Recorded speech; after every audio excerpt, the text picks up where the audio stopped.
Good morning from the heart of Hammertown at the 20th anniversary King of the Hammers in beautiful Johnson Valley, California. I am Miles Hasquist, and this is the 2026 Griffin Radiators King of the Hammers, powered by Optima batteries.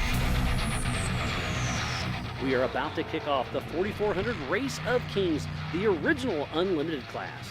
This is what started 20 years ago, where the biggest and baddest names of our sport will throw down and a king or queen will be crowned.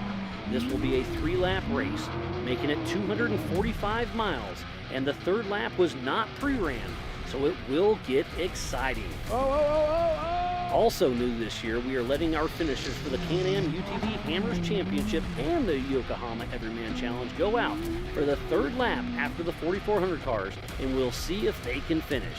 It's about to go down.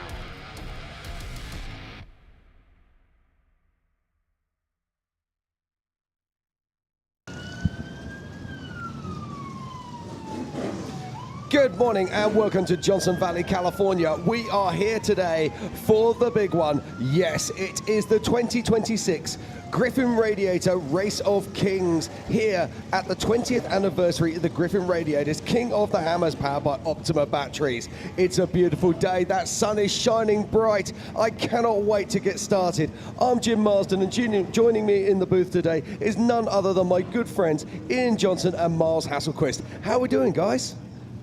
It's been a wonderful day, and this is my favorite day of the entire event. We see all of our racers pulling out on course. It's been a wonderful week so far, but it's going down today. I can't wait, Ian. Favorite day of the entire event? This is my favorite day of the entire year, Miles. This is what it's all about right now. Christmas is pretty good. Yeah, but I mean, come on. This is Johnson Valley King of the Hammers Ultra 4 4400 race cars. These things are going to be tackling 3 laps of some of the hardest, or actually not some of the hardest trails on this side of the country. This is absolutely amazing racing, and I hear that Pam is down on the starting line with some stories for us. Pam, what do you got? All right, apparently she's not ready for that. Never mind, I jumped in there early. All right, so let's talk a little bit about the race. Jim, 3 laps, different than yesterday. What's your thought on that? Well, now let's look at the race course that we've already seen this week. So we saw earlier this week the Can-Am UTV Championships, and yesterday, of course, it was the Yokohama Everyman Challenge. They're all running the same 2 laps. Now, today we're going to see our crews and teams in the Race of Kings going out on those same 2 laps, but there's some changes. So there's going to be a bounty hill. We're going to have the opportunity for these guys to go out there and take on backdoor on any lap. So we could see some real action on laps 1 and 2. And I think you've managed to get over $10,500 put up to the first person who can shoot that hill. Then we come to lap 3. This is the mystery lap 3. We saw this for the first time last year, and it was simply epic.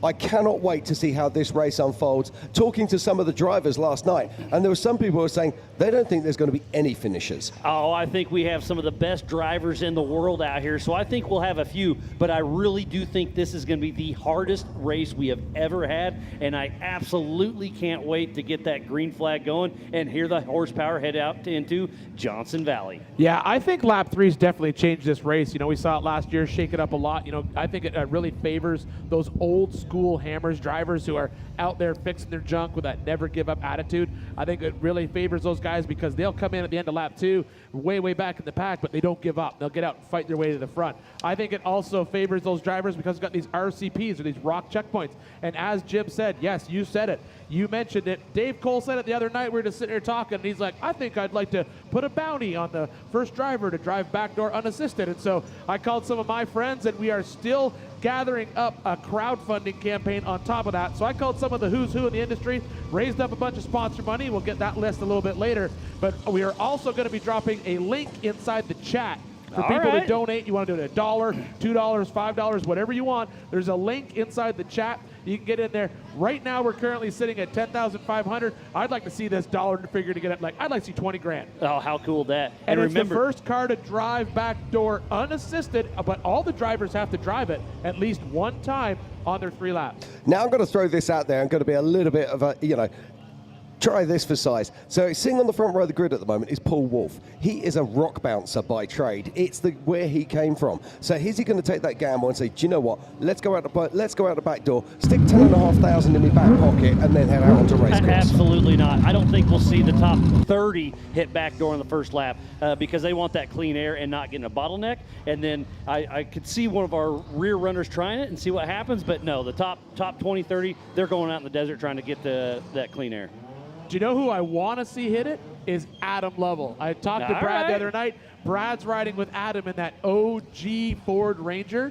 That vehicle has done it in the race in the past. He did it when we were out here wheeling together. We were on a trip together, me and a bunch of the Amsoil crew, so Brad was there with Adam. I saw Adam drive that car up back door on that trip. So he knows he can do it. And the reality is, how awesome would that be if you came out here in your first race as King of the Hammers, we're like, yeah, let's throw this backdoor bounty in my back pocket and go from there.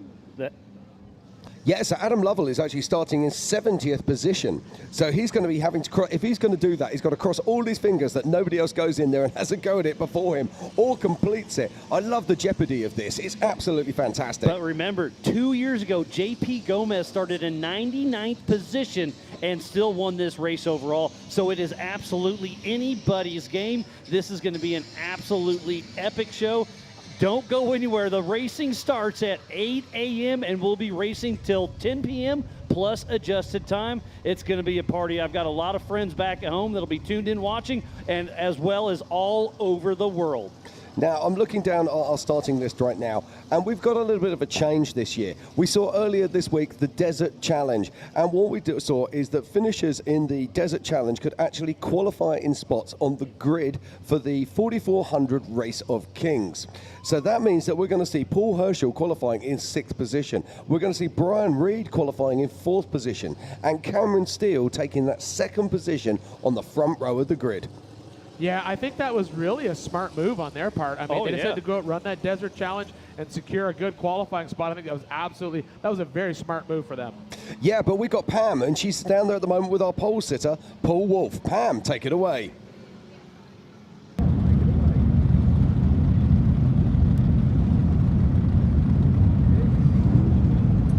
Down here with Paul Wolf, our #1 pole setter right now. Paul Wolf, starting out the day in this #1 spot, you're going to be, creating that pace for everybody else. So going into race day, what is your strategy?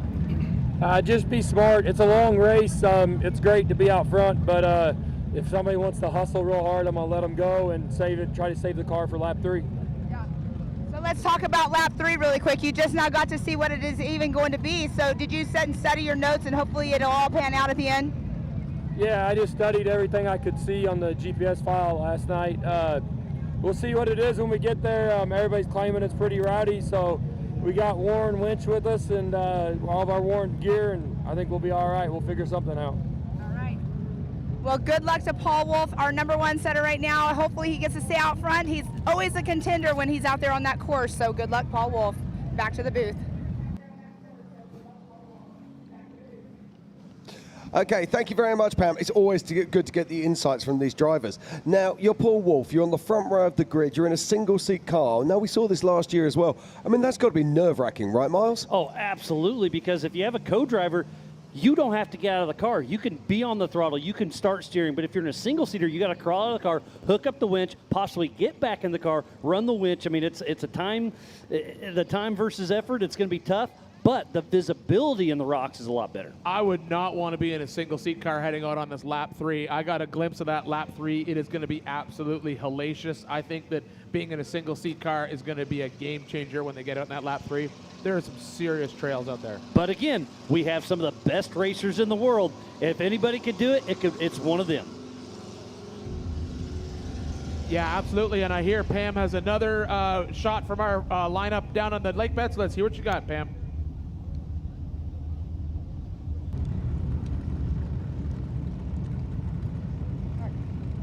My darn old lady glasses. Down here with Darian Gomez. Darian Gomez, you are right now sitting right behind Paul Wolf, our #1 pole setter, and here you are getting ready to go out on the course. You're definitely a contender out there. We're all rooting for the Gomez brothers as always, as we are all our racers. But Darian, going into today, what is your strategy? Just keeping a steady pace. It's a long race. Lap 2 is super tough, as we've seen the last few days with the UTV in the 4800 class. Yeah, just stay consistent, passing hopefully the broken cars in front of me, and yeah, just get to the finish line. Yep. All right, and there we have it. He wants to stay consistent, but Darian Gomez, good luck to you out there, and hopefully we see you out there on top of the box.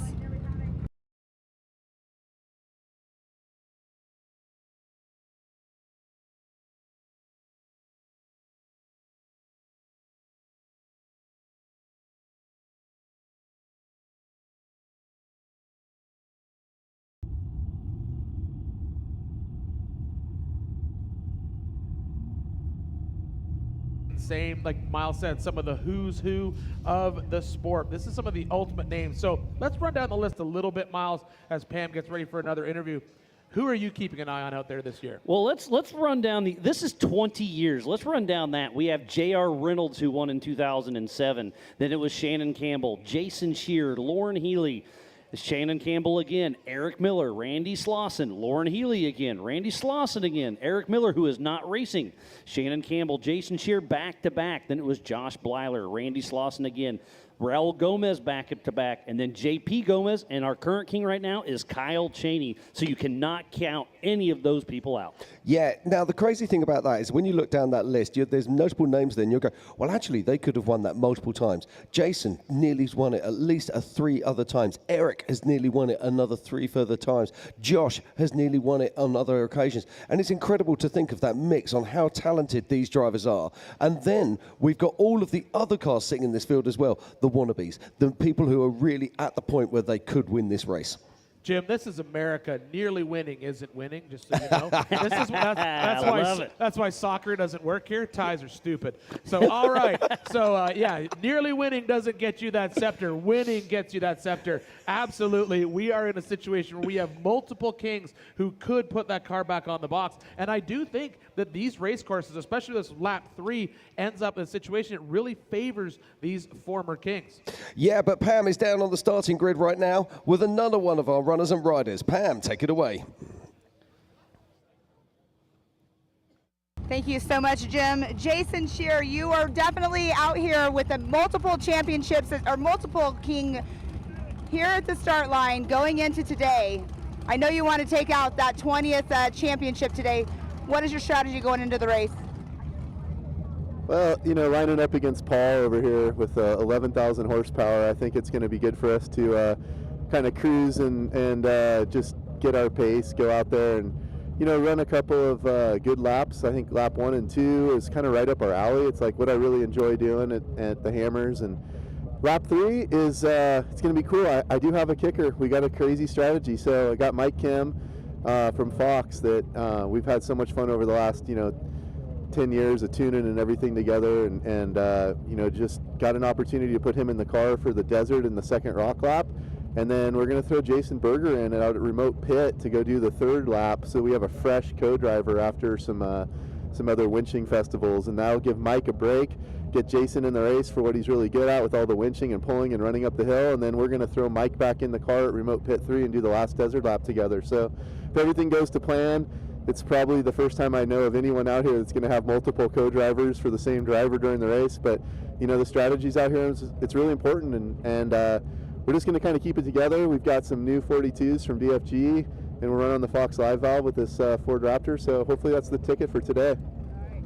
And there we have it, Jason Shearer. Can he take home another win? Good luck to Jason Shearer.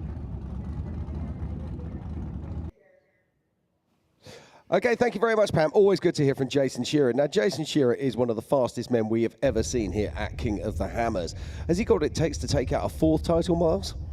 You never know. He absolutely could. And it's interesting strategy because we assumed Jason Berger was going to be in that co-driver seat. And then I was talking to Jason and Jason Shearer, and he said, no, he's just not quite feeling it. He was having a little bit of health issues, or I can't remember exactly what it was.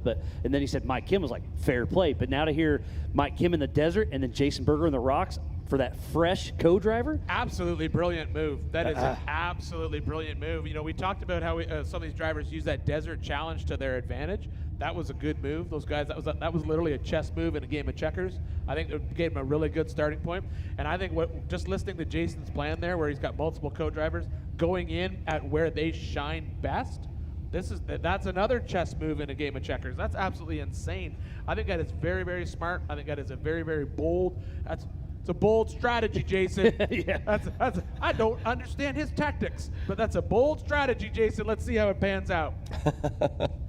It's going to be a great day, and I cannot wait to get it started. Here in about 15 minutes, we're going to throw some of the baddest names of our sport out in Johnson Valley, and man, I think it's going to be action all day long. 3 laps, not just 2. Man, it's going to be a show. It is indeed. I'm just looking down our starting list. Now, I normally go through the starting list, highlighting names with my pen. Well, but you'd have to highlight the whole sheet. Exactly. It's absolutely ridiculous. What a stacked field we have out here. But also, we've got some incredible cars, because there's an evolution in the 4400 class. So we're seeing cars becoming smaller, more compact. We're also seeing portal axles really coming into play. And we're also seeing that independent rear suspension also coming into this kind of sport. A few years ago, it used to be all about, are they running a solid axle? Are they running IFS? Now we're talking about IRS. Now we're talking about vehicles that have been spawned from UTV style cars, and they've now been brought up into 4400 with 37-inch tires and that wonderful thing called a 51mm roll cage tube, Ian. But I'm going to one-up you on that one. Paul Horschel has 4-wheel steer as well, so it's an absolute spaceship. It's going to be interesting. There's probably 30 people that could win this race. There's some of these people that's just bucket list. They want to finish King of the Hammers, but there's probably 30 people that are going to really throw it down. All right, so I think it's time for us to bring up our color guard up on stage and get this party started.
Thank you to the 29 Palms Marine. What a great show we have. But up next is our invocation from Chappie Steve to keep everybody safe on and off the course. What do you got for us, buddy? Please bow with me as we pray. Father, we have so much to be thankful for today, from your sun that's rising above the mountains here to heat up the desert floor, to especially your son who rose again to forgive us for our sins. And as the men and women take on the challenge in front of them to be crowned the king, we recognize that you are the king. So for that, Father, we ask for your favor to be upon us today as we race, and then the rocks and the desert that want to take us out, that you would flatten those rocks and smooth our race course and make it so that all these men and women can make it home safe without any problems. And Father, we just thank you so much for the men and women that were just up on stage and all the people that they represent that protect our freedoms from our borders to our city streets. We just ask that you would keep the men and women of the armed forces and the police and the fire all safe as well today. In Jesus' name we pray. Amen.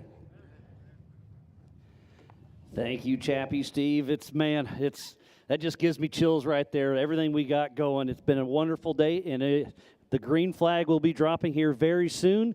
But, man, I love this, Ian. How much fun is this? You know, I absolutely love coming out here every year, Miles. You know, we talk all year long about getting ready for this race. We have such a great time out here. As I said before, this is my favorite day of the year when it comes time to racing, and this is the best place to be in February or January. Jim, what do you think? Oh, mate, here we are. It's the greatest day of the year. It is the 2026 Race of Kings here at the Griffin Radiator King of the Hammers, powered by Optima batteries. I mean, that's what we wait all these days for, all of the days of the year, to be here at this race. And I'm looking down at that starting grid right now, and it just makes me weak at the knees. There is thousands of angry horses waiting to kick off here, and we're only a few short minutes away from the start of this incredible race. 3 laps out here at Hammertown is going to be absolutely incredible. I can't wait to see what this mystery third lap throws in. And let's not forget, some of these guys, well, they won't have pre-run any of this. So it's going to be very, very interesting. And it's going to be all back down to those old school rock crawlers when they come back out onto that third end. Absolutely, Jim, but here we go right now. Now it's time for the greatest song in the world, for the greatest country in the world. Ladies and gentlemen, please stand up and remove cap. Here is the United States of America's national anthem. Morgan Peterson, take it away. Oh, say, can you see by the dawn's early light what so proudly we hailed at the white light's last gleaming, whose broad stripes and bright stars through the perilous fight o'er the ramparts we watched were so gallantly streaming, and the rocket's red glare, the bombs bursting in air, gave proof through the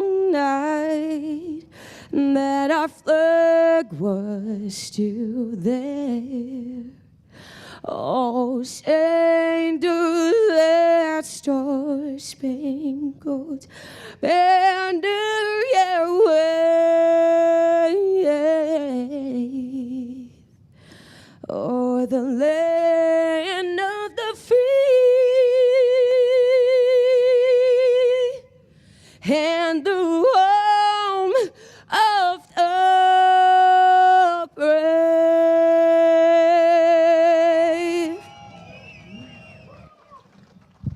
Now, if that doesn't get your day started in the best way ever, that is my favorite part of the start of this day. Morgan Peterson, thank you so much. Absolutely beautiful. I'm proud to be American, buddy. How about you? Me too, buddy. Me too, buddy. Yeah, absolutely, Miles. I get to say that I'm half and half, so it's all good. But yes, I'm very proud to call this country my new home. And when you hear that song, it definitely brings chills to your spine. Jim, this is going to be a great day of racing. I see you over there. You got little highlighters going. It's got like 3 different color-coded highlighters over there. Got notes going on like mad. So let's talk a little bit about what do you expect to see play out in the first. Let's talk through laps. What do you think is going to play out during lap 1? Well, lap 1 is all about getting out there and trying to get clear air before they make their way onto the desert loop. This isn't a classic desert loop that we've seen at King of the Hammers in the last few years. So they're going to be coming out of here. They're going to be making their way for around about 10 miles before they come into sort of aftershock area. So they make their way through that first rock trail. Now, these 4400 class, they're running a much bigger tire than we've seen on the previous classes. They're going to make short work of this, but they still got to get through there in good pace, but without cutting tires, then back out into that desert loop to make their way back round that 50 plus miles before coming back into Hammertown. Now, this lap is obviously going to favour those big cars, and as we look at our starting top 10 here, in first position it's Paul Wolf, and then we got Cameron Steele, but going back, and I'll finish my thought, is that the desert cars are really going to pick up pace. People like Casey Curry are we're going to see really making moves out there and moving up through the pack. We've seen Casey put on a good show in the past out here with that big trophy Jeep, but I don't know, when he gets out that when you get that truck that big into that rock trail, as well as when we get out into that lap 3, that is absolutely insane for that truck. Yeah, we have seen him lead the race. We've seen Cameron Steele lead the race. Bailey Campbell was leading the race. I mean, to lead this race is kind of a curse sometimes. And Dave Cole said it the other day, whoever goes into lap 3 leading isn't going to be in the lead for long. Well, we saw that exactly last year too, right? We saw the leaders go into lap 3 and then just get all into a mess. And that's exactly what happens, because when you get into that lap 3 trail that you have not been able to pre-run, some of these guys have not wreck-wheeled some of these trails. This is a serious lap 3, and I think that it's going to change things. Heck, I would even say whoever's leading lap 2 might not come out of leading lap 2, because lap 2 is no joke. So now let's talk about lap 2, Jim. Lap 2, we've done lap 1. We expect our guys who are really, really good at desert, probably pick up a few spots. Some people who maybe had a poor qualifying run are going to come in and reel a few guys in, but then we go into lap 2.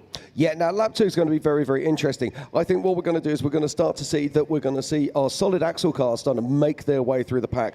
The notable solid axle cars are going to be Josh Byler, they're going to be Bailey Cole, Casey Gilbert, Randy Slauson, Chad Hunt and Rusty Byler. Those guys are going to start making moves on that lap 2.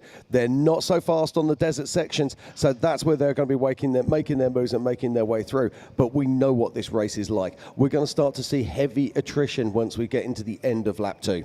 Yeah, and speaking of someone who's no stranger to this race, it's Shannon Campbell back here again with a car that I think he's got all the bugs worked out of. He's ready to rock, and we caught up with him earlier this week. Welcome to the Coop. I built this car 2 years ago. It is a beautiful car, but I've never finished a race in it. You know, the cars were a lot simpler back when I first started. When you're out here where you have limited resources and stuff, it's like, it's a game. You got to play the game and use your head.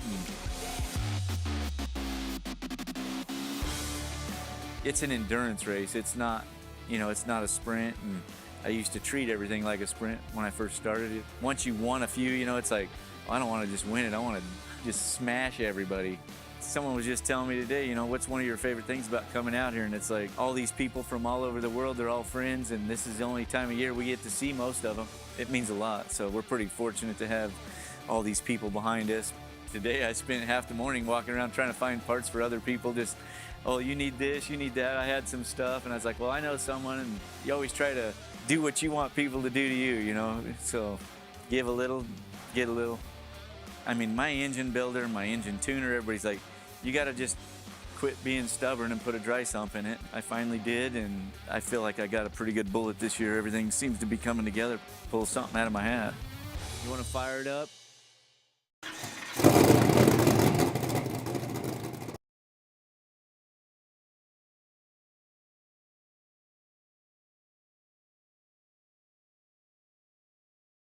And Campbell just said, he now we are friends, but he was a hero of mine back in the day. And to see where he's brought this sport from, he's been doing it for such a long time, and he still is all about the people. And there's nothing else you can say. The people we have in our community is by far none the best. Yeah, I've known Shannon since before King of the Hammers existed. I've known Jason Shearer since before King of the Hammers existed. Some of these guys have been racing for as long as I've been making television shows, which is awesome. But yeah, right now it looks like we have our racers on the starting line, and we are getting very close to starting this race, Jim.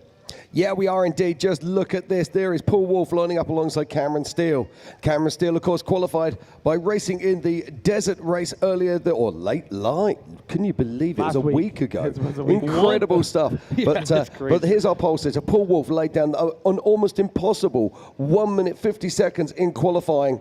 And that was even with a bobble, he still smoked in the entire course. field. Yeah, but I was chatting to Paul Wolf last night, and they actually changed the transmission in that car. Now, you remember when he said in qualifying, he changed to second gear, and he missed a gear. He didn't miss a gear, the gear was missing. Oh, he thought it was a shifter cable, ended up being the transmission exactly. itself. Yeah, so they went out testing a couple of days ago, and actually found that they did have a problem, and second gear had just left the party. Well, so good thing he went test driving. Exactly. So they've actually put in a second-hand transmission, because they were waiting here to send another transmission away, so he's going back to the transmission that he raced last season in that car. So this is going to be very interesting indeed. As he said, it's like fitting an old friend, but you're kind of a little bit worried as well. And when Pam came up with Paul earlier, he said he's going to go hard this morning, but if somebody takes off, he's going to let it have it. So who else better fall through the through the desert than the desert assassin himself of Cameron Steele. It'll be interesting to see who pushes hard early. Yeah, I think that move that Cameron made to race in that desert challenge, that 4,400 class, and then get a really good qualifying position was an incredibly smart move, because now he's got to. Also, he was out there all day yesterday in our Yokohama Everyman Challenge, so he knows this race course, specifically knows this first lap very, very well. He's been in a very similar car, and so now he's going to be out there racing, and he's leaving the lines basically right off the start line. Well, the other thing is, he hasn't been beating on that car in qualifying. You know, he didn't go out there and have to do a Paul Wolf and throw down that crazy stuff to make sure that he was on the front row of the grid. He was able to sit back, enjoy a beverage, and watch all the drama unfold during that qualifying race. And speaking on beating on the car, someone who just had bad luck out there, Lauren Healy. We saw him just out there pre-running and messing around, doing a little bit of media stuff, and completely wadded up the race car. They had to load it up, take it all the way back to Farmington, New Mexico. They stripped it down to a bare chassis. Him and his guys were sending me pictures of the work they're doing to the car. They basically rebuilt the entire car to get it back out here and get in the start line. Yeah, they were saying they ripped the tabs off in the left front corner for the A-arms, bent all the shocks, and took a tumble. But I asked him, I was like, is the car 100%? They said, yes, the car's 100%. Yeah, they essentially went back and took it down to a bare frame and completely rebuilt it. They bent the mid plate, they put a whole new mid plate and all new links in it. So they essentially re-race prepped the car, unfortunately, overnight. And let's talk about these cars a little bit. This is the 4400, the unlimited cars. What rules are there? There basically isn't any rules except for safety. So he keeps talking about IFS versus straight axle. Ian, what's that exactly mean? Well, I mean, we don't even have that argument anymore in this class, Miles. It used to be a fair argument because the IFS technology was so new, we really saw it fail in the rocks quite often. But nowadays, that IFS technology has leaps and bounds moved ahead. So we've got basically bomb-proof front end suspensions and rear independent suspensions that can handle the abuse of this rock. So I really don't think it boils down to IFS versus IFS versus solid axle anymore in this race. We are going to see some incredibly fast solid axle cars, especially with Randy Sloss in the Bombers, Eric Miller in the Miller chassis. Those Eric's not racing with us, bummer, but Josh Blyler is in that Miller car, yeah. So we are going to see some fast solid axles, but I think there's no reason why we expect an IFS car to essentially shed parts in lap 2 like we used to. Yeah, we'll see, but only 5 and 6 years ago was a solid axle that won this race. So I do think it's still possible, especially with how hard this course is. Oh, absolutely. Yeah, I think that there's, especially now that we have this lap 3 game in play, I think it definitely shines towards the solid axle, but I think that also more shines towards the driver. And it sounds like we're about 2 minutes from the green flag. Had to sort out a couple safety issues out on course, but getting some chatter through my PCI race radio. We're going green in 2 minutes. All right, so 2 minutes till we start. Jim, you're still over there making feverish notes while Miles and I are talking. What do you got in your mind? Well, I'm just looking through this at the moment because one person we haven't actually spoken about yet, Carl Cheney, last year's champion here at the Race of Kings. Now, Carl Cheney at the moment is sitting in a fantastic position, and I'm just looking down the list here. He's sitting in 15th place. Now, to me, that's the ideal starting position. You can let the cars get out in front of you. You can start lay down a pace. You can work out what is race pace, and then manage your race from there. And let's talk about that adjusted time. This race is started on adjusted time, 2 at a time every 30 seconds. So row back 30 seconds, 30 seconds. So if you start in 10th position, you have, what's that, 2.5 minutes.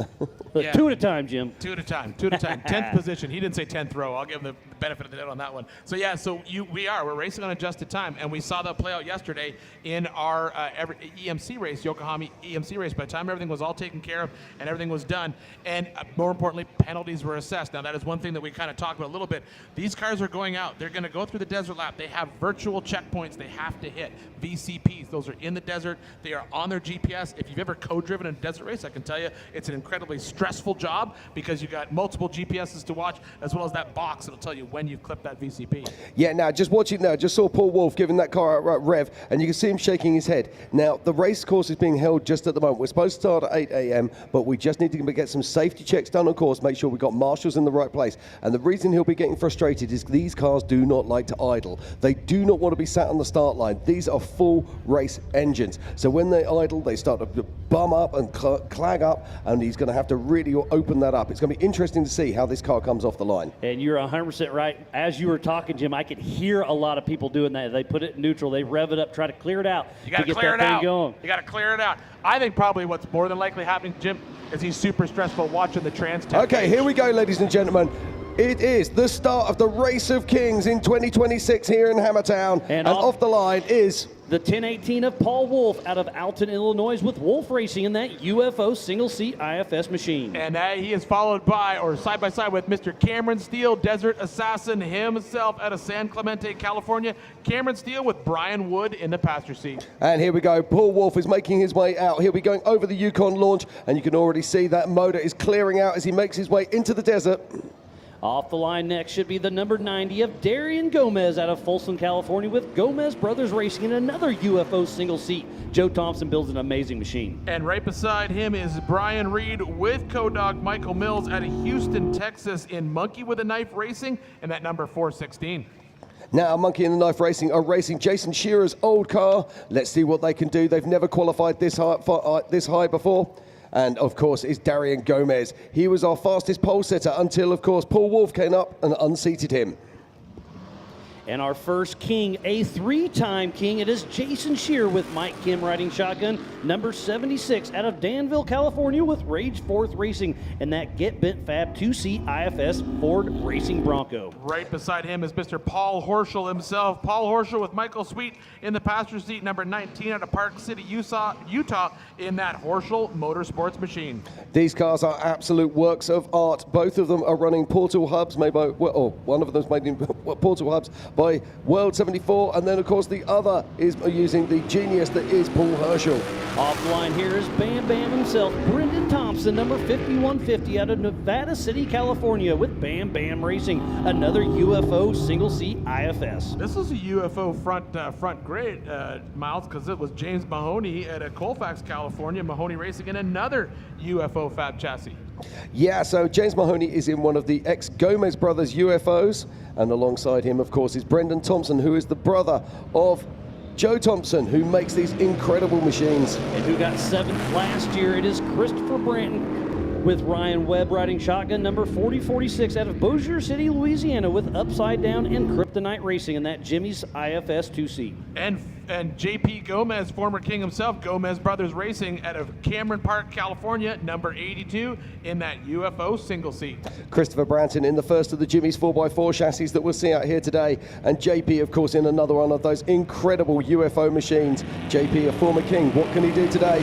And the Drift King, number 25 of Vaughn Gittin Jr. with Jeremy Dickinson riding shotgun out of Concord, North Carolina, with RTR Off-Road Team and that Triton Engineering mid-engine 2-seat IFS Ford Bronco. And how did I not know this? Mr. Bill McGibbon is from Smiths Falls, Ontario, Canada, my freaking hometown. McGibbon Racing in that Jimmy's single-seat IFS Green Dragon. Yeah, Bill McGibbon, of course, the super fast man straight out of Canada in that single-seat car, making his way into the desert alongside the race experience of Vaughn Gittin Jr. Off the line here, getting 11th last year, a back-to-back king, Raul Gomez, number 83 out of Lotus, California, with Gomez Brothers Racing in another UFO.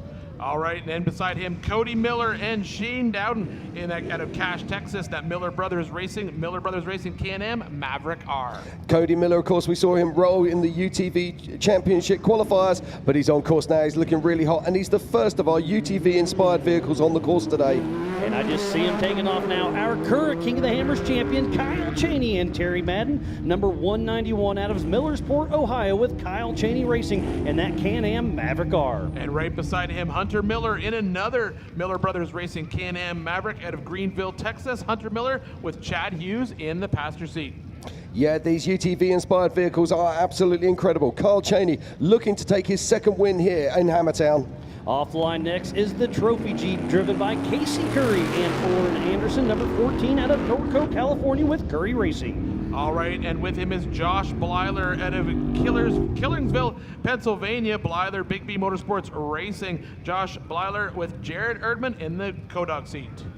Josh Byler in our first of the solid axle vehicles to make his way out onto course. This is a Miller Pro chassis and he'll be laying it down. He could nearly have won last year but had reliability problems in lap 3. What can he do today as he chases down Casey Curry? And the Off-Road Motorsports Hall of Famer Shannon Campbell, 3-time king with Chris Ray riding shotgun number 5 out of Pine Top, Arizona with the Coupe Racing and Fabrication. And right beside him, Mr. Bailey Cole with Sky Johnson co-dogging out of Temecula, California. Bailey Cole racing in that Gent Fab Jags powered machine. Shannon Campbell, he needs no introduction. The man himself, what can he do today? And Bailey Cole in the second of our solid axle vehicles. And here goes the number 67, 2-time king of Lauren Healy and Jesse Amex out of Farmington, New Mexico with RTR Off-Road Team and that Triton Engineering IFS Bronco. And beside him, Mr. Phil McGilton. He was the man we were talking about during our UTV race, but today he's in a 4th-gen Campbell chassis single-seat IFS, 47 Motorsports and Rusty Nail Racing out of Tuscaloosa, Alabama. Yeah, Lauren Healy in a 2-seat Triton, of course, and Phil McGilton is in that single-seat Campbell car. Can he hold back Lauren Healy as he attacks? Number 3, Waylon Campbell out of Gilbert, Arizona with Campbell Racing in that 2020 Campbell Enterprises single-seat IFS. And right beside him is Eric Wicks and Rory Romano out of Truckee, California. Wicks Family Racing in that Get Bent Fab IFS. Yeah, that Get Bent car is a brand new vehicle for this season. And we're back on board right there with Lauren Healy as there's more cars heading off the line. And getting 4th last year is Max and Robbie Gordon, number 77 out of Lake Havasu, Arizona with Speed UTV and that UFO. Yeah, alongside him was Casey Gilbert. Made the move from 4800. Let's see what he can do.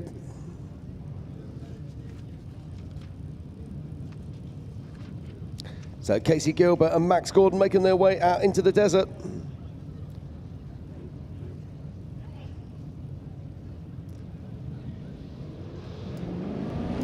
And here goes the 44-48 of Randy Slauson out of Gardnerville, Nevada with Bomber Fabrication. And right beside them is Tad Dowker and Andy Eustace out of Elk Rapids, Michigan, North Shore Raceworks, Trent Fab Solid Axle Chassis. Yeah, now we saw Tad Dowker yesterday racing with Brian Trempy. Was doing a little bit of welding. He won't want to be doing any welding today as he chases 3-time king Randy Slauson, who's got a point to prove, having rolled his car in sledge yesterday. And someone who's led this race before is Marcos Gomez, number 86 out of Lotus, California with Gomez Brothers Racing and a UFO IFS and IRS. And right beside him is Mr. Jeremy Brown, leaving a cloud of smoke. Doesn't look good leaving the line right now, but hopefully he's okay. Jeremy Brown out of Rio Linda, California, Brown's Motorsports in that Jimmy's 4x4 chassis. Yeah, now sometimes these cars need to clear themselves out if they've been sat on the line for too long. Let's keep an eye on Jeremy Brown. Oh no, he is pulling off. Oh, tough break there for Jeremy Brown. And part of Team Indiana, getting 6th place last year is Chad Hunt with Rick Murray, number 456 out of Plymouth, Indiana with Hunt's Motorsports and that Miller Pro chassis. And a car to watch all day today is going to be this one, number 48 out of San Juan Capistrano, California. This is Dan Fresh and Mike Johnson in that Laser Nut Fab. Absolute beautiful machine. We saw it finish for the first time last year. I know Dan is going to be looking to get it either in a better place or possibly on the box. Yeah, that car has nearly won this event so many times. And here goes, getting 8th place last year is Justin Wicks with his dad Chris riding shotgun number 792 out of Beckworth, California with Wicks Family Racing in that Bomber chassis number 6. And right beside him is A.K. Watley in that beautiful 4400 Bronco. Yeah, both of these guys, no stranger to racing here in Johnson Valley. Let's see what they can do. All hoping they can make it to lap 3 and put on a show. And off the line, who raced this UTV in the Can-Am Hammers Championship is Dustin Robbins with Bill Hilliard, number 311 out of Decatur, Alabama, with all things UTV. And right beside him, it needs no introduction, Mr. Tom Ways with James Schofield navigating out of Olympic Valley, California. Tom Ways in that Get Bent Fab 2-seat IFS build. So here we go, we're watching them going out onto the track now. Tom Ways, he is a wheelman. He knows these tracks like nobody else. What can he do? Off the line next, the Tiny Dancer, Chuck Crossland and James riding shotgun out of Los Molinos, California with Crossland Off-Road in that Jimmy's 4x4 2-seat machine. And beside him, Cole Clark. Cole Clark, number 24 in one of our Can-Ams. Now, Chuck Crossland has the most horsepower in this field with over 1,200 horses crawling around under that hood. Off the line next, number 46, the Happy Pappy of Rusty Blyler and Shane Erdman out of Klingerstown, Pennsylvania with Big B Motorsports in that Miller Pro chassis. And a name that we have seen here for many, many years, racing with us, Mr. Andrew McLaughlin with Huck Sirota in the co-driver seat. Let's Roll Off-Road Racing out of Mesa, Arizona. Let's Roll Off-Road chassis with an LS 409 stroker under the hood. Now, Rusty Byler has raced here for so many years. He's been in the top 10 on countless occasions. What can he do here today? Is he going to make it around lap 3 in that Miller Pro chassis? Off the line next is the 4456 of Brett Harrell and Tom Liu out of Holmesville, Oregon with King Change Order in that Paul Horschel 2-seat IFS machine. And right beside him is Mr. Cole Johnson, number 4482, out of Trenton-Mouth, Utah. SXOR Motorsports with Sky Johnson sitting beside him. Yeah, so this is Brett Harrell. Brett Harrell came second in this race 2 years ago, running alongside with Justin Marquand. What's he got for us today as he makes his way into the desert in that incredible Horschel-built car? Off the line next, the number 595 of Craig Allen and Justin riding shotgun out of Norco, California with Allen Racing. And that Jimmy's 4x4 rebuilt by Kirby. And right beside him, none other than Mr. Chip McLaughlin with Brad Christensen in the co-dog seat. Rufus Racing drives 16 2-seat IFS chassis out of Allen, Texas. So our lead cars are starting to make their way out into the desert now, and this race is well and truly started. So off the line next is the 441 of Robert Lee Bull with Tony Busby riding shotgun out of Quinlan, Texas with Lee Bull Racing in that CA Technology Can-Am. All right, and beside him is Glennie Page and Donnie James out of good old Ontario, Canada. Northern Force Racing with that Get Bent Fab solid axle chassis, number 464. And off the line, I hear him getting 12th place last year is Ryan Blount with Brian Kirby, number 248 out of Beckworth, California with Designs by Kirby Car. And John Webb and Tony Howard beside him out of Concord, California. Hammerheads Racing in that Fishmount Fab 2-seat IFS. Yeah, and don't be fooled. What look like lights on the front of John Webb's car is actually speakers, and he brings the party to Hammertown. Absolutely. One of my favorite things is every time you say John Webb, you get a big cheer. And off the line next is the 4449 of Rick Levezzo with Chad riding shotgun out of Fort Worth, Texas with R-Squared Racing, that Pinhall Horschel machine. Right beside him is Jake Hallenbach out of Reno, Nevada, Marked Motorsports, Wraith R Buggy. Yeah, Rick Levezzo used to race in 4500. He made the step up into 4400 a couple of years ago, and it's great to see him in this class as we cut back. And that is that's Brett Harrell. Off the line next, the 1504 Mr. Freight Factory himself, Josh Sowell with Martin Castro riding shotgun out of Encinitas, California with SoCal X Motorsports and that Bomber chassis. And right beside him is Mr. Kevin Porterfield and Brian McVeigh. Easy to spot that vehicle. That's the Wide Open Designs 2-seat IFS chassis. You can easily spot that as it rips across the lake bed. Porterfield Racing out of St. Clairsville, Ohio.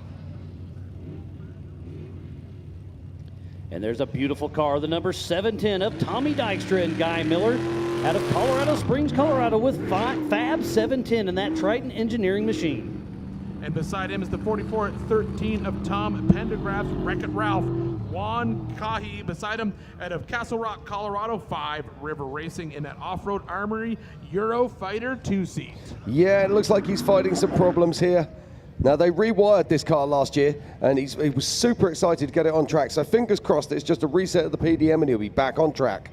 Off the line next, getting 13th place last year is Chad Owens with TJ riding shotgun number 60 out of Coopersburg, Pennsylvania with Owens Racing and that Owens engineering chassis. And right beside him is Justin Joseph with John Cunningham out of Pueblo, Colorado, Off-Road Affair Racing in that Triton chassis IFS machine.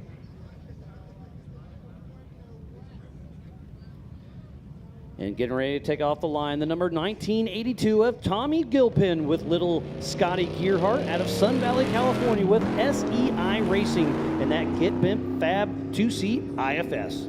Beside him, Denny Sterndal and Scott Gearhart out of Santa Barbara, California Cy Racing in that Ghent Ben Fab 2-seat IFS car, turnkey, tall deck, 823 horsepower machine. And we're around about halfway through our runners and riders in this race today. 81 cars are going to be taking the line.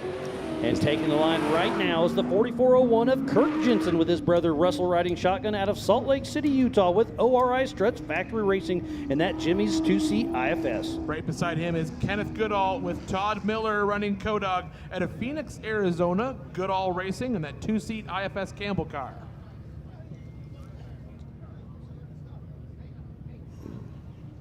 Okay, our lead cars are starting to make their way up round to the bottom edge of our first rock trails. And looking now on my tracker, I can tell you that our current race leader is Paul Wolf. There goes Ken Goodall and Kirk Jensen. We got a little off our pace. I apologize about that. We got excited, Miles. Well, there's lots to get excited about. That's the thing about this race. So many incredible heroes running out there right now.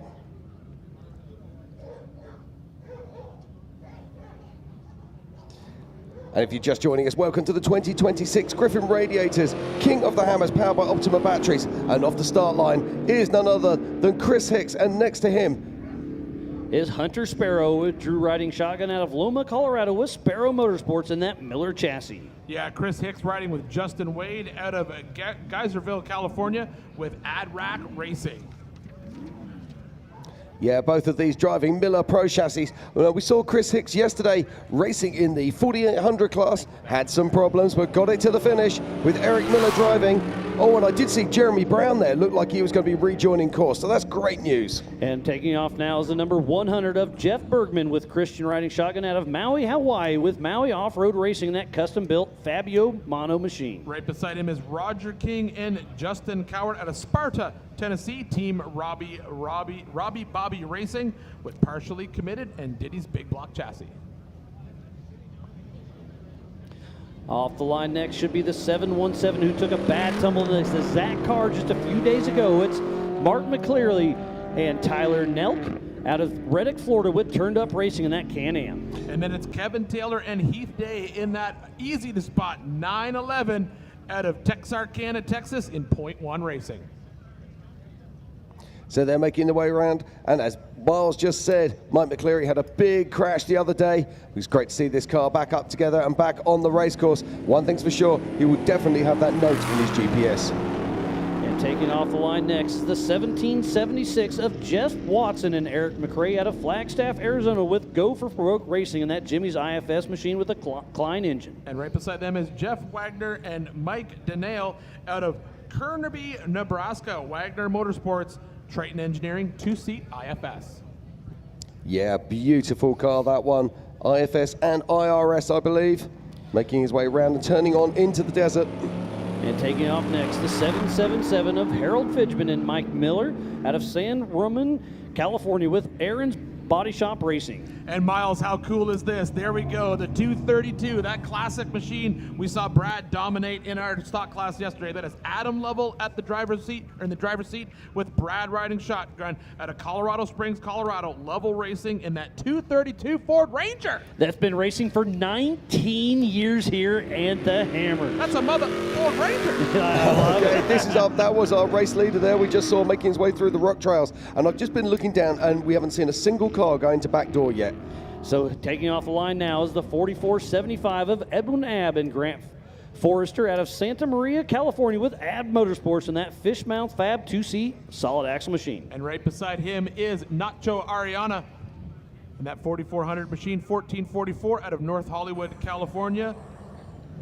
Nacho 4x4 Racing. Yeah, Edwin making his way out onto the course. Now, here we go. Those are our race leaders we just cut to quickly. And there goes the 4570 of Joe Gatlin and Steve Graff out of Chino Valley, Arizona with Fire River Racing in that older Jimmy's 2-seat solid axle machine. Right beside them out of Greenville, South Carolina, Zach Savage and Brad Goodfellow, Savage Racing, number 4400, PCR Savage chassis.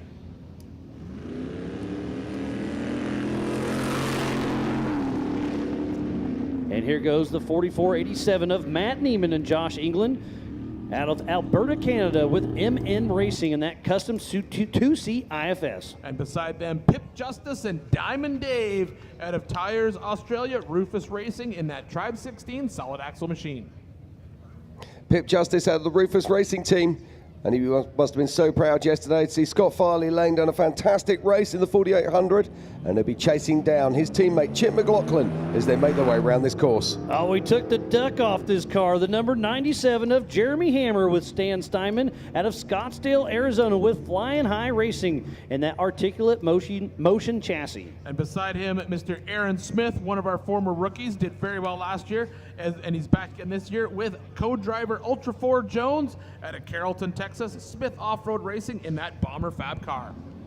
And here we go, we're with our current race leader. This is Paul Wolf in that single-seat UFO. And look at the speed he picks out through these rocks going in through Aftershock.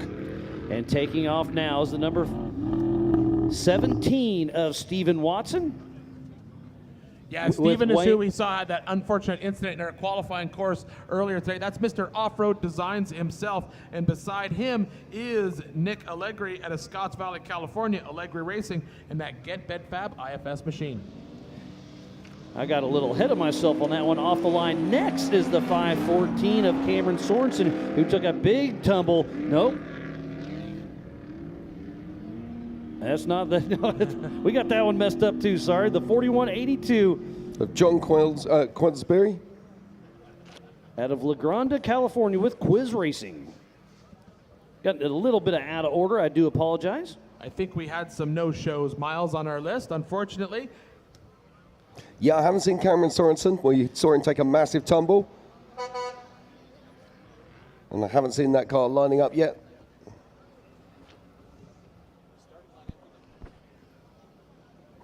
So here we go. This is, hello, look at this. It's Action Howard. Now, that looks like a Miller car to me. That is someone rolling somebody over. That's Kirk Jensen that was rolling over. It looked like a Miller chassis. Who was it? I don't know. Let's see. Where did they take off? All right, let's pull the tracker up. Oh, here we go. Here we go. Here we go. Oh, we got a couple of them up here. Is this our first official backdoor trial? But remember, they can't use a winch. No, they can't use a spotter. You just have to No, you can use a spotter. Okay, all right. You just can't have any cable out the front of your car. That's cheating.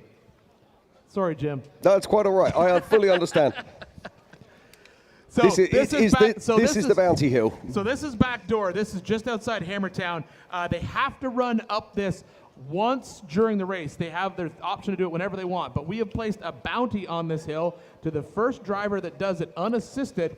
Oh, he's got the winch. Not him, because he already has his winch line out. So and now off-road's out. And now whoever's behind him is stuck. He can't back up. He's stuck right there. I mean, we have seen alternate lines attempted, but it's not. And it looks like his co-driver's getting out. So I don't think there's unless he's going to spot him up. I don't know, Miles. We'll find out. But there's always good action to see at this obstacle, especially this year, because we're going up it. Up it. And let's talk about that again. You have to go up at once. It's kind of like a joker. So 1 out of 3 laps, you have to go up back door. I absolutely love the joker play. Yeah, absolutely. Strategy. They got to basically pull that. They got to get a back door at least one time, no matter what, during the race. This coverage of the 20th Annual King of the Hammers is presented by Griffin Radiators and brought to you by our official sponsors, Optima Batteries, Ford Racing, Raceline Wheels, King Shocks, Laser Nut, and by Warren Racing, just to name a few. So please support who supports the sport. It's a wonderful day here, Jim. I absolutely love it. The cars are off. They're in the desert. Yeah, it's absolutely fantastic. This is the 2026 and the 20th anniversary of the Griffin Radiators, King of the Hammers, powered by Optima Batteries. And we've got all our runners and riders out on course right now. The sun is shining, but there's one thing missing to make it a perfect day. There is no wind. And you know what? You can see it just hanging through the valley. And speaking of that, we should actually jump onto our tracker right now, because we should be looking. We saw a lot of action during that desert challenge at race mile 5, which we'll have to look here and see, which would actually be on our on our tracker. But right now I'm hearing we have Tiffany Stone with an update from Mr. Cameron Steele himself. Uh-oh. All right, guys, so we're already seeing some action right now at Remote Pit. We've got the number 16 of Cameron Steele pulling into the pit right now. He's looking for an oil cap. Cameron, do you want to chat real quick? Cameron, what are you looking for right now? It looks like we lost our oil cap, and we don't want to have oil go all over the engine and start a fire. So we're trying to figure out what we're going to do about an oil cap. We're just cruising along, having a leisurely jaunt, and all of a sudden we got smoke. So it's all right. Long day. It's already going to be a long day for Cameron Steele. He is a great competitor, a wonderful person to always have on the live stream. Okay, he's pulling me back one more second. No, we're good. We just need an oil cap. That's all. Just needs an oil cap. Sorry about that, guys. I just thought Cameron needed some more things. Hopefully he'll be able to get it for him.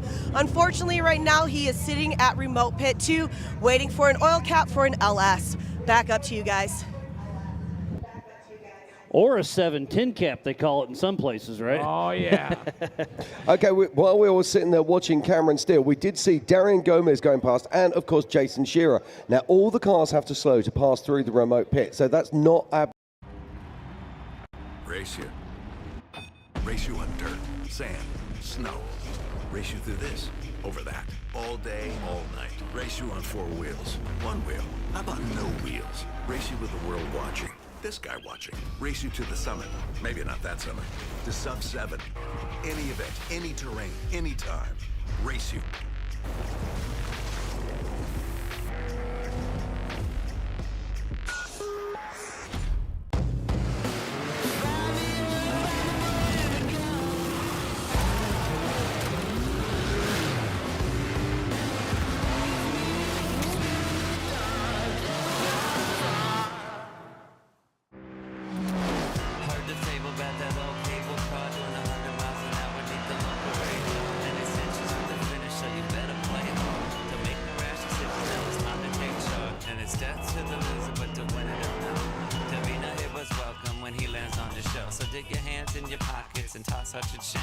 Everybody's ugly, but it's strange. Mister, please, won't you listen to me? I sold my soul for a kiss on the cheek. Whenever someone asks, "How was your weekend?"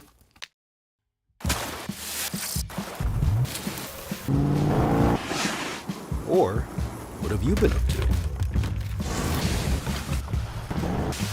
Or just, "What's new?"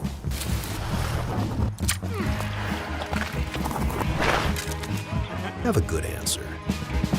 Just do what you love. Toyo Tires.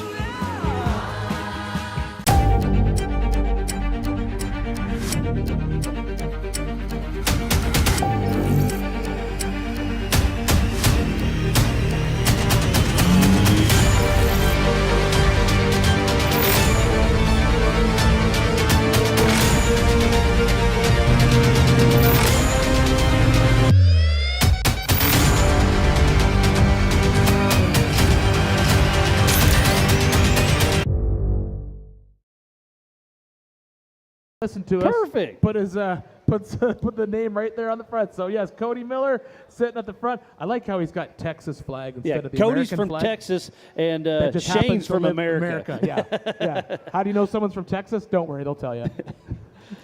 And look how big these rocks are, even on lap 1, which is the easier lap of the 3. This is going to be a fight of attrition. And, man, what a wonderful start of the day it is. It's only going to get better. Yeah, as we're watching our tracker, you know, this is a great way to sort of bounce back and forth during the race. What I would do if I was at home, what I would do is I'd get one screen open up on our tracker. I'd subscribe to KOH premium feed on the other screen. Get over there. That way you can go in and you can pick whatever camera you want. Maybe pick your favorite driver, find out what in-car camera they're using. And what do we got here, That's Miles? Christopher Branton already getting the winch out. So that's Ryan Webb that's out of the car looking for something to hook to. There's no trees here, but a lot of big rocks. I'm going to assume, Miles, we saw a lot of action play out on this rock trail. There's like a little, looks like a little shortcut you can take. We saw action yesterday during Everyman Challenge and during the UTV race. There's 2 rocks there. They're just grabbing everybody. And that looked like the same spot. And there was a great shot when it just spun there. That was a remote pit. So. Yeah. Right, I'm just looking down now at our current race leader scores. Oh, hold on. What have we got going on here? Well, we got that's someone winching up back door. I can tell by the way they went up, but there was not that was not a drive up back door, or there'd be way more dust. Yeah, no doubt. Full throttle assault. That's right. So I'm looking at our live scoring right now and looking at the timing loops. Paul Wolf passed through with a 16:52. In second was Darren Gomez with an 18:12. Then JP Gomez with an 18:15 and Jason Sheeran an 18:25. Followed by Lauren Healy on an 18:26. And then it is Dustin Robbins bringing in the pack with an 18:55. So Paul Wolf already making big moves at the front of this race. And remember when he was talking to Pam earlier, he's like, I'm going to let whoever want a hard charge let him go. Well, he's the hard charger, so he let himself he didn't go. Let anyone go. He let himself run away because he has now made it clear of the ridge line. He's now headed out into that little 2-track before he heads out onto lake bed. So he's doing very, very good right now. But right behind him on the tracker is JP Gomez. So JP Gomez has reeled through a few, and so now he's basically right behind Paul Wolf on the tracker. So he's making moves as well. So 2 single-seaters out front, and we just saw Tad Dowker make a pass on Christopher Branton. We saw Christopher Branton's in-car of him winching, and now Tad Dowker was able to go around and go wide. Yeah, and I'm also looking on the tracker. I can see Paul Herschel's looking like he's made his way up into that first group as well. So a great run there from Paul Herschel. But still, we sit up here and we talk about this all the time. This is still just one lap of 3. And we haven't even gotten into this. All the trails they're running in that first lap, yes, they're serious rock trails, but they're going downhill. We're running down these 2 trails and then coming out. It's not until we get into lap 2 where we're going to see some serious rock trails when we saw this action all play out yesterday. Leading lap 1 does not give you any guarantee in this race. Even we saw play out yesterday, possibly we had the best rock crawler in that class, Randy Slauson, leading lap 2, heading out, and it did not end the way he wanted it to. No, he put his car on its side as he went into Sledgehammer, and if it can happen to 3-time king Randy Slauson, it can happen to anyone. And here comes our race leader. This is Paul Wolf. Yeah, this is Paul Wolf. He's now made it. Oh, I hate to say it. We're going to have to say it, Jim. Cameron's corner. This is Cameron's corner. This is where we saw him changing that tire. So he's going to come up through Cameron's corner. He's going to come around this basically, we call it a rock pile, but it's basically a small little mountain. So he's going to sling around this rock mountain here, and then he's going to get out onto the dry lake bed where we're going to see some amazing speed. But more importantly, look behind him. I see see a lot of dust just hanging on that, and that's not going to be good for second place. Now, on tracker, second place right now is, I can tell you right now who it's going to be. James? It was Raul, but right now, according to tracker, it's James Mahoney. But I did see JP Gomez up in that mix as well, but Paul Horschel, but I think it's actually JP Gomez. I think the tracker hasn't updated. I think we'll see them jump ahead of each other here in a second. But it's a big mix of cars coming out of that first set of rock trails, heading out onto this. Now they got to do 50 miles of desert. It's going to be wild. It's a great show going, and I just want to bring up a couple things real quick. Dave Cole called me last night, and he had a great idea that Eric Miller actually pitched him that after our finishes come through, probably after the podium, we're going to do an auction like we used to do old school, and we're going to try to do some body panels. Maybe some of our sponsors can bring some stuff up, but we're going to raise some money for our good friends that are back at home fighting cancer of Cody Addington and Kendall Gline. So if any of our sponsors or racers want to bring up some swag, some body panels, some parts, bring it on up. We'll do old school auction style and try to raise some money for some of our great friends back at home that are fighting the good fight. Absolutely love that idea, Miles. That's super cool. That's so old school hammers right there. Right, just looking at our list of leaders right now, what is notable to me is that Paul Herschel is the highest placed 2-seat car as we go off into the desert, and our leaders are absolutely stacked out with UFOs. There's a bomber car. I can't tell if that's Wicks or Sal possibly.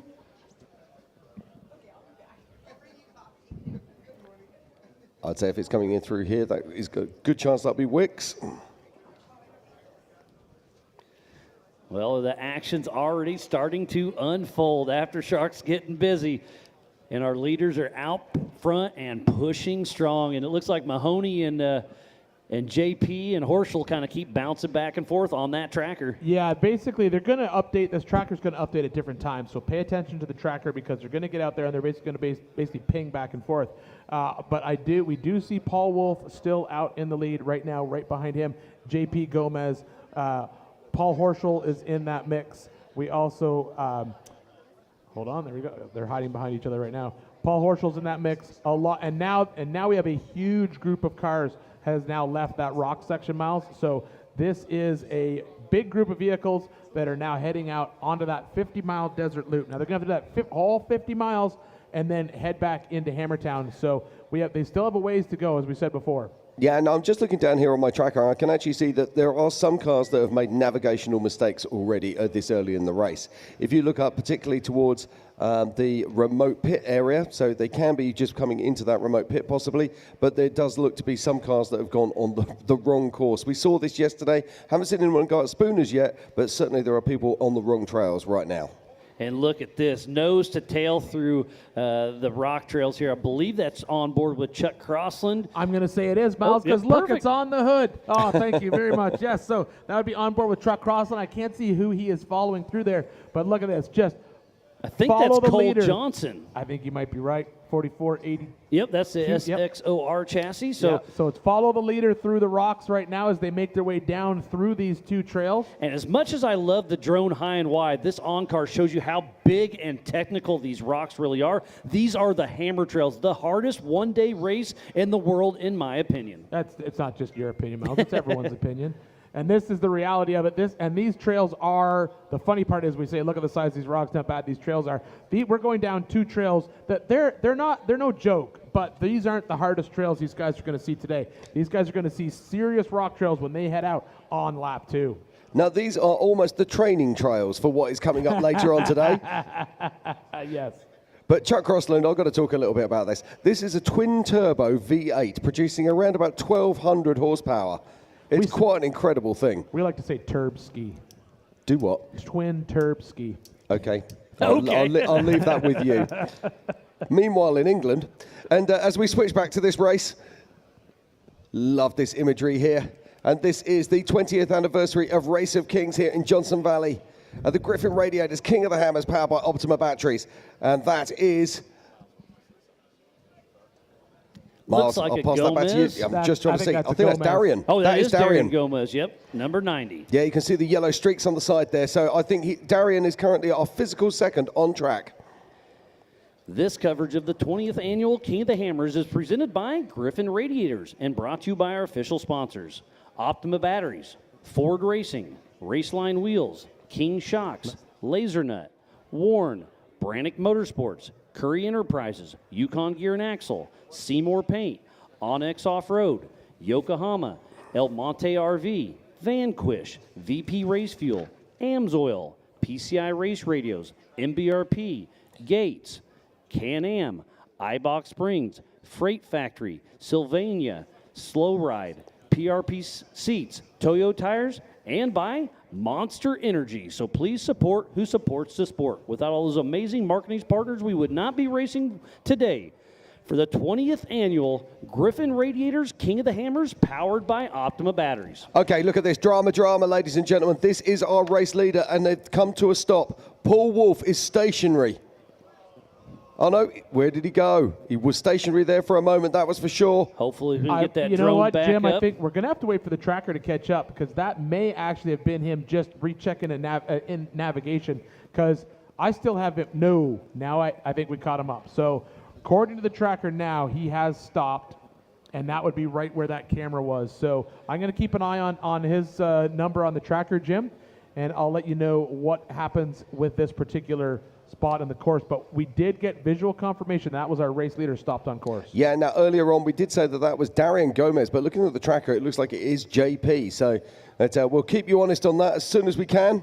On visual, it definitely was Darian. It may not have been exactly where we thought he was on course, but that was Darian. Now I believe this is Mark McCleary. Yeah, it looked like Chuck Crossland in front of him in the 469. And I think that might be Cole Johnson making his way through. So lots of action on track here. Over 80 vehicles racing in this year's Griffin Radiators Race of Kings here in Johnson Valley. 3 laps of this grueling course. The last 2 days we've seen the 4900 GTV Championships and of course the Yokohama Everyman Challenge, and it was brutal on the cars and the crews. Less than 30 cars completing in each class. What can happen today? What is going to be the play? Oh, look at this. This is our race leader, and Paul Wolf is out of the car.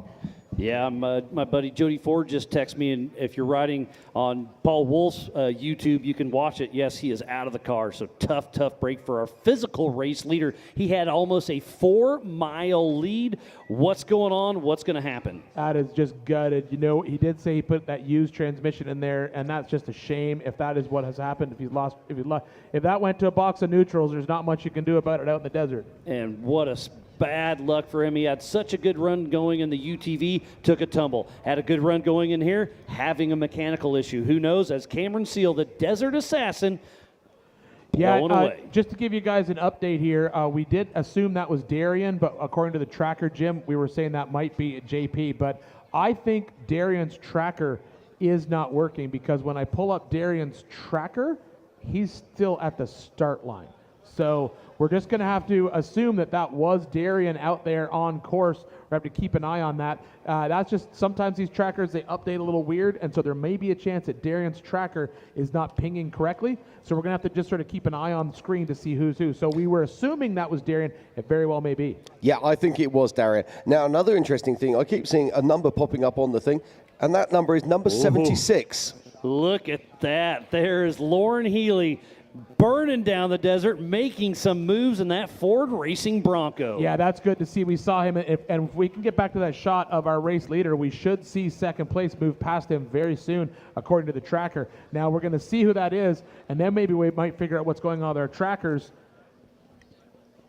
So who is that? There's the pass for the lead. Yeah, I think that's Darian going in past and taking the physical lead in this race. Okay, so if that's Darian physically, then on the tracker, we just have him misnumbered. Oh, okay. I think that might be the issue. I think that we'll work on that right now. We're just going to have to assume that if you're on the tracker following along from what I see, we believe that was Darian in that car. We believe that was Darian's car. But on the tracker, it seems to be coming up as JP. So we may just have an issue with the tracker numbering. But that was physical pass for the lead. For the lead of this race. But still, the heavy hitters will be right behind him. Paul Horschel, Lauren Healy. And look at this. Jason Shear. Jason Shear is in that mix as well. This is the who's who of this race is closing in. Von Gittin Jr. It's just amazing. All right, guys. Well, I think people are getting close enough to town. I'm going to run down the hot pits. Always a pleasure. Thanks for everything you guys do. It's going to be an exciting day, and I can't wait to see how it unfolds. All right, Miles, as soon as we see someone getting close to Hammertown, we will definitely let you know. Thanks again for joining us here to kick this bad boy off. It's going to be a great day. Yeah, it is. Thank you very much, Miles. We'll be getting his insights from the pits later on today. And if you're just joining us, this is the 2026 Griffin Radiators King of the Hammers, powered by Optima batteries. And today is all about the 20th anniversary of the Race of Kings. Who is going to take this coveted trophy? I cannot wait to see how this plays out. Let's not forget, we've got 3 laps today, and that mystery third lap is going to be really special. Well, it's not really a mystery anymore. They all got a hold of it, and then a few of them hiked up the other night, and it is nasty. It is absolutely insane. It's not going to be a joke for them to get out. For those of you that know the trails, it's going to be Dead Blow and Ball Peen are the two of the additional trails that they will be hitting. And I can tell you from experience, those are very, very difficult trails to be on during this race. And I'll tell you what is difficult is driving into the sun in dust. And that's exactly what our drivers are doing right now. Yeah, but that's why it's the toughest race in the world. You don't come out here for it to be easy. Yeah, we would hope that we'd get a little bit of air movement up there right now, but it looks like it's just basically hanging out there in the desert. But the news right now is the fact that race leader Paul Wolf unfortunately stopped on course. We saw him on camera, stopped on course, out of the car. We got some confirmation from people watching his live stream, said he got out, and we're assuming Darian Gomez passed him in that race car. So currently first on course right now is Darian, but about to pass Paul right now should be James Mahoney. Yeah, we're just watching this car right now. I believe that's Vaughn Gittin Jr. And here we go, making the pass. Oh, no, is that Paul Wolf getting going again? That looked like the car was starting to move. So we'll have to keep an eye on that one for sure. Maybe we'll be able to get some drone footage. But that looked to me like Paul Wolf was getting back going again. All right, well, I'll keep an eye on the tracker, Jim, as well as some other. Oh, yes, according to the tracker, Jim, he is moving. Yeah, that's fantastic news. So Paul Wolf is back in the game. Now, whether he's limping or whether he's running at full pace, we'll find out very shortly. But just check this out. We're on board with the RTR superhero himself, Vaughn Gitting Jr. Vaughn qualified really well this year in 11th position. And he's putting it all to work. All right.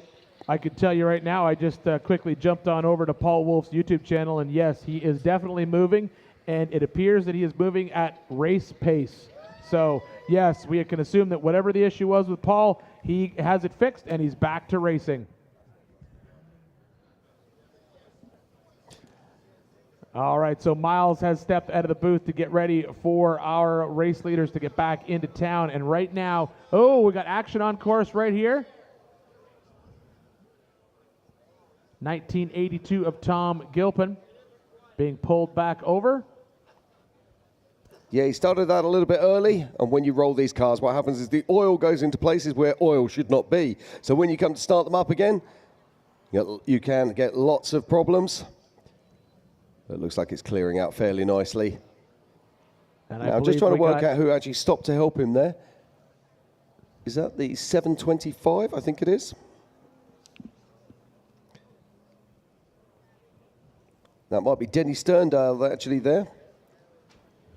Yeah, and while they were recovering, we saw a pass happen. So this is the section of trail. This is the two rock sections that they have to go down during lap 1. And that was Chris Hicks we just saw quickly in our screens there.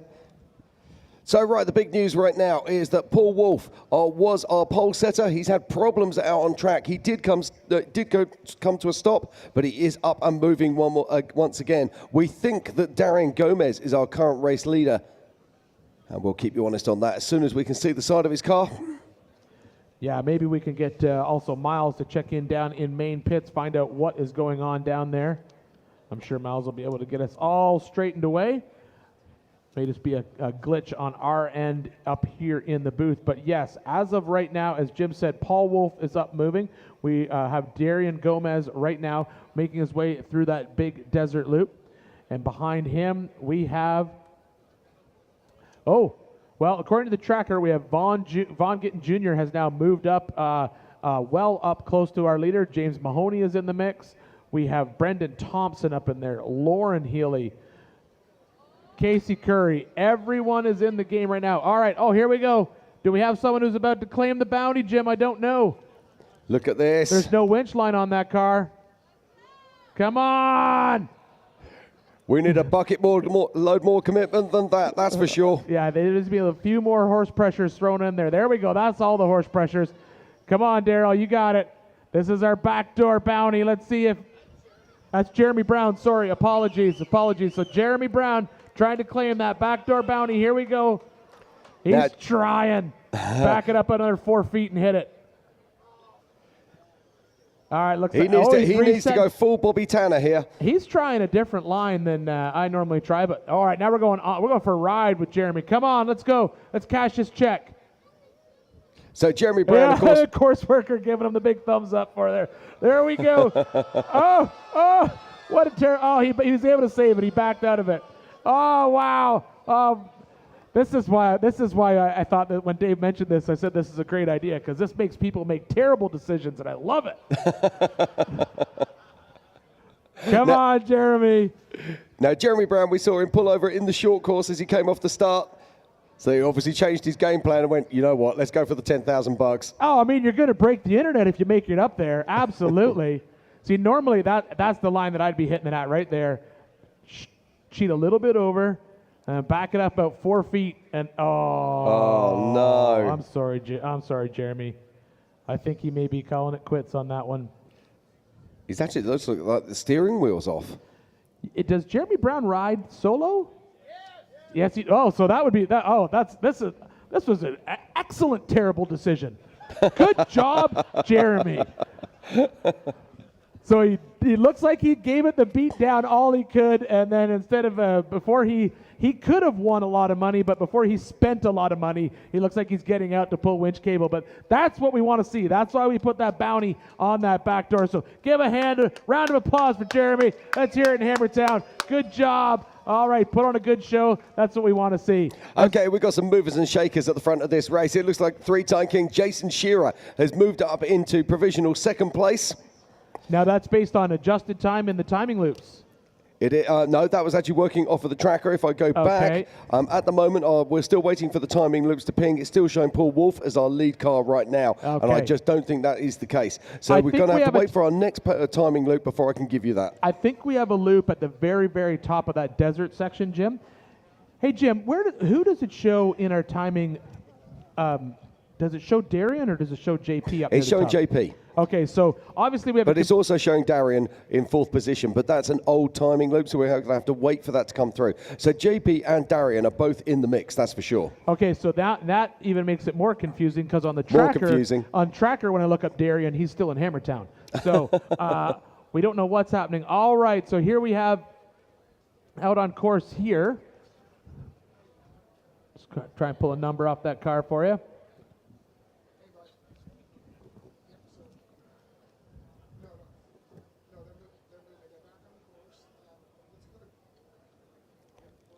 So as the action continues here at the 2026 Griffin Radiators King of the Hammers powered by Optima batteries. All our cars are now on course as they start this 3-lap race. Our our race leader was Paul Wolf, and that looks like, is that Tom Pendergrast?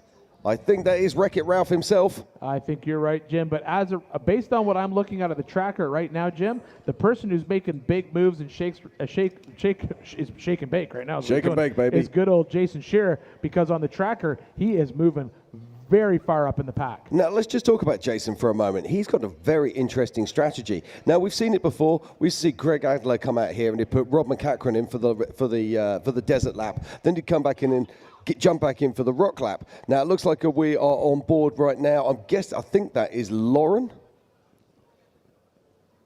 No. That might be. That is Jason Shearer, isn't it? New livery. I do apologize, Jason. Yep, that's Jason Shearer.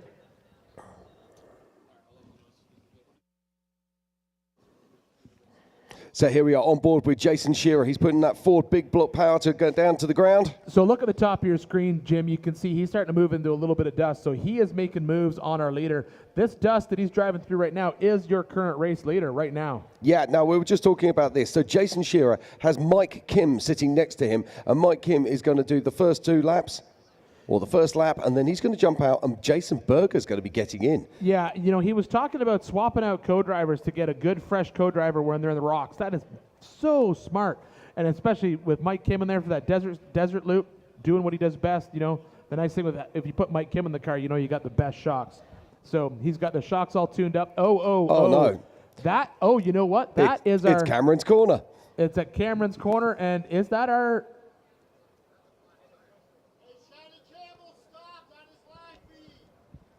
And so we're just looking there. All right, so a bits of tyres flying off this car. Yeah. Now I can only imagine that he's already had a flat tyre. Otherwise, he would be stopping to change this surely. All right, I'm having someone in the crowd yell out to me that in Shannon Campbell's live feed, he is stopped. So I'm going to jump in here and see if I can find him. And that is Kevin Porterfield in that wide open chassis. That's easy to spot. Yeah, Jim, I can only imagine you're right. The only reason to be driving on that flat is if you've already had a flat. So I'm going to jump over to our... So, yeah, Shannon Campbell is showing a stationary right now. And Jeremy Brown is still trying to hook up his winch line.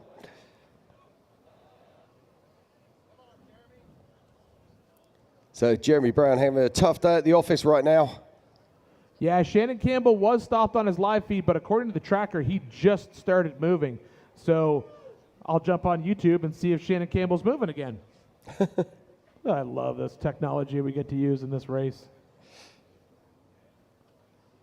Okay, it looks like we've got somebody high-centered down here. This will be in aftershock. There we go. Quick flick of the winch, and away he goes. We've seen a few cars caught on there. We saw Christopher Branton caught on those rocks earlier today. Okay, good news. According to Shannon Campbell's live feed that I'm watching right now, he is up and moving. So he's moving again. So the tracker is keeping us honest. Thank you for the crowd for yelling that out for me. I appreciate it. We checked on that. He is up in that desert section, so he's moving again. I can only assume possibly flat tire, and based on what we saw right here play out, yeah, flat tire. Indeed, and that's Max Gordon in the UFO making his way around. There we go. Yeah, we saw him take off early this morning. So Max Gordon doing great moves there and keeping that car running. And as we watch Max, we're going to bring Robbie Gordon into the booth. Oh, no, we don't like to see what that. What is this? We don't like desert turtles. I believe that's one of our UTVs, Jim. Yeah, that does look like one of them. 441. That's the 441, and that would be 441. That is Robert Leibel. Oh, no, terrible, terrible start for him. Let's just hope everyone's okay. Now, joining us in the booth right now is none other than the legend himself, Robbie Gordon. Good morning, Robbie. How you doing? Good morning, guys. How are you? Yeah, very well indeed. Now, you've been racing out here with us. I think your first race was 2013, if I'm not mistaken. And tell me, what are you thinking right now? Obviously, Max is out in the car. Are you going to be on driving duties later today? Yeah, so basically we're going to do exactly what we did last year. Unfortunately, we're doing exactly what we did last year because we qualified 25th. And the tool bag fell off, which sounds really crazy. It's strapped on top of the spare tire, went on top of the engine and caught on fire. So we've been down for about 15 minutes, and he's back running now, as you see. But that's a bummer. We're going to start from last again. But we started last year, and we were the third car across the finish line. So well, that explains why we've just seen him coming out of the sort of the Spooners area. I was thinking he's a little bit off pace here, but this is what happens in this kind of racing, isn't it? Little times pieces of drama on all of these cars, and they all play out to be a different part in the race as we go on. Well, that one's crazy. You know, normally it's a flat tire, it's a mechanical, something like that. But the tools that you bring along with you to fix that problem became the problem. And so it's unfortunate. You know, these are things that happen. I mean, I talked to Kyle. He said he definitely ratcheted it tight, and there's just so much shaking out there. You know, I was telling somebody this yesterday or 2 days ago after the UTV race when we finished at 7 o'clock, and you know, I've raced Dakar, I've raced Baja, I've done Indy and NASCAR, but this is the hardest race we do. And it's so unpredictable of what's going to happen, what's in front of you. You know, what other race do you have to winch to get up stuff?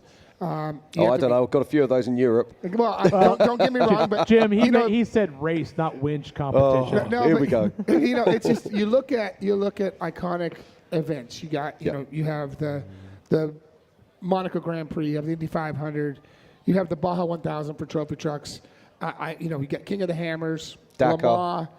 Dakar, and then, you know, I think this is, out of all of those, this one is tougher than all of those, especially for a vehicle manufacturer like us with Speed UTV to come here and finish this course. It's hard to do. Yeah. It's really, really hard to do. And today's race, as you saw, we started last year and we finished third. Looks like we're going to play the same game this year. Max will drive to Midway the second time, and I'll jump in and take the last half of lap 2 and all of lap 3, which we really don't know what the course is because you weren't allowed to pre-run.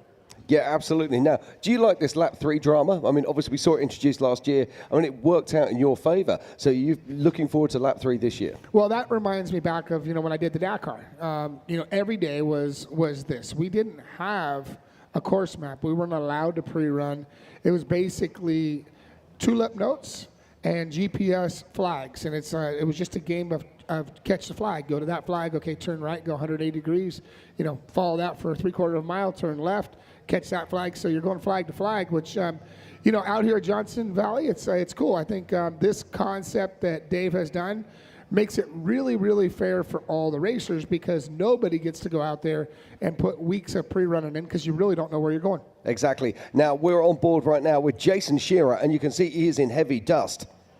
Yeah, there's Jim, virtually no wind today. You know, that's a big thing for off-road racing. This morning, you know, we were watching the flags, and you watch them right now, and they're basically still, and that makes it very, very difficult to pass. Yeah, it does indeed. Now, we've got some drivers out there who are specialists in desert. We obviously seen Lauren Healy's very fast in the desert. I mean, how does that play? It must be so frustrating when you're in that heavy dust and you just can't make moves on the cars in front of you. You know, you have to be careful because you don't know. There's two things. You know, it could be that rolled over UTV, which you don't want to hit that guy because that's very dangerous. It could be a rock that got knocked out in front of you, and boom, one rock hits the drivetrain in the right place, and you're out of the race. So, you know, it's very frustrating. You want to fly by what do you call that? By GPS, but you really don't know what's there because the GPS is only telling you the road's going straight. You could go 100 miles an hour here, and your notes say you can go 100. But if there's a guy crash there, or a spare tire pops out and you hit that thing and go spiraling, you really, it's very unpredictable. Right. Okay. So, Jim, this is Jeremy Brown. This is who we just saw trying to collect that backdoor bounty, but obviously he did have to pull cable to get up it. So now he is up through that section of backdoor. I think we've seen 2 or 3 cars complete this section of the trail. They do have to go up backdoor at least one time during the race. And so the question will be, well, as our race leaders come around, are we going to see more traffic jam in this section of trail? Because these guys made the decision to get it out of the way, and they got it out of the way early. Now, just have a look at this. I'm showing us JP Gomez as being our current race leader at the moment, followed by his nephew, Darian Gomez, and then in third, Jason Shearer, and then being followed by Vaughn Gittin Jr. and Brian Reed. What an incredible start there for Brian Reed.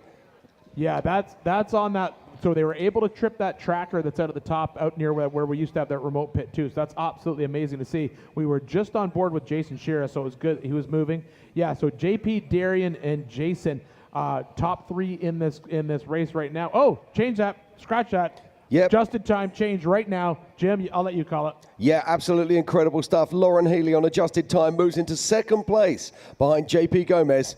So Lauren Healy absolutely on a tear. We were just talking about that a moment ago. Lauren Healy loves the desert. He loves to go fast, and here we go. We are now with one of the UFOs. Is that James Mahoney?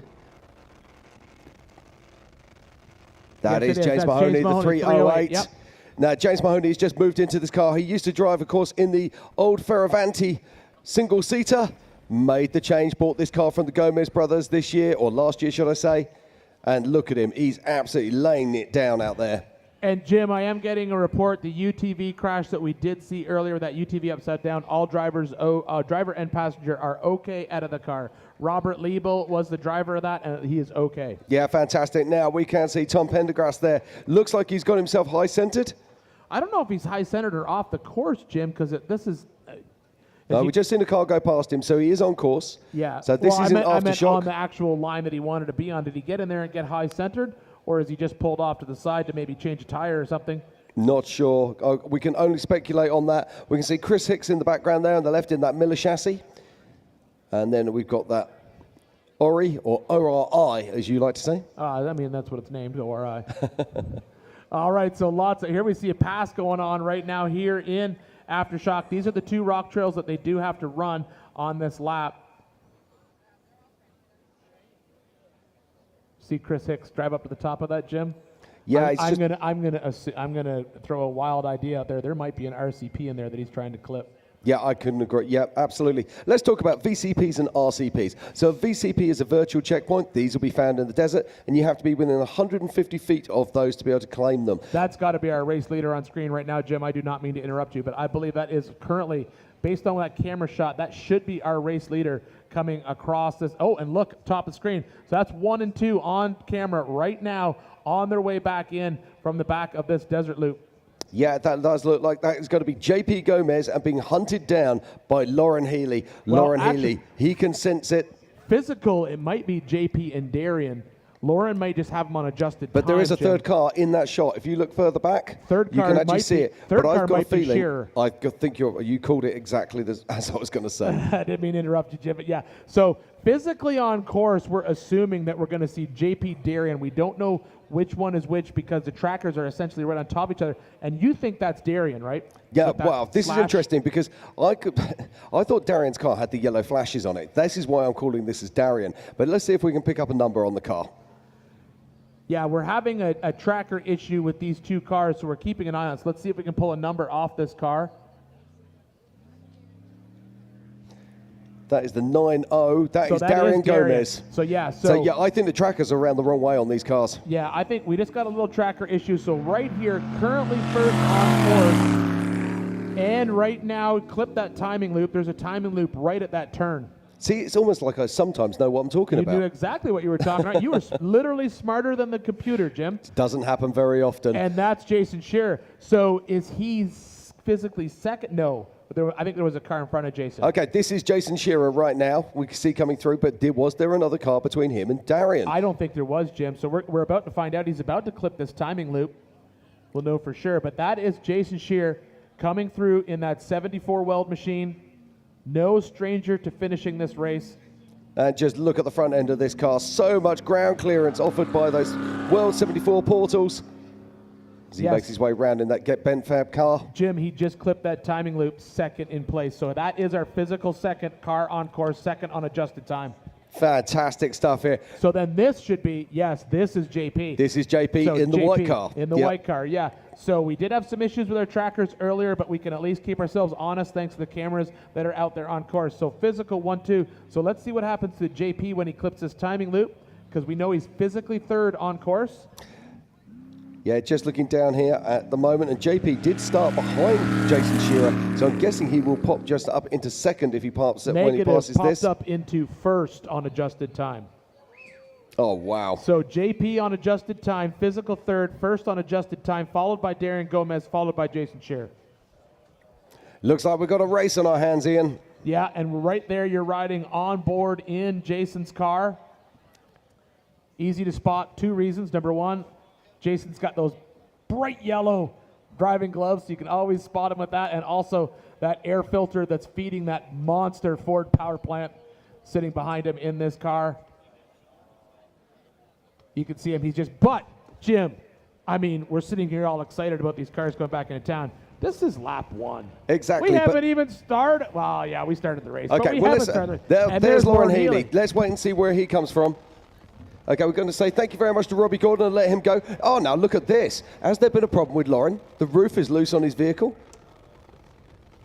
I think that's just that is. I'm going to assume, Jim, that yes, it is loose, but I'm wondering if that's just previous damage from the rollover that happened earlier in the week, and it will probably self-evacuate at some point in time, and that'll be fine. Yeah. It'll self-jettison. That's his DRS, Jim. Now, let's talk about strategy, because it's all going to be about strategy when they come back into the pits. Let's not forget the Gomez's have no less than 4 vehicles on track, and they've got 2 in the top 3 right now. So, is that going to alter their strategy? What is their fueling strategy going to be as they come in? We've seen them in the past come in, take fuel, and take all 4 tyres on the second lap before they go out into third. What are they going to do here? Well, the good news is our man down in the pits, Mr. Miles, I'm sure he'll keep us honest on that, but we saw Lauren Healy, and here comes his teammate in the RTR Bronco. That is Vaughn Gittin, and I believe this is that timing loop section that we were looking at the top. So let's see where he trips it and see where he jumps up into the mix, because Vaughn, yes, he just tripped it, and it looks like he's now into 4th position. On screen right here, this is Steven Watson. This is Mr. Steve Watson, Mr. Off-Road Designs himself. This is, we saw him have that unfortunate rollover in that first turn during qualifying. And looks like right behind Vaughn is Lauren.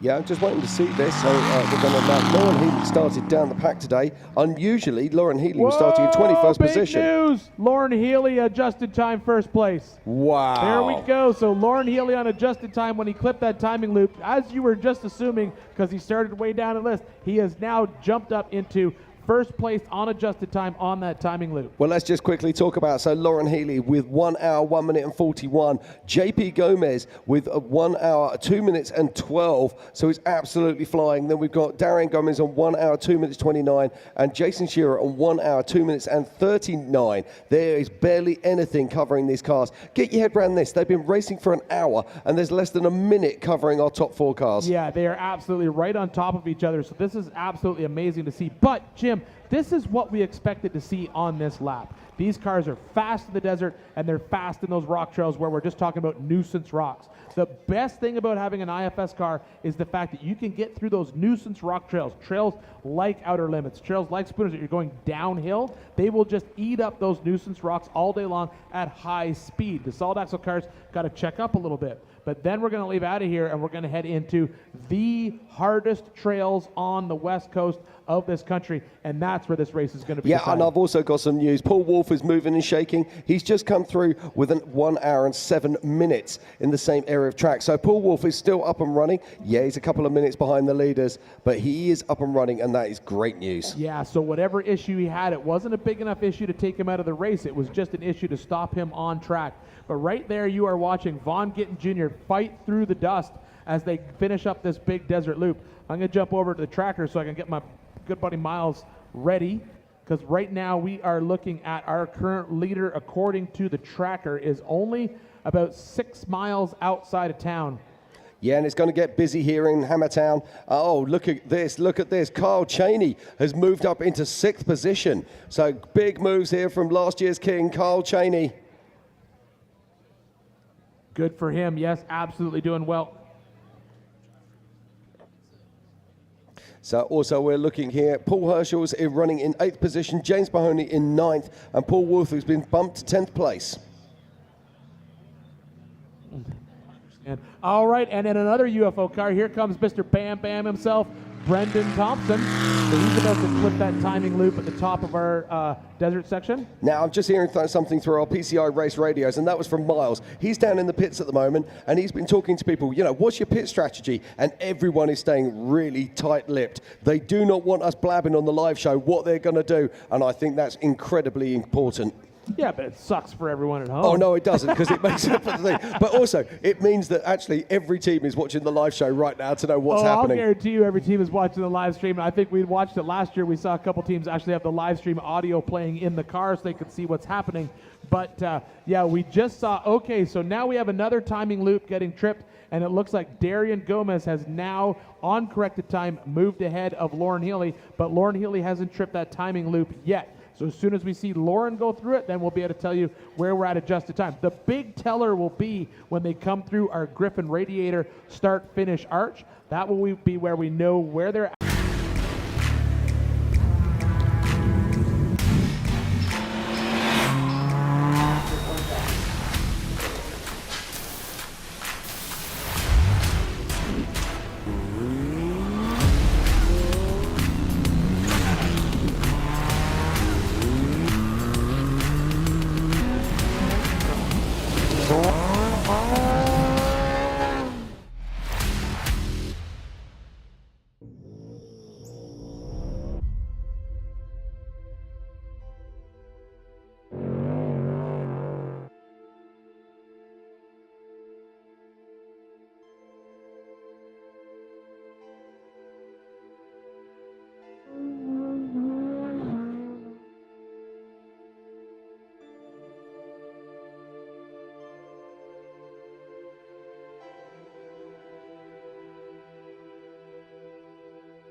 We're here at KOH 2025, and we're ready to throw some laps down and have some fun. Yeah, El Monte Henri came through, as always. It's a good setup. Having these little motorhomes and coaches is nice. You get a place to chill out, relax during the day, and get ready for race day morning, and you can't go wrong with it.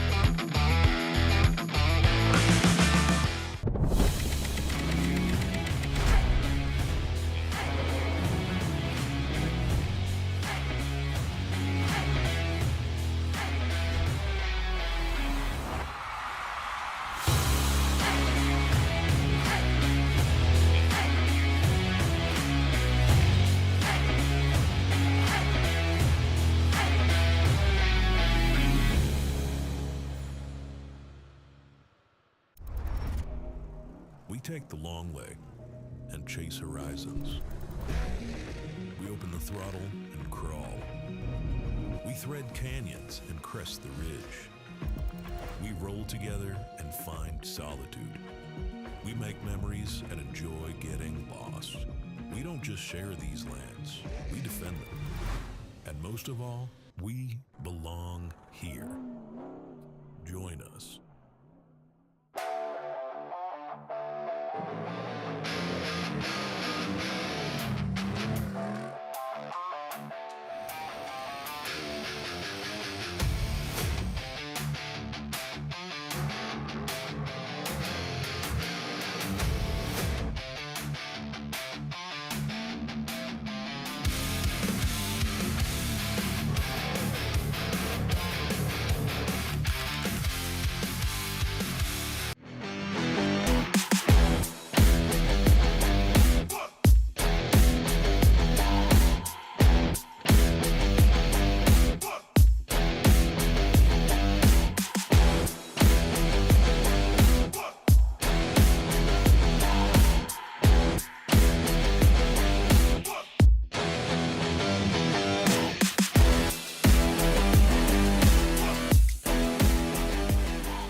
Built without limits. Dyna Pro. Hanguk Tire.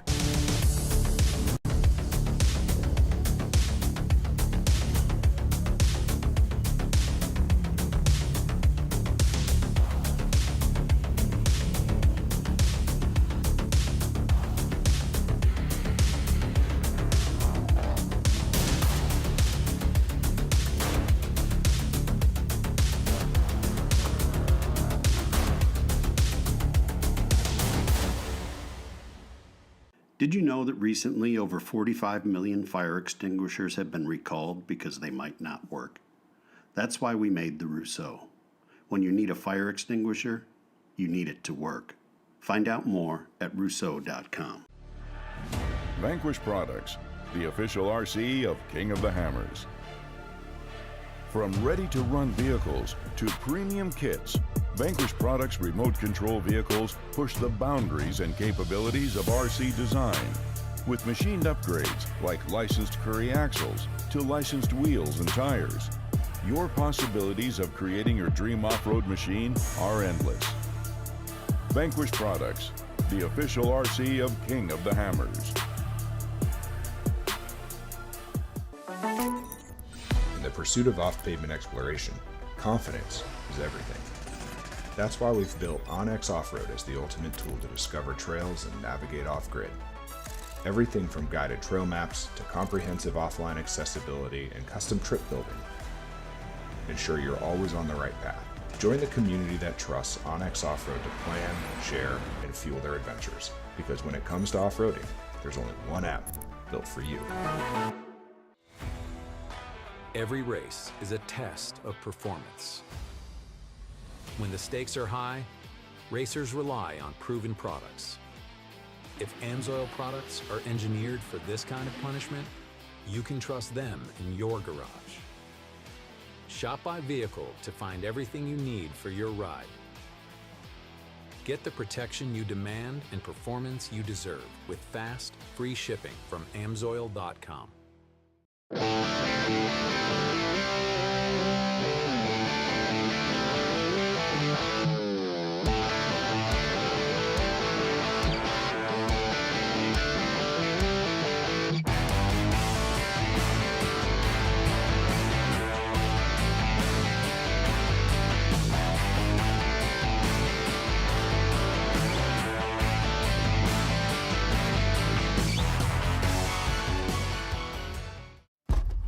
Treat the customer as your friend because he is your friend, and we want him to come back. I've done that all my life, and I pound that into every one of my son's heads, I think. I think it's there.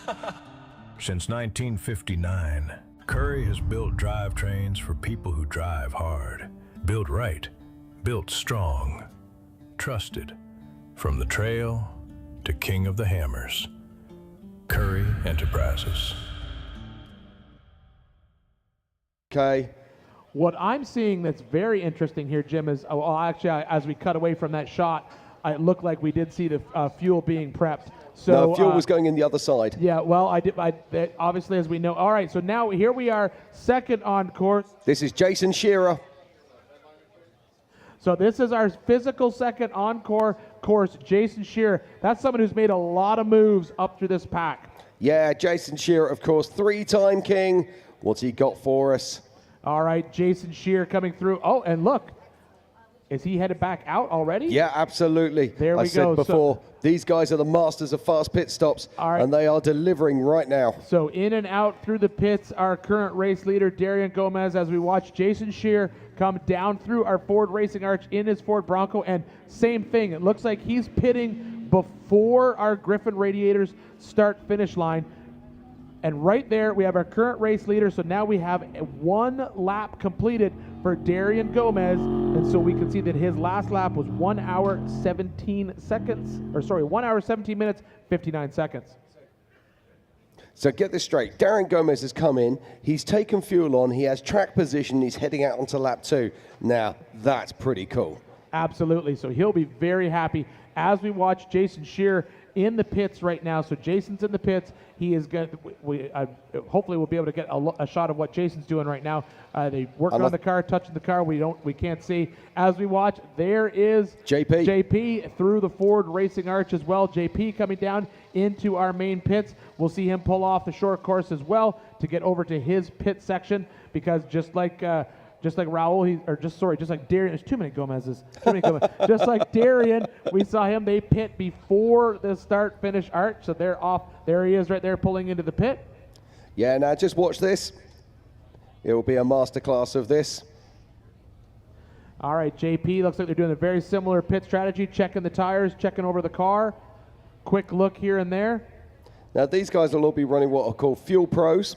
That allowed them to put an incredible amount of fuel into the vehicle in a very short space of time. And this is a fantastic run here. Now, this is Brian Reed from Monkey with a Knife Racing. Yeah, and that was Jason Shearer's old race-winning car. Yeah, so we saw Brian Reed very high up on our start grid this morning, but now he's gone down through the Ford Racing Arch. Right behind him, Mr. Horschel himself coming down through the qualifying course. Yeah, now this car is so incredibly clever. If he can get out into the rocks with it in a decent position, just see if he can make some moves as Brian Reed makes his way around the short course. Now, is he going to come in and pit? I think he's going to clip that start-finish line before he the Griffin start-finish arch before he goes into the pit. So, all right, so we now have Jason Shearer, I believe, must have snuck out on us, Jim.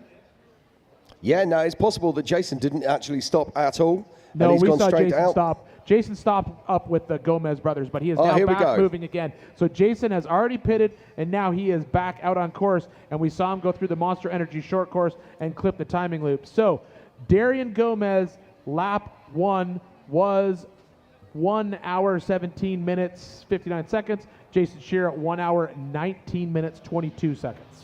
Yeah, so just over about a minute and 20 separating those two cars. Now, the interesting thing is with Brian Reed, did Brian Reed stop, or is he going to chase out to remote pit and pick up fuel there and go for track position? I don't know. I didn't see. He may be pitting after that start-finish arch, because he did clip the line as well as Paul Horschel. His pit is based at with Bailey Cole. So, and there's Vaughn Gittin Jr. in the short course as well. So we now have Vaughn Gittin Jr. in town as well. He's going to come through that start-finish arch, and he's pulling off right there to pit. And let's see if we can see Brian Reed somewhere in this mix. We might see him up a little bit further if we get that camera to spin around. He might be up at the top of this list, way up high. Yeah, his main pit is actually in the corner next to Jason Shearer, but I don't know where his fast pit is. Oh.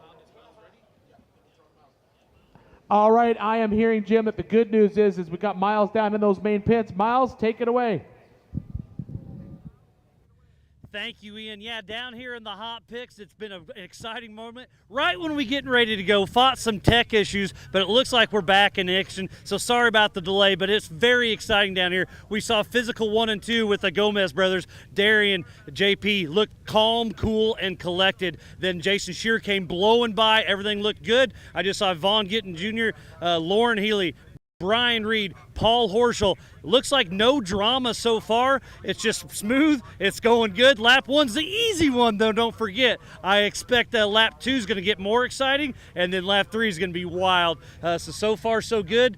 Man, the race has been amazing. Ian, Jim, you've done a great job, but I want to give a special shout out to Bailey, Jade, and Ella back home. Thanks for letting me do what I love, and I know the whole pale of crews there watching and enjoying. Man, what a show, and it's only going to get better. So, Ian, Jim, back to you at the Griffin Radiator main stage. Take it away. Thank you very much, Miles, and look at this. Coming down the MBRP straightaway, it's none other than our pole setter, Paul Wolf.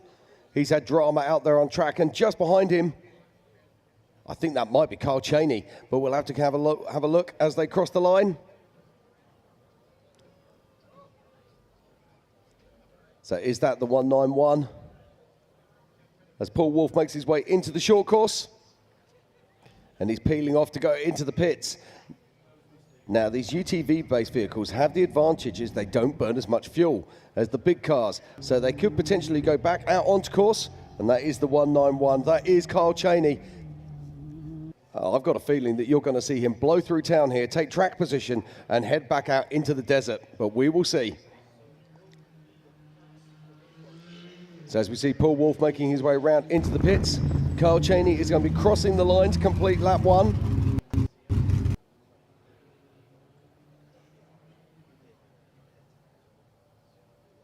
And we've got plenty of action here on course.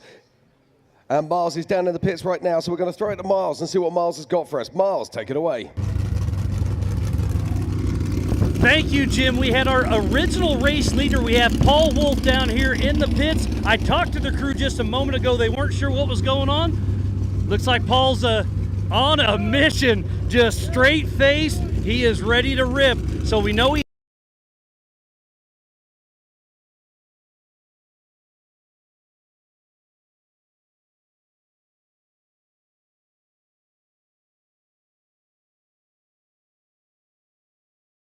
ready, but these things happen in these pit stops. But I believe Miles might be back down there again. Let's pop on back down to Miles. Thank you, Jim. Yeah, we're trying our best down here, but just like these racers, we're fighting a little bit of everything out here on course. And here comes Casey Curry, number 14. What a great run we had there. I do see that's one. Race you. Race you on dirt, sand, snow. Race you through this, over that, all day, all night. Race you on 4 wheels, 1 wheel. How about no wheels? Race you with the world watching. This guy watching. Race you to the summit. Maybe not that summit. To sub 7. Any event, any terrain, any time. Race you.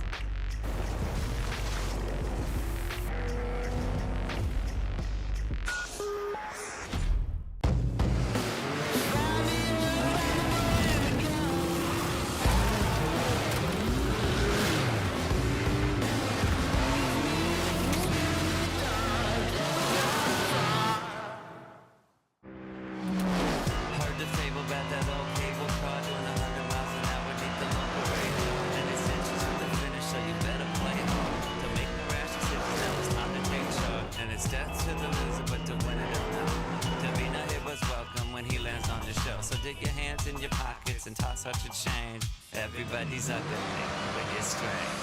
Mister, please, won't you listen to me? I sold my soul for a kiss on the cheek. Whenever someone asks, "How was your weekend?"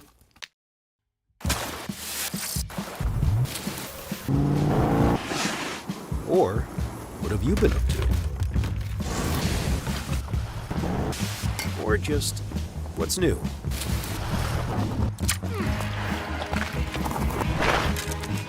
Have a good answer. Just do what you love. Toyo Tires.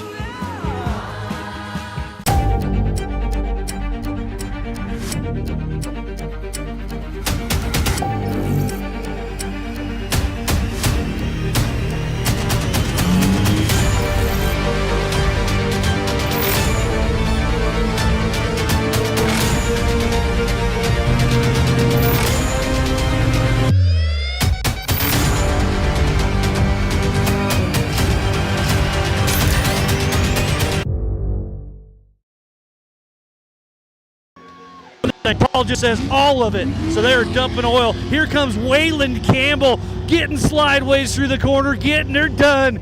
Man, this is getting excited. I'm out of breath, Jimmy, and back to you guys. Okay, Miles, thank you very much. And our current top 10, in 10th position is Phil McGilton. In 9th is Casey Curry. In 8th is Carl Cheney. In 7th is Paul Herschel. In 6th is Brian Reed. In 5th is Jason Shearer. In 4th is JP Gomez. In 3rd is Vaughn Gittin Jr. In 2nd is Darren Gomez. But right now, the man on a charge is none other than two-time king, Lauren Healy. You know, Lauren will be happy with that. You know, we saw him earlier in the week have a little bit of drama with that car. So to be able to get it back to the shop, get it fixed, and get it back out here, I'm sure he'll be happy with that. He's got a little bit of adjusted time on his hands.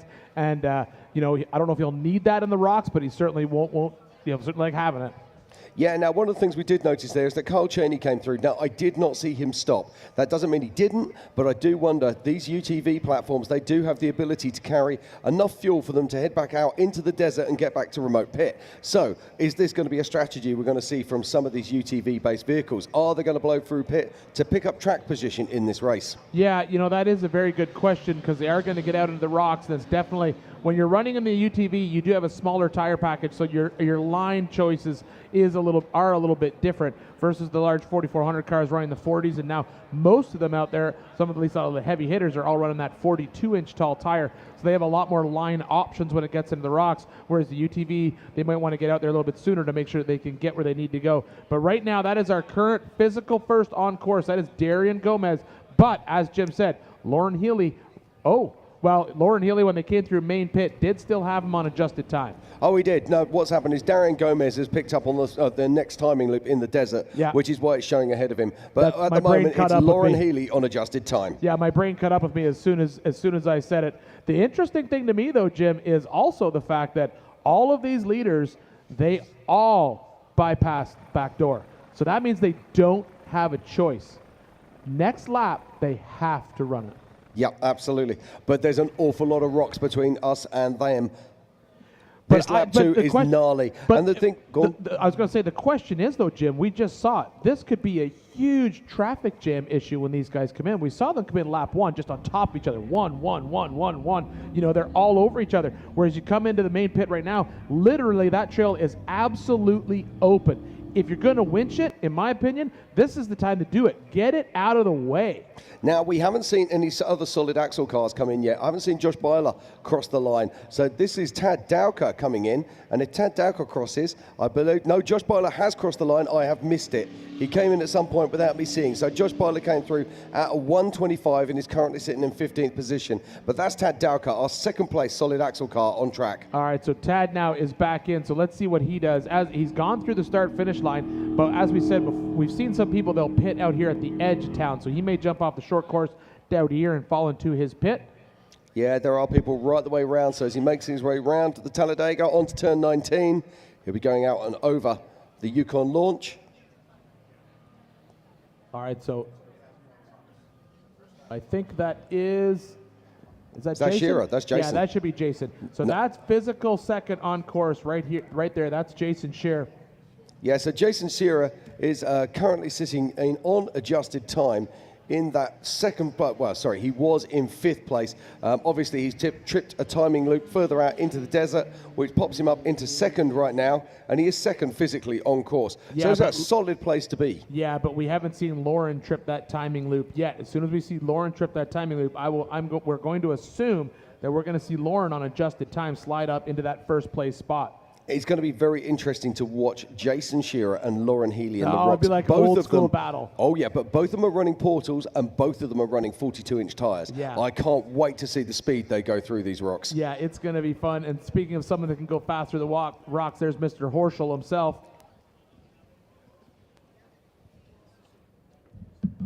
All right, we're watching Horschel work his way through there. But still, Jim, looking at this tracker, I'm going to be honest with you, I still am surprised that as we're watching if you're watching the tracker at home, if you look down at the little bubbles, the little balls, when they are yellow, that means they're out on lap 2. And what I've done is I've zoomed in on the section of trail that they have to run at least one time, which is back door. They have to go up back door. They can winch it. They can try and claim the bounty on it and try to drive up it. But either way, they have to do it. And we haven't seen a single car on this second lap, go in and at least get that out of the way, get that done and behind them. Yeah, no, these guys are still chasing track position right now, and that is Shannon Campbell. Now, we saw he stopped on track earlier on, so it's great to see the three-time king back up and running again. Yep, that's him coming back into town right there. So a little bit off pace from where we'd expected to see him, but still moving and doing very, very well. We can only assume that based on how he was stopped, he may have just had a flat tire out in the desert. And there's the man, the myth, the legend right there. Mr. Tom Ways also coming through that section. Okay, right, we got Miles down in the pits right now, and he is with Paul Wolf's pit. Miles, take it away. Thank you, guys. Yeah, what a drama it's been here in the Wolf Pit. Tough break. So I'm here with Chris Hickman, the car owner, and I saw you guys dumping a bunch of oil in the car. Do you know exactly what's going on? We don't. It's a new motor. We've been messing with tunes, transmissions. All week's been a rough week on us, but we're burning lots of oil. It's coming out at the back somewhere. I don't know. Overflow. Somehow it's blowing it out. But overall, the car's running well. We just got to keep dumping oil in it every time we get a chance. So. And go from there. So some people come to the pits to splash gas. You're going to come to the pits and splash some oil, huh? We'll be doing gas and oil. Our fuel mileage is a little low today. So is it a two-stroke? Yeah, it's about a two-stroke. No, I'm just being, hey. you guys are still in great spirits. You have the Rufus team over here. Everybody's helping everybody. I hate your bad luck. He had such a good run, but it is what it is, right? Hey, it's a long day. You never know what's going to happen this day. Last year, we was leading, 20-minute lead, and compiled, and about the top 10 at that time all went out, so it's all good. It's a long day. We still got plenty of time to make up everything. There's a lot of carnage that's going to happen later on. Oh, absolutely. So good luck there. So I'll just I see Sky Johnson, I see Bailey Cole, and coming through just a minute ago was back-to-back King Raul Gomez, and I always try to give him a thumbs up. Well, guess what? Raul gave me 2 thumbs up, so he was super stoked. Has anybody gone back door yet? I don't know about the back door yet. You'll have to ask Ian and Jim on that one. But yeah, so a lot of action. I saw Josh Blyler coming through the corner and still gave me a thumbs up as he's steering through. We saw our current king, Kyle Cheney. I saw Waylon Campbell come through. He did a huge bicycle here in the infield and was able to save it. So exciting stuff down here in the hot pits. And like I said, it's only going to get better. The last 2 days, they only came through here once. Today, I got to be here for 2 of the laps as they head out for lap 3. And then when the race is over, they'll bring them in. I'll do my walkthrough. And man, again, one of my favorite days of the year is happening right now. And I can't wait to keep it going. So Ian, Jim, back to you at the Griffin Radiator main stage. Take it away. Thank you very much, Miles. Always great to get these insights. And look at this. This is our physical race leader right now. This is Darian Gomez making his way through the rock trails. And this is the start of the second lap here at the 2026 Race of Kings. Yeah, this is the different rock trail from lap 1. So they're going to come in and run a little bit of a different rock trail to avoid, so they won't be messed up with any lap traffic. But that was our current race. That was our current physical first car on course. According to tracking, I think we have something different. Yeah, I've got some news for you. Looking here, we've got timing traps going off right now. Darian Gomez has moved up into first place, not only physically, but also on adjusted time. Oh, but look at this on camera. Jim and I were talking about this off screen. We just watched Darian come through this section of rocks right here, and now we have Jason Shear right behind him. So here comes Jason Shear. Now watch the difference in the speed in which Jason goes through these rocks versus Darian. Darian went through these rocks at a very, very good pace, but when you're talking about rock racing or any type of rocks in general, Jason Shear, that man is a master. Absolutely. So as we continue with the action here, Miles is down in the pits and he's got news for us. Miles, take it away. Thank you, Jim. Yeah, we're cruising up here. Just Shannon Campbell, 3-time king as we speak, and we're going to see how it's going with him. But it looks like it's just a quick fuel and go. I'm going to try to get to the front of the car. Oh, they're talking. Jess is up front, and it sounds like Shannon may not have communication with her. Well, she doesn't have a radio. They're pulling the side body panel off real quick. But Chris Ray's in there riding shotgun, trying to keep everything going. But this is another man you can never count out. He was won back in 2008. He could still win today. I love Shannon Campbell's obviously one of the biggest names in our sport. He was a big name before King of the Hammers was him out here still racing with us today. Such a great deal. And they just accidentally hit the horn on him. But hey, he's here, he's ripping. So far, so good. Oh, they are taking more body panels off. We did hear something about maybe a hot transmission, and there goes the 86. So another Gomez out on course. Oh, here comes 8K Watley, and he's missing the backside of his Bronco. So maybe we can get that found out on course and put that in the auction we're going to be doing later on today. So yeah, that's what they're doing. They're pulling the side panels off, trying to get more airflow to some of his coolers. Trying to hear what they're saying over here. Jess, how's it going? A little bit of tranny temp issues right now. Okay, that's what we heard, and that's why you pulled the side panels off, trying to get more cooling, correct? Yep, that's why he stopped out there earlier. He had to let it cool for just a minute. But so far, you got a great team down here with the Coupe Racing, and man, this day is getting excited. I see AK Watley down there. I see Justin Wicks. Who's this? This is Andrew McLaughlin. He's coming through a solid axle and is racing with us for a very, very long time. And they are absolutely singing it as they split. Oh, McLaughlin got me with a little dirt. I'll get you back later, buddy. But right now, he's having fun out here. And it looks like Shannon Campbell's getting ready to take off. They're trying to talk to everybody to make sure everything's good to go. But three-time King of the Hammers champion and Off-Road Motorsports Hall of Famer Shannon Campbell and Chris Ray now with a big thumbs up from them too. So, man, lots of drama early, lots of fun having here. So, just man, the action keeps going, and we'll see what happens. But it sounds like I don't have a whole lot going on in here, so I'm going to, oh, here's somebody, who's this one hitting the Yukon launch? Ooh, this is going to be Randy Slauson, I believe. So you guys tell me. I'm going to keep it up with Randy Slauson if I have the time. Oh, negative. All right, I got to take my golf cart. I forgot about that. So I'm going to send it back to you guys while I watch Randy Slauson. So I'll send it back up to the Griffin Radiator main stage. Take it away. All right, thank you very much, Miles. We got lots of action happening on course, don't we, Jim? We just saw Lauren Healy make a big move. Yeah, I think we just saw team orders there. We just saw Lauren Healy going past his teammate, Vaughn Gittin Jr., and look at this. We were talking about it earlier. You were saying about the pace that Darian Gomez had going down through these rocks. Look at the pace of Lauren Healy here. He's putting those 42-inch Nittos to work with those 74 World Portals in these rocks, and just the pace is absolutely unbelievable. And look at he the can dust, see and dust in front of him. Not only can he see dust, he can see an actual physical car. So I'm assuming that should be JP. Well, that's potentially, if he's just gone past Vaughn, that could be Paul Herschel and possibly JP. I think that's JP based on the car. I don't think that's Horschel's car. I think that's JP that he's chasing down, and then in front of him should be Horschel. We saw Jason going through this section earlier. Here is our current physical first car on course. This is Darian Gomez right now. Behind him should be Jason Shearer, but Lauren Healy just putting the squeeze on everybody, and he has got adjusted time in his back pocket, and he's going to be able to use it to his advantage. But look at him just eat up these rocks in that RTR Ford Bronco. Yeah, just unbelievable. I mean, you cannot believe the pace of this man right now. And he's just gaining time on that car in front of him. The car behind front, it might be, they might know what's going on. That is JP Gomez. Yeah, that is JP Gomez. Oh, look at this. Current race leader, and here comes Jason Shearer right behind him. So we have Jason Shearer on course, current race leader with Darian Gomez working through this rock section. Watch this. You're about to see a clinic happen right here. Watch Jason go. Jason's just going to eat this up, and he's going to close the door on him. He's going to, no, he's being too nice. Oh, no, he's going to close that door. There you go.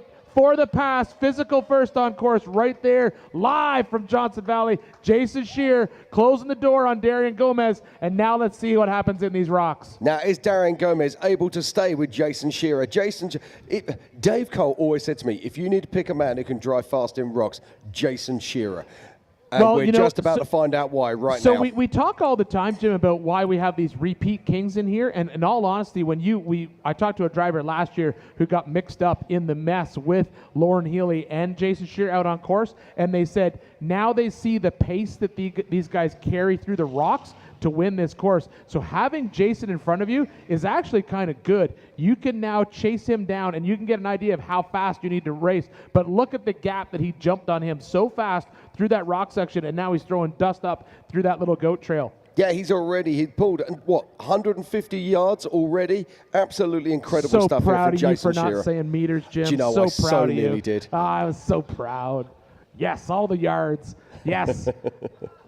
We'll be down to feet and inches in a moment. America, Everybody Jim. will be This confused. is America, Jim. He pulled approximately, 3/4 of a Home Depot in front of him. So here we go. It's Jason Shearer who currently has the physical lead in this race at the 2026 Griffin Radiator Race of Kings powered by Ultimate Batteries. Oh, but check this out. Darian Gomez is going for the move on a different line. Yeah, now, I don't don't forget there are RCPs in here. I'm wondering if Jason's actually gone for the hit the RCP. We can only assume, they're going to be in this mess, and then, Jason, hopefully, I'm sure Jason knows where all these RCPs are, but right now we're watching Darian in this rock section, and we will, that's for race ops to worry about later on, Jim. And right you also now have to remember that Darian is a single-seat car, and Jason has got the mastermind himself. That is Mike Kim. Mike Kim has won many times out here racing with Dan Fresh.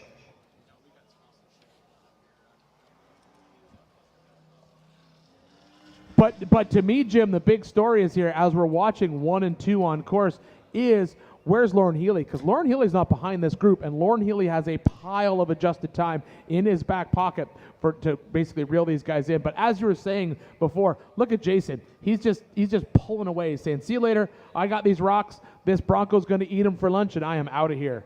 Yeah, he's just checking out on this UFO right now, putting that car to work. And we spoke about it already. Those 42-inch BF Goodrich tires mounted with those World 74 portals. And here we are. We're now in car with our current race leader. This is Jason Shearer and Mike Kim. And that Get Bent Fab car. What a piece of engineering genius it is. But we're still got a long way to go in this race. We're only just starting lap 2. Yeah, we got a pile of racing left, just starting into lap 2, as Jim said, as we jump on board with Jason Shearer in that car. This is absolutely amazing to watch. Now, right now, essentially, we're going down these rock trails. We don't expect any real drama until we get over into the same trail where we saw a little bit of action yesterday, which is over on Jack. So we don't expect any drama at all from our leaders, because we think these guys will basically get through there really quick and really easy. But they still have to navigate all of these trails, and then they have to head out and pick up that lap 3, which is, if you know the Hammers trails, lap 3, it is going to be a hard one. Yeah, so here we go. We're still in car at the moment with Jason Shearer. A little bit of backwards action. And just behind him is Darian Gomez. Impressed with this young man. He's staying with the 3-time king and the rock master that is Jason Shearer. Well, I mean, this is just a smart move when you think about it. If he can keep at least Jason in his eyesight and keep an eye where he's at, he gets to see Jason pick the lines, and then he just gets to basically chase him through them. This is a very, very smart move. If you can keep him this close, or maybe go for a pass, which looks like what he's going to do right now. He's going to try and jump up over here and grab a rock pass. Let's see what happens. Now, these... I'm getting people yelling at me that Shannon Campbell has stopped again, so I'm going to jump on the tracker and see what's going on, Jim. Yeah, now, Darian Gomez has been running these trails for the last couple of weeks. They've been doing this main rock trail. He reckons, I spoke to him the other day, driven it 5 times already. So he knows the alternate lines. He knows what he can do. And he's trading blows right now. Yeah, unfortunately, according to the tracker, yes, the audience is right. I do see Shannon Campbell stopped just outside of town. That's going to be an absolute bummer for him. Yeah, that's a tough break there for the 3-time king. I fancy Shannon's chances this year. He's got a really did good as well. winch up front. He was my pick. pick. Look at this. Oh, we got someone hit. Here we go. Backdoor beat down. Let's go. Here we go. Andrew McLaughlin out there. Here we go. Can he claim that backdoor bounty? He's set up right. Come on, let's go. All right, so just to remind all of you, Dave Cole said that he wanted to put a bounty on this hill the other day when we were sitting up here talking on the live stage. I said I would take care of it. I called some of my friends in the industry, and we've kicked in a bunch of money. We also, over on iRate 4x4, they put together a crowdfunding pot to come in and raise a bunch of money. We're still getting money up as we go right now. Right now, we're well over $10,000, and it's growing every minute. For somebody to get up this trail unassisted. The first car that gets up there unassisted, oh, looks like he's given up. And you know what I think we'll do, Jim? This is what we'll do. Here's what we're going to do. If no one does it, if no one makes it up the backdoor bounty, we'll let the winner decide what charity this money goes to. Now, did you just see that? That's Waylon Campbell at the back, and he's just been overtaken. I'm guessing that's the 191. I'm guessing that will be Carl Cheney, our current king. I'll get confirmation of that. Yeah, and that is Brendan Thompson Brendan just Thompson behind him. right behind him in the mix right there. So, and now he's going to put a little bit of pressure on him coming up there at UFO Fab car. But it looks like Andrew McLaughlin was trying to make his way up to claim that backdoor bounty, but unfortunately his co-driver's getting out to pull cable. So it's still available for all the drivers out there.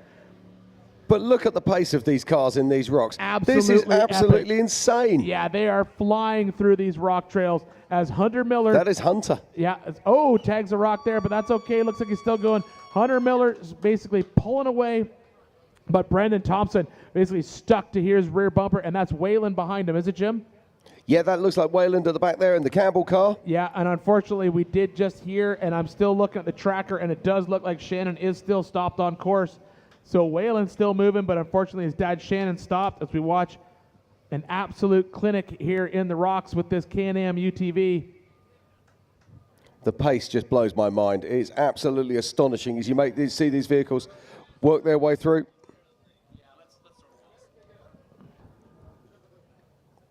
So as we continue here with the rock action, Miles is in the pits and he's got lots of news for us. Miles, take it away.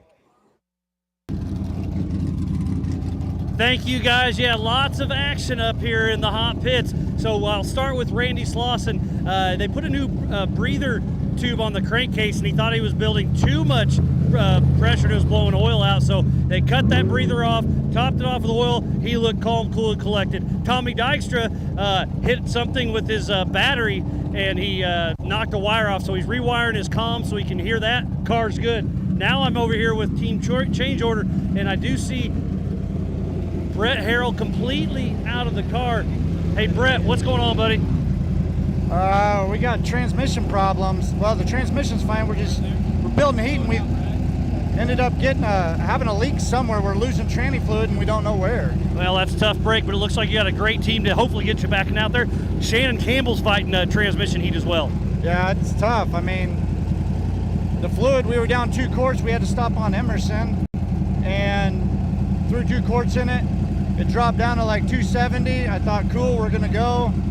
I get up to probably 70, 80 miles an hour. It spikes at 315. We're having to do like 50, 60 miles an hour in the desert to even make it go. I hate to hear that. Well, I'll let you get back to it, get back in the car, and good luck to you. And then I also see, oh, this is Rick Lavezzo crawling out of the car now. I see Jake Hallenbach cruising by. There's one of the SCI cars that helps paint all our stripes in Hammertown, so shout out to those guys for helping us out. But Rick Lavezzo is out of the car looking at the back of it. What's going on, Rick? I think O2 sensor. Oh, so just drivability. We have no power. And you're not used to that. You're used to all the power. Used to having a lot of power, so we're trying to figure it out. We barely made it in. All right, well, you're here. You got the right team. I'll let you get to it. Good luck, buddy. So, yeah, lots of action. I'm telling you, the hammers will bite you every time, so you got to be as prepared as you can. The Bleilers are up there. I can't get to them. But, it sounds like Jim, Ian, take it away. Yeah, Miles, thank you very much. It looks like we got a little bit of action over here in backdoor. It looks like we may have had a pass. I believe that's Randy. Now, he winched up the first line from the looks of it, and now he's made a pass on Andrew McLaughlin.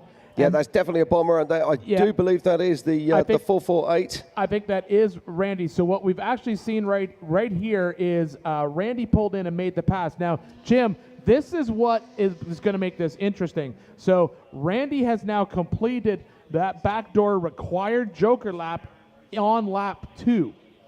He's one of the only what I would consider of Andrew McLaughlin. You can never check him out. So he's completed it as well. Now, so that puts these guys in great position before these guys go out onto lap 3, because when they go on to lap 3, we're going to see a lot of cars pull in and have to run that basically that section of trail. Yeah, that's Denny Sterndale there. is stopped out on course, and that's literally just outside of the pit line. So that's a tough break. We're jumping in. Now, who's this? This is Jason Shearer coming into pit 2. Yeah, this is Jason Shearer, and this is don't stress. We saw this earlier in the week. They may just have to drive through it because they do have to come through this section. I can't tell if he's stopping. Yeah, no, his thumbs up there. Yeah, he's just adjusting his harnesses and just having a chill out. Giving his hands a rest from the wheel, probably. Now, but he did say they were going to do a co-driver swap, but I don't know, was that lap 2 or lap 3? End of lap 2, I believe. And check this out. Okay. This is the trophy Jeep of Casey Curry. All right, Casey Curry out on course right now. This is him going down through those rock trail sections at the beginning of lap 2. Or sorry, up this section. Yeah, just look at the size of these rocks. They are absolutely huge. Oh, we got some action going on in the short course right now. And that looks like the 1949 of Nick Allegri.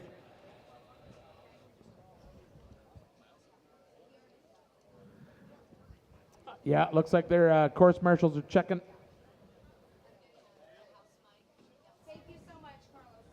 Okay, so we have got tons. So, Jim, let's just jump in here. Where are we at tracker-wise, timing-wise? Yeah, well, timing-wise, it's obviously once they get into the rocks, it's actually very difficult to work out. But just looking right now, it is still Jason Shearer is our physical and also race leader on adjusted time. And Darian Gomez is close behind him. However, they are the only two guys that have tripped the next timing loop. It's going to be interesting to see where Lauren Healy is. I think you're going to see him making moves up that field. Yeah, I was going to say we saw him earlier. Oh, and look who it is. It is. Oh, I love announcing this. Okay, I'll set it up for you. You set it up for me. Okay, good. Here comes Bailey Cole, sponsored by Jags. All right, so there's Bailey Cole out there working his way through the desert, or working through the rocks, I should say. Apologize. In the number 13 Jags sponsored car.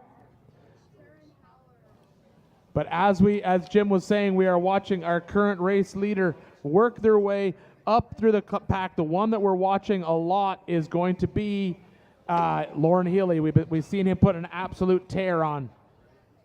Okay, we're getting some information from Race Ops. We've got some info on some drivers that have been having some issues out on course. So let's just check that out right now.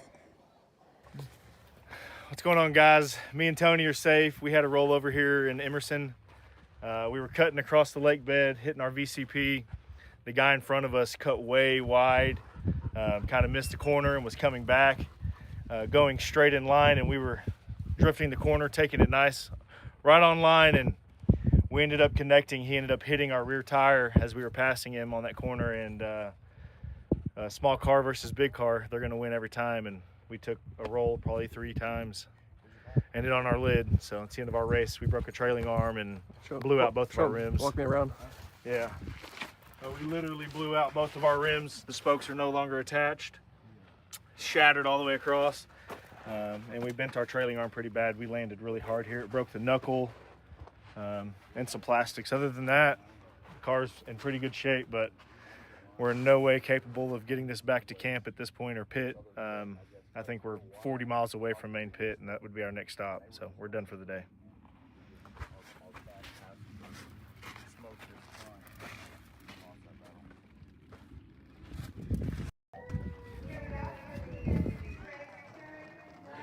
All right, absolute bummer for that team out there on course. But right now we're looking at Mr. Jason Shearer on screen as he works his way through his second lap. We're seeing lots of action as we jump back over. This should be...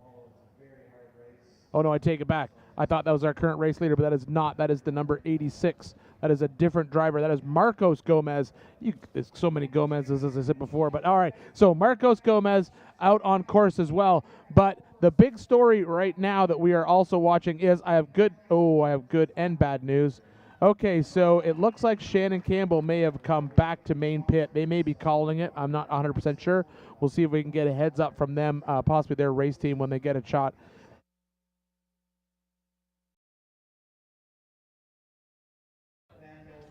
All right, as we watch, there's Mr. Desert Assassin himself, Cameron Steele, making their way up this pivot rock out here on Outer Limits. We just saw Casey Curry and the Trophy Jeep work through there, and this is Waylon Campbell right behind Cameron. You can see that's a very tricky section of trail. I'm going to come back over to our live timing to see where we're at as some of these drivers slip some of these timing loops out in the desert, because the one that we've been watching is the one that just hit the loop. So Lauren Healy has actually, on corrected time, moved ahead in this race by over 3 seconds. So currently, right now, on adjusted time, based on the timing loops that we're seeing, speak of the devil, there's Mr. Lauren Healy himself, and he is on a tear. But as of right now, Lauren Healy on adjusted time is our race leader. He's not physically first on course, but he on adjusted time has taken the first position, followed by Jason Shear, and then after that is Darian Gomez. Although we aren't sure who's physically leading this race. It was Darian Gomez, but then we saw Jason Shear basically. Then we saw we basically saw Darian and Jason basically swap places back and forth.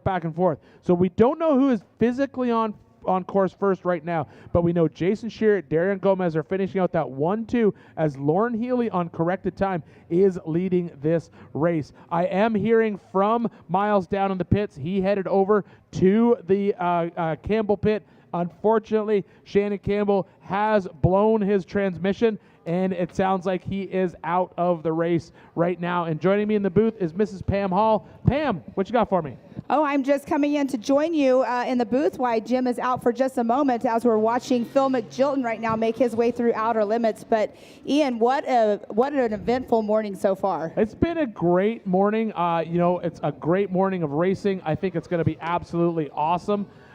Oh, and that's Lauren. Well, it's confusing when you watch this race. That could have just been Lauren basically dropping in to pick up that RCP. I don't think that was an issue. He's just basically coming across the top of that course. As it is right now, that is your race leader on adjusted time. That is Mr. Lauren Healy right now, former king, and I know he's thirsty for that third king, that third scepter, third crown.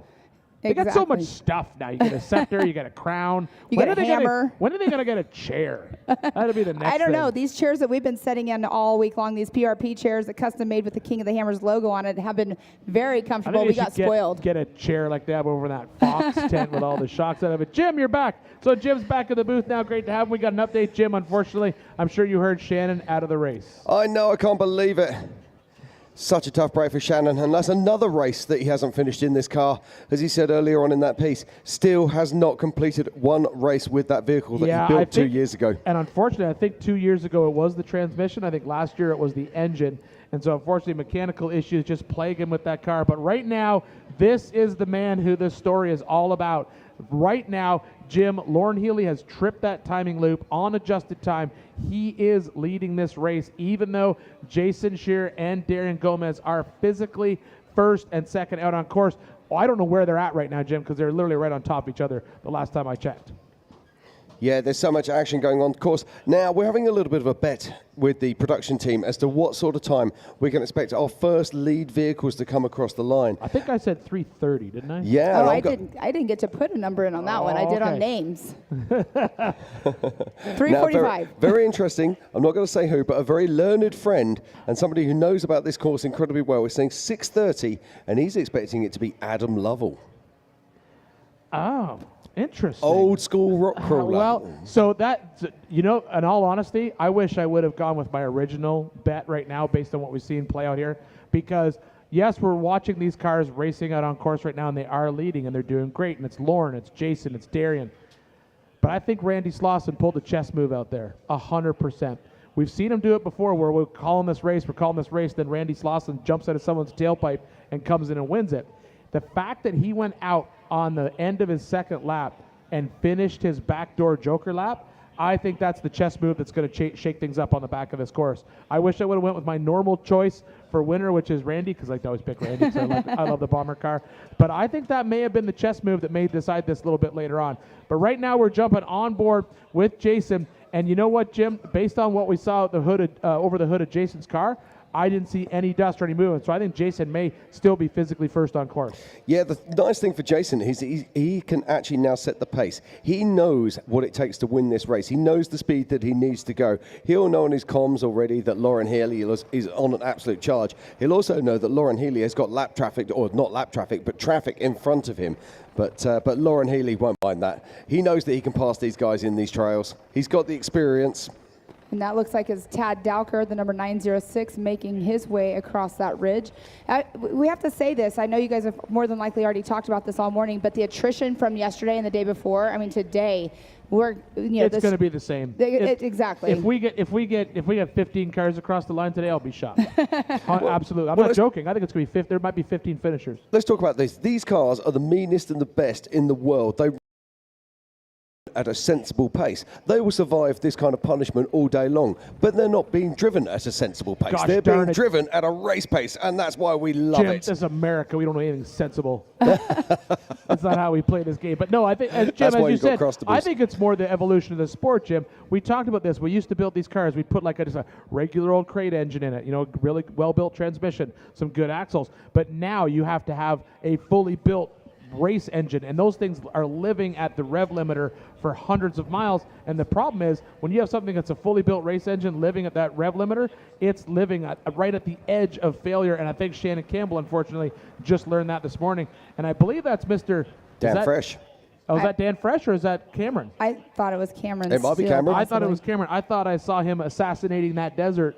And so I think that was Cameron Steele, which would be good to see him out there. But right there, that is Mr. Jason Scheer.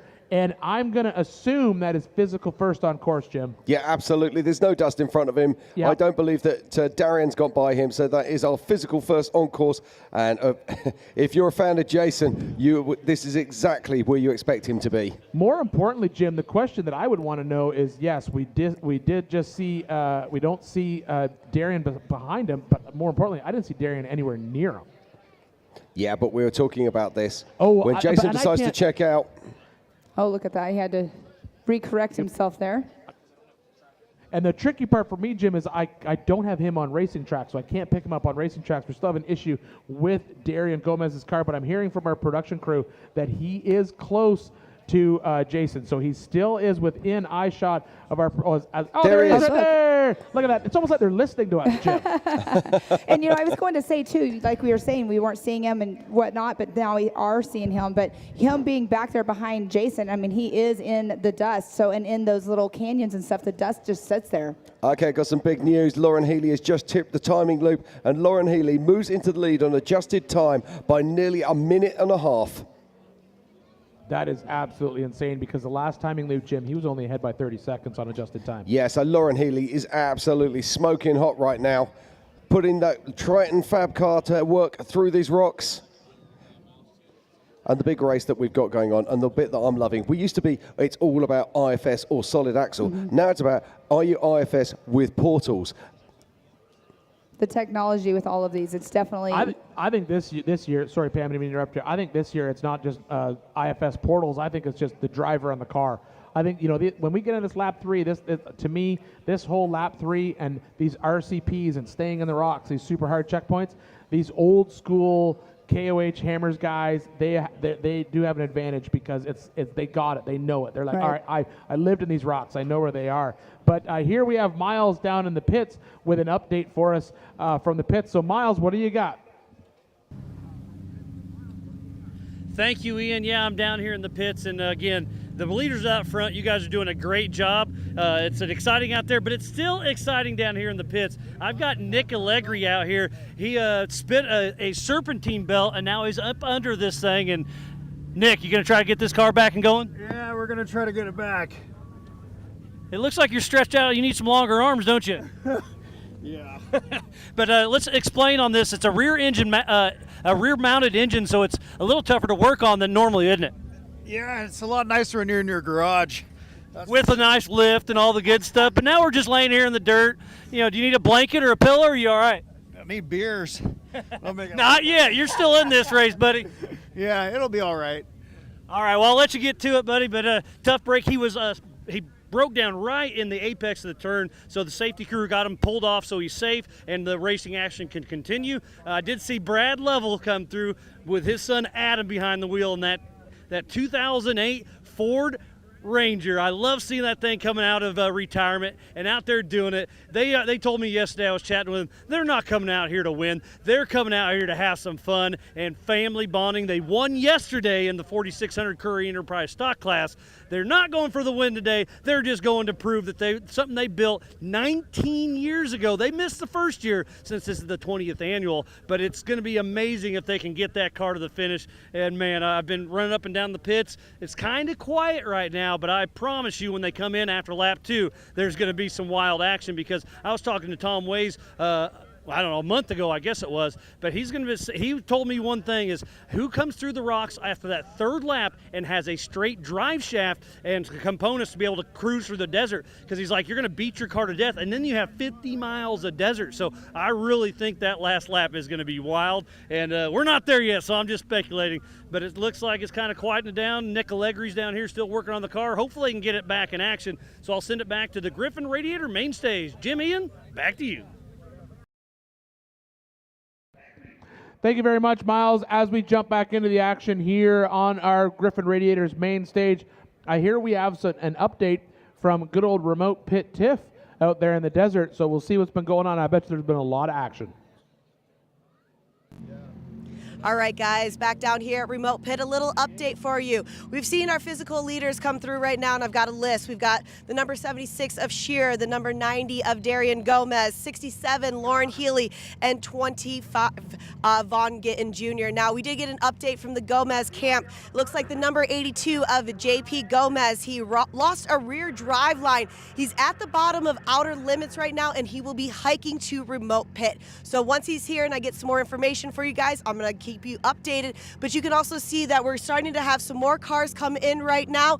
This is going to be a crazy lap for a lot of our drivers. They're going to head back out into the rock section, but I also got some other updates from some drivers that they will be pitting here for laps 2 and 3, and we can see the 191 of Kyle Cheney heading back out into the desert. He did stop at Remote Pit for just a little bit. I'm going to go back down to the team, find out what they did, and come back with some more information for you guys.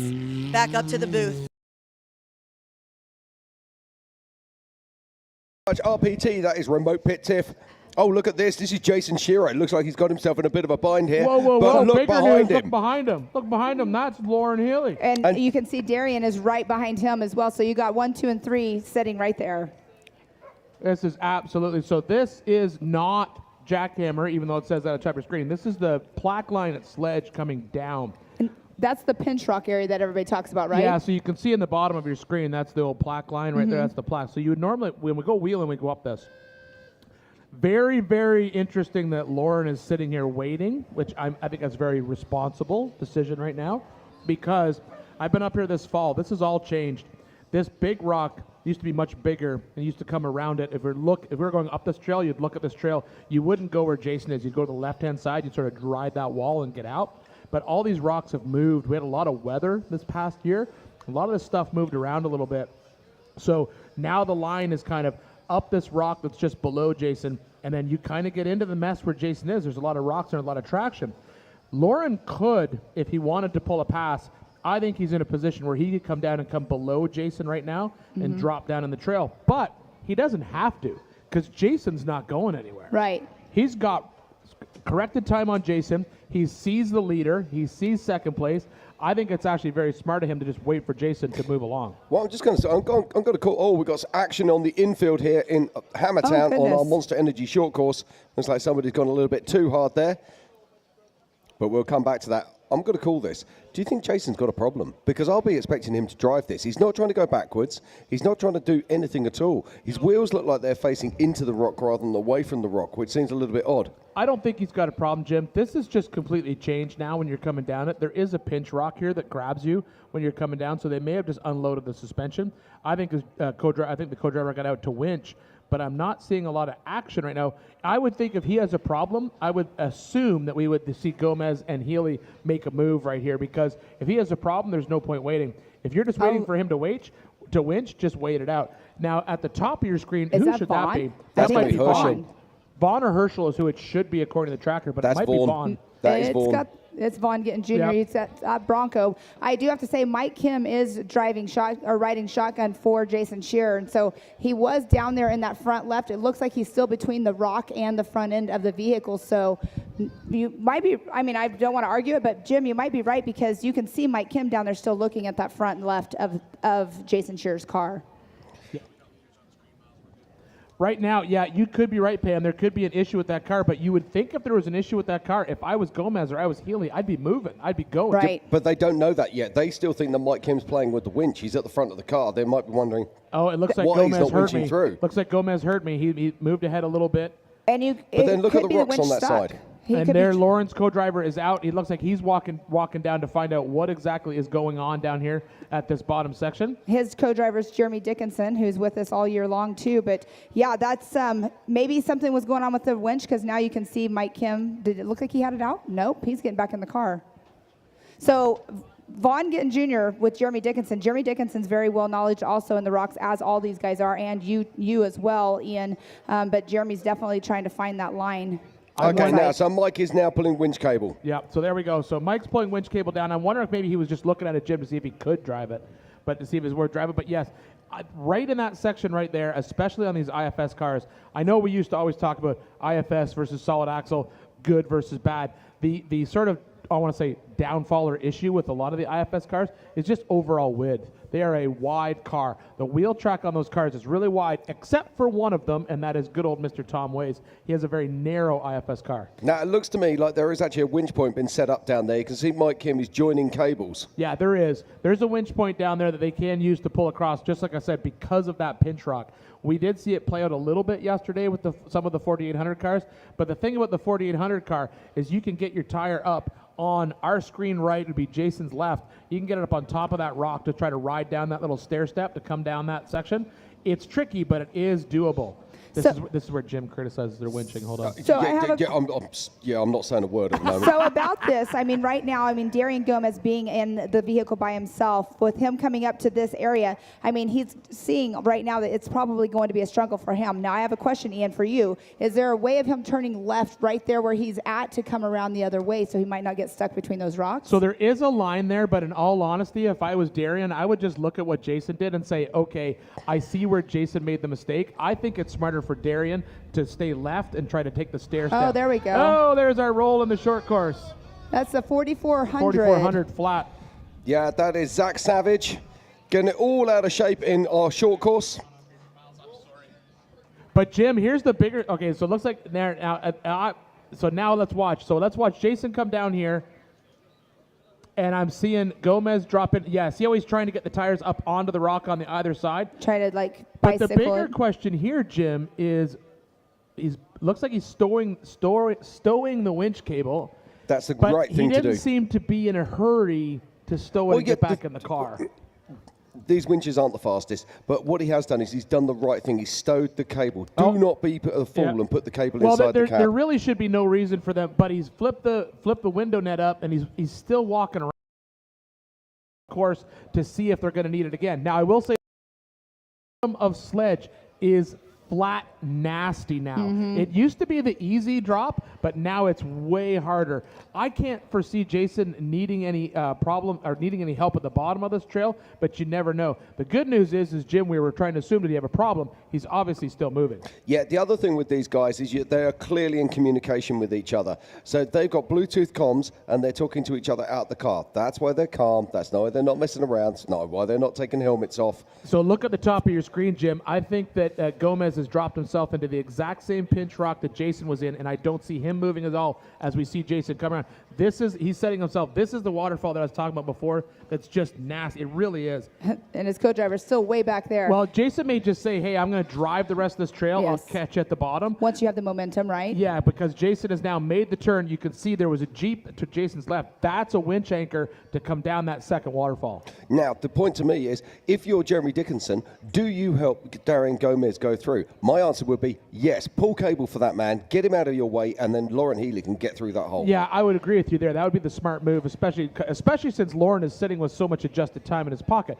There's no real benefit for him to sit behind Gomez as Jason Shearer is literally checking out on this rock trail. You're absolutely right, Jim. Get your co-driver out.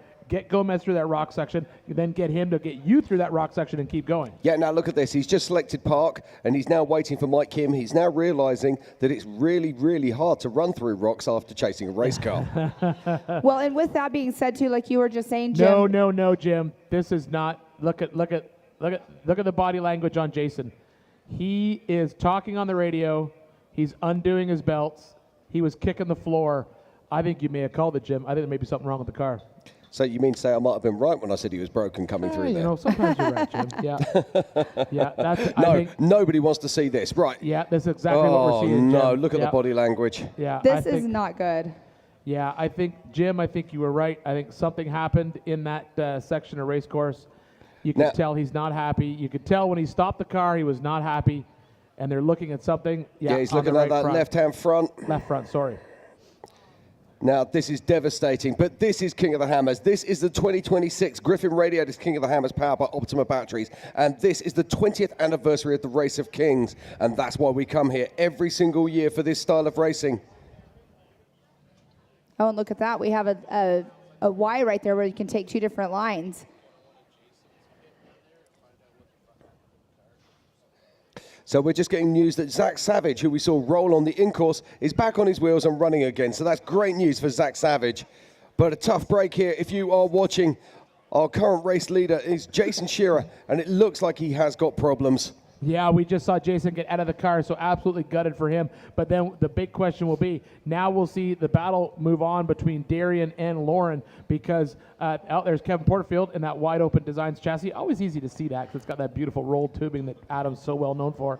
But we've got basically Darian was stuck in the same pinch rock section coming down sledge that we saw Jason stuck in, and then we had Lauren behind him, and so we were expecting to see them start moving shortly. And if I was Lauren, I'd be unplugging that hole, removing the Gomez trail plug, and then trying to get myself through. Now, here we go. This is Darian out of the car. Yeah, now we got Darian out of the car, which Jim, and he's looking at the front end of his car. Or maybe he's getting his winch back in because he had to pull winch cable probably from the co-driver. And I'm not sure if there is no co-driver in that Gomez well, that's what car, I meant, no co-driver, because he has no co-driver. So now you can see that Lauren Healy, his co-driver, was getting ready to pull winch line as well. Might as well play it safe, right? It's a long day, it's a long race. It is a long day and a long race, but I think what we're seeing, there really should be no reason for Darian to be out of that car. Oh, look at that. Look, there's Max Gordon. There's Max Gordon making a move on in that rock trail, as we're riding along with Cole Johnson right now. And we were talking to Robbie Gordon earlier, Max's dad. They actually had a tool bag come loose, drop down on the engine, catch fire. They had to stop, and they lost around about 15 minutes. All so right, here Jim, we go. look at this. We are seeing major traffic backup. Now, Lauren, it looks like he tried to go and try to get on top of those rocks to keep away from that pinch point. Obviously, something is happening in that section of rocks if we see Jason out, and then we're assuming for whatever reason Darian was out of the car, and I don't see a reason why Darian would get out of the car. I would fully expect Lauren's co-driver to pull him, to help him pull through, unless there's something wrong with the car. Equally, if he did just get him through and then turn around and say, hey, bud, I've got you through, but you can put your own winch away. That is a lot. Yeah, could well be. Could be it, but we're only assuming what's happening, but at this point we can only guess. But realistically, that's coming down sledge. That is down sledge, then they're going to turn left and they're going to go up jack. So we saw, the irony is, we saw almost none of that yesterday in our 4800 Yokohama Everyman Challenge. All those solid axle cars had no problem coming down sledge and turning over to jack. The only place we saw issues with them was in jack. And speaking of solid axle cars, Jim, who's that? That is Randy Slauson. Exactly. And that's the man who I think, you know what, we've seen it before. We're going to have to keep an eye on him. I firmly believe he has made a chess move in this race. He has finished back door. Everyone has to run up back door at least once in the race. And we saw him earlier. They pulled cable through up both waterfalls, and they made it up through. And now he, I think, is in great position in this race. So far he's the only one who's done No, there's door? been other racers who've done it, but I'm going to be this mean guy because I can do this and people get mad at me. He's the only one that I think has a chance to possibly win this race. Understand. Okay. He was your choice this morning, too, No, right? I didn't. I didn't. I always choose him, and I didn't this year. Sorry, Jim. Go ahead. I was just going to say, he's actually got a strap hanging off the back of that car, so he's got to be very careful that it doesn't get hooked up around a drive line or something, but he won't know it's there. So I'm guessing that we saw them pulling cable on back door, and obviously that strap hasn't been stowed quite correctly. So let's hope that doesn't come into play later on in this race. So he just passed by JP Gomez and off to the side there. Did we hear what's going on with JP Gomez? No, that's the first time we've seen JP. So JP obviously having problems out there as well. But this is Darian, and I believe this is our physical first place on course right now. Well, we'll see. Technically, based on depending on where Jason shopped, depending on where Jason stopped, he's still coming down through sledge here. There's Jason right there. Oh, look so at they are that. stopped, and it looks like they're waving them past. Yeah. So both of them out of the car, helmets off, looking for some shade probably, or hiking for parts maybe. No, I think they're going to go back up and unplug sledge. They're going to go I be think a you're sportsman. probably right. Yeah, you're probably absolutely right. They might go up there and run cable for sledge, but there it is. So we were assuming that possibly there might be something wrong with Darian's car, but possibly not. Let's say he got through that section clean. So physical first on course right now, Darian Gomez. Yeah, and very sadly, Jason Shearer's number 76 car and right becomes there, a trail that's ornament. Lauren Healy about to pass Jason Shearer as well. So they got done out of that plug area and back down very quickly to already be in that section. All right, so here we go. We do have Darian Gomez coming down through this bottom section of sledge. They're going to come down through sledge. They're going to huck a left. They're going to head on over to Jack, which is where we saw all the action yesterday. Ironically, we didn't see any of this action in sledge, but now they got to come through here, run a little bit of the desert wash, and they're going to go up into Jack. And it's going to and then they have that climb they've got to get up, where we saw all the traffic yesterday. But we didn't see traffic in sledge yesterday, but that's what we're seeing playing out today. And Jim can only assume that Jason Shearer and his co-driver are going up. Now, this co-driver at this point... Yes. Yes, that's correct. He was on the starting line with him. So unfortunately, he doesn't have Berger, so he doesn't have anyone to run through the desert for him. I know. Because Berger does CrossFit. Yes, exactly. I don't know if you know that. Well, they do CrossFit and burpees and everything else over there in their pits every morning as well. All right. So this right now, current race leader on course right now is Mr. Darian Gomez. He has been on an absolute tear all morning. Super happy to see him back moving. Right now, in your picture-in-picture, you're seeing some action down in our main pits as well. Yeah, now this is a real problem. We're just looking at this at the moment. What's happened is they've lost a tyre. They've tried to come in driving on the rim, and this is what can happen. So it bends over the rim, and now they can't get it over the hub and over the caliper. So they're probably going to have to get a grinder, cut away the rim so they can remove it so they can get a new wheel on this car. Yeah, cutting aluminum's not fun, Jim. I've done it before, so they have a huge issue there. So what we're watching but on your main screen right now, this is current race leader, Mr. Darian Gomez, headed into our next rock trail, which he should be getting lined up to head into Jack. Yeah, so Darian Gomez in the UFO car. He qualified so strongly. He was one of our lead qualifiers until upstepped Paul Wolf to take away that pole position. Now, the big story here will be, where is Lauren Healy? Because Lauren Healy, we should see Lauren Healy right behind him, because Lauren, we did have a brief glimpse of a camera shot of Lauren also passing Jason. So Lauren has moved past that tough section that everyone has been fighting through coming down sledge, and then he's headed over to Jack. But that's the, where's Lauren at this point? Well, I just want to quickly run through our top 20 while we're here. So Raul Gomez in 20th place. In 19th is Marquez Gomez. In 18th is Cameron Steele. In 17th is Brendan Thompson. In 16th is... Race you. Race you on dirt, sand, snow. Race you through this, over that, all day, all night. Race you on 4 wheels, 1 wheel. How about no wheels? Race you with the world watching. This guy watching. Race you to the summit. Maybe not that summit. To sub 7. Any event, any terrain, anytime. Race you.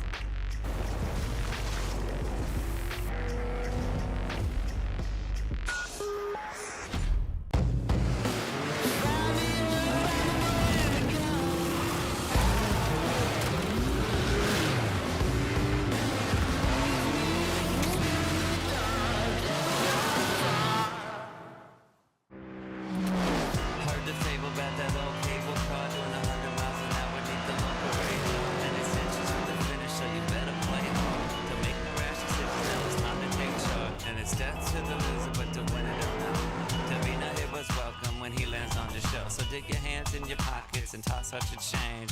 Everybody's out there but it's strange. Mister, please won't you listen to me? I saw myself up a kiss on the cheek. Whenever someone asks, "How was your weekend?"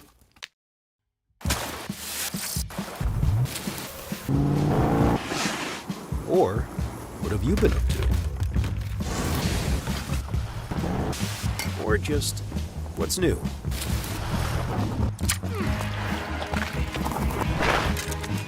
Have a good answer.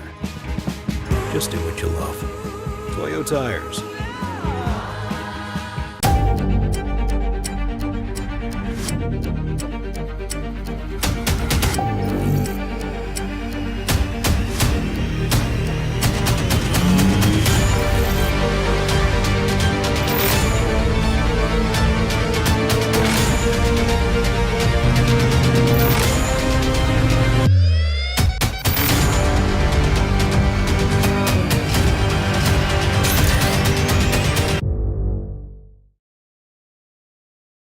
Cody Miller. In 8th is Casey Curry. 7th, last year's king, Kyle Cheney. Then it's Vaughn Gittin. Then it's Darian.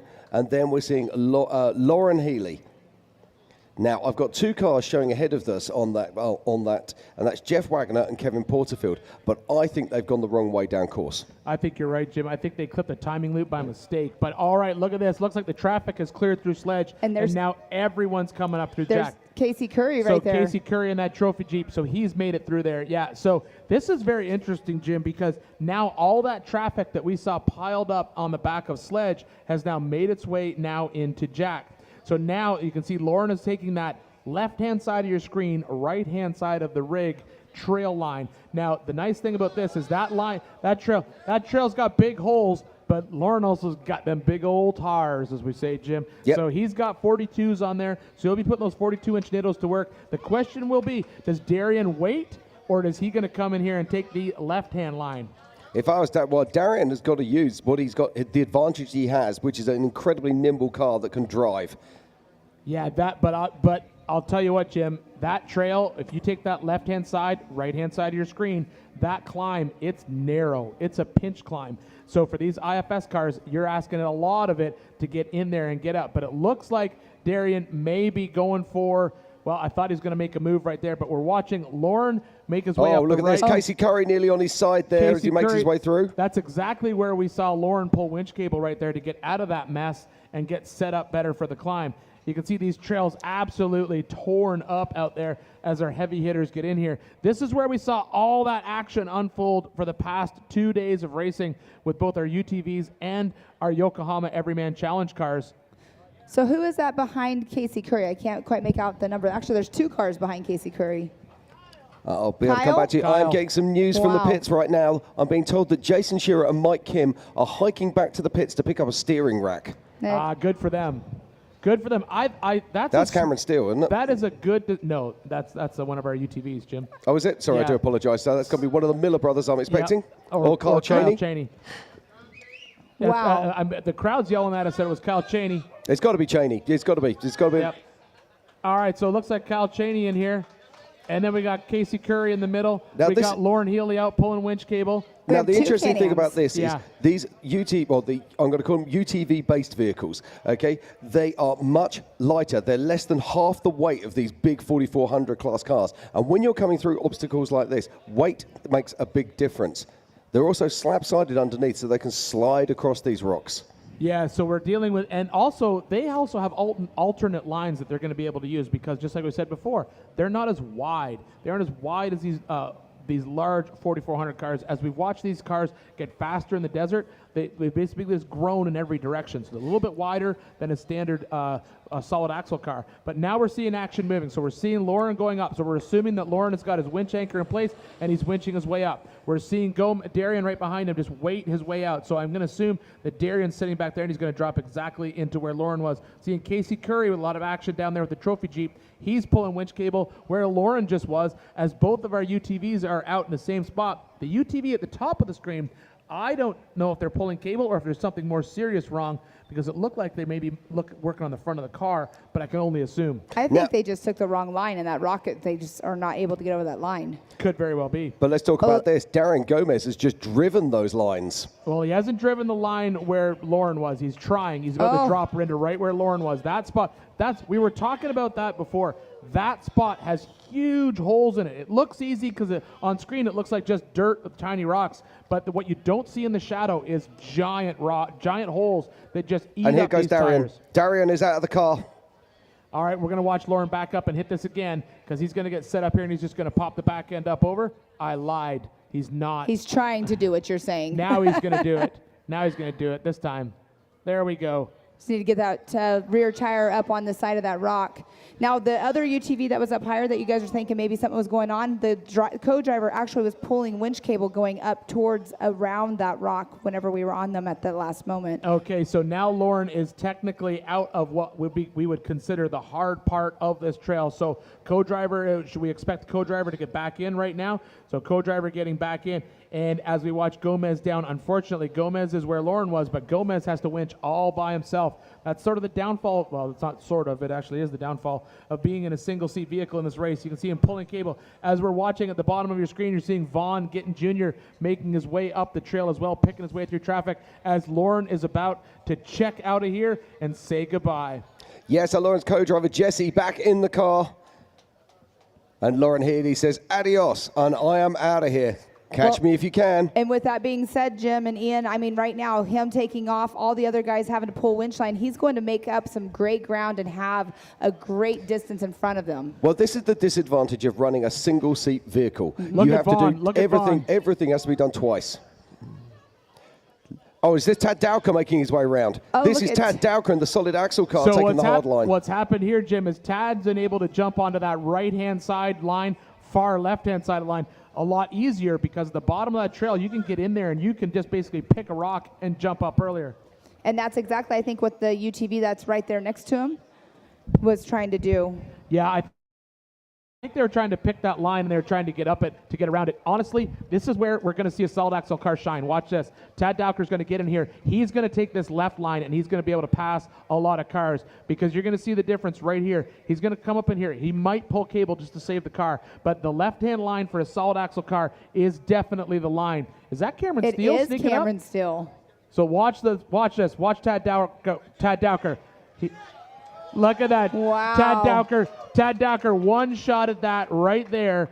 He was able to take advantage of that solid axle car. They're just a little bit narrower. They can basically climb up the side of that wall and pivot around on their rocker. You'll drop that rock slider down and pivot around, get that tire up. That is some excellent driving. Awesome job by Tad Dowker to get around probably 3, 4, 5 cars that are in this section of trail. So yeah, but he's still not through here yet. Now, one thing I do want to point out is where is Josh Byler as we watch? Is that Cameron Steele making his way through? That is Cameron Steele. Now, Cameron Steele is basically following Tad Dowker through, but the question will be, what happens to Cameron when he gets into this rock climb? Because he's in an IFS car, and it could end completely differently for him. Oh, now, did he just blow a tire there? No. So a big puff of dust there. Yeah, I think he just unloaded the suspension, Jim. So that's what I was going to ask. Do you think that they're actually going to follow him through that line? It looks like he's trying, and in all honesty, I understand the theory behind it because you see someone progressing, but I honestly think that left-hand line or right-hand side of your screen, that's solid axle line all day long. I don't know if I was Cameron at this point, get out, pull Jim's dead. Oh, pull the winch. Get out, pull cable right there, right, Jim? Yeah, no, too right. We are only at the beginning of lap 2 here. I really liked what Lauren Healy did. He used the winch, he pulled his car through. This car is in A1 condition and he's controlling this race right now. All of those other cars, they're working really hard. They're panicking because they're surrounded by other vehicles and they're making bad decisions. So here I'm going to throw this out right now. So Tad Dowker, is Dowker in a bomber? No, Tad Dowker is in a Trent Fab. Yes. Okay, so it was a Trent Fab. But here's still the question I want to know, right? So I've said this before, we did watch. I think what you're seeing right there, if any of that traffic is still there when Randy shows up, I think we're going to see Randy just pull the same move and just drive right through all of them. And if Randy could do that, that's going to be a game changer. Now, I say that, Lauren is in excellent position right now. He's putting space between himself and all the other competitors. It'll all depend on when he gets back to main pit. But if end of lap 2 main pit is anything like end of lap 1 main pit, it is going to be an absolute cluster at backdoor. Yeah, now just looking further down my on my tracker, I can see that Paul Herschel is stopped at Fishing Hole. I can also see that Bill McGibbon is stopped. Bailey Cole is also shown as stationary. Now, I'll keep an eye on Bailey Cole because I think he could actually still be moving. I think he's actually at the pinch rock in Sledge. But the one car that I'm trying to find right now is where is Josh Byler? Yeah, I think I'm actually getting some updates here from Miles inside our chat. So Bill McGibbon blew a power steering line outside remote pit 2, and the guys are trying to find some parts, Jim. I believe that's Cole Clark on his side right there. It certainly looks like Cole Clark's car, yes. Yep, and then Mark McCleary right there, his navigator pulling the winch line. Cole Clark had a very successful day on a 4900 day, but right now, not working out so good for him right this moment. The bigger issue here right now is now we have 2 cars in this trail, and we have a competitor trying to get around, and there's no line through there. And Cole rides alone, right? Right. Yeah, yes, so Cole's in that car all by himself in that single-seater. So unfortunate for him, but at the same time, we have another one of the, I believe it's one of the, is that Mark McCleary on the Can-Am? It is. So yes, Mark McCleary in that Can-Am, so he's at the bottom of the trail. You got Cole in the middle of the trail. It's going to be a mess. And then we got more competitors coming up from behind here. I have to say, Mark McCleary, too, I mean, the other day, he had that nasty tumble. This is the same car he was in then. I believe that was Andrew McLaughlin we saw just on screen for a minute. So now, okay, so now we're back on Jack, and we're back into this mess that we've been watching. So, all right, we see one of our UTVs is now winching. We got Waylon Campbell at the bottom of the screen waiting his turn. We got Vaughn Gittin Jr. over here. Looks like his co-driver's out, getting ready to pull some cable. And where is I'm assuming by the dust at the top of the screen, we're going to assume that that's Gomez, and Gomez is gone. We're assuming that Darian's gone. Waylon's making a move around here. Is that Cameron right there? And this is Brian Reed as well, okay, 416. All right, so Brian Reed's in the mix. Vaughn is trying to fight his way through traffic right now. Man, what a cluster, right? Well, I mean, this shouldn't surprise it. We knew this was going to happen. We knew this was going to be an issue for sure. Alrighty, guys, I'm going to go ahead and step out of the booth here, and it was nice being in here with you guys, but lots of action going on, so have fun. Thank you very much, Pam. It was great having you in here with us, as always. All right, so we're watching on camera right now as we're watching Vaughn Gittin Jr. fight his way up through, but that's our race leader, Jim, right there. That is Mr. Lauren Healy. It is indeed, and what a race it is. This is the 2026 Griffin Radiator King of the Hammers, powered by Optima Batteries. Thank you very much to Pam Hall, who's been in the booth with us this morning, and the action just keeps on coming. There is going to be so much action here today. This is only around about a third of the way through lap 2 right now, possibly not even that far. Yeah, they still have a bunch of different rock trails to go through, but the 2 heavy hitters, one was kind of surprising. We did not expect to see that kind of traffic jam up on Sledge, but obviously there's been an issue there. Jason Shear is there with his co-driver. We've been told they're hiking back to remote pit 2 to get a spare steering rack to go out and fix the car and possibly continue on in the race. I honestly think that's a good decision to make this early in the day because we still have lots of racing to do. Yeah, we do, but the thing that blows my mind is that he might have a steering rack at remote pit 2. Well, if he doesn't, I'm sure someone is going to take it to him. Yeah, absolutely. What they can do is actually they can travel between remote pit 2 and main pit. That is allowed.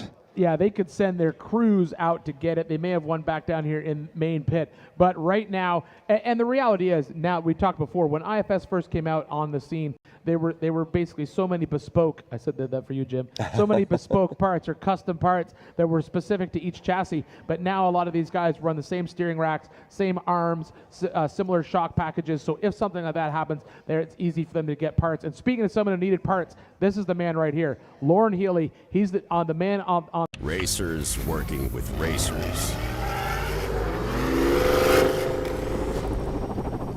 Time is money. There's no easy way to build it, retrieve it, or transport it. Helicopters are the cost-effective solution. HP Helicopters solves complex problems with helicopter solutions. What usually takes weeks or days, we can accomplish in hours or minutes.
Of off-road racing dominance, proprietary patented race technology, proudly made in the USA, unparalleled customer service and support,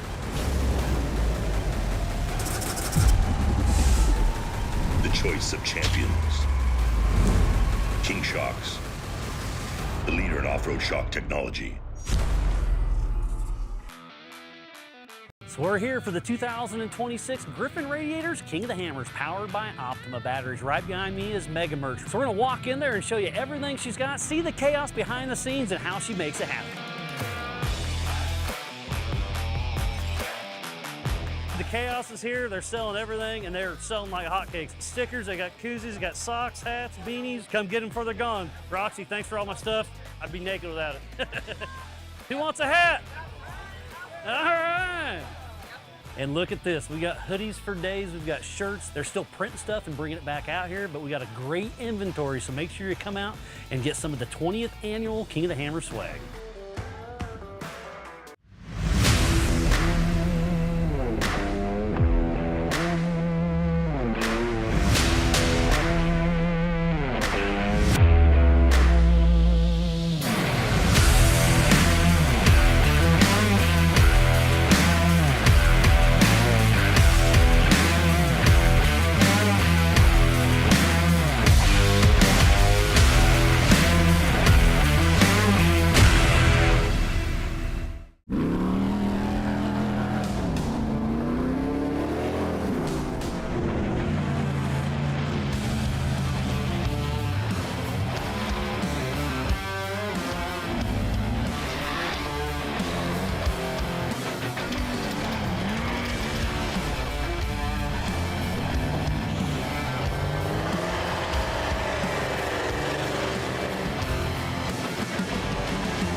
It's one of the early things that I really started realizing when I started the business, and Brandon coming along with me, and then eventually my grandsons, and showing some interest in what we do in the racing end of it, showing interest in being here. They're still in high school and young, and I want to let them do whatever they want to do, but it has given us a lot of opportunities to grow our business beyond us and to our family. I feel like the guys that work for me are part of our family too. I really, in today's world where it's really hard to find the labor and the skill that we need to perform, that when we do find somebody, we sure don't want to lose them, and want to make sure that I take care of them in a substantial way, that they can take pride in this place just like we can. That's evolved into selling product on all the continents except Antarctica, but we have sold quite a bit all over the world, and we still do that to this day. A big customer base in England, Germany, Indonesia, Australia, all of Europe, South America, and I believe nearly all 50 states. So we have grown to be a pretty substantial business in the world of off-road racing, off-road motorsports and general recreational four-wheel drive type sports.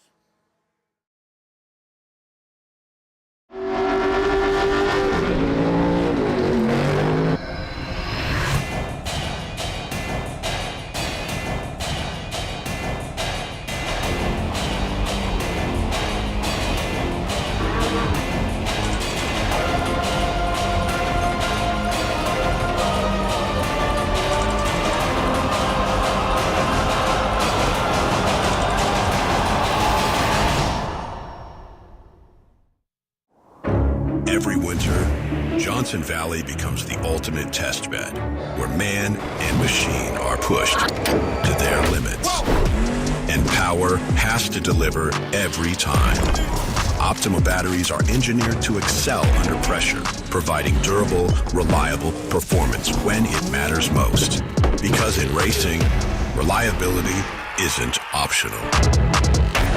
Optima batteries, the ultimate power source.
About that. So we're seeing some changes happening out here. I mean, back in Europe, Bluetooth comms out of the car is really commonplace, in Australia, all those places. But it's something that's only just really starting to be utilized by these crews over here. So we're starting to see most of these top guys now are going to have Bluetooth comms out of the car, aren't they? Correct, yeah. You got different options from both PCI and rugged radios that give you full intercom communications as if you're standing right next to the driver or sitting right next to the driver, so that's awesome. The big one that you're going to start seeing is as these races get harder and harder and you start seeing the bottlenecks here in Jackhammer, a winch with 150 feet is going to be really important.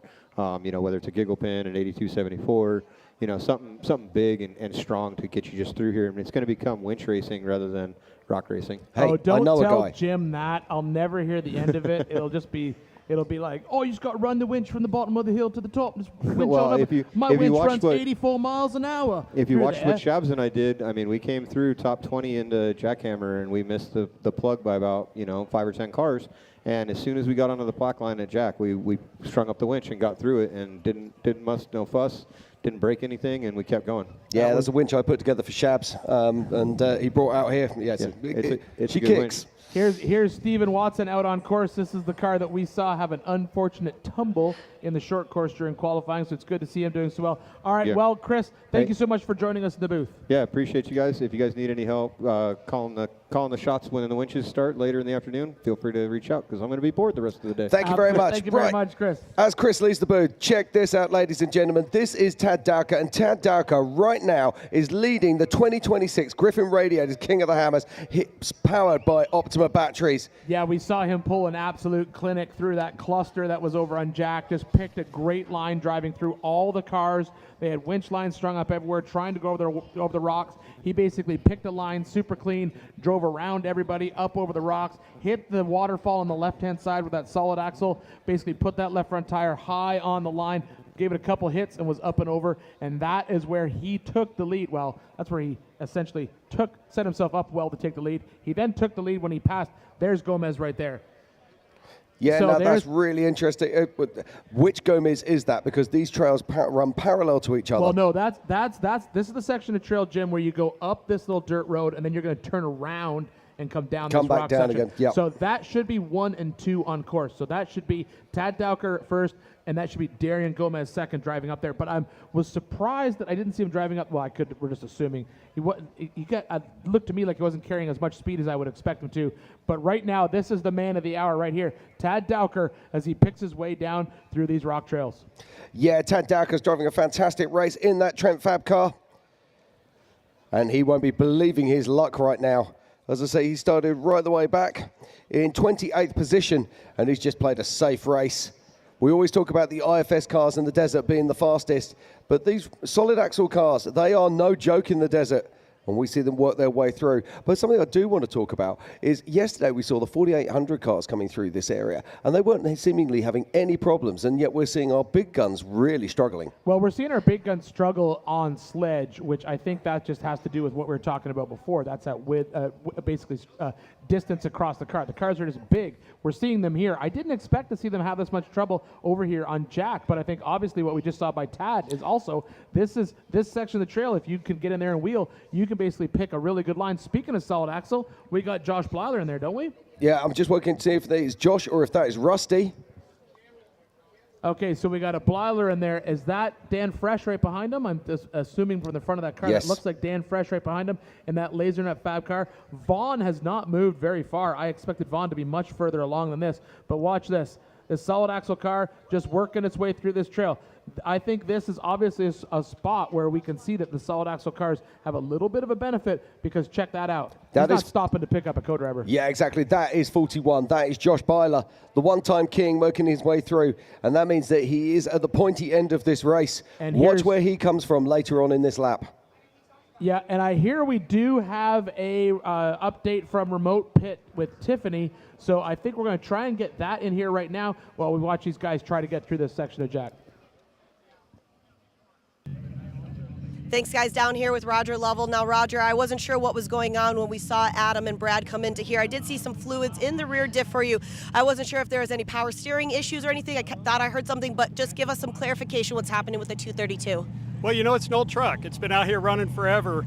I believe that the rear diff is overfilled, actually, and we have a really small vent line, so it's just pumping some diff oil out and making the truck look pretty rough. But mechanically, she's perfect. That's what we were talking about. The tires are great. The steering components are great. Overall, the car looks great, which is a true testament of what Adam's doing out there right now, and I know that's got to be a great feeling for Brad.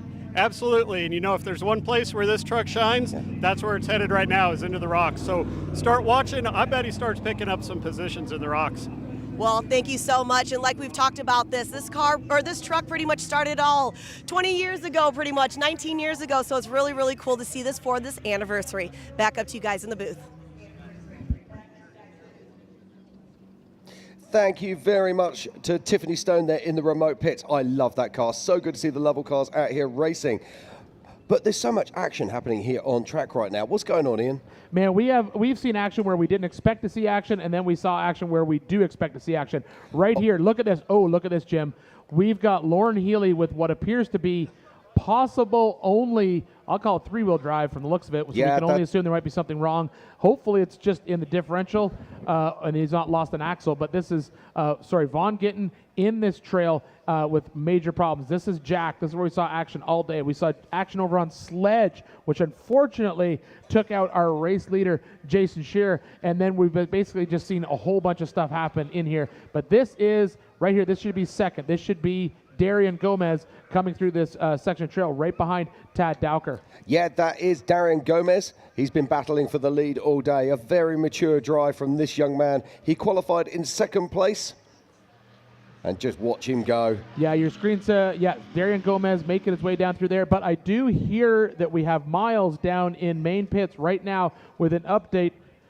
Okay, so no, Miles, I take that back. Miles is not ready, so we're just going to stick with Darian right here. So Darian, Jim, what's Tracker showing us? What do we got in the way I'm just looking here at the moment and seeing what we've got going on. But the big news right now is Tad Dowker. Tad Dowker has made his way down through Tumbleweed. He's heading towards Laser Nut Alley and, of course, Her Problems, Idle Issues, and Chocolate Thunder.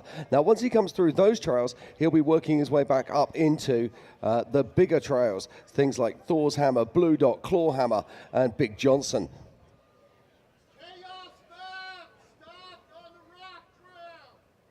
Yeah, Tad Dowker out there, as Jim was saying, he's made his way. He's in that section. He's gone past that little drop-off section. He's going to be down in that little sand wash, headed over. But this is Darian Gomez. Darian Gomez, second on course, headed right out after him. Yeah, but for me, the big news right at the moment, though, is Lauren Healy is still stationary as he makes his way up towards Wrecking Ball. But that won't be bothering this man. Darian Gomez isn't worrying about what's happening behind him. He's worrying about what's happening in front of him right now. And currently, he is in second place, physically, on course, and on adjusted time. I think the bigger news is the fact that, yes, Lauren Healy is stationary, but you know who's about to pass him is the man himself, Mr. Tom Ways. I'm loving that. So Tom Ways right there charging from the back. There's a good chance that Tom Ways could move into physical third on course behind Darian Gomez and behind Tad Dowker.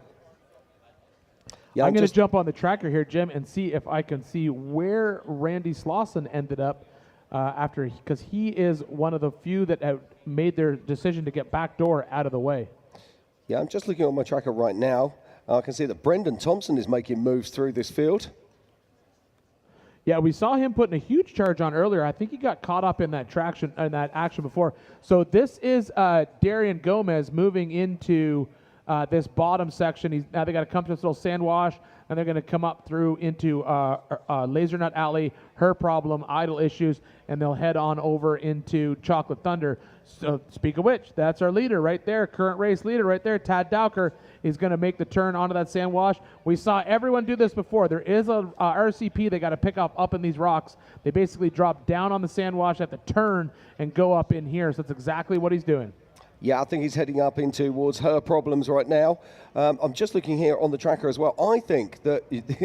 oh, no, don't tell me that's suddenly gone stationary. I'm just showing him stationary right now. I was just about to say that Tom Ways has moved into unofficial third position, but the tracker just suddenly stopped again. But I do think he's right on top of Lauren Healy. Yeah, I was seeing the same thing on the tracker, Jim. I was seeing him basically moving right behind it. According to my tracker right now, I asked them to jump back to this shot. Randy Slauson is in here somewhere. Yeah, that's Bailey Cole. We can see that in another Trent Fab car, just picking his way through Jackhammer.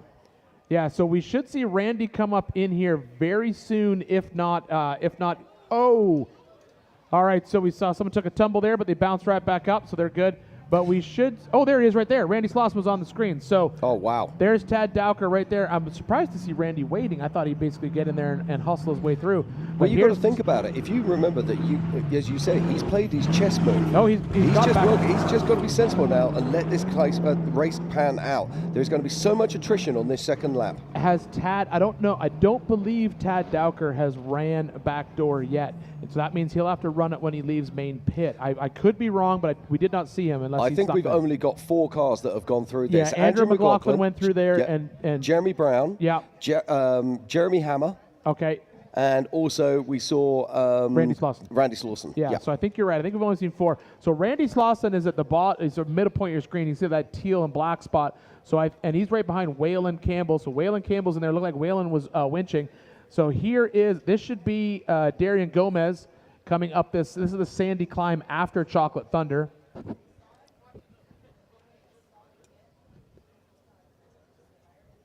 So I'd love to see if we can get some confirmation of where on course right now Tom Ways is. I'm looking at his tracker. I'll jump back. And it's still showing him as stationary, although I've just seen what looked like Lauren Healy moving further up course, but it's still showing stationary. So I will have to keep an eye on that one. Oh, Jim, on my tracker, I have, my tracker, he's checked out. My tracker, I've got Tom Ways has gone down Wrecking Ball, which is where we saw Lauren stuck. He's gone up the dirt road, and he's already turned down to come back Jack North. So Tom Ways is moving, and he is well ahead of Lauren. Lauren is moving ahead as well. So Lauren is moving, and Hunter. So right now it looks like Hunter Miller and Tom Ways are battling it out as they come down that rock section of Jack North. Yeah, you took the words right out of my mouth. So the 321 and the 190 are literally side by side. And we should be seeing them come back down that part of the wash we saw Tad Dowker in earlier on. Yeah, I'm going to apologize. I thought that that shot we just had of Darian was after Chocolate Thunder. So Darian hasn't even gone through Chocolate Thunder yet, but our race leader, Todd Dowker, has. Yes. Oh, no. Todd Dowker, I still think, is going to be coming through Idle Issues and Her Problem and about to turn in to Chocolate Thunder. Oh, could be. I thought I saw him make the turn. I apologize. Yeah, but that is not Darian Gomez. That is the 717. 717 of Harold Feischman, making his way around the course. But yeah, I'm just looking here. That's Chocolate Thunder. So Tad Dowker's Yep. clearing Chocolate Thunder right now. So our trackers are just slightly off as to what's happening. So Tad Dowker's now cleared Chocolate Thunder. The shot before this was Darian Gomez just dropping into her problems, and he has to go through idle issues. Okay, we've got Miles down in the pits, and he's got some news for us. Miles, take it away.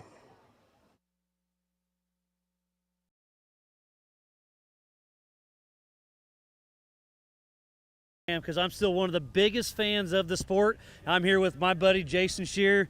You told me you're not as bummed as I thought you'd be, but I hate seeing you here. What happened out there, man? Well, I'm only not as bummed as I should be, probably because it's kind of like one of those things where we didn't really do it on our own, but we kind of went down sledge after having probably the smoothest run ever. I mean, when I say we backed off, we got up to some clean air. We let Darian kind of run in the desert, and we just had a nice gap and made like no mistakes. Never had a G out, never hit a rock. Everything was going great. And it was just about the time I got into the rocks and on that second lap and said, okay, now I'm starting to warm up. I feel good.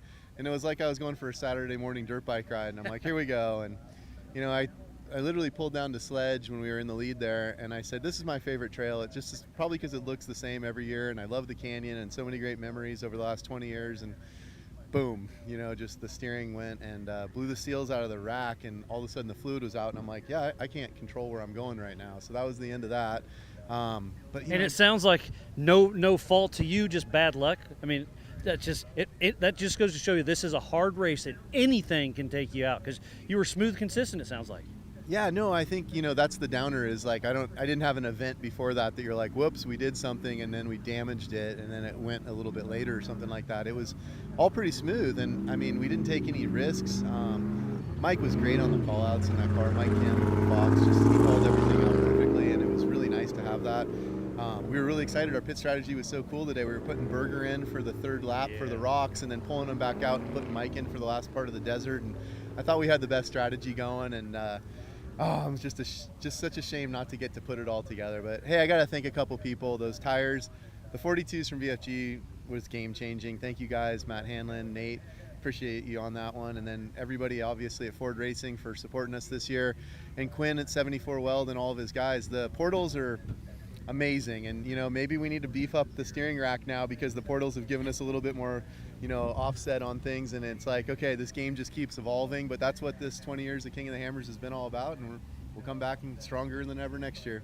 I love hearing that, and again, I'm still a fan. I'm bummed to see you here, but you still have a smile on your face, and I love that you're already planning to come out bigger and better next year. And, you know, man, what a bummer. You guys run out front, you put on a good show while it lasted, but hey, that's racing.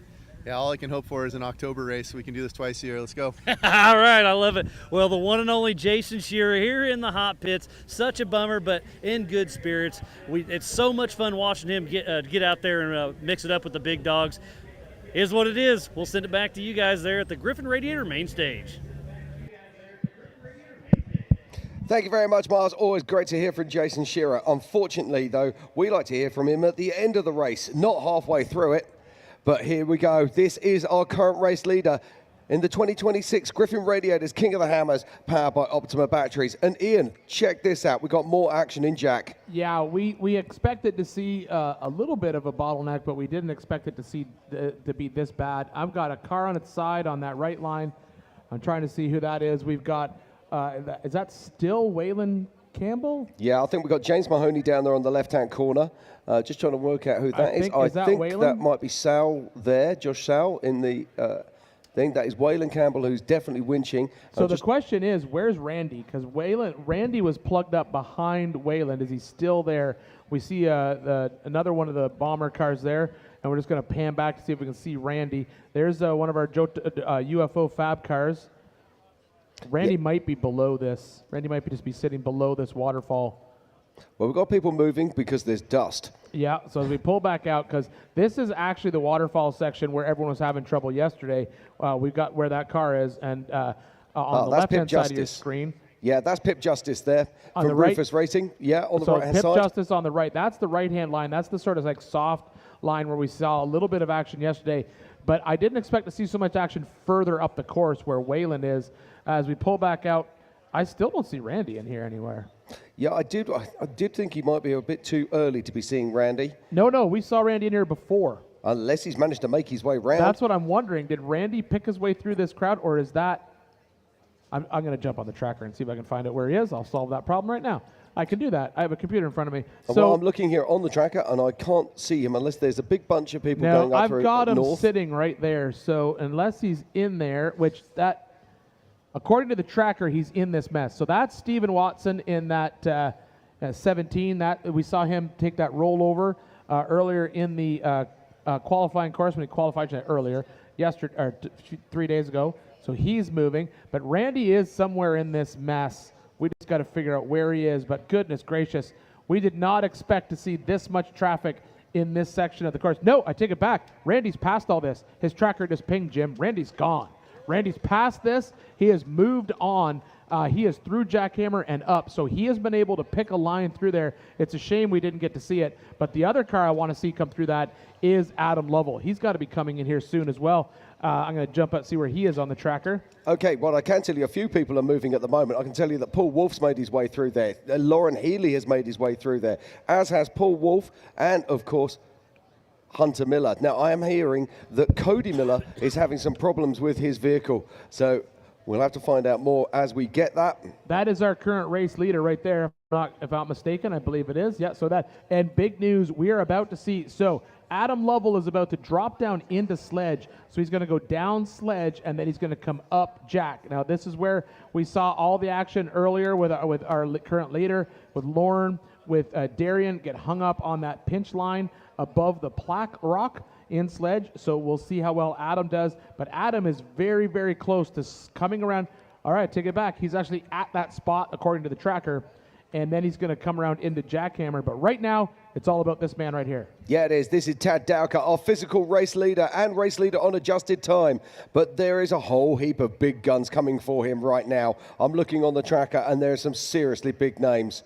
We've got last year's king, Carl Cheney. We've got two-time king, Lauren Healy. We've got Paul Wolf, our pole sitter. And let's not forget, of course, 3-2-1 himself, Mr. Tom Ways. Yeah, Tom will be on an absolute tear to get a very good finish in this race. Another person that you can never count out is Tom Ways. Knows these rocks very well, knows that car very well, which is also very important. Now, that car's a really interesting car. Most of these IFS cars are incredibly wide. They're pushing out onto sort of 92 to 93 inches. Tom's car is actually around about 8 inches narrower. Yeah, they're about 95 to outside tire if you look at most of them. So yeah, when Tom built that car, or had that car built, I should say, that car, it was specifically designed to be a skinny IFS car. And that is a huge deal. So for them to have that narrow IFS car, it is absolutely amazing. Yeah, he's going to be working really hard and trying to catch this man who is our race leader right now in that Trent Fab car. It is none other than Tad Dowker. We saw him yesterday on co-driving duties. Oh, check that out. That is Tom Ways we're seeing there. And he's been passed by Casey Curry. Casey Curry is absolutely charging hard right now. He's come past both Hunter Miller and... Oh, gets a wheel in the air there. The big old trophy Jeep is working its way back up into that section of trail. They have to drop down onto the sand, and then they got to turn right and get up in here. There's an RCP up in here. So you can see Casey's trying to get up that spot. There he is. He's over that rock, and he's making his way up through. Oh, fantastic moves here from Casey Curry.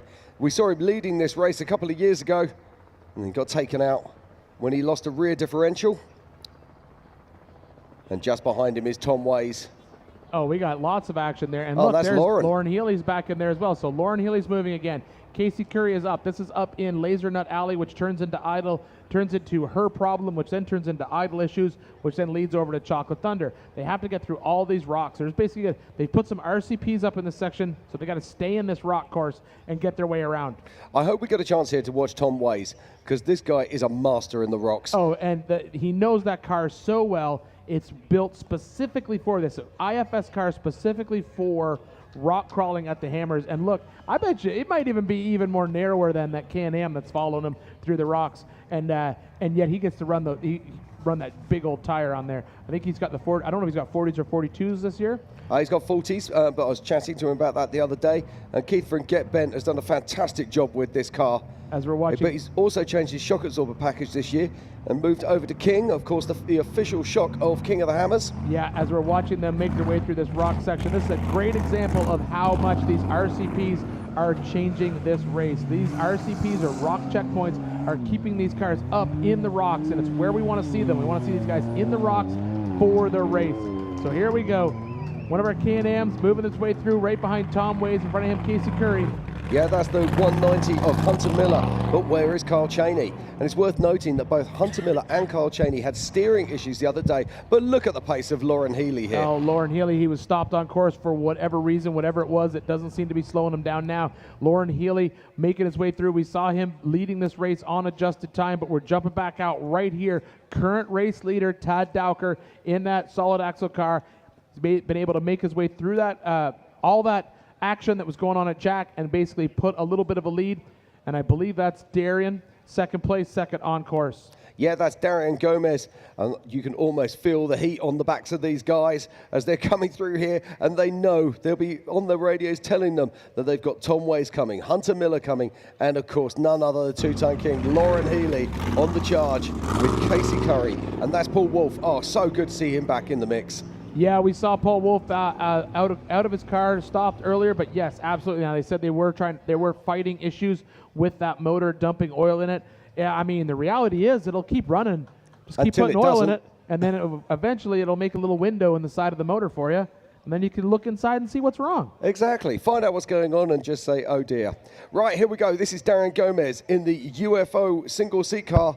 His his dad and his two uncles are on track right now as well. We did see Marcus Gomez has made his way through Jack as well, so he should be coming up behind. But we did see JP stopped on course. We're trying to find out some more information about that.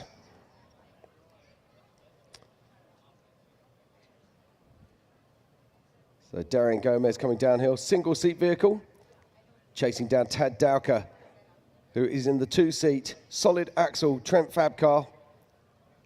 And we haven't seen Cameron Steele recently. No, and we saw him make a move into that mess in Jack. And so the other one I want to find out about, Jim, is Dan Fresh, because we saw Dan Fresh caught up in that traffic jam as well in Jack. Well, I can tell you Dan Fresh is making his way towards Tumbleweed right now, and he's possibly coming up into Lazenut Alley. So Dan Fresh is moving, so is Brendan Thompson. I'm just looking down here now at the others. Raul Gomez is moving as well, so that's Darian's dad. All right, I'm here. We got a little bit of an update from Tiffany Stone out in Remote Pit 2, so we're going to throw it out to Remote Pit Tiff. Thanks, guys. You can see the 44-49 of Rick Lavezzo right over here. Now we've got the number 19 of Paul Horschel. His team is coming down. You can see that they're throwing in parts right now. Got a note from the team that the front steering ram is out on Paul Horschel's car. So Rick Lavezzo's coming in. He's out in the rocks right now, so Rick is going to bring them over to Paul and make sure that he can get these parts. This is what true sportsmanship's about. I talked to Mr. Lavezzo over here, and he says you would do anything for the number 19 of Mr. Horschel. They're also going to be also looking over the car right now. Seems like everything's good. They were making sure that the steering components were great, going back and forth. And you can see the number 44-49 of Rick Lavezzo heading back into the desert to bring those parts to number 19, Paul Horschel. Back up to you guys in the booth.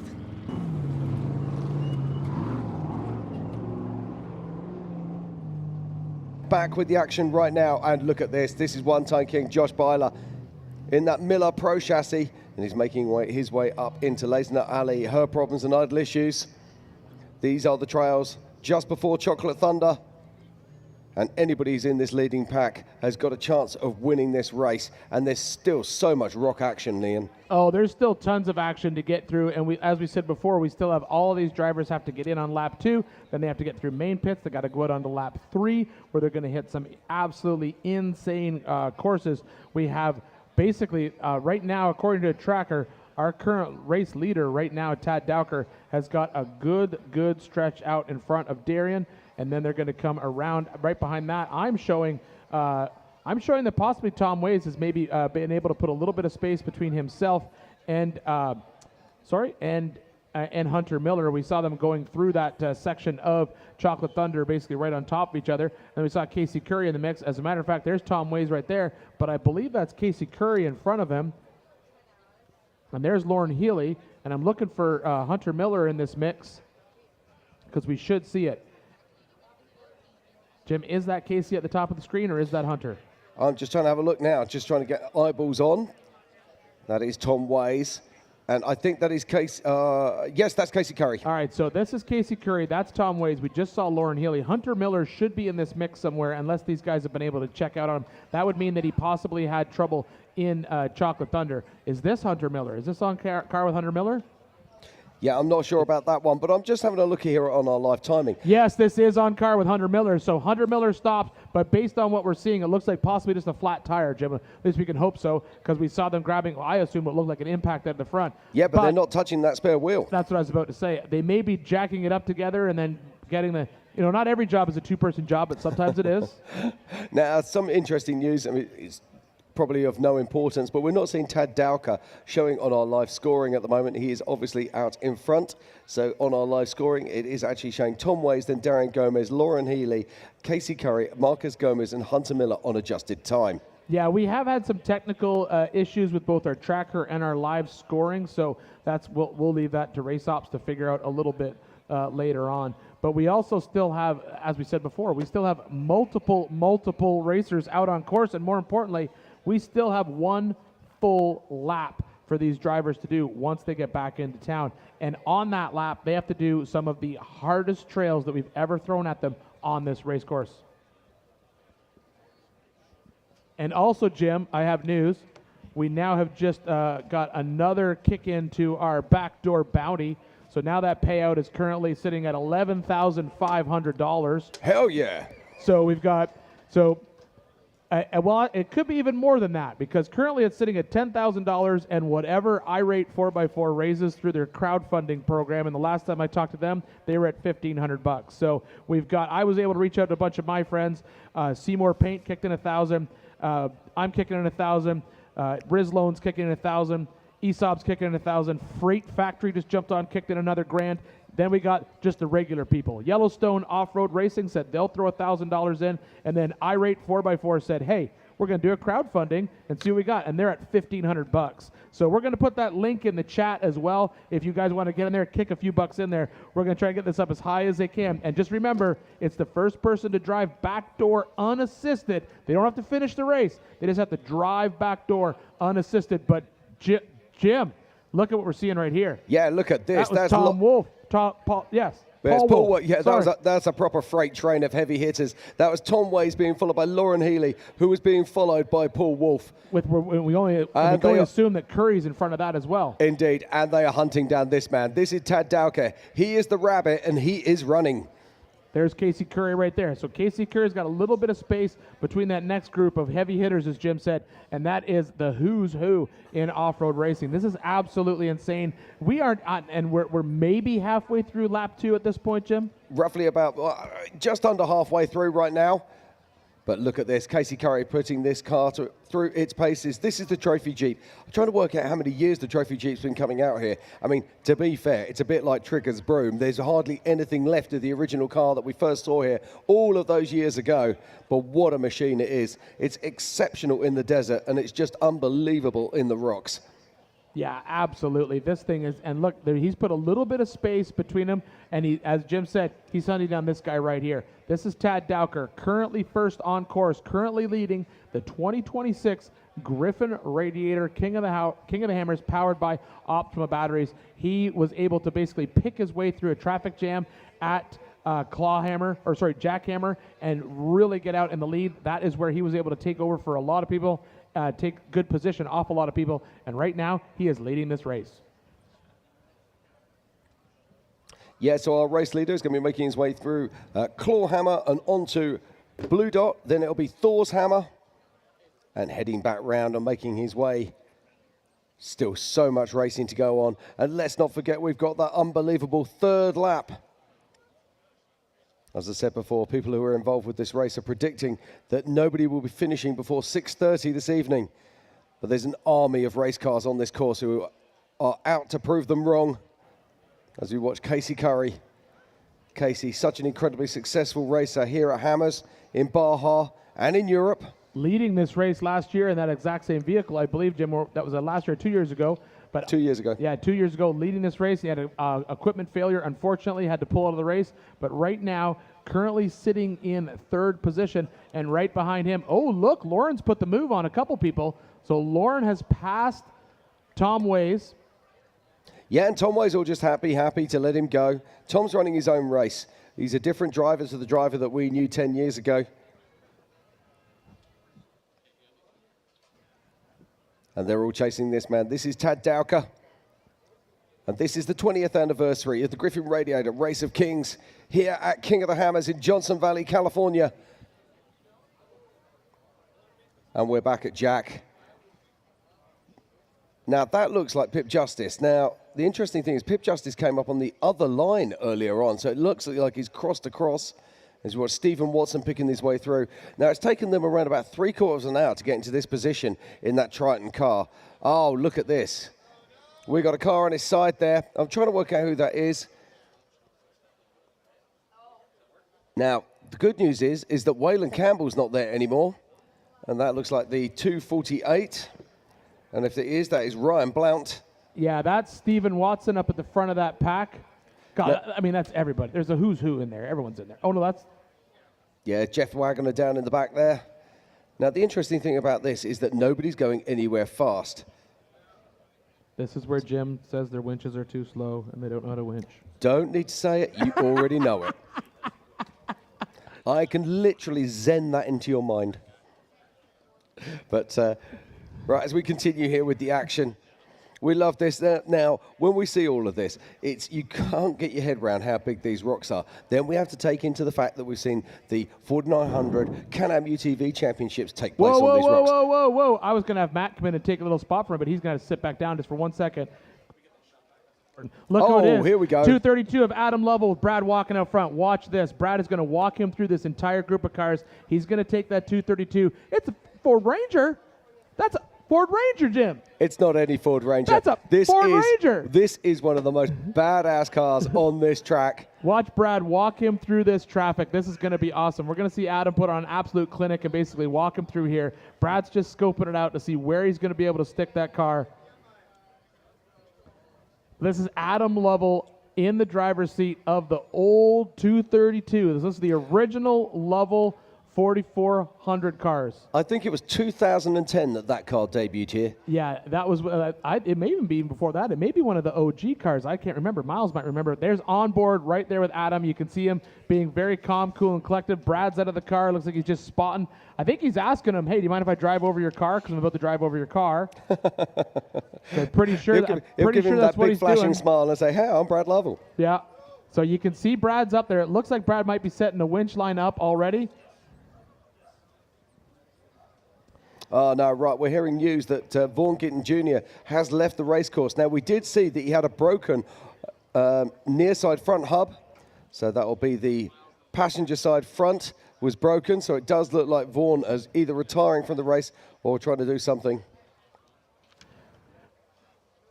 All right, Jim. Well, I'm hearing right now that we have a little bit of action for Miles down in the pits. I'm going to step out just for a couple of minutes.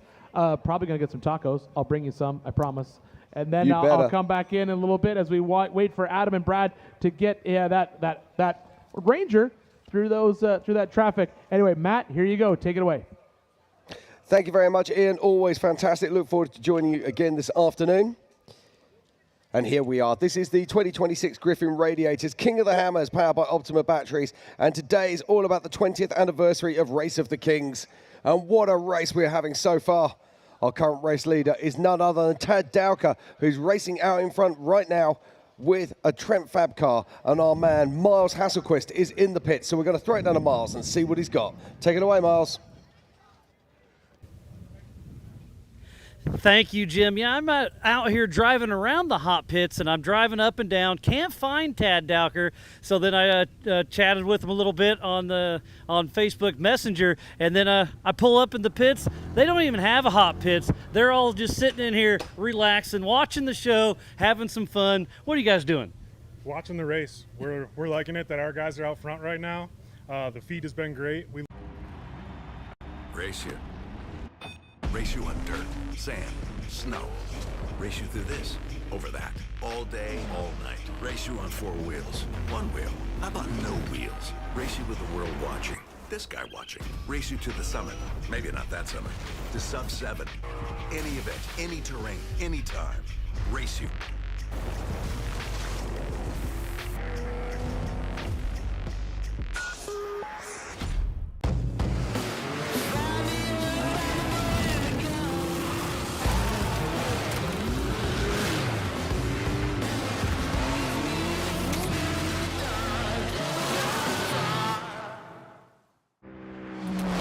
Heard the fable about that old cable car doing 100 miles an hour beneath the local radar. And it's inches from the finish, so you better play hard. Don't make no rash decisions, now it's time to take charge. And it's death to the loser, but to win it or not.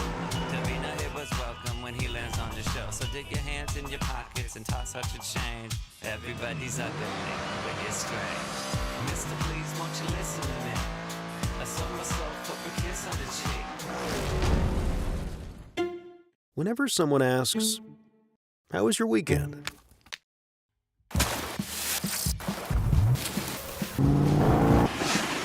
Or, "What have you been up to?" Or just, "What's new?"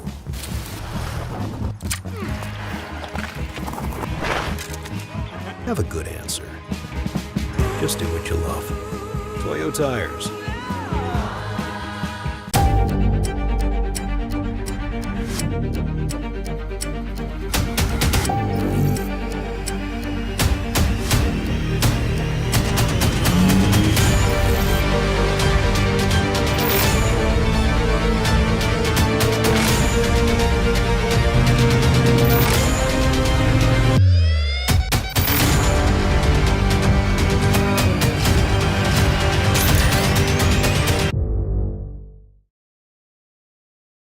This is Marcus Gomez.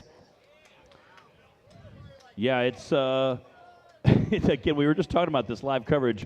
It's absolutely incredible to get these awesome shots. Yeah, it's actually remarkable, but look at that as Marcus Gomez just crushes the rocks as he makes his way round his good friend Lauren Healy. Man, again, Lauren's had a tough day so far. Again, we've seen him. Well, but you've got to make your own decisions, and some decisions are not good decisions. As we switch back to second place on the course right now, it is Darian Gomez.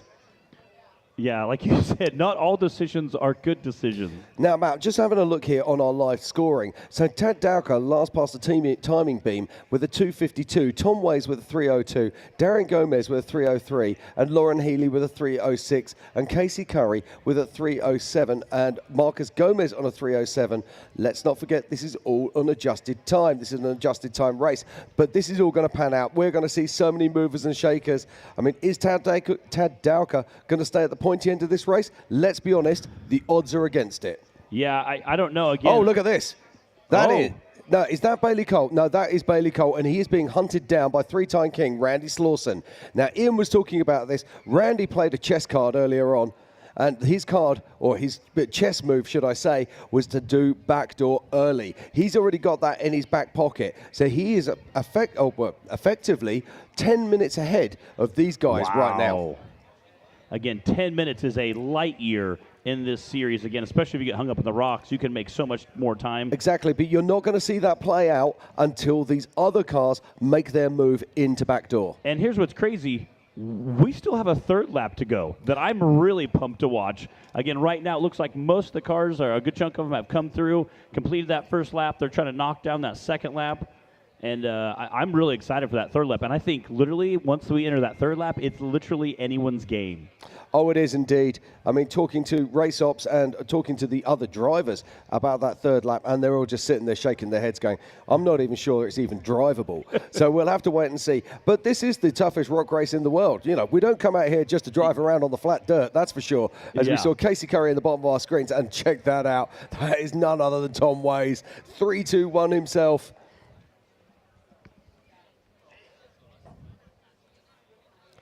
Yeah, and they're making it looks like Tom is sitting in second place right now.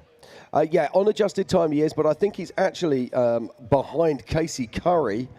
And I'm just trying to find out there, looking at my sheet, try and find out where Casey Curry qualified.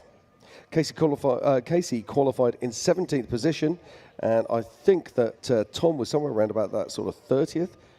I'll just double check that and come back to you. Tom Ways qualified in 36th position. So there is, quick math, about 18 positions between the two cars. Yeah.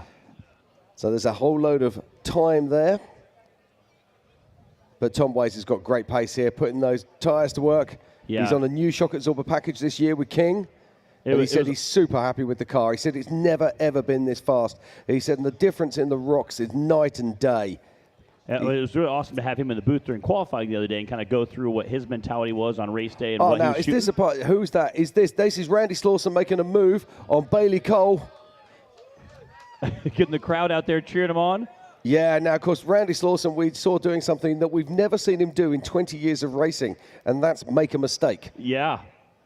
I'll say we were watching this morning for the VRE10, and it was insane to see how many guys had either made silly mistakes. We had some rollovers. Some guys were broke. I know we have a hand. Casey Gilbert earlier posted on social media that he had blown a motor, so he's getting towed back now, which is unfortunate. I know he does a lot for the off-road stuff. Him and his son were racing earlier this week. Now, this is interesting to me. Bailey Cole is an astonishing rock racer in his own right. But we spoke about this earlier. The pace that Randy has through the rocks, the flow he has, is just incredible. And he's just checking out on Bailey Cole right now. Yeah, he is absolutely moving. Again, we were also watching a little bit of pits. Miles was giving us some great content down there. I'm just trying to see if Bailey's got a flat or anything going on there, because I really wouldn't expect him to be losing position to Randy. Yeah. But again, I think that just shows what a remarkable driver Randy Slauson is. And I feel sorry for the other drivers who are on course right now, because Randy knows he made a mistake yesterday, and that will be eating him.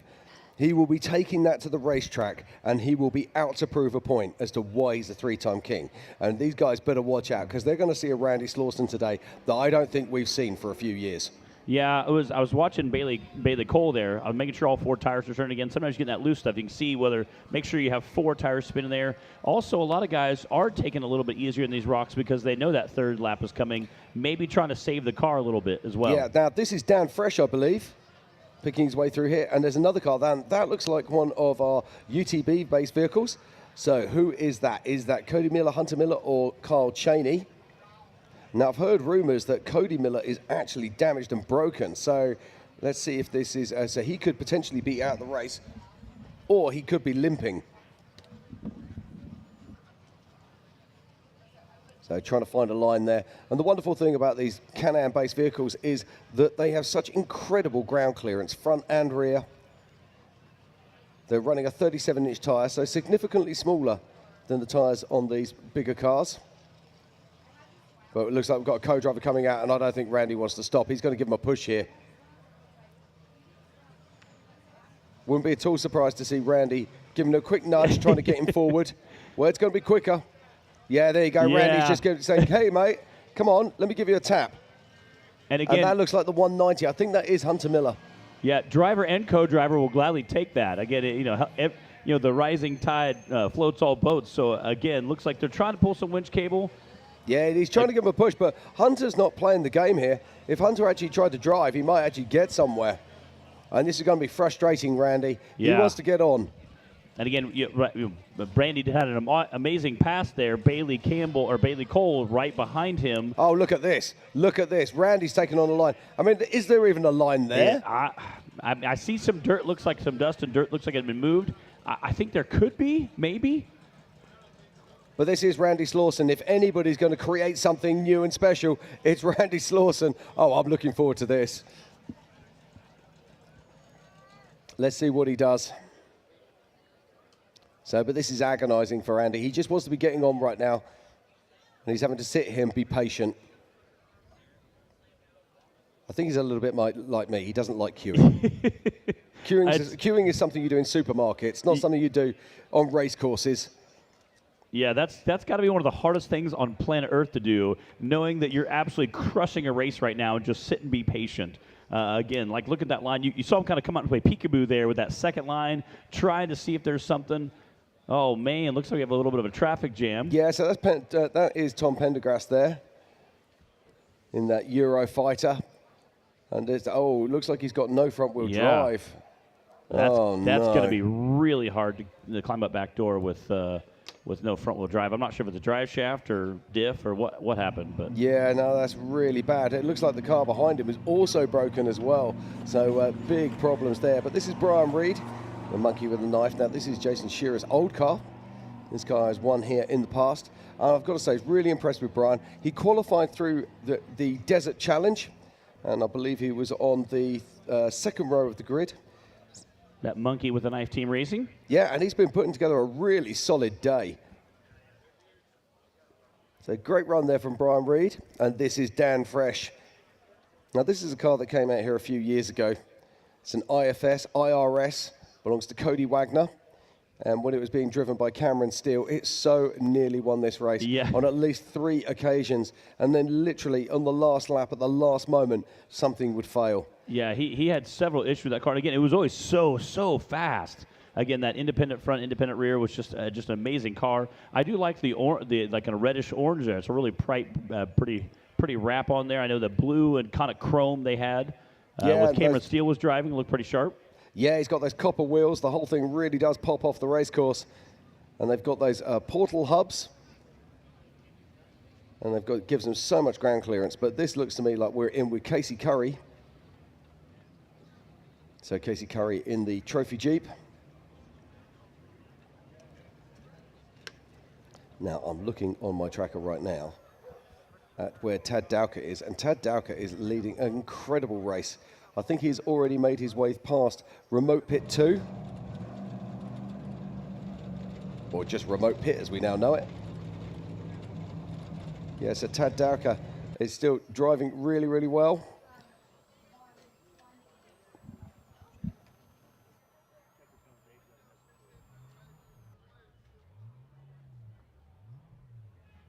Again, there's that independent front. Cameron Steele coming down there.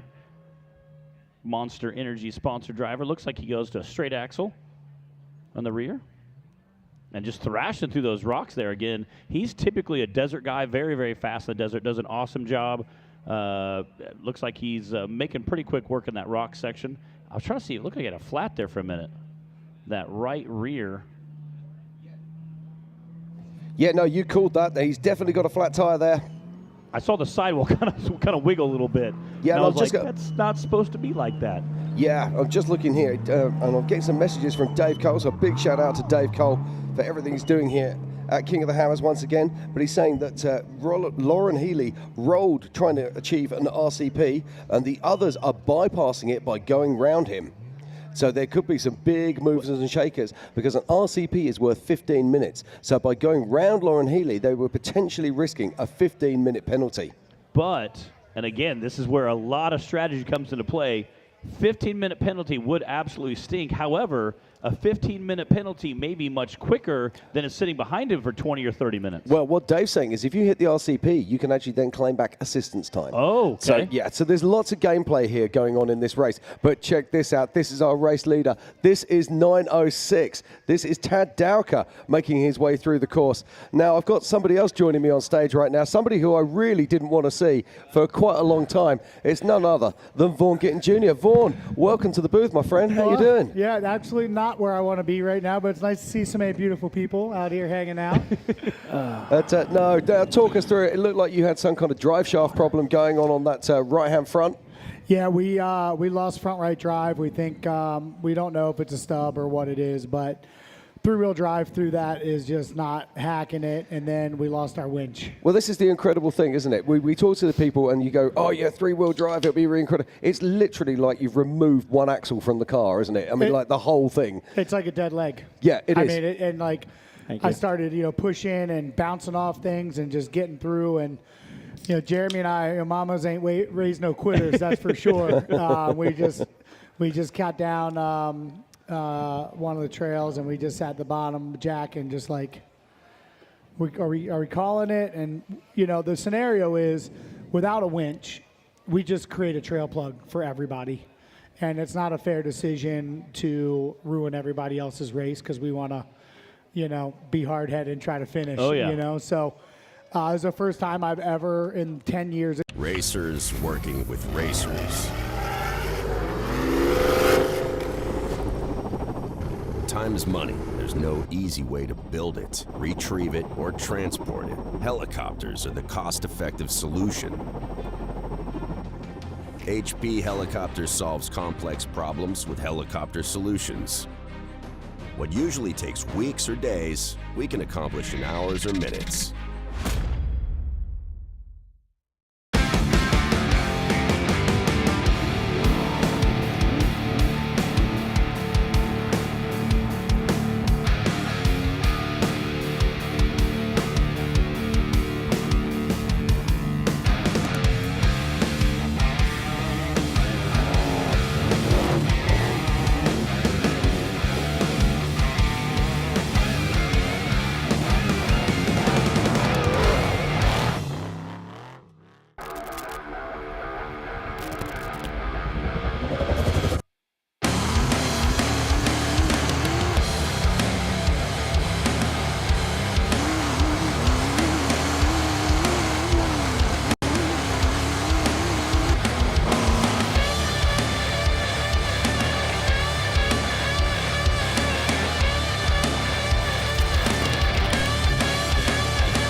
Over 25 years of off-road racing dominance. Proprietary patented race technology. Proudly made in the USA. Unparalleled customer service and support. The choice of champions. King Shocks. The leader in off-road shock technology. So we're here for the 2026 Griffin Radiators King of the Hammers, powered by Optima batteries. Right behind me is Mega Merch. So we're gonna walk in there and show you everything she's got, see the chaos behind the scenes and how she makes it happen.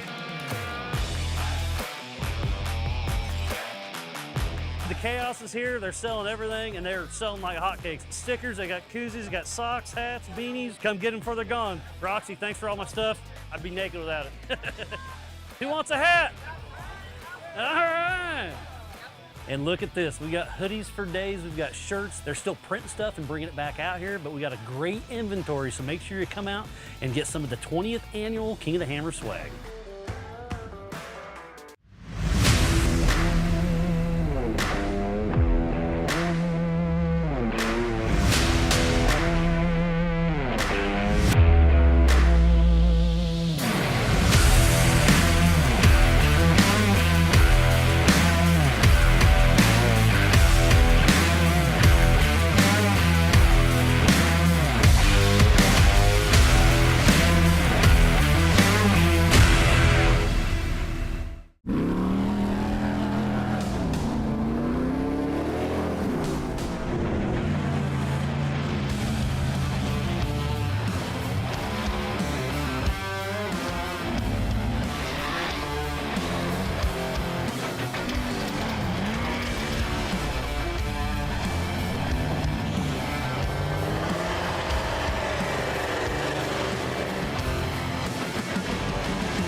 It's one of the early things that I really started realizing when I started the business, and Brandon coming along with me, and then eventually my grandsons, and showing some interest in what we do in the racing end of it, showing interest in being here. They're still in high school and young, and want to let them do whatever they want to do, but it has given us a lot of opportunities to grow our business beyond us and to our family. I feel like the guys that work for me are part of our family too. I really, in today's world where it's really hard to find the labor and the skill that we need to perform, that when we do find somebody, we sure don't want to lose them, and want to make sure that I take care of them in a substantial way, that they can take pride in this place just like we can. That's evolved into selling product on all the continents except Antarctica. But we have sold quite a bit all over the world, and we still do that to this day. A big customer base in England, Germany, Indonesia, Australia, all of Europe, South America, and I believe nearly all 50 states. So we have grown to be a pretty substantial business in the world of off-road racing, off-road motorsports, and general recreational four-wheel drive type sports.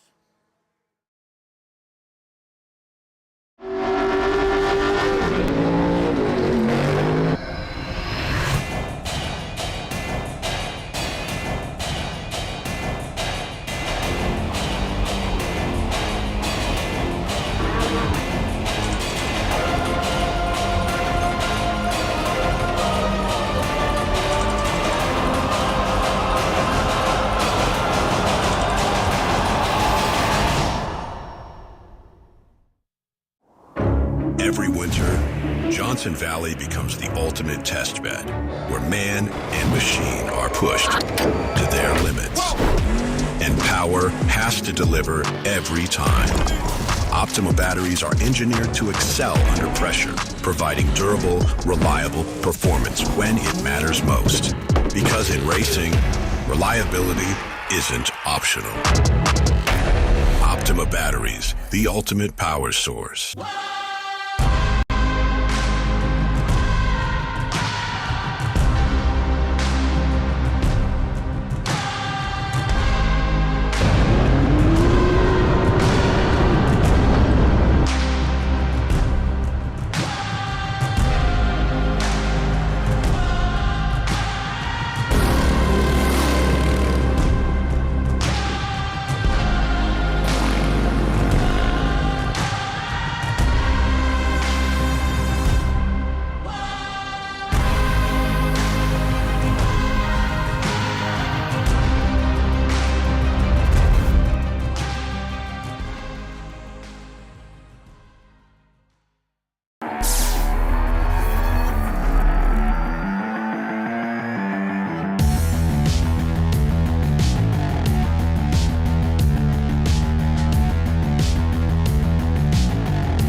Through there. So I honestly, I don't know how it's going to shake out. Yesterday, we were speculating all day of what's going on. This is a 911 car in front of you, that .1 race team on camera there. They were updating on social media earlier, saying they were good, coming through the pits. Everything looked good. Looks like it got hung up there a little bit in the rock section. This is an old rock bouncer chassis, so I think they shouldn't have too much trouble in the rocks. Some old rock bouncing guys. So, oh my goodness. Ian on stage up there heckling us, but again, doing a great job.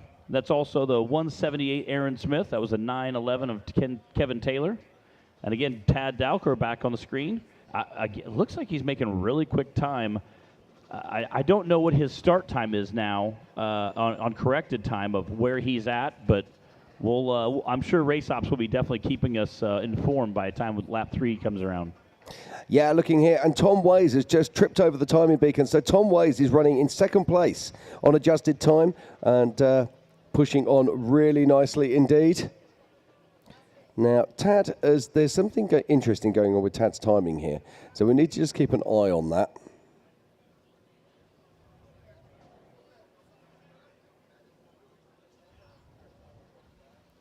But Tad, we can see him here. Now, this was a bind rock for quite a few of the 4800 cars yesterday. We saw most of them having to winch at this point. And when you see it from here, it doesn't look that bad. And when you consider some of the trails that you see these guys drive, it really doesn't look that difficult. But this is a rock RCP. They've got to go up that way. And you can see there's a huge ledge there, and it's completely torn out and dug out. Yeah, and I get those rocks there are literally the size of the car. I mean, they're just absolute massive. Media guy sitting there, again, looking for that great shot. I'm sure he'll get some awesome pictures. All right, looks like a co-driver's going to hop out, probably do some winching there. Yeah, I'd guess that, but here we go. This is the physical second place on track. This is Tom Ways. I say that would mean that he would have had to have passed Casey Curry. So I'll keep you honest on that as I find out. But it does look like right now, this is Tom Wace running in second place. Again, dropping off some of those massive ledges there. It's just astonishing how these cars can keep together after just taking such a just a rough afternoon.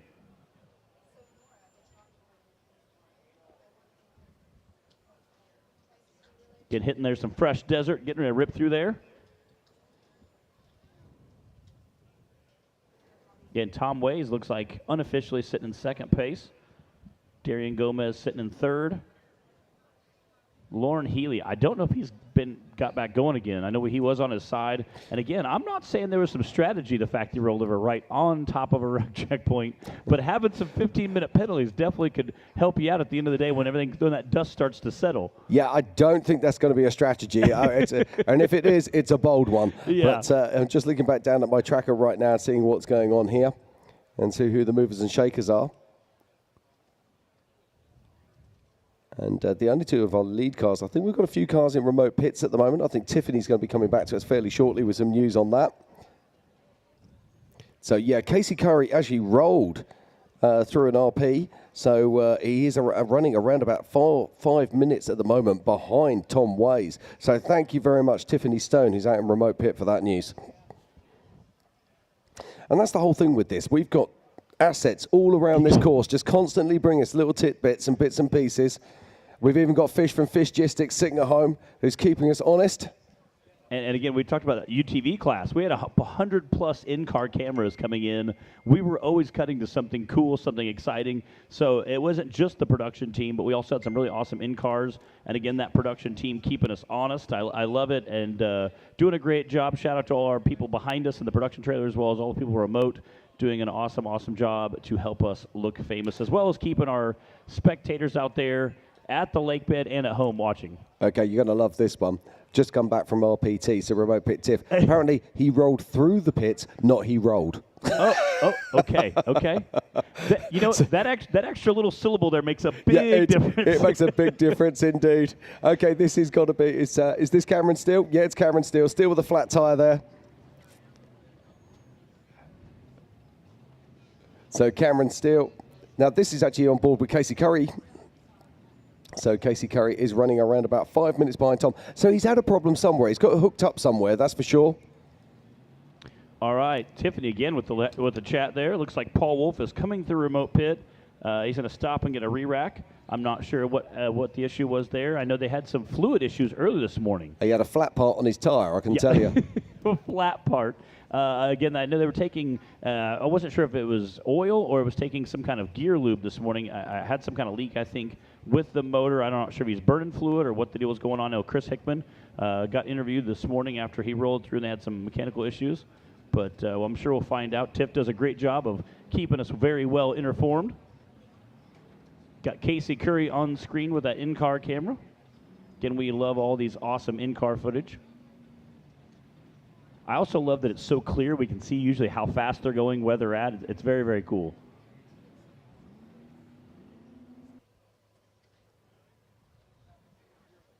Cameron Steele on there.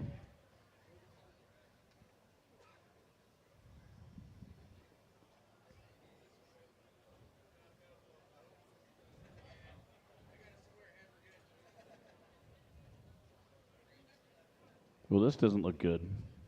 This is this is Tad Delka. This is our current race leader. Oh, no, what's going on to Tad? We don't want to see this. I was thinking, is it frozen or is he not moving? But then That's not frozen. I saw the drone start to pivot, and I realized he is not moving. I'm not sure if there's something hung up in front of him, or maybe they were switching, having some issues with the transfer case, switching to low, or transfer box, as you across the pond call it.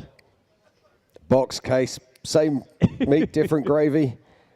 That's Tad Dowka. Thank God for that. He's back on track again. Now, when these cars shift, if they've got a two-speed transfer case, what they'll actually be doing is they'll have to pop the main transmission into neutral and then be able to shift the levers, be able to change back from low to high or high to low.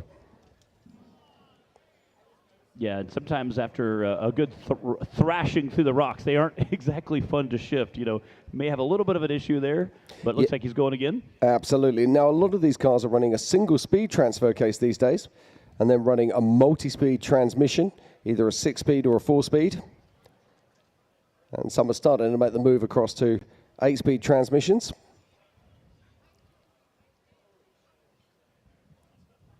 But this is Tad Dowker, our race leader here at the 2026 Griffin Radiator King of the Radiator, King of the Hammers, powered by Optima batteries. Griffin Radiator, King of the Radiators. King of the Radiators, they're going to love that one. Yeah, I feel like that's their new competition they have at work, Sounds like a wonderful T-shirt to me. Oh, yeah. And speaking of T-shirts, head on over to Roxy in the merch trailer. She's got a wonderful assortment of T-shirts, hoodies, all sorts of different things, including koozies, hats, and stickers. She's been in great business all week and kitting us out in some fantastic swag. So if you haven't had a chance to get over there, pop on over. And if you're sitting at home, dive online and check out the new shirts. I've got to say, they have really knocked it out of the park this year. Fantastic merch for King of the Hammers 2026.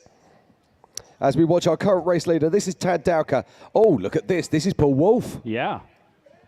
The big bad Wolf. He's got the bit between his teeth and he's up and running again. I absolutely love his blue, rusty wrap on that car. It's so awesome to see. Again, very, very cool. They also have their UTV wrapped the same way. Yeah, not dissimilar to how the Bilers do it as well. I think it's just cheating because it just means you don't have to clean your car. It's true. It's true. So Paul Wolf, this is a single-seat UFO car. And they just put a brand new motor in it. We heard about it earlier, but they've got some issues. There's an oil leak. I'm guessing it'll probably be from the back of the motor, as it's not causing any problems. But they're having to top it up at each remote pit. And this is back with our race leader, Tad Dowker. And he's pushing on right now. But he's being chased down by Tom Ways, Casey Curry, and Lauren Healy. Yeah, and again, as that corrected time comes into play tonight, it's always very interesting to see how hard that guy pushes that rabbit. You want to go fast, but at the same time, you have that teeter-totter effect of you want to go very fast, push as fast as you can, get as much gap on the rest of those guys. But at the same time, you also need to be able to keep that car together because that lap 3 is coming. Yeah, it is, and he's going to have to work really hard here. Now, don't forget, we've got Casey Curry right up in the mix. Casey is unbelievably fast in the desert, and that trophy Jeep really does great things out there, and he'll be wanting to make up some time, and he's going to have the best part of 50 miles to do that once he gets out into this desert loop. Oh, here we go. This is Pip Justice. Pip comes all the way over from Australia every year to race with the Rufus Racing Team in his tribe car, affectionately known as Donkey. This has got a comedy-sized motor in it, producing over 800 horsepower. And Pip is a wheelman. Really knows his stuff. Quite an old-fashioned style of vehicle to see wandering around these trails these days. Yeah, he's also crossed the pond, different direction. Very different direction. Different direction. Yeah, if we sound funny, he sounds funnier. Yeah, I always laugh when I said when I have you and Ben in the booth, I have to translate, Indeed, and it looks like we've got another guest joining us in the booth, none other than Dustin Robbins. How are we doing, sir? Oh, we're doing excellent. You're talking about dialect and language there. I'm from Alabama. Yeah, I was about to say, Alabama has its own dialect as well. Right. What a race, right? Yeah, it is absolutely fantastic. Talk to us. What's been going on out there? Man, I had a spectacular first lap and wanted to try to battle it out with a big truck in a UTV. UTV was showing all the force, showing all the speed, and was given whichever guy drives the blue UFO car, the King Shock Gomez. I'm not sure exactly his first That'd be name. Raul. Raul, yeah. We were, basically putting on a show in front of the crowd. And we just got crossed up, and he come over the top of my tire and took out the upper A-arm, unfortunately. Man. Oh, dear. Yeah. Yeah, I mean, that's a tough break. I mean, we often speak about that, the differences between these cars and everything. And when you start locking with these cars with their big open wheels, once they start locking horns with other cars, it's very easy to tear off a shock or do some damage, and nobody wants to see that. Oh, look at this. Now, who is that? Is that Brendan Thompson, or is that, I believe that is Brendan Thompson with a left front flat. Ken, that can feel that in the steering wheel. Yeah, we were watching it on the live stream in the Jumbotron in the VIP area. Again, watching you guys come up, I couldn't tell exactly how it happened. We looked up right as everybody oohed and awed to kind of put a dust and saw you guys pulling off. But again, we love seeing that fierce competitor. Both you guys battle it out. Unfortunately, we're getting seeing the pass here. Just check this out. Check this out, Matt. Looks like we've got one of our UTV-based vehicles making a pass there. And then we go back to Steve Watson in that beautiful Triton fabrication car. And I believe that is the old Kevin Stearns car. You said it tore up the A-arm on? Yeah, it just it broke the inner upper A-arm attachment point. Everything else is fine. We'll be ready for Moab in March at Area BFE. Everybody out there, you guys need to get out to Eastern Jeep Safari for Ultra 4 USA. We'll be putting a heck of a show there. Like I said, Area BFE for the Eastern Jeep Safari. I think it's West Coast round 1. We will be back and we will be fighting fierce in the all things UTV number 311 for sure. And you guys, you've already done some racing this week. Yeah, we finished 4th overall on Thursday. Yeah. You know, serious business. We wanted the number 1 spot. We battled all day long. We had a couple things happen. I can pick up every minute that I lost out there in the desert. You know, so I'm happy about 4th overall. The car was in great shape. I've got an excellent team that came with me and had a couple young guns. Chase McCormick and Mason Cole flew in fresh, and we got the car turned over completely yesterday and left the line with a really tight car. Yeah. I think we moved from 35th all the way up into the top 10 on lap 1. And we were driving conservative, but we could not run with the gearing of the large cars out in the desert. So they come back on me after we got out of aftershock. But, you know, we were conservative. But like I said, man, you got a guy, you know, I guess Raul right there in the big car, me in the other one, and the Can-Am was really throwing down. And, man, I just wanted to race. I'm here to race. I'm not here to play games. And neither is he. And, you know, unfortunately, I'm on the wrong side of the consequences. The cool thing is I've got a 4400 truck as well, and it's blue, and we might be able to, you know, obviously this is I never want to wreck anyone, but maybe we can get wheel to wheel one more time over at NorCal, right? In September.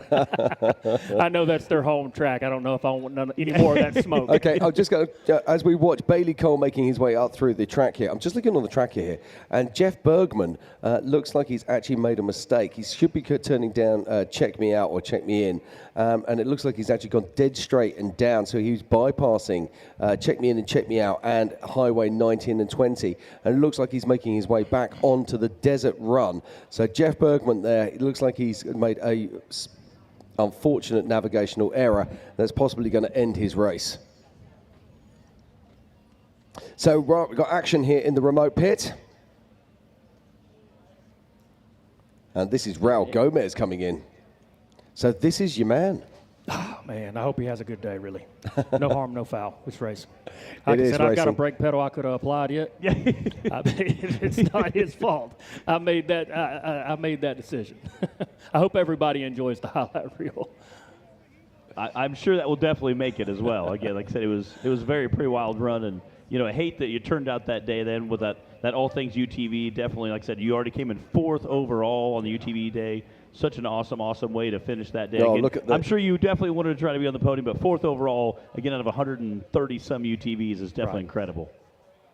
I mean, just finishing it sounds like. Okay, so did you see them apply the glass cleaner? That was something that I was dealing with out there. This dust really sticks. You almost need a layer of moisture. The microfiber is not taking care of business without some source of moisture. There's a silica in the sand that just sticks, and it's like a static film. I actually find the microfiber cloths make it worse because they come statically charged, and it almost seems to stick to it. So yes, you're absolutely right. So what do I do? A cotton cloth does work a lot better. It seems such a simple thing, but you're right. When you put those microfibers on your visor, it almost seems to apply it, not take it off. I did not see that big blue truck there that Raul was driving because I was using a microfiber. It's a great excuse, and I'll stick to it as we watch the John Webb there. Now, we haven't seen much of John Webb today. Now, John Webb, as he goes through the trails, those are not lights, those are speakers, and he'll be banging out the party tunes as he makes his way round Hammers. What song do you think he's playing? Yeah, you think maybe Ludacris? Move? Move. That'd be great. I know I would be jamming that. Bailey Cole right there in that 13 car in front of him. I'm sure is definitely hearing that music in his ears right now. Yeah, he is indeed. He's going, oh my God, there's a party bus behind me. So here we go. We're watching Bailey Cole making his way through in that Trent Fab car.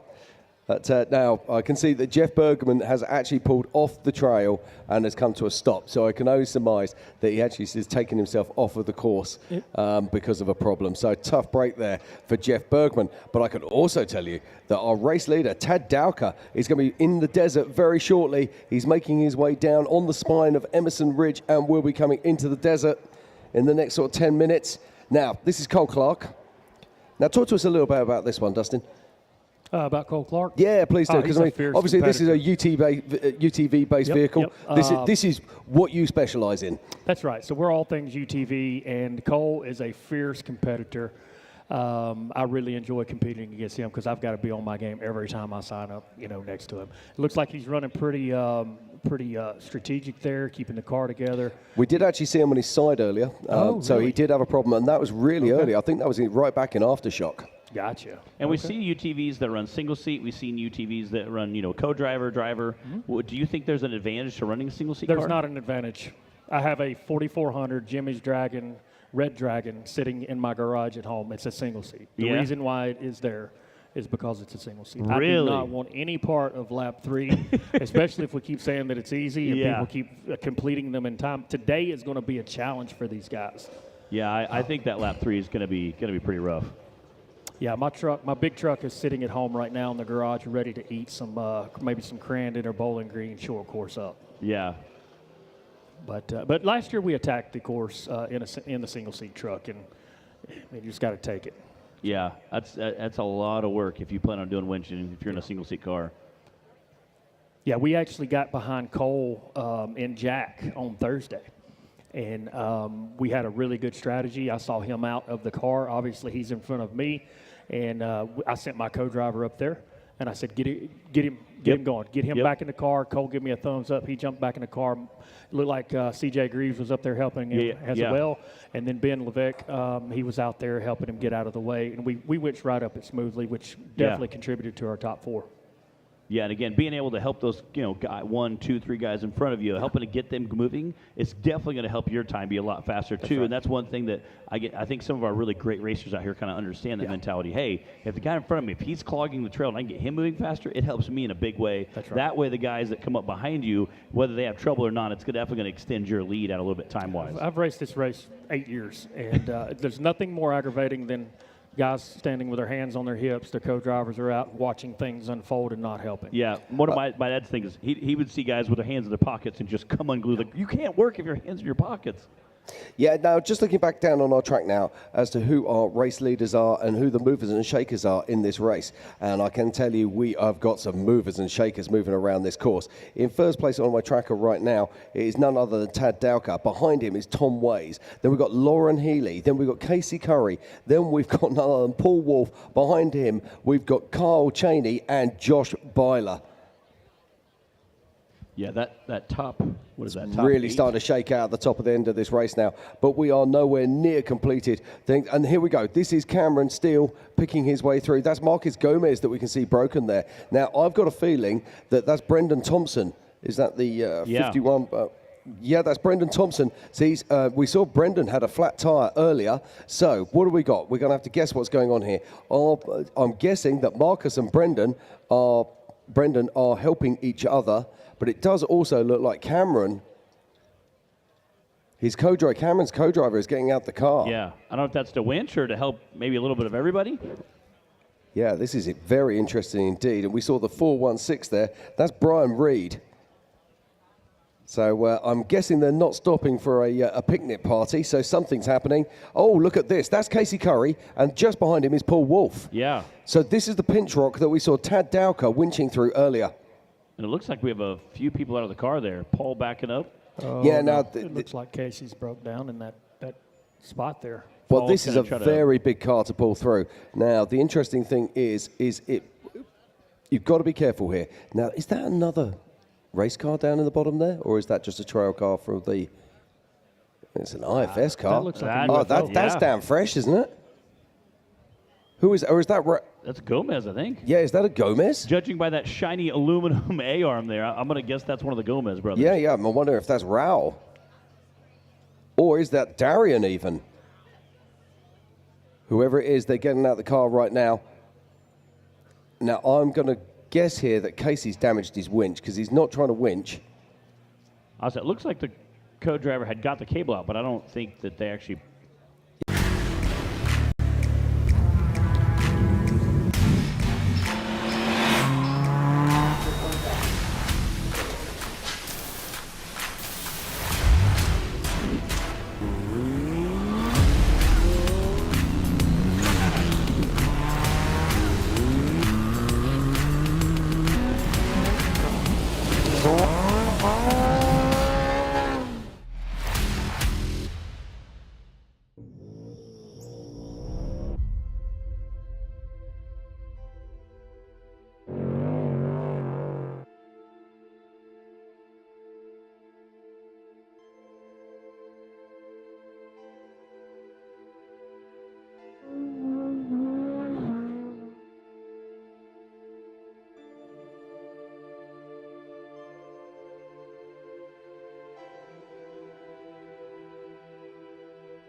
We're here at KOH 2025, and we're ready to throw some laps down and have some fun. Yeah, El Monte Already came through, as always. It's a good setup. Having these little motorhomes and coaches is nice. You get a place to chill out, relax during the day, and get ready for race day morning, and you can't go wrong with it.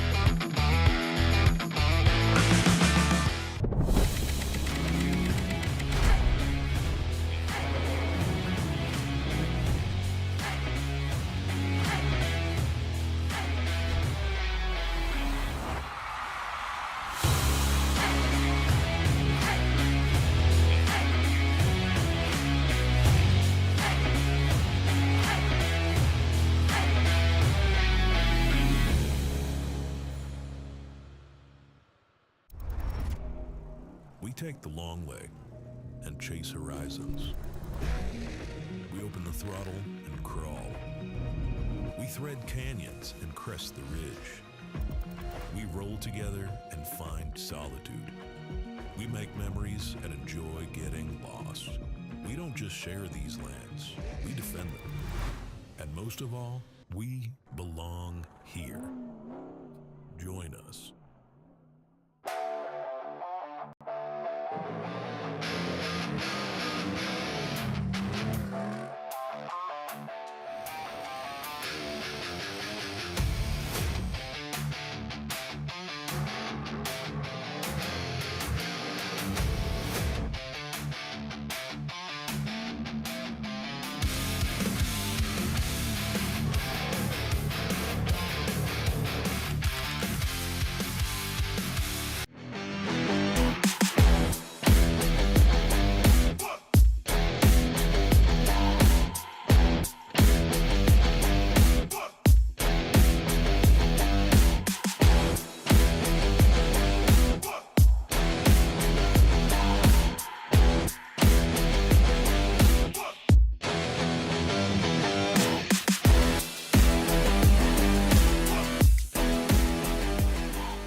Built without limits.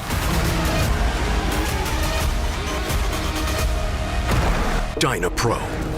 Hanguk Tire.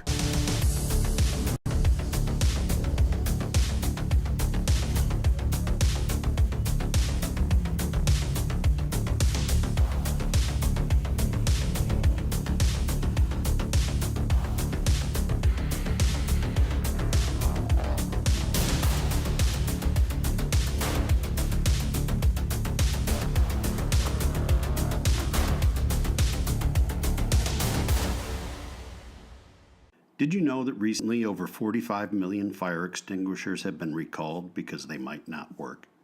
That's why we made the Rousseau. When you need a fire extinguisher, you need it to work. Find out more at rousseau.com. Vanquish Products, the official RC of King of the Hammers. From ready-to-run vehicles to premium kits, Vanquish Products remote control vehicles push the boundaries and capabilities of RC design. With machined upgrades like licensed Curry axles to licensed wheels and tires, your possibilities of creating your dream off-road machine are endless. Vanquish Products, the official RC of King of the Hammers. In the pursuit of off-pavement exploration, confidence is everything. That's why we've built OnX Off-Road as the ultimate tool to discover trails and navigate off-grid. Everything from guided trail maps to comprehensive offline accessibility and custom trip building. Ensure you're always on the right path. Join the community that trusts OnX Off-Road to plan, share, and fuel their adventures. Because when it comes to off-roading, there's only one app built for you. Every race is a test of performance. When the stakes are high, racers rely on proven products. If AMSOIL products are engineered for this kind of punishment, you can trust them in your garage. Shop by vehicle to find everything you need for your ride. Get the protection you demand and performance you deserve with fast, free shipping from AMSOIL.com.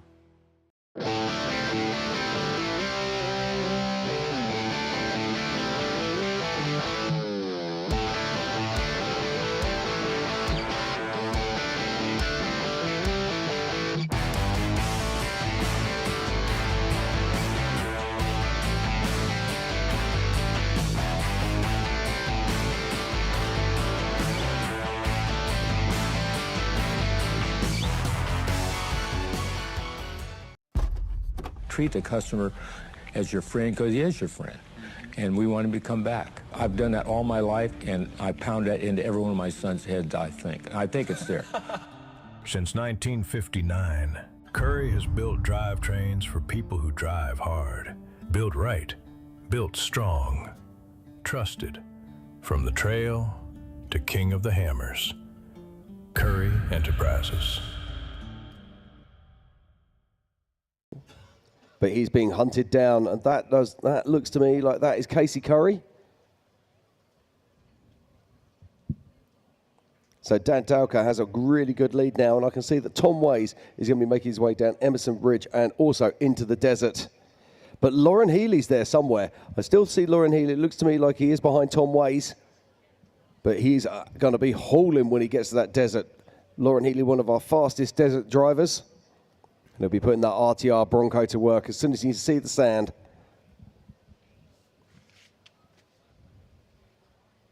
So if you are joining us, welcome. This is the 2026 Griffin Radiators King of the Hammers, powered by Optima batteries, and we're back-to-back door. Over $11,000 up for anybody who can one-shot this. But these guys aren't one-shotting it. These guys are on the winch cable. And it looks like they're actually... No, they are single lining. That's the shadow we can see. And that is the 595 of Craig Allen. See his co-driver's out with his helmet off. I think they've been there for a little bit. Oh, here we go. This is Brad Lovell. Now, this is, that's Chocolate Thunder, isn't it? Yeah, that's Chocolate Thunder, and this is Cole Clark making their way up through. I was going to say, I see it's not Jack North. So Adam Lovell just coming to stationary there. He's about to be overtaken. And Cole Clark will be coming past. Now, Cole Clark, of course, was racing yesterday in the UTV Championship, had a fantastic run. So we see him picking his way through. Single-seat UTV vehicle. Now, I think it's this one that's got the crazy engine. I think it's got the turbocharged 2-litre, producing about 450 horse. Yeah, it's insane what they're doing with some of the UTVs nowadays. So as we watch Cole Clark making his way out of Chocolate Thunder, we've got to cross over to Tiffany Stone. He's in the remote pits. Tiff, what have you got for us?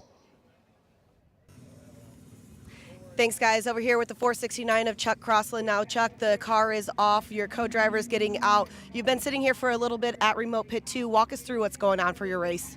Yeah, so guys are working on trying to get one of the turbo oil drain fittings tightened up. Normally I've got it squared away, but I'm pretty sure I put one of the locking fasteners on upside down. So now we're playing the fun game in the pit to fix it. Playing the fun game in the pit. In a normal situation, not under race stress, how long does something like that take? And from your perspective, each minute's got to seem like 10, 20 minutes to you. Yeah, I mean, my guys are killing it. So we're just chilling. That was my mission this year, was to stay calm. Normally it's a little involved, so we're going to see what pit repair we can come up with that's going to be a little faster. Well, Ian Johnson in the booth always knows that some pit repairs are some of the best repairs that keep you going. So best of luck. Hopefully you and the team will be able to get out here very, very soon. 469, Chuck Crossland, back up to you guys. All right, we're coming back to second place on camera.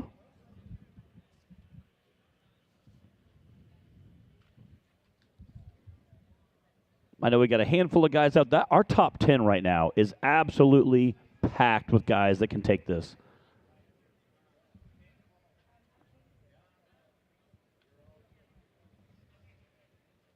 Can you see that massive rock section behind him? Looks like Tad Dowker still sitting in first. Tom Way sitting in second. Casey Curry's third. We did just see, it looks like Paul Wolf had passed Casey Curry. Lauren Healy still on course. Gomez, Cheney, Wolf, Byler, Gomez.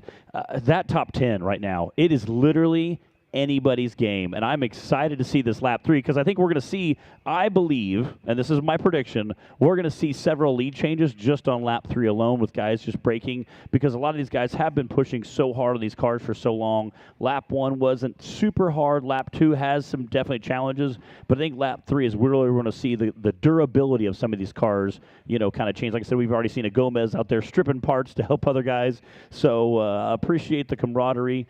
We heard that, there's several guys hopping out this morning over by Jackhammer trying to get through. Okay, we were just watching there. We're just calling that a second place. I don't think that was. I think that was Jeff Bergman, who is actually running off course at the moment, and he made a navigational error. Our second place car on course is actually now Lauren Healy, as Tom Ways is showing stationary. Ooh. Oh no, what's happened to Tom? Let's hope it's only a flat tire. But Lauren Healy is now currently second place on track. I'll say Jackhammer doesn't, I do see a handful of cars in Jackhammer, but it does not look bad like we've seen the last couple days. I don't see tons of cars stopped. Speaking of Tom Ways, looks like he's up there on screen. That's because all the cars were stopped there about half an hour ago. They've moved on now. Yeah. And that looks like Max Gordon to me, making his way up through there.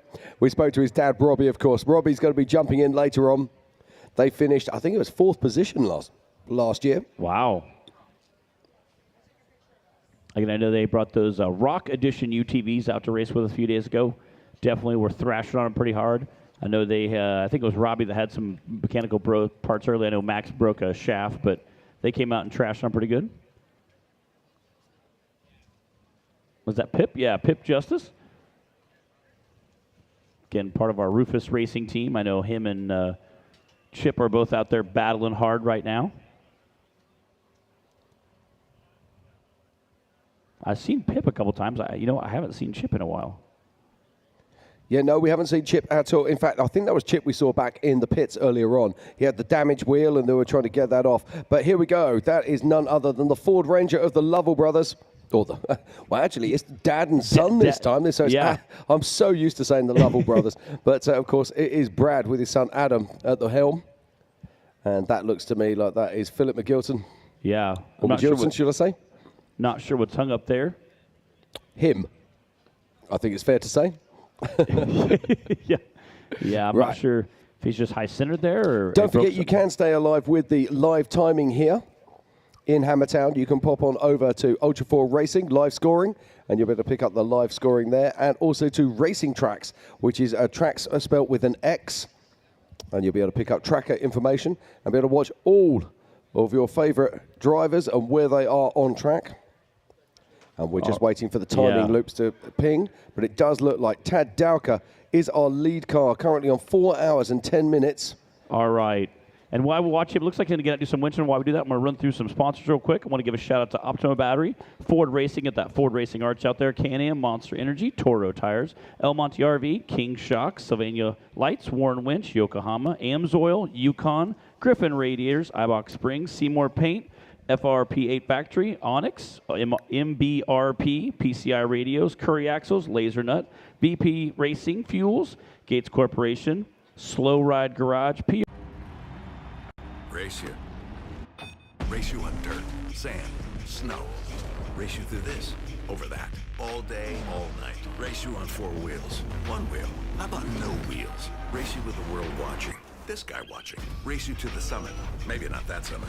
To sub 7. Any event, any terrain, anytime. Race you.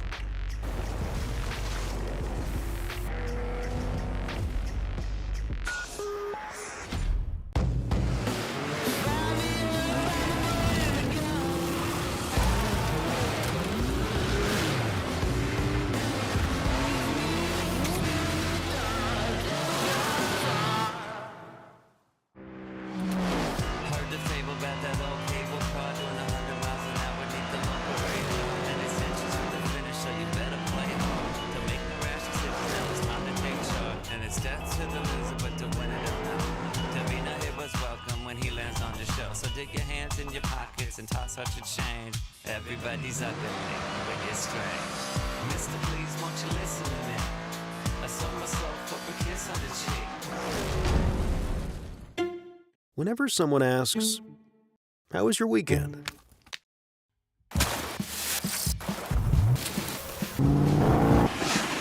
Or, "What have you been up to?" Or just, "What's new?"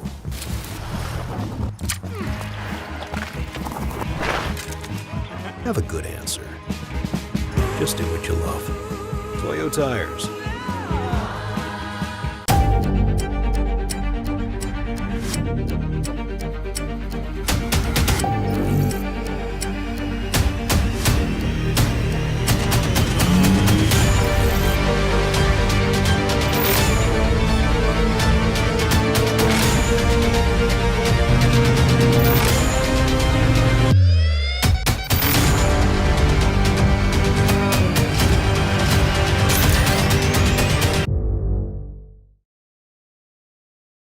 That is two-time king Raul Gomez putting his car to work here. There we go. Doing a little maneuvering, trying to pivot around some of those big rocks. Chuck Crossland is going again. Thanks to the pit guys. They're out there trying to do some work in the pits. I love the way he said, yeah, I put the locking tab on the wrong way. You could tell he was not happy with himself. Chuck Crossland is literally one of the nicest men you could ever wish to meet, with that comedy-size engine producing 1,200 horsepower. In fact, the engine itself isn't that big. It's the 2 turbos bolted to it that give it all of that. He had some awesome runs earlier this week out there pre-running. Okay, Tom Ways is still stationary, but it does look like now that we are seeing the 1018 of Paul Wolf making his way into the desert. And number 14, Casey Curry, is also heading into the desert. So we've got a battle royale. And there right now is a target on the back of that man, 906, Tad Dowker. But Tad Dowker, he's got some miles between him and those chasing group. I reckon there's at least, just having a quick look here, 10 miles between Tad Dowker and second place. Well, again, he needs to extend that lead because being the first guy into that rock section, you really do not know what you're going to come up with. Again, Tad Dowker out there just screaming right now. I got Cole Clark on the screen. He was just ripping through that rock section there. Again, that single-seat UTV definitely doing some work. Well, the thing is, until we see lap 3, we can't even advise him. And being great armchair advisors, we would be able to help, I'm sure. But Cole Clark in that single-seat Pro R turbo. Pro Rs aren't usually turbocharged, but Cole Clark likes to do things a little bit different. Yeah, again, that'll definitely give you plenty of power when you slap a turbo on one of those. I remember Cole Clark in one of our shootouts a few years ago. Absolutely tore it up and took home a big check. Great to see him racing with us once again.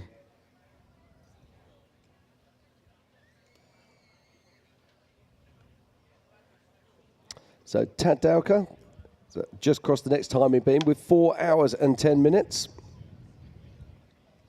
It's hard to believe that we've been racing for 4 hours and 10 minutes, isn't it? It's absolutely remarkable. And there's so many changes. Every time we get a flip through our timing, the top 5 changes completely. So we're riding on board now. That leaves Raul Gomez.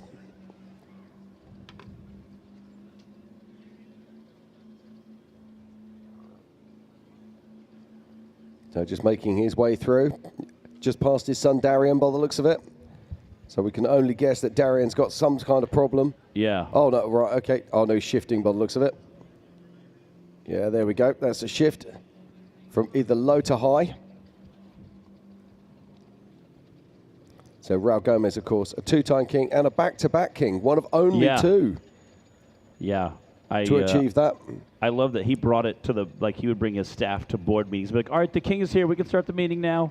I'm like, tell me you wouldn't do the same. In a heartbeat. Me and my brother are pretty ornery. I have no doubt that we would do that as well. You'd walk into every single bar, just put it on the bar and just say, well, I'll have one of those, please. Yes. I would absolutely do that. And just pretend to be, surprised when someone asks you what it is. Yeah, what are you doing here? Let me explain. What is that? Oh, yeah. well, let me tell you. Let me tell you. 100%. Again, those Gomez brothers definitely have a great time. They're great guys. If you ever have a chance to walk by their pits, and they will definitely bring you in and show you the cars. They're awesome, awesome guys. They have a lot of fun, and definitely a handful of people helping out in their pits. Very cool to see. Okay, now I'm watching Jeff Bergman here. It looks like he's actually realized his mistake, and he's actually driving back onto the rock loop. Now, the interesting thing about this is that he hasn't gone backwards on course once. So he's actually going to come back in and re-enter the rock loop from Spooners, which just means that he's basically added an entire load of rock trails to his thing. But it's legal because he hasn't gone backwards on the course. He's realized his mistake, come back round, and then rejoining the course. Yeah, and so we talked a little bit about that same thing, is you have to be very careful. You can't drive backwards on course. However, if you exit the course, you are allowed to come back in right where you exited. So he can make that. Unfortunately, did add a little bit of time to his day. Yeah, he loves these trails so much that he's just going to do them all again. Yeah, not something you want to do on race day. So Cameron Steele here. This is the IFS Trent Fab car. We saw him stealing wheels from Marcus Gomez earlier. I would say borrow, but you're not giving them back, are you? No. So stealing wheels from Marcus Gomez. Yes. And picking his way through these trails. All right, I'm going to hop out here and let my good buddy Ian hop in, get some more seat time. I think I'm going to go enjoy some of those fish tacos. They are exceptionally good.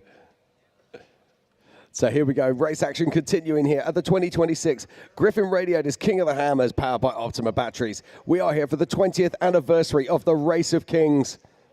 Seen so many amazing stories throughout the years, and this race is unfolding exactly as we expected. And there's drama all over this course. There's been lead changes, multiple swaps in the top 10.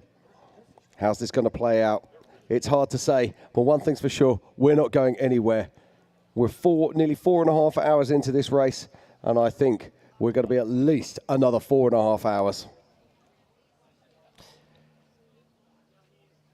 As we follow Cole Clark as he makes his way around on course. And Ian comes back in the booth.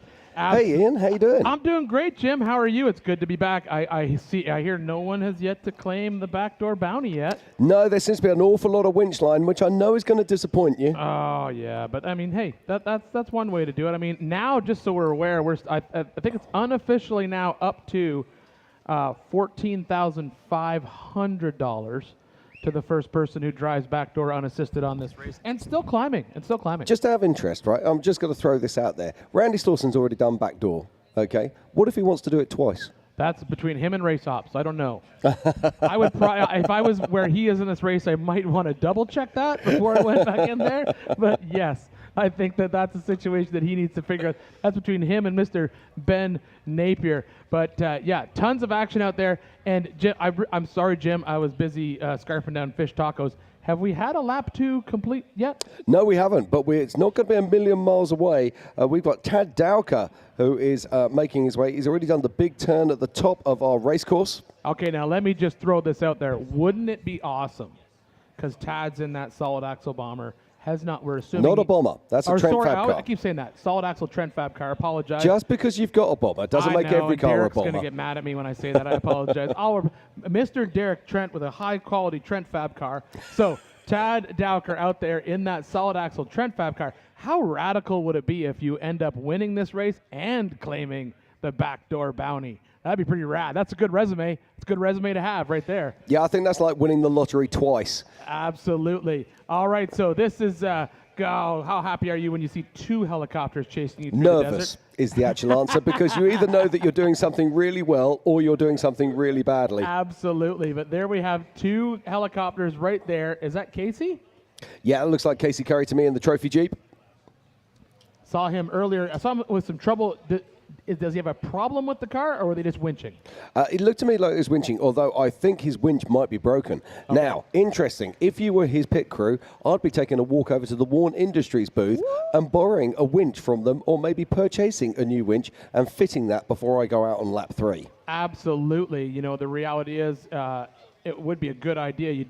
I saw a lot of people, or I talked to a lot of people this morning as well, as these 4400 cars were lining up, and they were packing extra straps, winch extenders, extra ropes there, because they know now that they've seen lap 3, they know what is going to be in their day. They decided to get the recovery game stepped up a little bit. I got to laugh. They've had 365 days, and they leave it to the last few days before the race. It's like, come on, guys, you know it's going to be tough. Yeah, but hey. I mean, when they saw that lap 3, I think they realized, okay, we might need a little bit extra recovery gear in the car. So it's absolutely awesome that they were able to do that. AK Watley.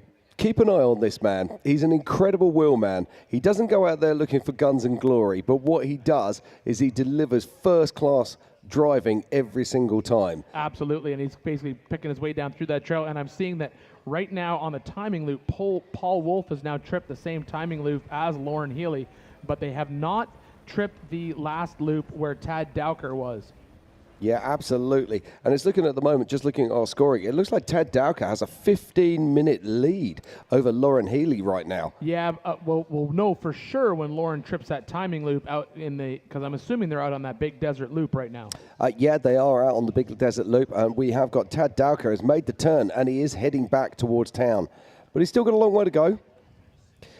Now, here's an interesting stat and statistic for you. Yesterday, our EMC completed 2 laps in 4 hours and 22 minutes. Yeah, I can see, according to the tracker, Tad Dowker, as you said, has made the turn, so he has now tripped that timing loop. Lauren is approximately 5 miles from that same timing loop.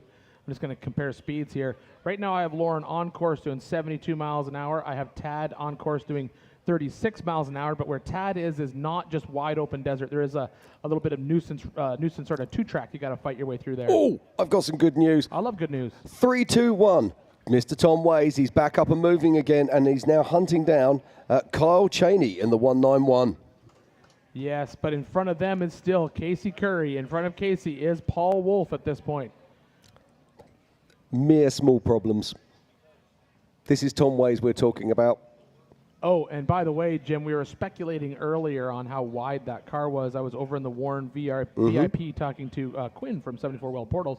It's 83 inches to outside of tire. That is tiny. Yes, so it's very, very narrow, a lot narrower, and we were comparing it to some of the other cars who are 92, 95 inches wide to the outside of the tire on some of these vehicles. So nearly a full foot narrower. So, yes. Did you see it? Are you proud? Yes, 12 inches, Jim. Good job.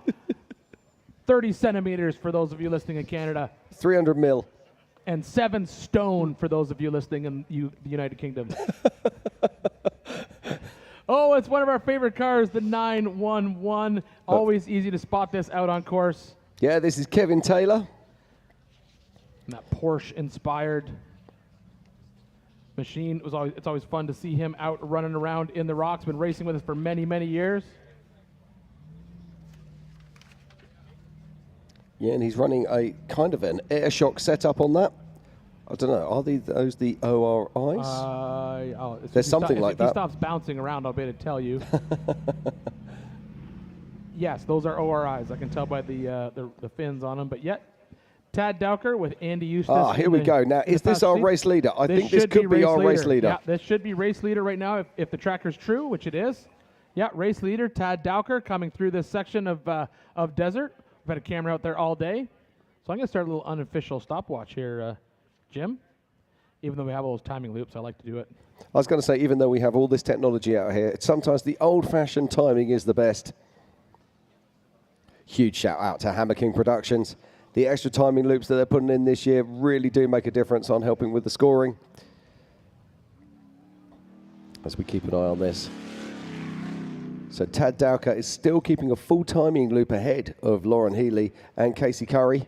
Yeah, there is a timing loop right there on that turn, so we'll be up, as Jim said. Racers working with racers.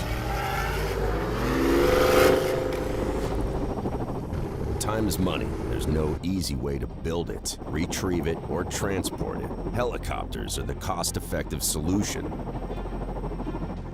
HP Helicopter solves complex problems with helicopter solutions. What usually takes weeks or days, we can accomplish in hours or minutes.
Of off-road racing dominance.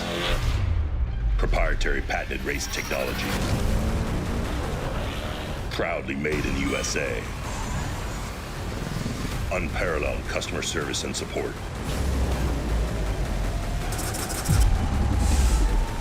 The choice of champions. King Shocks. The leader in off-road shock technology. So we're here for the 2026 Griffin Radiators King of the Hammers, powered by Optima batteries. Right behind me is Mega Merch. So we're gonna walk in there and show you everything she's got, see the chaos behind the scenes and how she makes it happen. The chaos is here, they're selling everything and they're selling like hotcakes. Stickers, they got koozies, they got socks, hats, beanies. Come get them before they're gone. Roxy, thanks for all my stuff. I'd be naked without it. Who wants a hat? All right. And look at this, we got hoodies for days, we've got shirts. They're still printing stuff and bringing it back out here, but we got a great inventory, so make sure you come out and get some of the 20th annual King of the Hammer swag.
It's one of the early things that I really started realizing when I started the business, and Brandon coming along with me, and then eventually my grandsons, and showing some interest in what we do in the racing end of it, showing interest in being here.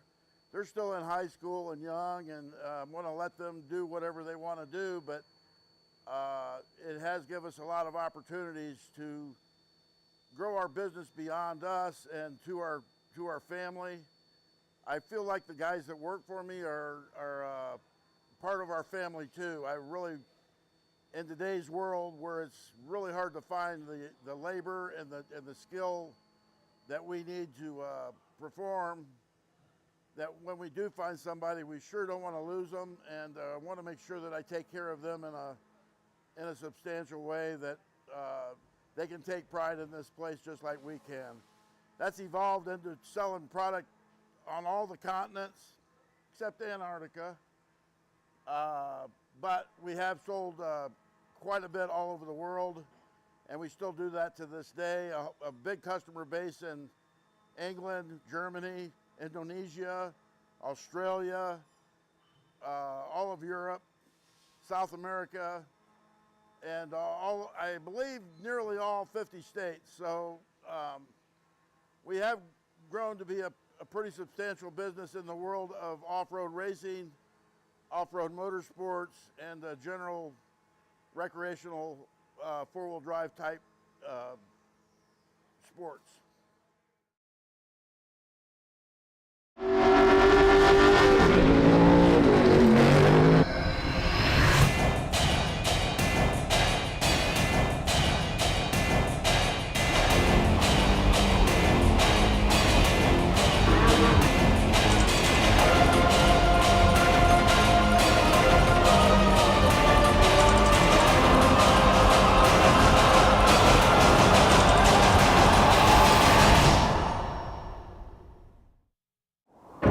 Every winter, Johnson Valley becomes the ultimate test bed, where man and machine are pushed to their limits. And power has to deliver every time. Optima batteries are engineered to excel under pressure, providing durable, reliable performance when it matters most. Because in racing, reliability isn't optional. Optima batteries, the ultimate power source.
The berm there.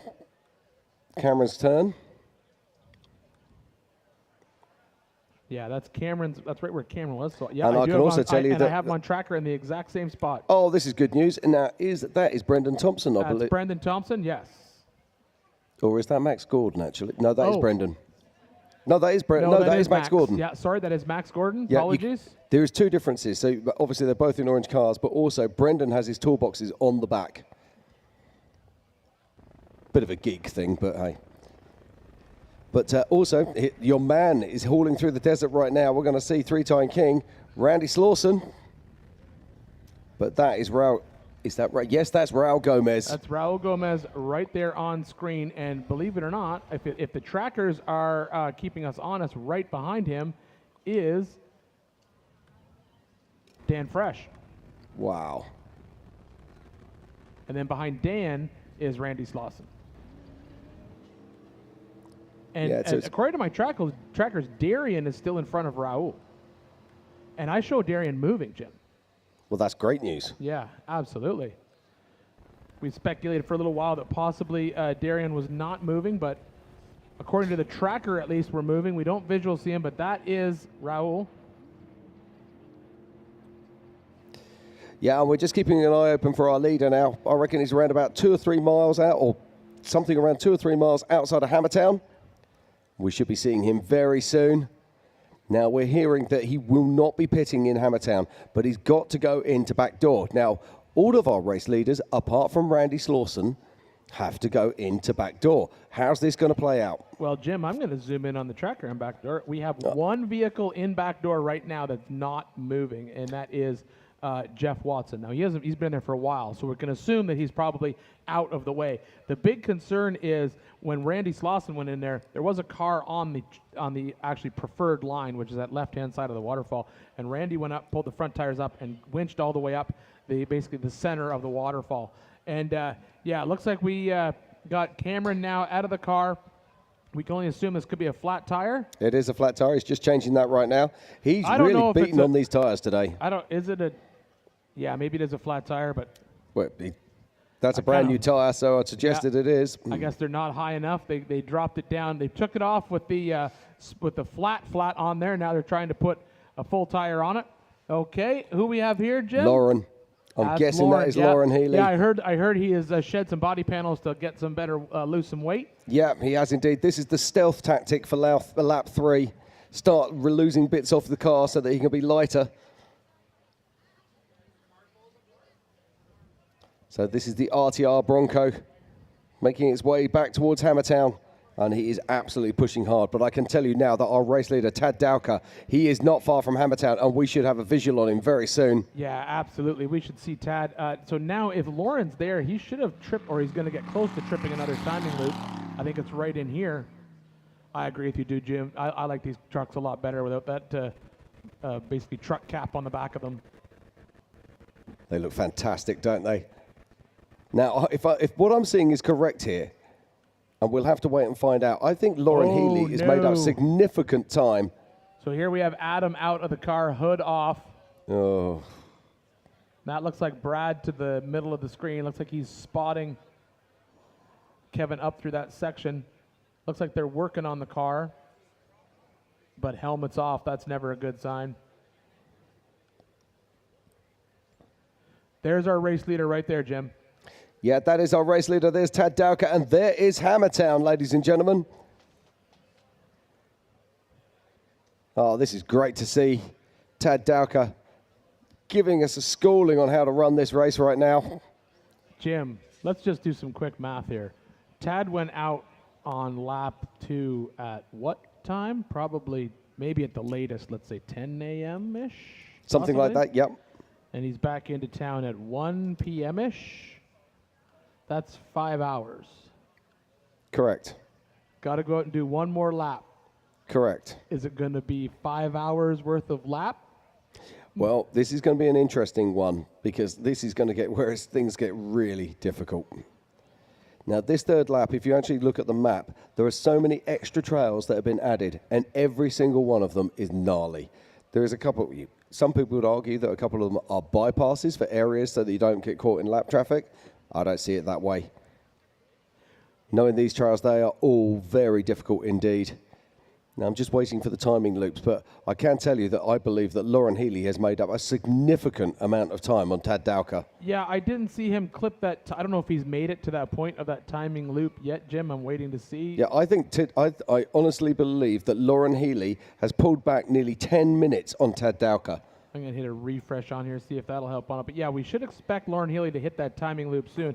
At the very least, we'll see him hit it when they come through our Griffin Radiator Griffin Radiator start-finish arch, because we should see them get back into town, and then we'll be able to get another lap time on them. But then the other way of looking at this is that where Tad Dowker started this morning,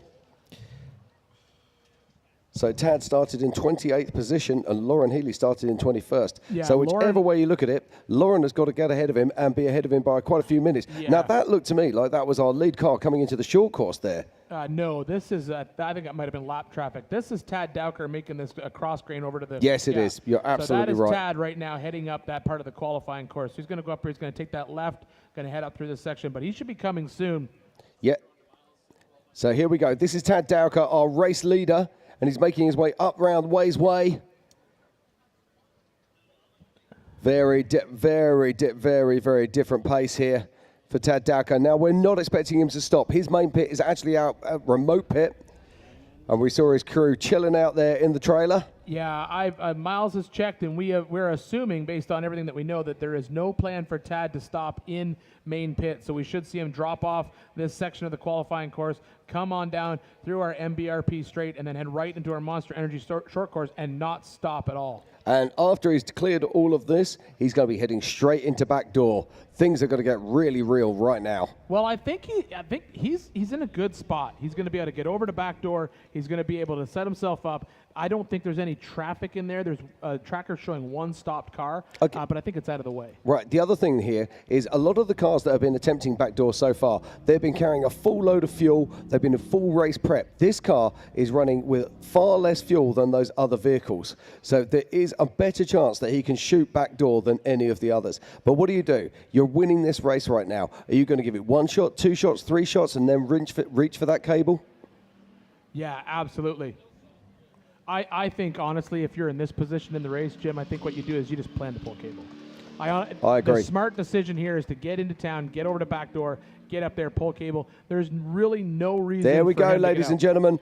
Tad Dowker completes the second lap here at the 2026 Griffin Radiated King of the Hammers, powered by Optima batteries. And he is our lead car as he heads out onto the third and final lap here at the 2026 Griffin Radiator Race of Kings.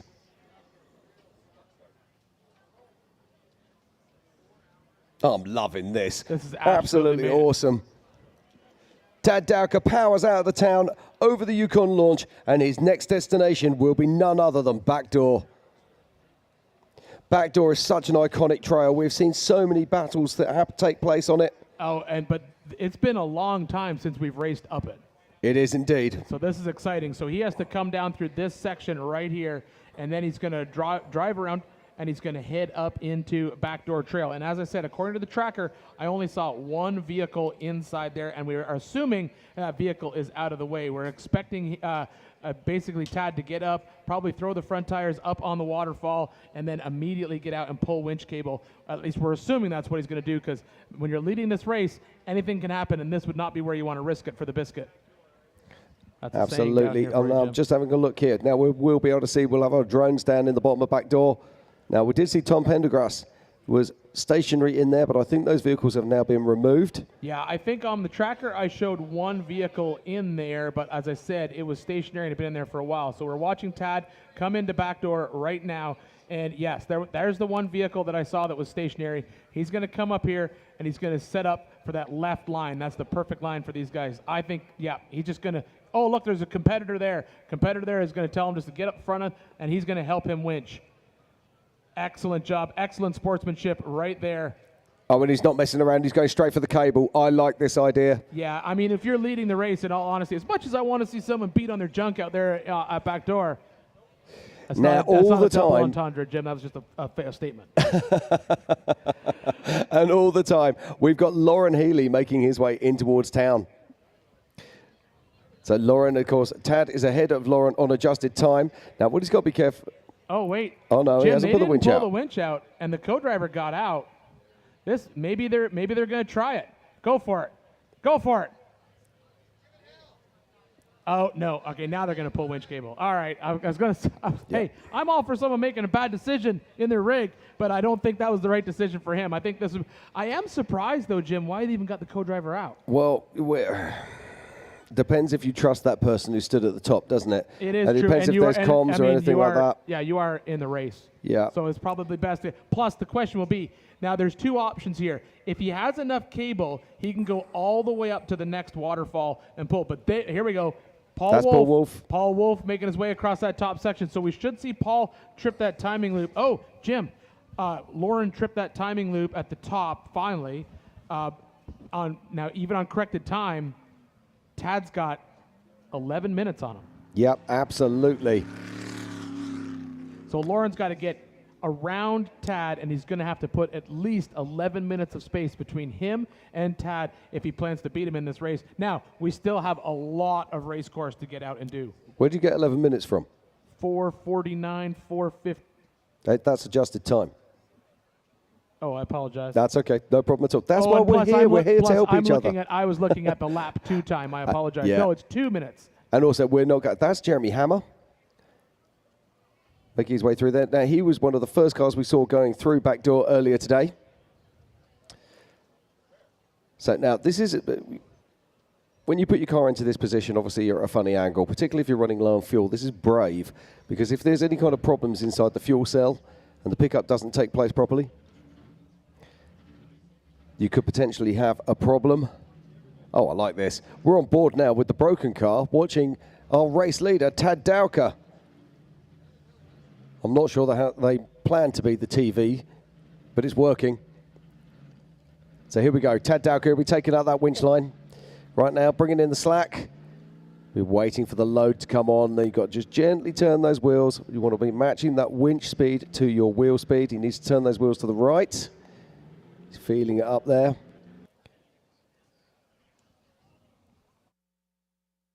Okay, and Tad Dowker is at the top of backdoor. He makes his way up to the first waterfall. Still got to make his way up the second waterfall. And the second waterfall is getting quite cut out these days. So he's staying on the winch. Sensible thing to do. Do you remember all those years ago? I think it was 2015 where Tom Ways did that crazy drive up around what would be the right-hand side of where Tad is right now. So Tad's just got to be careful here. Looks like he's actually going to be running out of strop. Doesn't want to drop into that left-hand hole. It would be better for me to take that winch rope out and go to the front of that recovery vehicle and try winching again. Yeah, it looks like that's what they're going to do.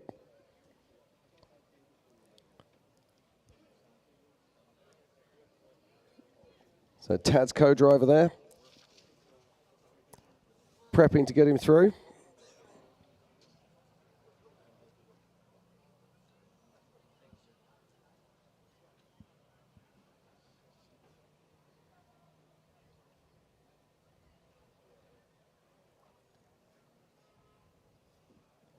And that's Andy Eustace, his co-driver.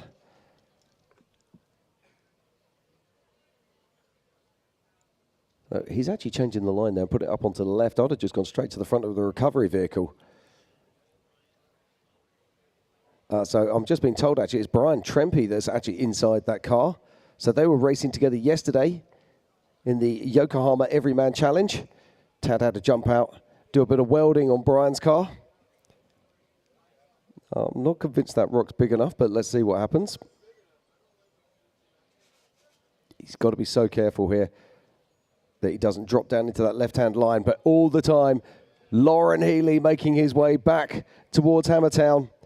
The minutes tick by and Lauren gets closer and closer.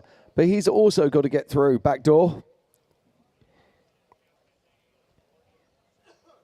Lauren is one of our most accomplished rock crawlers. Not only is he fast in the desert, he's fast in the rocks. And that's what makes him so dangerous. See him out in his red dot crawler for many weekends, practicing his trade. As he makes his way towards Hammertown. And we won't get a timing. We won't really fully understand what the time difference is between Tad and Lauren until Lauren, of course, crosses that timing line. But my guess is that we're going to see Lauren coming into the pits. He'll be taking fuel. I haven't seen him have any flat tyres, but we do know that he's been on his side and had other issues. So he might be coming in for some adjustments to the car. We'll have to see what happens. Equally, he might be taking a full set of new tyres. We've seen the Gomez brothers do that in the past, coming in on lap 2, put 4 new tyres on before sending them out on lap 3. Okay, right, yeah, you can see that now, that the co-driver has actually moved and put the winch line onto the other side. That winch line he first set up was just going to drag him down into the hole, and that would have been absolutely disastrous for Tad. So Brian making a wise decision there. But you can see these guys haven't got Bluetooth communication. So they're having to wave hands and hope that the signals they're giving are actually doing something. So this is where you got to load the winch up and then just very gently at the same speed. It's difficult to do when you're using a slow winch, but he's doing this very well. Nice control here from Tad Dowker. Don't be impatient, mate. Just take your time. There we go. Perfect. Nice bit of winching there from Tad Dowker. Yeah, excellent job, and that was the right decision on that particular piece of trail. But there's Lauren Healy coming into our qualifying course. Yeah, and he's making time, Ian. He looks significantly faster than Tad as he makes his way up through Ways Way on the country road. Jim, someone just pointed out. Yeah, someone just pointed out to me and sent me a message that was a good point.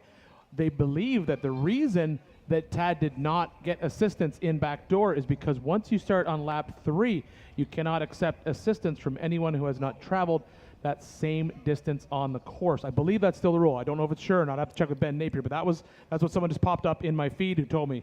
That's fantastic. Now, I like that, the fact that he actually knows the rules and is actually playing the game correctly.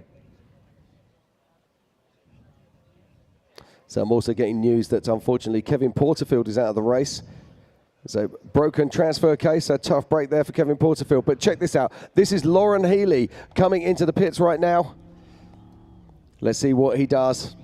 Let's see if he comes in. And if he does, we'll throw it down to Miles. He'll be in the pits to see what's happening. So over the Yukon launch for Lauren. Hits the second Yukon launch, and he'll be coming on round. And under our Griffin radiator start-finish arch to complete lap 2. Okay, so Lauren Healy comes in and he will be completing lap 2 any moment now. Is he coming into pits? Yes, he is. Let's throw it down to Miles in the pits. Miles, it's all yours. Yeah, I'm down here with Lauren Healy, two-time King of the Hammers champion. He is second on the field. He does have adjusted time not on his side against Tad Dowker, so we'll see how that all plays out at the back door area. I don't have a screen in front of me, but it's looking good. For number 67, Lauren Healy is here in town. The RTR Ford Bronco is looking good. They're going to put a light bar on. He's going to get some fuel. They're going to check a rear tire. But other than that, it seems like it's going to pace for Lauren Healy. Big thumbs up from Lauren. Big thumbs up from Jesse Amex. I'm going to do a walk around. Like I said, the team's fully suited up. They are going to change a right rear tire, it looks like, and they're pointing at the diff a little bit. But so far, everything's going good on this guy right now. We'll see if he can get this thing out in front. And Ella, this one's for you.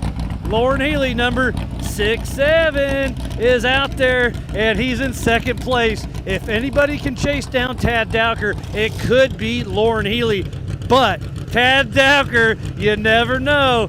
He could pull this together. It's still anybody's game. This third lap, nobody's technically been out there and drove it. So it's still anybody's game. Dave Cole said earlier this week that whoever goes in the lead probably won't come out the lead. Can Tad prove him wrong? I don't know. But Lauren Healy's sitting in a perfect spot because now he'll see some of Tad's tracks on that course and be able to see as Lauren Healy's just having a granola bar. He's just taking a drink of water. They're getting the light bars all hooked up. They're getting the winch rope. We got Bailey Campbell, Brian Cross, the whole RTR team. Here's Ryan Miller as well. So it's all hands on deck, checking everything they can. Just kind of looking around, and I'm telling you, this Triton Engineering Ford Racing Bronco is looking good. Everything is coming to plan right now, and again, Lauren's running the same Addington sticker on the back, so everybody's got Cody Addington in their thoughts and prayers, as well as Kendall Glines. Remember, tonight after podium, we are going to do an old stool auction to try to raise money for those two of our closest family members here at Ultra 4 USA and King of the Hammers. All hands on deck, checking this thing out. They want to send him out with a healthy car for this third and gnarly lap. Miller, how's it looking out there, buddy? It's looking pretty good. The guys say that they're doing good, and we're just making sure that they're ready to go for this tough lap 3. I love it. I'm going to see if I got a second for Lauren Healy. Lauren, how you doing, buddy? You doing good? Yeah, buddy, I'm doing great. We're good. All right, I couldn't hear him, but I think he just gave me the thumbs up. He's getting ready to take out, and he is ready to rip. This is one of the fastest cars. Oh, there's a big slice in the sidewall, so I think they are going to do an emergency left front tire. I think that was a great catch by the RTR off-road team to get him out there with healthy tires.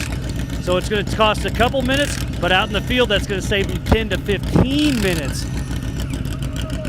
The Ford Bronco body did fly off of this thing. I still see the hood, but that's about the only thing left for Lauren Healy, as this Ford Racing big block engine just sitting here purring, ready to take off. Looks like one more tire yet to go, and they'll be ripping the desert. Looks like we're getting close. Having a quick chat, double checking all the lug nuts. We should be taking off here momentarily. All right, I just heard him. You've got 4 good tires. I'm getting out of the way for this one because he's in 15 miles an hour and then hit the course, and he is going to be wide open throttle. So the Monster Energy Machine. Oh, he's got some fiberglass on the right side of the car, just not the left. So he is in the Monster Energy short course, and he is putting them drift skills to work, getting a little slideways. Lauren Healy, 2-time king. Can he be a three-peat? Tad Dowker's the one that's going to decide that. So I'll get caught up, see who's coming in next. So I'll send it back to the Griffin Radiator main stage. Take it away, guys. Thank you very much, Miles. Now, there's so much action here in. Let's just talk about Lauren Healy when he crossed the line. Tad Dowker crossed with a 4 hours and 49 minutes. Lauren crossed with a 5 hours and 52 seconds. Now, there's a few things that's interesting about that. Firstly, Lauren then had to pit and lost, another 4 minutes there, something along those lines. In the meantime, Tad Dowker has made his way out through back door and is heading out through the top.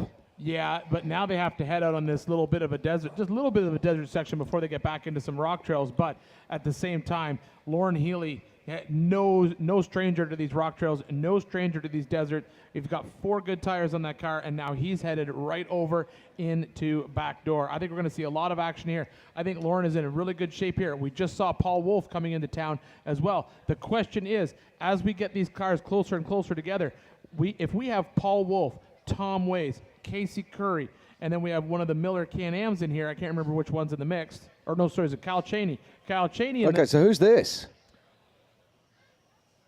Or is that Tad? That's not Tad, because Tad's already been through. That's Casey. Is that Casey? Is that Casey? That could be. I mean, it shouldn't be. Have we missed Casey coming in? Did Casey come in and through and we missed him? Or is this a second lapper? 1776. So this is 1776. Could be lap traffic. Jimmy, I think this is lap traffic. And see if I can find out. Yeah, what's going that is on. Jeff Watson sitting in there. Wow, we didn't expect that. So can Lauren one-shot this thing? Now, we've seen Lauren Healy drive this in the past, but this is a very changed waterfall to what it used to be. Yep. Here we go. Let's see if he does it. I don't think he's even going to try. I think he's going to line up, set up, and get winch cable pulled. Yeah, now, is Jeff Watson going to be in his way? That's the question. He's certainly on the winch line right now. Yeah, so that is Jeff Watson. That is the car that was at the bottom of the trail when they started this. Now, you remember I said to Tad that Tad doesn't want to fall into that left-hand line because it's going to make life really difficult. That's exactly what Jeff Watson's doing right now, but he's made it up there, so that's absolutely fantastic news for Lauren Healy. Yeah, so right now this lap traffic is not a huge issue because I think, and here we're seeing something happen right here, Jim. I think we went back and forth on whether the competitor assistance rule was going to change on lap 3 or not, but I don't think it did change. I think that was a driver rule that got changed in the meeting. All right, so we're watching Lauren Healy out here, and he's getting winched up back door. We should see Paul Wolf coming into Hammertown very, very soon. And then the next one we're expecting to see Casey Curry, Tom Ways, Kyle Cheney, a big group of guys. So backdoor could get real busy for these guys who decided not to do it. And then you know who's coming in soon after that, who's already done it. It's Randy Slauson. Randy Slauson, exactly. It's exactly as you played it out. It's almost like you knew what was going to happen as we watch Paul Wolf coming in here. Now, if you told him at the beginning of lap 2 that he would be coming in here in 3rd place, he probably would have laughed at you. But that's exactly what's happening now. And Paul Wolf is making his way into the pits.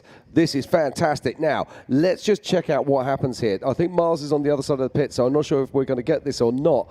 But I think you're going to see that he's going to stop and they're going to take on a lot of oil. Yeah, they said that every pit they were going to pour in a lot of oil and a lot of fuel to try to keep that motor alive. I believe Miles is at his pit right now, so let's see if they make Miles jump in there and add some more oil. Maybe all hands on deck for oil in that car. Miles, take it away. Thank you, Ian. Literally, I was heading to Casey Curry's and I got eyeballs on Paul Wolf, so I missed that one. I apologize, but Paul Wolf is here in town. Looks like they're throwing some fuel in it. I don't see any oil, so maybe they got that figured out. Did you guys get the oil situation figured out? The oil situation? Oh, their deal. Yep, I'm backing up. They're trying to talk to Paul as we speak. He's fueling from both sides, but this UFO has been around for a long time and it's still ready to rock and roll. Looks like it's in pretty good shape. I do see a small oil leak from the front, but it's the rear engine, so I'm not sure exactly what that is. I see the rear dip breather is dragging the ground, but hey, that's still breathing. So it looks like they are going to shut it down and do some oil, so they are going to pull that front. Oil and transmission. We're not. So what'd you say? So we're going to do oil and transmission fluid. We got running out across the desert. We're getting up to about 290 on the transmission. Okay, well, I hate to hear that for you, but hey, you're in here. You're going to put some oil and some transmission fluid in it. So let's see, that's third on the road, but now guess who's third on the road? This is Casey Curry, and he's full throttle in the Monster Energy Trophy Jeep. Big thumbs up from Casey Curry as he comes around. Him and Orrin Anderson moved from fourth to third here in the hot pits. So I don't think Casey is going to stop. I didn't see much action as I was heading up there. We're about to find out. So this is going to give even more time for Casey Curry. So now it's Tad Dowker, Lauren Healy, and now Casey Curry. Yep, nope. Casey Curry is heading towards back door, I assume. We'll see.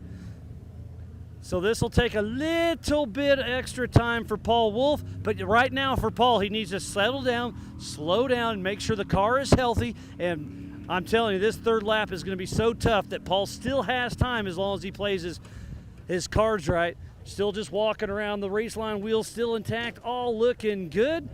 Paul Wolf, the 1018, out here getting it done. Getting a little bit of oil. We'll see if Paul wants to chat. He looks busy. I don't want to get in his way. No, he's doing too many things. Not even going to ask. So they're dumping tranny fluid, dumping oil. We'll see if Paul Wolf can make it happen. So this looks like it's going to take a little bit of time. I'll send it back up to the Griffin Radiator main stage. Take it away, guys. Thank you very much, Miles. This is absolutely amazing to see this play out in the pits. I think the biggest thing that we're going to see on basically play out right now is what we're watching right now. Right now, we know Casey Curry is coming out of town. He did not stop in Maine. We are assuming he carries enough fuel that he doesn't need to. If he might need fuel, he might stop at a remote pit too. But what we have right here is Lauren Healy has now set up for that really long winch pull to get both waterfalls with one shot, and there's Casey Curry.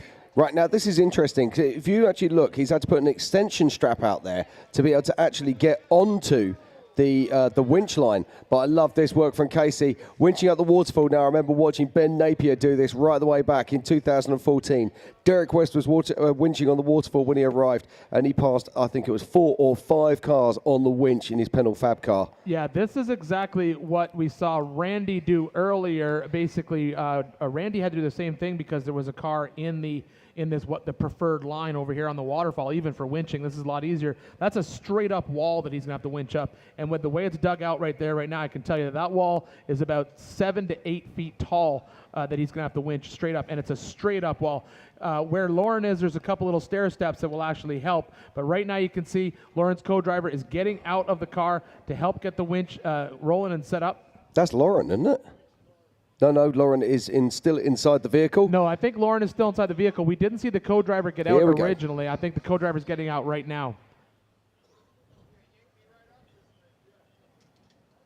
No, but it does look to me like they were having some issues there with that winch, so we'll have to see how that pans out. But one thing's for sure, Casey Curry is going to want to get hooked up, and he's going to want to get out of there. Now we have another car coming into town, and Jim, we were kind of speculating. We literally were just speculating on our PCI race radios with Miles about who this is going to be. Is this Miller? Or sorry, Cheney. Is this Cheney? I'm just trying to get a look on that. Because we should see Tom Ways coming in here sometime soon. We've seen Casey Curry through. We expect to see Tom Ways, Cheney.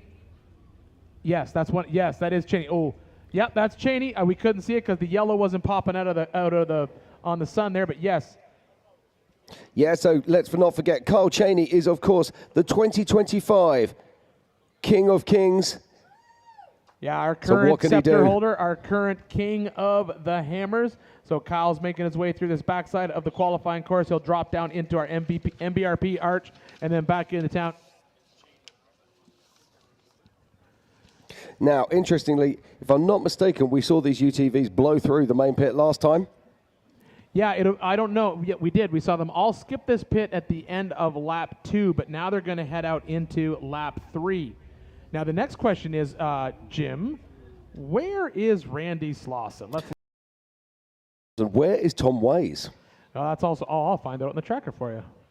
Randy Slauson is only about 12 miles outside of town according to the tracker, and I'm trying to find Tom Ways in here. He should be in this mix somewhere.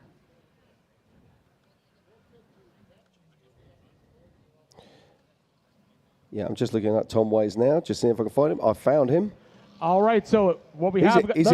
Tom Ways is in the short course. Tom Ways is being shown inside Hammertown right now. Okay, so we're saying Tom Ways... Yeah, he's pitting on the outside. Don't forget he's pitting by Hammertown Heights. Okay, yeah, so you know what he did? He snuck in on us, Jim, because I think he was right in front of Kyle, and like you said, he's pitting on the outside, so then he's going to drop back into the short course. He's headed over to backdoor. We just saw Lauren is now free of the main waterfall on backdoor, and then hey, there he is right there, man, the myth, the legend. There's Tom Ways right there. So we're going to be throwing to Miles here shortly. So Miles, give us the play-by-play in that pit. Thank you, guys. Yeah, I'm down here with Kyle Changer, our current King of the Hammers champion, but they're talking about their a right rear brake. They have to change that or something. But Terry Madden, Kyle Cheney in the car. Man, top 5 for our current King of the Hammer champion. Can he pull it together? We'll see. But this last, it's a right front, it looks like, for the brakes. This last rock trail is going to be extremely tough, so we'll see if this Can-Am can hang with the big dogs out front. Just kind of checking it over. Everything's looking good for Kyle Cheney and Terry Madden. Looks like they're checking out the winch. So they're going to run on some brakes, but I also see Tom Ways, so we're going to actually keep going.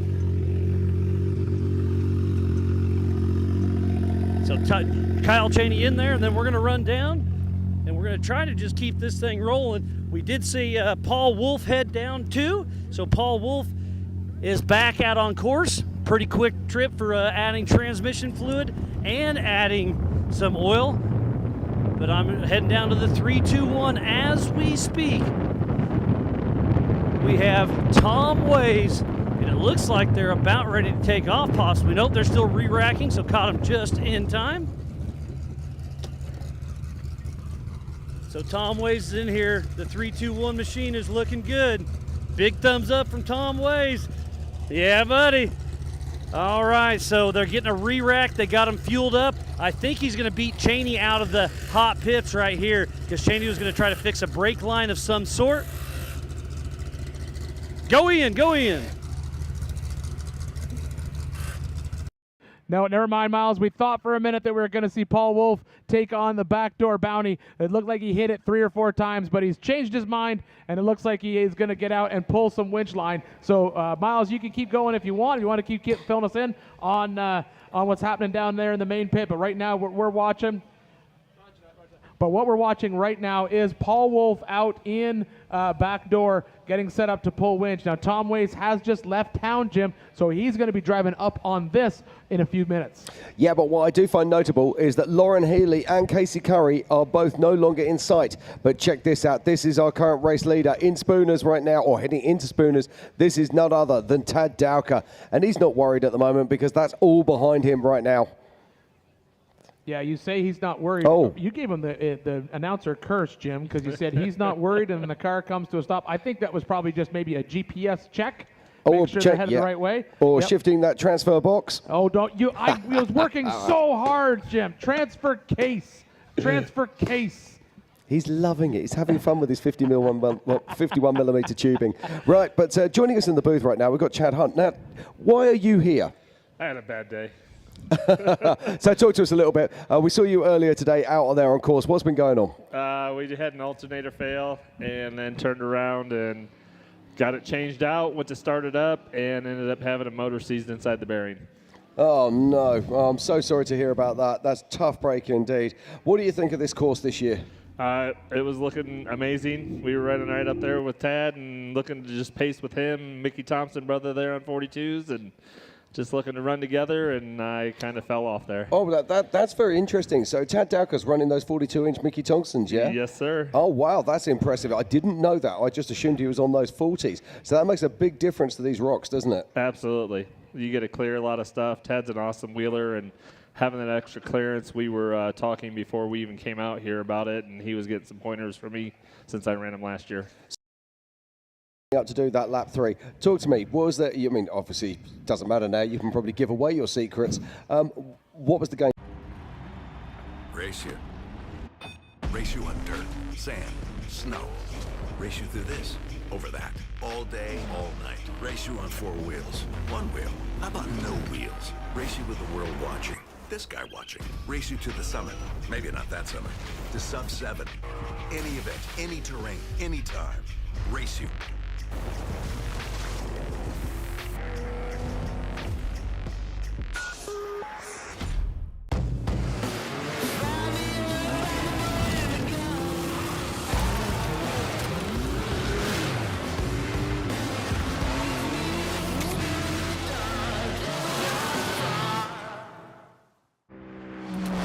Heard the fable about that old cable car doing 100 miles an hour beneath the local radar. And it's inches from the finish, so you better play hard. To make the rash decision, now it's time to take charge. And it's death to the loser, but to win it or not.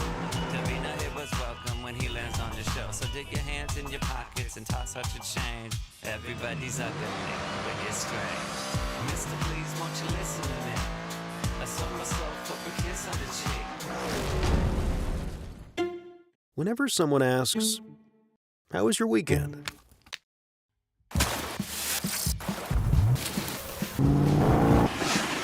Or, "What have you been up to?" Or just, "What's new?"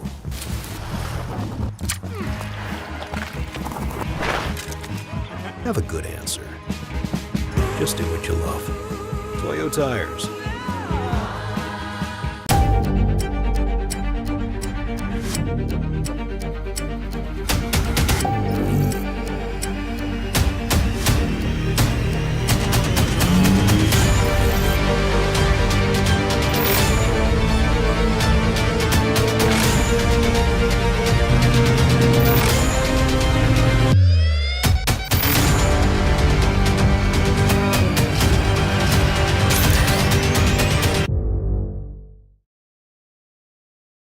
Fall, and then he's going to set up for the second one. Yeah, now Tom Weiss is running what we call a high mount winch on that. It's a Warn 8274, but he's just run out of, you can see the strap is actually just a little bit too long. Yeah, unfortunately, just ran out of rope. Yeah, so what I'll be doing here is just re-rigging that winch and just sending it straight to the front of that recovery truck. That's totally the difference. What I would do, Jim, what I would do is back that bad boy up about 8 feet, put it in high range, and mash it. That's why we're sat here and he is sat there. Well, that's why I'm not racing. All right, so right now here we are, current race leader out on course. He's out on his 3rd lap. This is the 2nd time through these rocks, and they have even more rock trails to run this time. Yeah. There is some bypasses set up specifically so they can avoid traffic. And if you look on your map, I believe, Jim, those are those little red lines that if we jump in on a Racing Tracks tracker. Yeah, it depends on your tracker. Some of the trackers are showing them as red lines, some are showing them as green lines, and some of them are showing them as all red lines. Mine was showing them as red lines and black lines earlier. I've got 3 tabs open, and every single tab is different. All right, so here we have right now, this is our current race leader.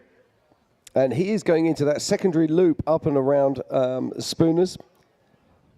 So I'm not sure what this one is called. As he picks his way through, I'm sure that I'll be kept honest, though, by Justin and Dave.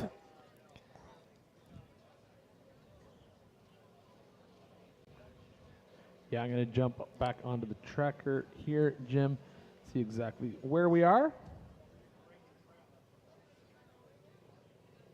Yeah, apparently he's coming up to, Tad Dauka's coming up to a trail called Simon Says, which is the first of the bad trails, and this is just off of Spooners.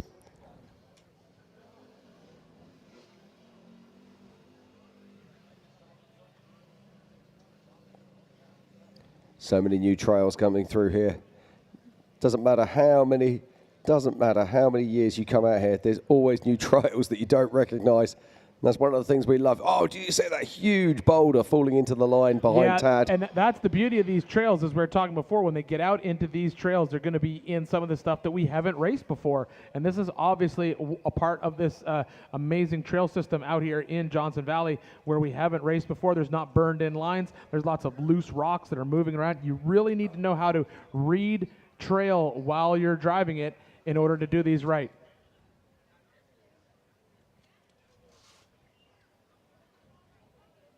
So Tad Dauka making his way down those trails on this infinite. Oh, here we go. Oh. Now, this is Josh Byler. Josh Byler has history with backdoor. Oh, unfortunate. Now, he was coming the other way, but yes, he does have history. He was coming down backdoor when he had that unfortunate incident where he laid that car on its side, lost all the oil out of the motor. They were able to get it over, and they were basically able to get him back into town as the motor basically all locked up when he crossed the start-finish line.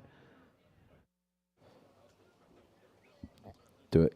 All right, so Miles is down in the pits right now with a quick update for us. Miles, what do you got? Thank you, Ian. Yeah, down here in Gomez Brothers Racing, I have Raul Gomez pulling to the pits as we speak, and just behind him, it's Flacco, Darian Gomez. I mean, within 30 seconds. So I was just talking to Chris, the team chief over here. He's like, yeah, they had to come in at the same time. They're going to be busy. This will be exciting. And I was listening to the radio chatter, which you guys cannot listen to back home, but it was getting exciting. Raul was pumped up as his son Darian's right behind him. He said, give it a quick shakedown, give me some fuel, give me some tires, and let's go. So he is in here, and the Gomez brothers are getting ready to take off. Raul, a two-time back-to-back King of the Hammers champion, all business right now. Taking a quick drink. They're going to swap the fronts. Looks like maybe swap the rears as well. He's got a little glass cleaner, cleaning it up. All focused, but yeah, 2 thumbs up from Raul Gomez. So front and rear for Raul. Now he's back up here to Darian, who's not too far back. Darian right behind his dad. Yeah, thumbs up from Darian as well. But this is what happens. As many guys as they still have, they're waiting on the impacts that they're using on Raul. So this is slowing Darian down by at least a minute or so. But 4 brand new tires and race line wheels for Raul Gomez. It looks like he's getting close to take on out on his 3rd and final lap. Gomez is sitting in the top 10 for sure. We'll see how it all shakes out at the end. Looks like they're going to reach down. Raul was complaining about having some rocks in the floorboard, so he's diving in head first, trying to dig out some rocks in the bottom. And in the back, I heard a car behind me. I'm okay. It's Kyle Cheney, our current king, is just ahead of the Gomez's. I wouldn't want to be Kyle Cheney with 2 Gomez's chasing me down right now. I will promise you that.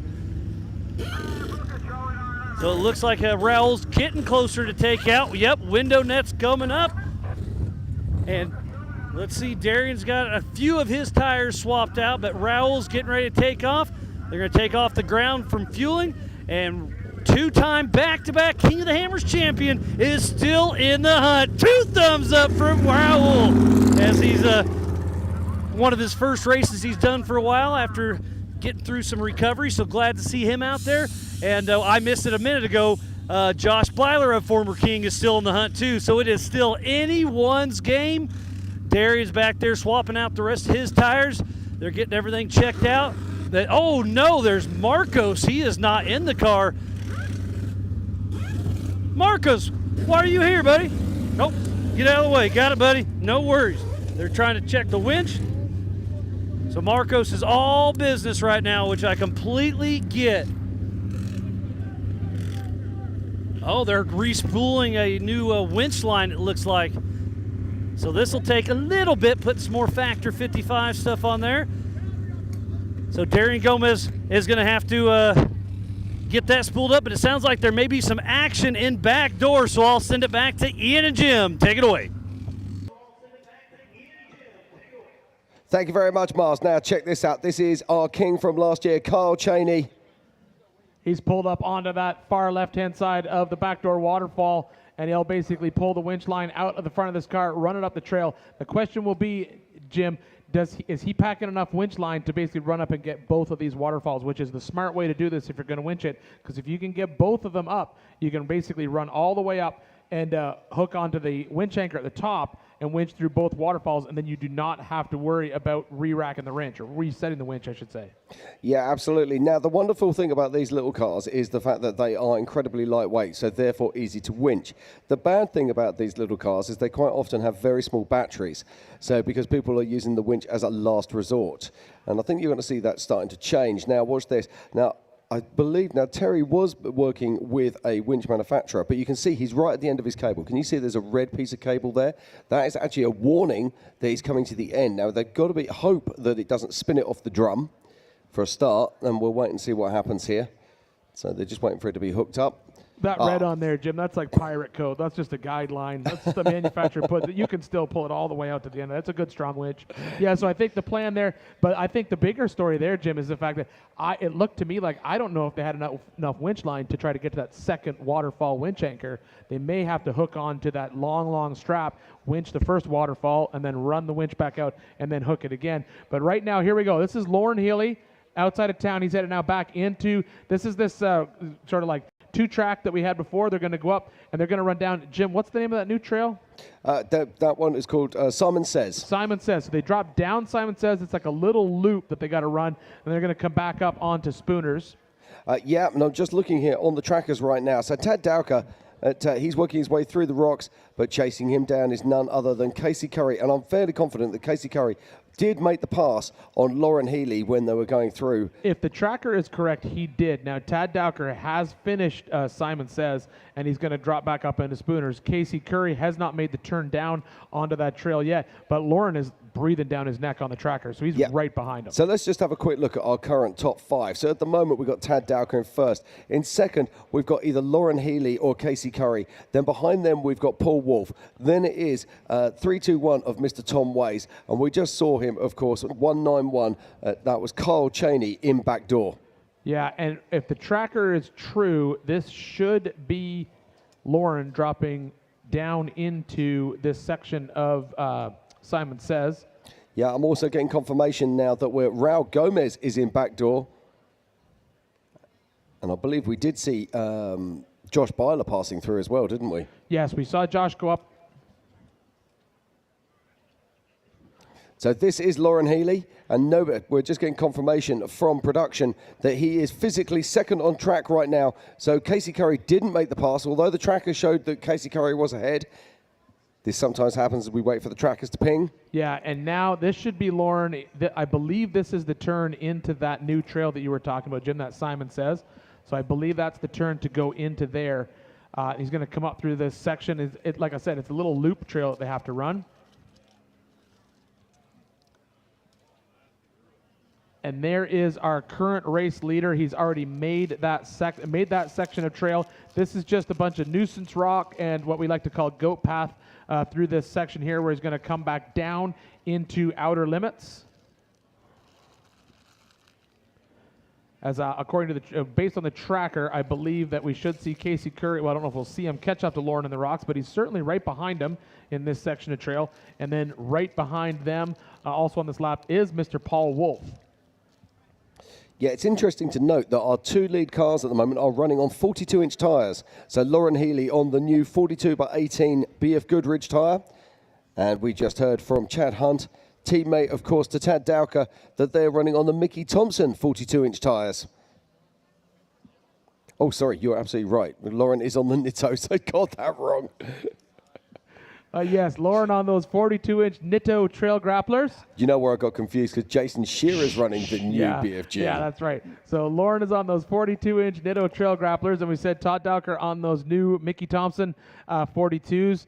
I believe that they are a tire that they built specifically for this race. I think I talked to the guys at Mickey Thompson a few years ago about it. They were designing it specifically for these cars and for this race with some differences in the sidewall. So they're very happy with how they're working, I'm assuming.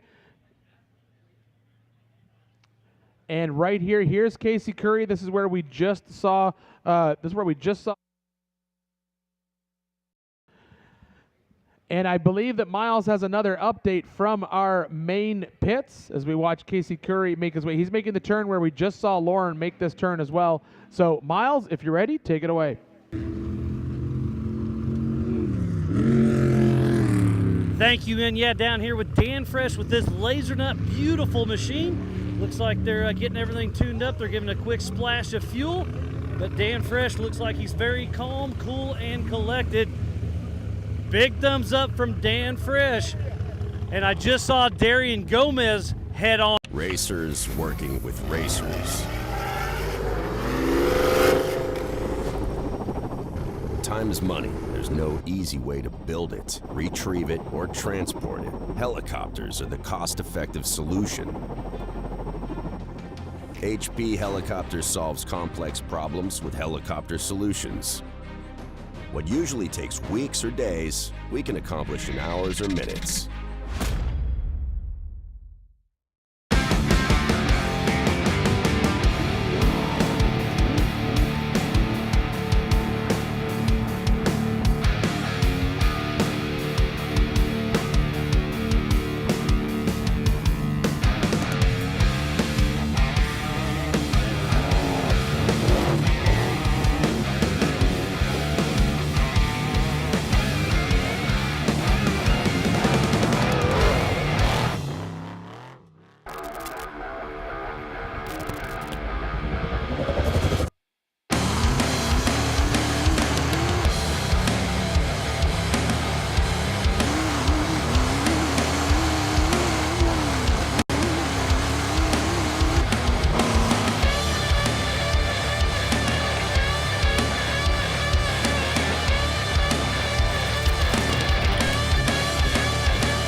Of off-road racing dominance, proprietary patented race technology,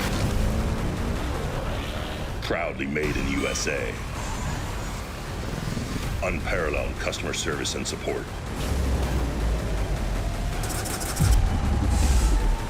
the choice of champions, King Shocks, the leader in off-road shock technology. So we're here for the 2026 Griffin Radiators King of the Hammers, powered by Optima batteries. Right behind me is Mega Merch. So we're gonna walk in there and show you everything she's got, see the chaos behind the scenes and how she makes it happen. The chaos is here, they're selling everything and they're selling like hotcakes. Stickers, they got koozies, they got socks, hats, beanies. Come get them before they're gone. Roxy, thanks for all my stuff. I'd be naked without it. Who wants a hat? All right. And look at this, we got hoodies for days, we've got shirts. They're still printing stuff and bringing it back out here, but we got a great inventory, so make sure you come out and get some of the 20th annual King of the Hammer swag.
things that I really started realizing when I started the business, and Brandon coming along with me, and then eventually my grandsons, and showing some interest in what we do in the racing end of it, showing interest in being here.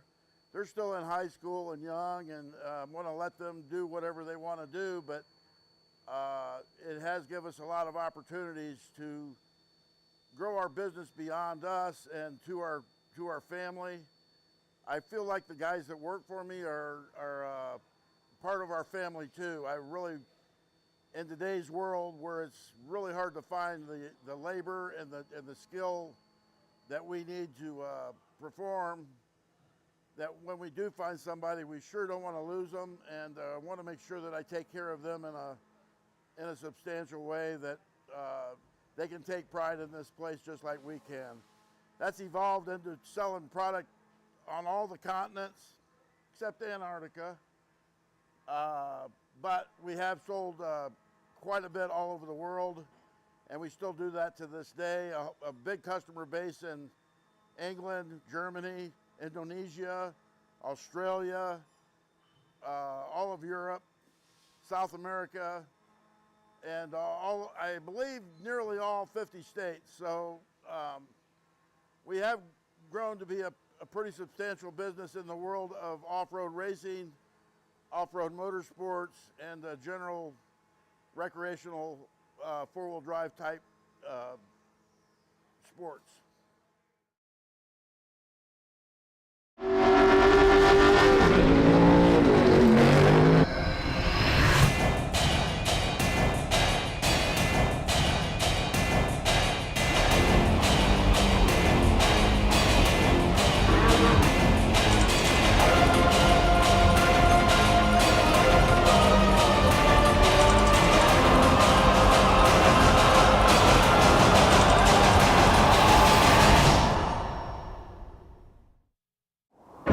Every winter, Johnson Valley becomes the ultimate test bed, where man and machine are pushed to their limits. And power has to deliver every time. Optima batteries are engineered to excel under pressure, providing durable, reliable performance when it matters most. Because in racing, reliability isn't optional. Optima batteries, the ultimate power source.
When you veer off the familiar path and choose as a leader to forge your own.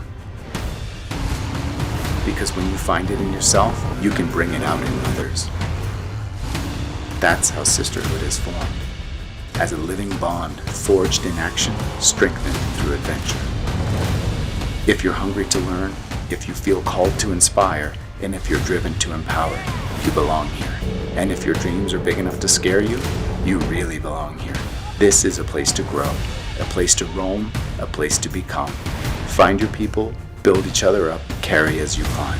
They say if you want to go fast, go alone. If you want to go far, go together. We say, if you can do both, you'll be unstoppable.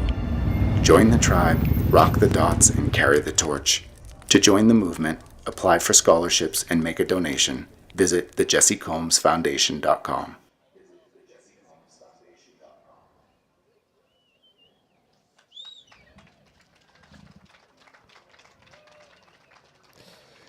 Absolute awesome piece there about the Jesse Combs Foundation, and an excellent way to promote skilled trades out there. I know, Jesse, what you'd love to see that out here on the lake bed. It's a thing that's near and dear to her heart right now. Yeah, absolutely. But look at this. This is Tom Ways in the bottom of our shot. And the one thing that strikes me is it looks to me like Tom Ways is turning up the heat. Yeah, Tom's pushed his way through there. He's made quick work, I believe, of that trail. So now he's going to be sneaking up on our current race leader, Tad Dowker, who is out on course. And he is, I mean, right behind Tad is Lauren Healy. Right behind him, Paul Wolf. Right in that mix as well is Casey Curry. There's a lot of vehicles out here still in the mix. But right there is Lauren Healy coming through that section of rock trail. Another number that's in there is Josh Blather's making some moves too, Jim. He's basically closed a lot of gap out there on Tom Ways. Yeah, look at the pace here of Lauren Healy. Lauren Healy really making moves through here, putting that RTR Bronco through its paces. Yeah, but he's got to, Jim. Not only does he have to get in front of Tad because of corrected time, he's got to put at least, I think is it 10 minutes or 5 minutes? I think it's no, 5 it's less than that. So Tad Dowker started in 28th position, and Lauren Healy started in 21st. So divide that by 2 is about 4 minutes. Yeah, I was going to say 3.5, 4 minutes. Yeah. So Lauren is going to have to basically get in physically in front of Tad Dowker, our current race leader, and put 3 or 4 minutes on him. But based on the pace that he's moving right now, he is clipping off these rock trails. As no, I think, Jim, we saw this earlier. This is a section where they kind of got to figure out where they're going to go in this trail, and I think we're seeing some confusion between our drivers. But I think Tom does know now where, this turn up here to get back up onto the trail to go up to Spooners is a little bit tricky to see on the GPS, I think. Yeah, or is this turning into the Simon Says trail, somewhere around there? Because he would know the trail to Spooners. If it's the tracker, it's the end of Simon Says. So I think they come down that Simon Says trail, turn around, and they come back up, heading back to the basically 2-track. And I think that's where we're looking at right now.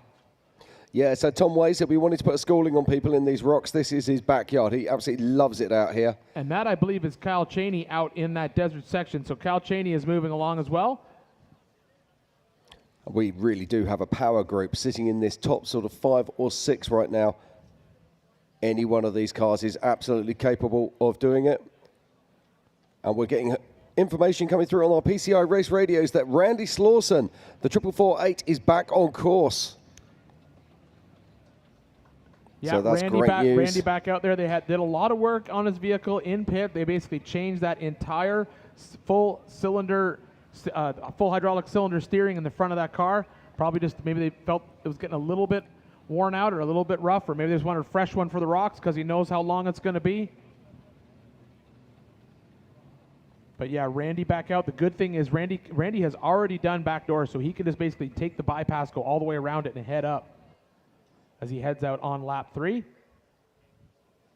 And here we go. Yeah, this is Tom Ways, and I think, Jim, this is where they turn right here, I believe.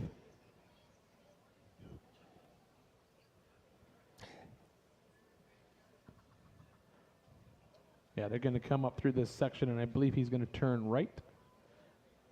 Yeah, I'm just getting confirmation here from Justin, who is part of the course team, that the next lap 3 trail for our leader, who will be just coming into, as he comes out the top of Outer Limits, then it's into King's Veto, then Zed Walk, and then up into Fisher.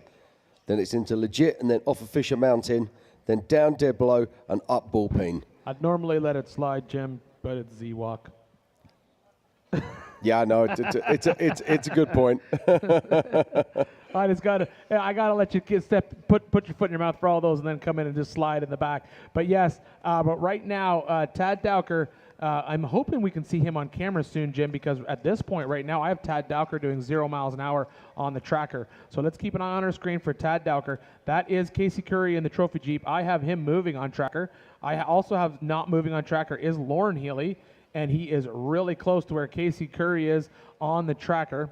But like I said before, when they get in these rock trails, sometimes these trackers will ping right when they're basically stopped, maybe setting up, picking a line on a rock. But right now on tracker, I have both Tad Dowker and Lauren Healy stopped as we watch Casey Curry make his way through this section of rock trails. But since I don't see Lauren at the top of the screen, I can assume only that Lauren is moving. It was just when that tracker pinged. But yes, I still have Tad Dowker doing 0 miles an hour, but hopefully we'll be able to get visual on him out on that course. We also have Paul Wolf in the mix out there, and I have Tom Ways as well. He has now made that turn. Okay, yeah, there we go. So tracker is now updated. I now have Lauren Healy moving, but I do not have Tad Dowker moving. But like I said before, this could just be a tracker ping issue. As soon as we see him on screen, we'll know for sure. Yeah, I'm not too worried about seeing him showing stationary at the moment. We'll just keep an eye on it. We've seen that quite a few times before, that's for sure. Yeah, especially when we get in these rock trails, sometimes they get in, and just like you saw right there, when Casey got lined up, had to back up to get a new line on that rock. If his tracker had pinged when he was backing up, that would show him at 0 miles an hour. Oh, and just as I say that, now Tad's tracker has pinged. He is moving. No, that's great news. That's good to hear. But we're back on board now with the Trophy Jeep and with Casey Curry. Casey picking his way through. Always amazes me where he manages to put this vehicle. It is absolutely huge compared to some of the others. But that's why we love King of the Hammers, and that's why we come back each and every year. If you can dream it, if you can build it, you can race it.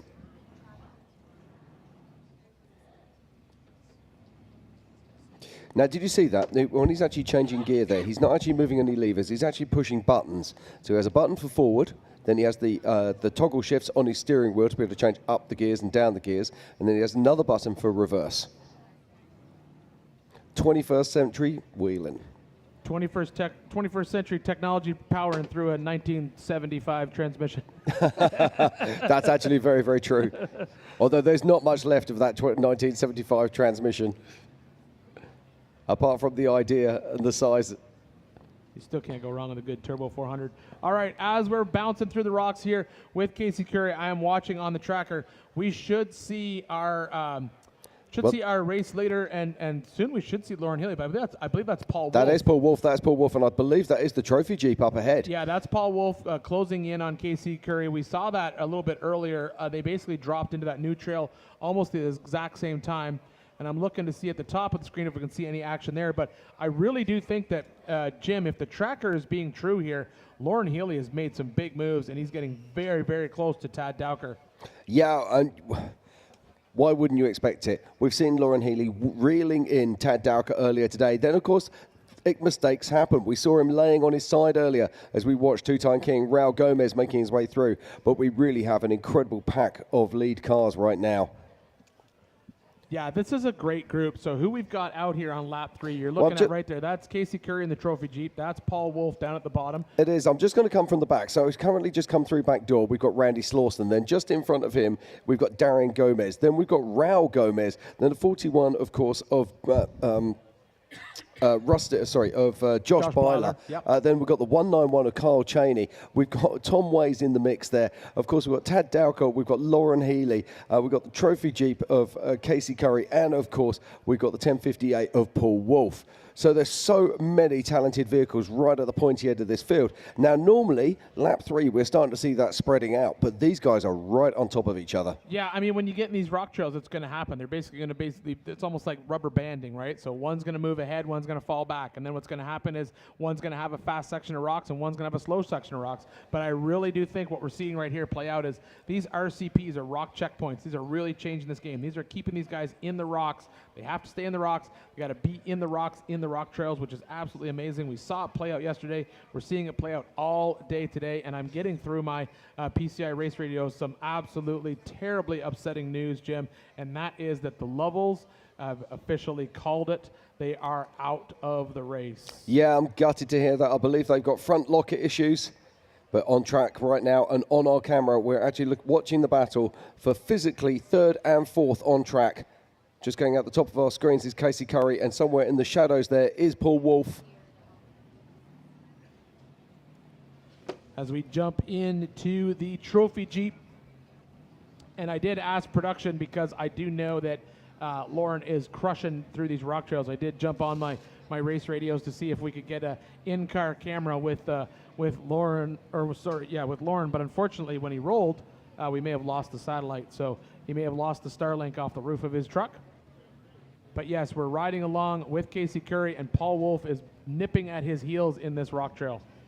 Yeah, Casey won't be worried about it. As long as that Paul Wolf is behind him, he is ahead. Don't forget, Paul Wolf started this race in 1st place.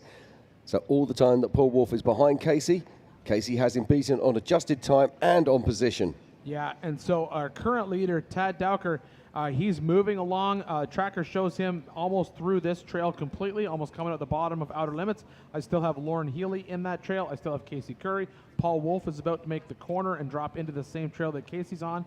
We have, Tom Ways at the top of, he's still in that 2-trail goat track. He's going to come across the top. Then we have Kyle Cheney, Josh Blyler, and Raul Gomez. Yeah, and don't forget, coming across the desert right now, it's none other than 3-time king Randy Slauson. Yeah, and Darian's in the mix too, Jim. So Darian and Raul are still in the mix of this race as we head into lap 3. So as we continue watching here, this is the 2026 Griffin Radiators King of the Hammers powered by Ultima Batteries, and we're here for the 20th anniversary of the Race of Kings. Big shout out to everybody watching from around the world. I know we've got people watching from all over Europe and Australia, Africa, South America, Russia, you name it. They're glued to their computers, to their televisions, and anything else that allows them to be able to watch this incredible race. And that is the 717. I think that is Mike McCleary. Yeah, that is Mike McCleary there. Now, he had a tough break yesterday, so sad to see that he's having problems once again. Looks like they're playing with the winch. Oh, I think it's fair to say we've seen more winching on this King of the Hammers than we have probably on any other. Now, this is one of our UTV vehicles, and I believe this is our current king, Kyle Cheney, making his way down, Simon says. Yeah, this should be Kyle Cheney. According to the tracker, you're absolutely right, Jim. This is our current king right now, Kyle Cheney, working his way through this section. So Kyle Cheney has Terry Madden on board with him. And they would love to go back-to-back. But this is interesting. So we always look at the benefits of these UTVs type vehicles versus the bigger vehicles. But we've seen the bigger vehicles coming down through this trail with little or no problem. But you can see that Kyle here is having to work his car quite hard. Well, this is these trails that we're getting into right now, as we said before. These are where the game's going to change, right? For all of our drivers, it doesn't matter who you are and what kind of vehicle you have, because we're into trails where these guys haven't wheeled before. So we're in trails with loose rocks. They don't have burned-in lines where it's easy to see where they need to go. So you need to be able to read the terrain, get in there with your vehicle, pick the right line, make sure that you're on a good, stable surface when you make a turn. And this is really what's going to separate these guys out as they make their way through this race course. Yeah, and let's just talk about that as well, because this car here is running a 37-inch tyre, whereas we're looking at the lead car. So Lauren Healy's got that massive 42-inch Nitto tyre, and we've got Tad Dowker, who's currently leading this race, on a 42-inch Mickey Thompson. Yeah, the beauty of the UTV platform really is the fact that it's IFS IRS. So the tire, you don't have that, you don't have that basically that center section or going across the back of the vehicle. So you don't have that basically rear axle you got to try to get up over things. The independent front suspension works really, really well in these rocks, but you do have to drive it a little bit differently than a solid axle car. But yes, the 37-inch tall tire, I don't know if that 37-inch tall tire is going to come into play on these trails, but when we get a little bit further into dead blow, ball peen, that's where it's going to be tricky with those smaller tire. Yeah, absolutely. It's going to be very interesting. The other advantage those cars have is weight. This is second, third, and fourth right here, Jim, on screen. So this should be Lauren Healy. So Lauren Healy was stopped. Looks like the co-driver's getting back in, so he must have had to winch that spot. That's the trophy Jeep right there in the middle, I believe. Yeah, that is the trophy Jeep. And that's Paul Wolf at the bottom. So I think Lauren might have got caught in that little squeeze rock section right there. Had to get out, do a little bit of winching. And this is definitely where these bigger cars with two people in them have an advantage. But Paul Wolf, his car, once you're sitting in there, you can see both of the front wheels. You can literally put the wheels exactly where you want to. The visibility on these UFO cars is astonishing. Whereas in the trophy Jeep, Casey Curry's view is very much hindered by that huge hood. Yeah, absolutely. The downfall, though, to sitting in that car all by yourself is if you have to winch, you're getting out. Oh, yes. Yes, we did see earlier there are some guys who basically hung out at back door because they're obviously broken. They're basically sitting there helping these guys out, and they did help. But when you're out on these trails all by yourself, if you got to get out and winch, you got to get out all by yourself and pull that winch cable and get yourself through. But here we can see right now, that's exactly what happened. Casey's co-driver's getting out. They're going to get some winch line out, and we can only assume by the fact that we saw Lauren's co-driver getting back in that Lauren had to do the same thing. The question is, I don't think we saw Tad have any trouble with this section of trail. So was he able to stretch his lead out just a little bit on our current race leader? Yeah, so Casey Curry's got Orrin Anderson in there with him, of course. Now, Orrin Anderson is one of the top co-drivers in the world. Usually you see him racing with Bryce Menzies in the desert trucks. And just look at that, staring at the sky. Yeah, and I just said, you know how I said we didn't see Tad have any issues with this? So as we're watching Lauren and Casey and all these guys in this rock trail, guess where Tad is? He's fueling in remote pit 2. He's in remote pit 2 right now. We can only assume that he's fueling. We can only assume the car's in good shape. We're going to try to get good old RPT remote pit tip. As a matter of fact, I know the car's in good shape because it's moving.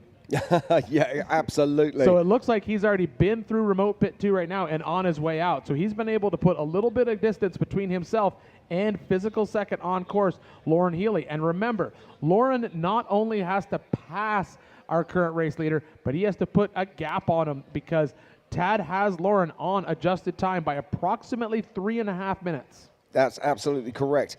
Now, all of the time that this is going on, it's helping Tad Dowker, our current race leader, in that solid Axel Trent car.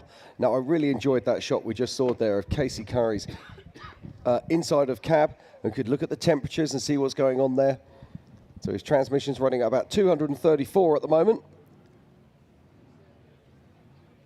Yeah, there he is. He's working that car up and through. You know, we say this, we've said it before. You have to, the width of these large cars, and the Trophy Jeep is a big vehicle, even compared to some of our other IFS cars. And just the weight, Jim, the weight on some of these cars is absolutely astounding. Well, let's talk about that, because if you look at something like Kyle Cheney's vehicle, whereas you're running that Can-Am platform, they're looking at a weight of around about, what, 2,000, 2,300 pounds? No, I think dry weight on them, race weight 2,900, 3,000, I think. Oh, really? As much as that now? Right. Yeah, Okay. I think by the time you got them set up, especially the co-driver, fuel, tools, spare. Okay. Yeah, I was talking dry weight. Yeah, I think you're probably running into that 2,900, 3,100 weight. And I would probably, if I had to guess on Trophy Jeep, I would say 6,000. I'd say 7. I'd say 7, 100%. Yeah. Yep. I do know there's a couple cars out there, I won't name names because I don't want to make them feel bad, but I do know there's some cars out there that you'd be surprised are single seats that are over 7 when they leave the line. Good grief. But that is why we saw that's why we see the evolution of the engines in these cars. When you get a car up to about 6,500, 7,000 pounds, you'd better have 1,000 horsepower if you want to go fast. Right, now this looks to me like this is Raul Gomez coming down through here. Yes, this is Raul Gomez. This is that new section of trail where we just saw Kyle Cheney come through. Now, something very interesting as I'm looking at that. I can't see any winch rope hanging out of that fair lead. So whether he's running a soft shackle setup and is pulled through the fair lead. Yeah, that I don't know, Jim.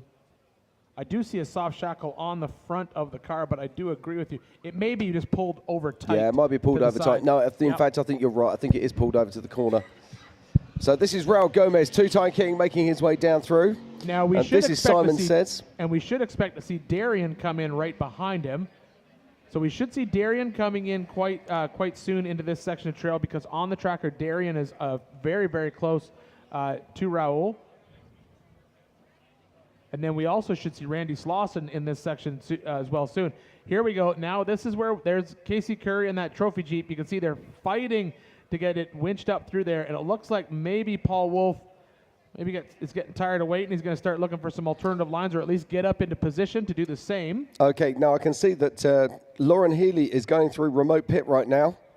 Yeah, Lauren Healy is gone. He's out in remote pit. Tad has left remote pit a while ago, and I'm going to try and find him. Oh, there he is. Tad is over here on this second bypass. This is the next trail.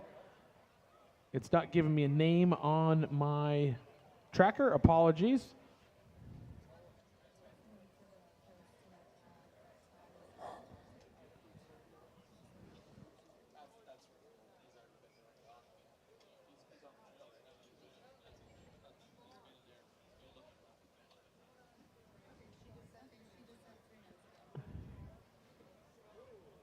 Yeah. There he is right there on screen right there. That's Tad Dowker on screen right there moving through this. Now this is another one of the new trails that gets added into lap 3. Yeah, so this is known as Claw Valley, or what they've marked it up. Oh, look at this. There's Lauren Healy. This is the battle for first and second. First and second place. Lauren has made it into this trail. So here we go. We knew that lap 3 was going to get crazy, and here we are.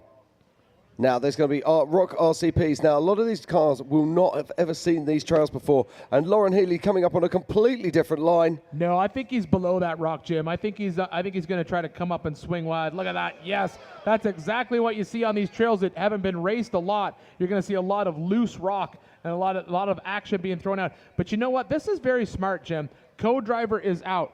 So I think this might be King's veto. I'm not 100% sure, but this may be King's veto. So we have been on it before, but we haven't raced it a lot. Yeah, Lauren Healy coming up right around the back now. But yeah, I think you're right. This is King's veto, I think. I think we've come down this before, and now we're going up it. So Tad Dowker working this, but I think, as you said before, quite sensible.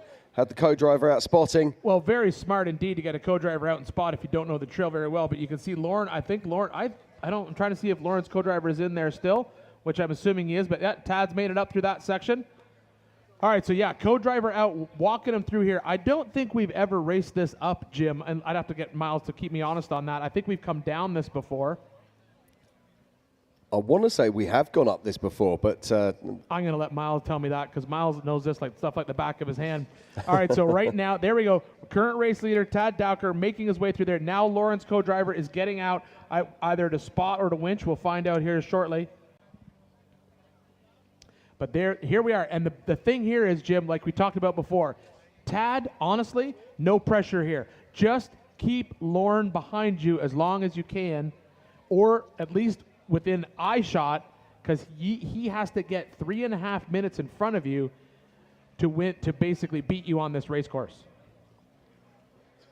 Yeah, absolutely. No, I'm getting confirmation. We have definitely raced up this trail before. I believe it was on the year that Raoul won. But this is fantastic. This is the battle right now for first position on track here at the 2026 Griffin Radiators King of the Hammers, powered by Optima batteries. All right, so as we watch Tad Dowker, our current race leader, come through this trail, I'm being told through my PCI race radios that is not Tad Dowker driving. And the reason we know this is because of remote pit tiff. Tell me more. All right, guys, down here with Brian Tremp. Now, Brian, talk to me about what happened. We saw that Tad came in here. I wasn't able to make it down in time, but you guys got some information for us. Yeah, we just did a quick driver change. Tad's been behind the wheel for the first 2 laps in the start of the third, and now he's going to jump in the passenger seat and have Chris Paiva finish the race out. And right now we're pushing hard and just trying not to make any mistakes. Got a pretty good gap right now, and we're just really proud of our team and how we got here. Well, I really like seeing this. You know, I've been looking over the numbers for the past few years. Tad's had a few DNFs, so we don't necessarily want to talk about that, but he did get a 7th place finish in 2024. Now, this is a great year. This is doing something that's really good for him. Is there a reason why you guys switched those out? We switched out the driver and co-drivers just to try to prevent the fatigue. We're already stopping for fuel. Everybody's already suited up. It makes more sense to try and get a fresh person behind the wheel and in the co-driver seat. Well, I love that. Now, while we were just chatting, I saw Lauren Healy make his way through here as well. He did not stop, so he's not far behind Tad, who is running in physical first. Back up to you guys. Thank you very much, Tiffany. All right, as we watch Tad Dowker is driver record, so that's what I'm going to keep calling it. Let's watch Tad Dowker leave that section of rock trails. We saw Lauren Healy winching, and we saw a little bit of action in the background, didn't we, Jim? Yeah, we did indeed. It looked like there was Lauren Healy was struggling there and was pulling rocks down onto his track with the winches. But it's Chris Byler driving for Tad Dowker as he makes his way away. And you might have been wondering why they were stationary at the top of that hill, where they were getting back in. They were making sure they got their harnesses back on, making sure their safety gear is correct. And that is exactly what you're supposed to do. So great work here from Chris Byler, driving for Tad Dowker. Yeah, and now what they're doing is they're basically making sure they're on the right GPS track as they head out. As you can see, there was 3 or 4 different ways you could take off out of there, but now they know which way they're going to go, and now they're checking out. They want to get as much space as they can between themselves and Lauren, as Lauren is stuck in that rock trail trying to winch through it, because, yes, they do. All they need to do is keep Lauren behind them, and they will beat Lauren, because Lauren has to pass them and then put 3.5 minutes, but the thing is Lauren's car is an absolute missile in the desert. Yeah, absolutely. Now, this is where life gets difficult. You are navigating on a course that you've not seen before, so they've got to try and work it out. And they will be going up trails that are barely identifiable as trails. It's going to get very exciting indeed. But one thing I did notice with the interview with Tiff, did you notice that was Rusty Byler's car there with the hood up? Yeah, I saw that in the background. All right, so now we're watching. We are now heading into our next new rock trail with our current race leader right now. So as the dust is hanging, we've got Chris making his way up here.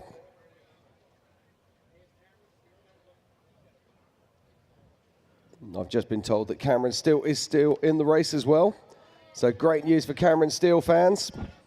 All right, so this is our current race leader. This is another one of these we have these little loops that they're going to have to drive on this particular section of trail right now.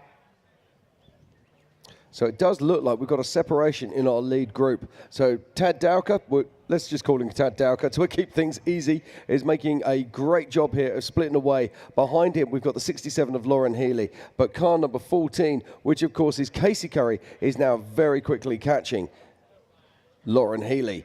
And it looks like Paul Wolf is going to be going through remote pit at any time. But the group that was behind seems to be falling back a little bit. That includes Tom Ways, Raul Gomez, and Darian Gomez. Yeah, there certainly seems to be a gap opening up through these rock trails, Jim, as we watch Tad come up through this new rock section. As I said before, there's going to be a couple times where they're basically on lap 2, but they're jumping out onto these new trails. I'm just trying to get confirmation from Race Ops exactly what trail this is that they're going up. This is the difficult part, isn't it? These are all trails that are so new that we don't even know what they are. And I love that so much. But Tad Dowker doing a great job here, putting that Trent Fab car to work.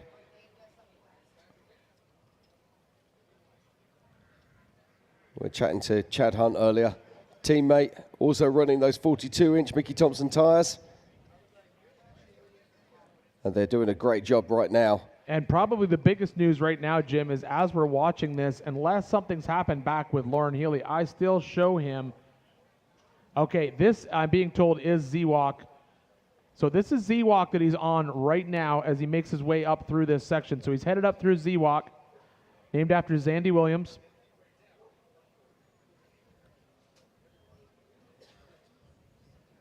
So he's headed up through Z-Walk right now. This is the next trail that is new on lap 3.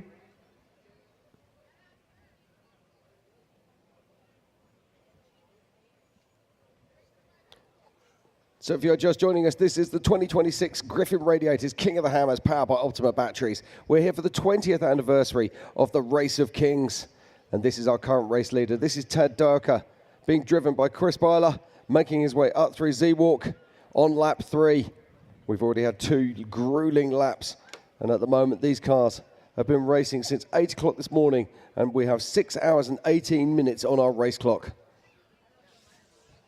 Now, I was just looking earlier on today, and there's something of interest and note, that the EMC cars completed course, so the same 2 laps to start with, in 5 hours, 49 minutes. These 4400 class completed it in 5 hours and 12 minutes. Yeah, so much faster. That's absolutely amazing. All right, as we are watching right now on screen, current race leader, this is Tad Dowker, but Tad Dowker, I'm told, is no longer driving this car, but he is driver of record, so that's how we're going to continue to call it, just to keep ourselves easily in place here. So Tad Dowker vehicle on screen right now, current race leader. We do expect to see, we saw Lauren Healy getting very, very close to basically drawing him back in, but according to my tracker, Jim, Lauren Healy is still back in King's Veto. Yeah, it's amazing how fast things can change. You think, oh my word, he's making big moves. But I completely agree. It looks to me like Casey Curry and Lauren Healy are still stuck in King's Veto.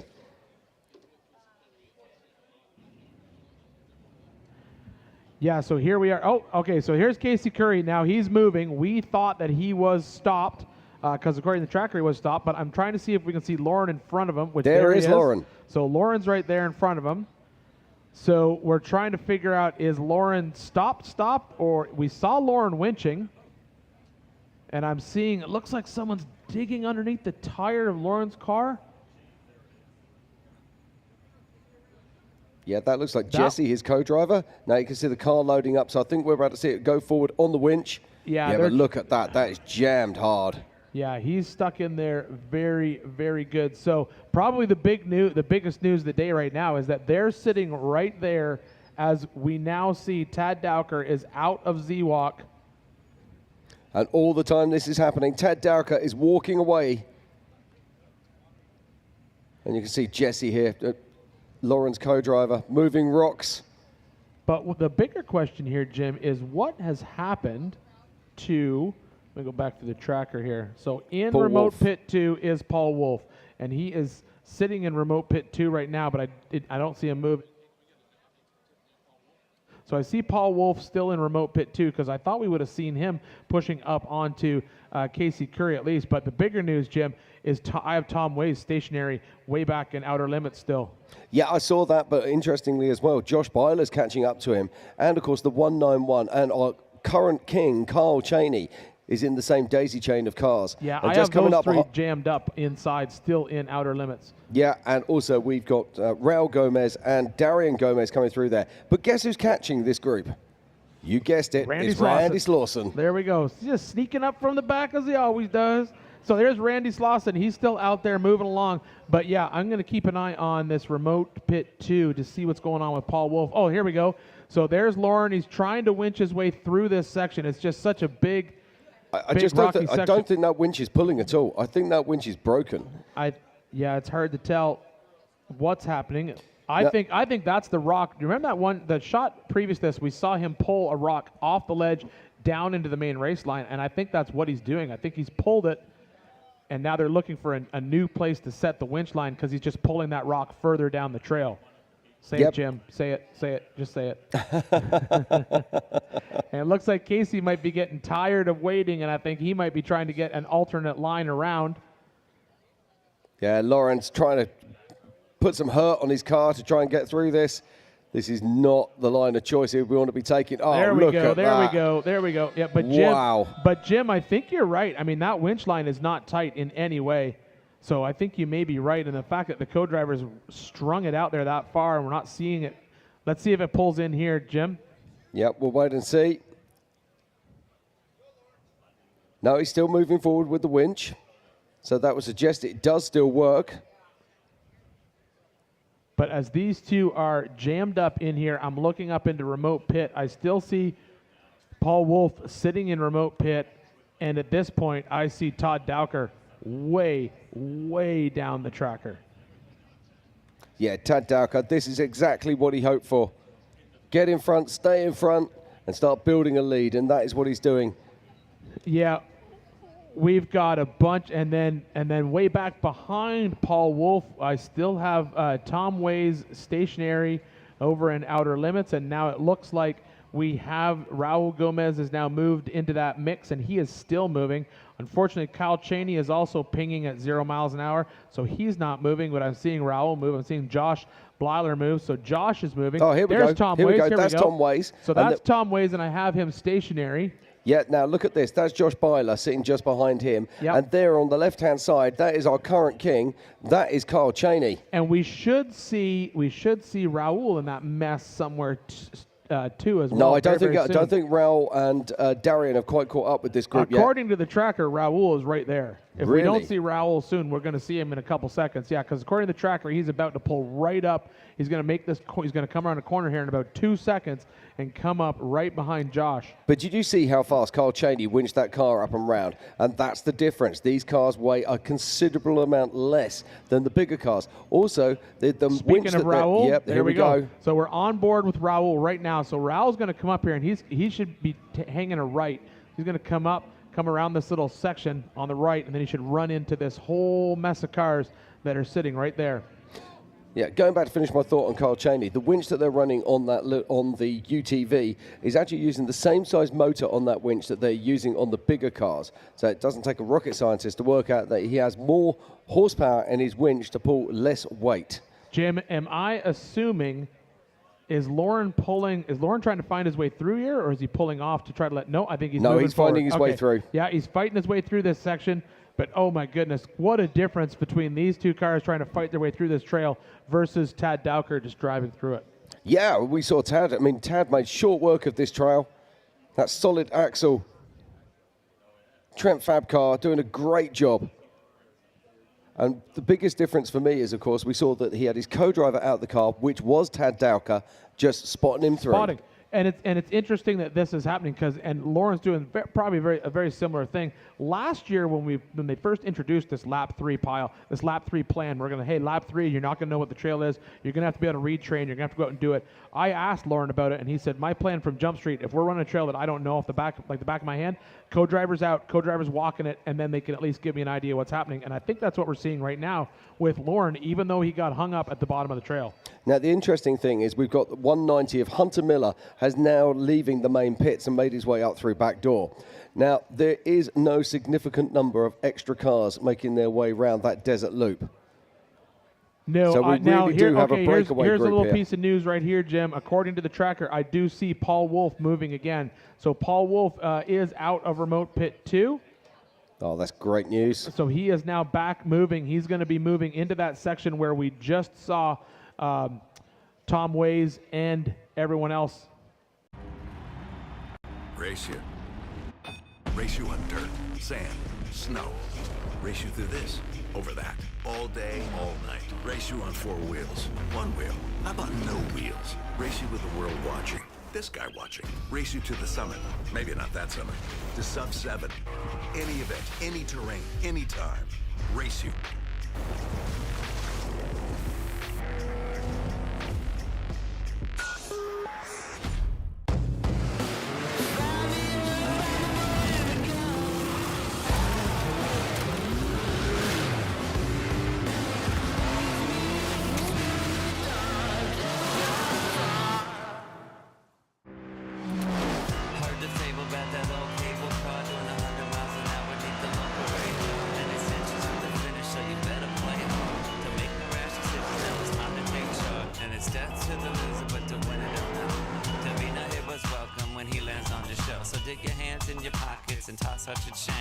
Everybody's ugly when you're strange. Mister, please, won't you listen to me? I saw myself up a kiss on the cheek. Whenever someone asks, "How was your weekend?"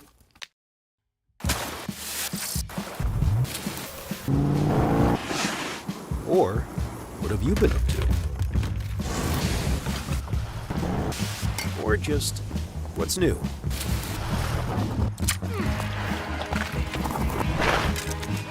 Have a good answer. Just do what you love. Toyo Tires.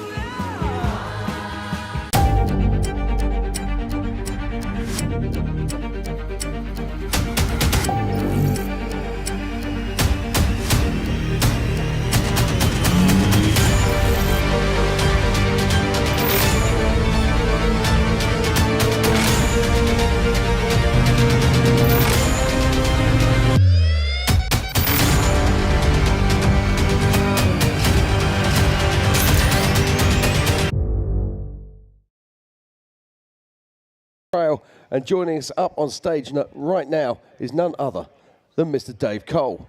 Yeah, right. Dave's going to get his headset all situated there. And right now we have Tad Dowker making his way down through this section of trail.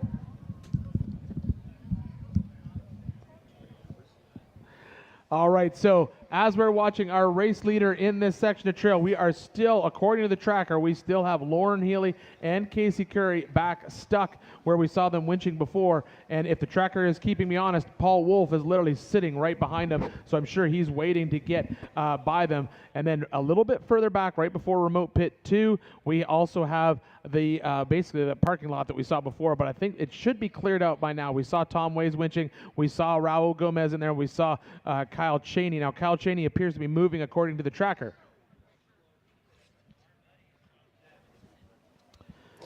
Yeah, so this is Tad Dowker, our race leader, making his way through right now. All right, now, there, according to the track, we just had a refresh on our tracker. Kyle Cheney has made a huge jump in this race course, so now he's getting very, very close to remote pit 2.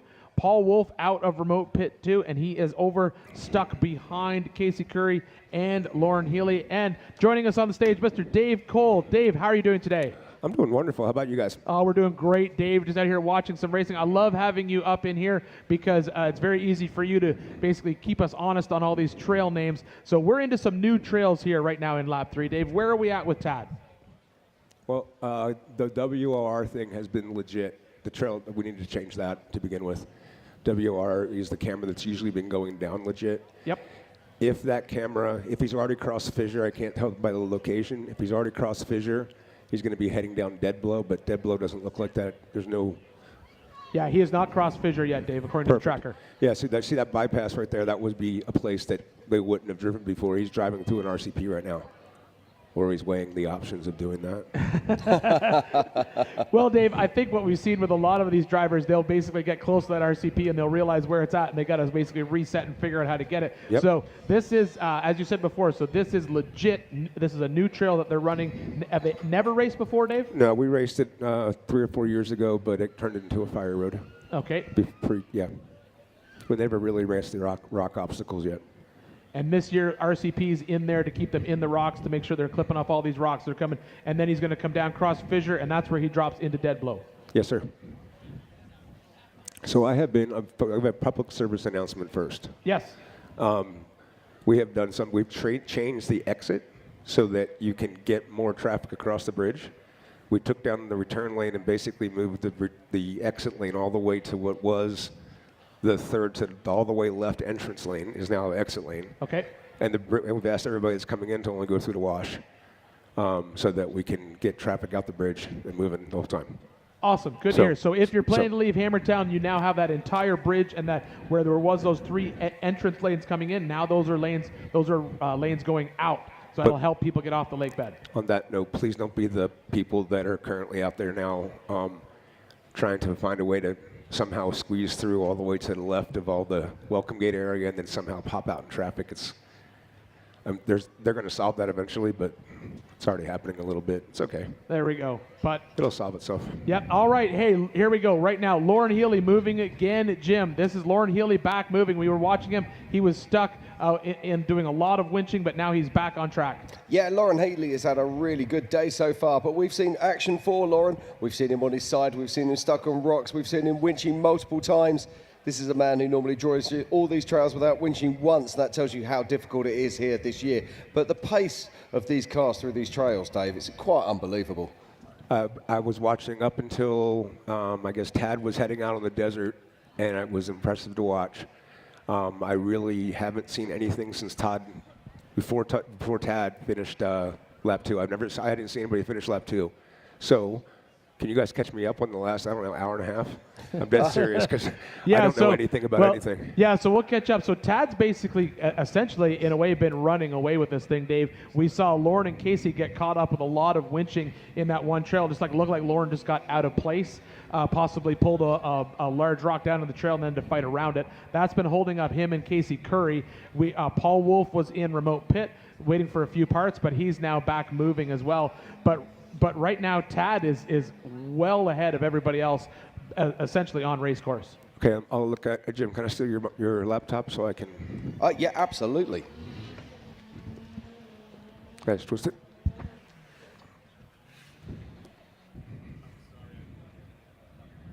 But right there, that is our current race leader. That is Tad Dowker on screen. Okay, so Tad is making his way. Tad should be getting close to, I believe, according to the tracker, he's going to be getting close to crossing fissure.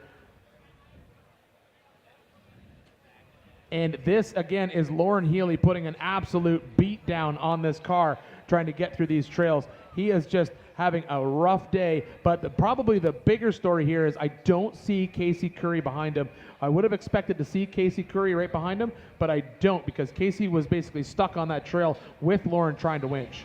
And here's Casey Curry right here. It looks like he might still be in that same spot trying to winch through it. Sorry, Ian, I'm trying to... No, you do your thing, Dave. Yeah, so Tad is definitely coming down legit. He's about ready to join fissure for just a second and then peel off left down dead blow. And that will be when the race starts. Because down dead blow is what we originally called King's Graveyard, and I found out that it had been called dead blow before. And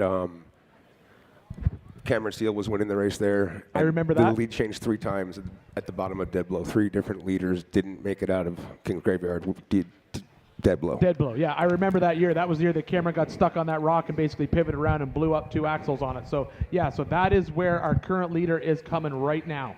So if you get to, when you get to 2/3 of the way down, there's a trail called Child's Play that was cut by, I'm not sure, but I know that Cody Wagner was part of the group. It's the hardest stuff they've seen all day at that point. And they're going into that trail. They're going up that trail. Up Child's I Play? really, really hope our drone stuff's got their game on. They've been so incredible all day. Oh, it's been absolutely amazing. The footage is unreal. Yeah, it's been absolutely amazing, Dave, watching these guys go through here. So, as Dave was saying, this is our current race leader. Now, we did see Lauren Healy moving again. So, Lauren Healy is back a few trails behind our current race leader with Tad coming down through this section. But he's still moving, even though on tracker right now I'm showing Tad is stationary. That's just because these trackers will ping sometimes when the vehicles are just basically setting up for a climb or maybe backing up to pick a different line. But current race leader right now is Tad Dowker, and as Dave said, then he's about to turn into Dead Blow, and Dave called it right there. This is where the race begins, because this is some of the hardest stuff these guys are going to have seen all day. Yes, sir. And Lauren is in Zandy's Z-Walk, which is also, I think, called Strawberry Fields maybe originally, but the guy that told me he named it was totally cool calling it Z-Walk. So. Okay, awesome. Good to hear. And not that everybody's not cool with it. We just mess the names up sometimes. Okay, so going back, so if he's in Z-Walk, Lauren's got a fairly easy run of it between him and Tad now. Like, Tad's hitting the hard stuff, and Lauren is, once he clears the top of Zandy, will be out of the hard stuff until he gets to about where Tad's at.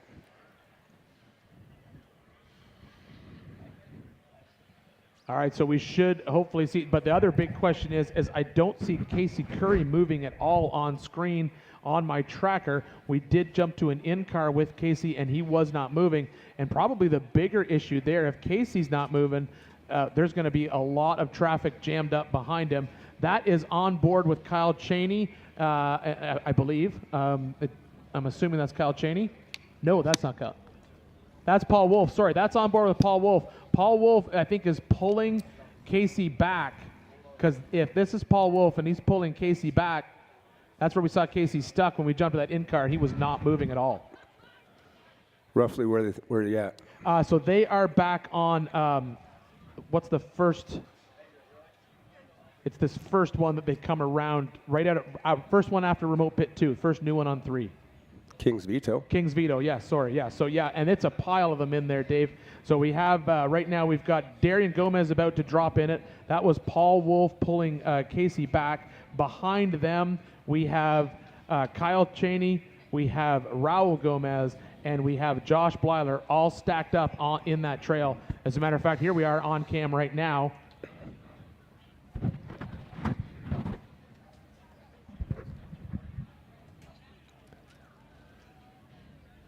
So that's on car with Kyle Cheney. This is that. That's Casey Curry. No, that's Kyle Cheney in car facing backwards. Oh, sorry, you're right. I apologize. I'm looking at Casey Curry's face. I was looking at the wrong spot, Dave. I'm sorry. Yeah. So that's Casey. That's Paul Wolf. Paul Wolf has just pulled him back, and he's going to try and get him around him, because we saw Casey just stuck in this spot right now. It looks like Paul's pulled him back. Paul's going to go around him.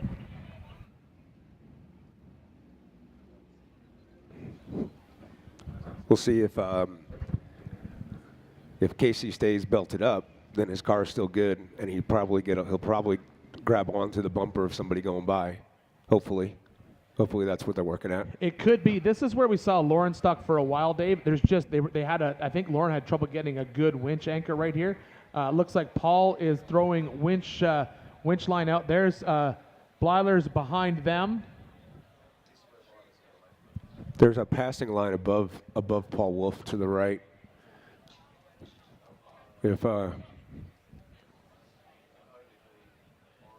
also a passing line to the left of Casey. I would think that if that's Josh Blyler sitting there, eventually he's going to pick one of them. Yeah, because if basically what we've seen is there's been a lot of stoppage right here. This is where Lauren was stuck for so long in his car. All right, so now we're back out race leader right now. We have race leader on camera. So Dave, according to the tracker, this should be, I think this is dead blow? According to tracker, this is him in dead blow. That's dead blow, yes. Yes. And he's down, he's actually down that's one of the bigger pain points there. And this is deceivingly hard. The next like 50 feet, 100 feet is the hard part of dead blow. These are the rocks that took Cameron out.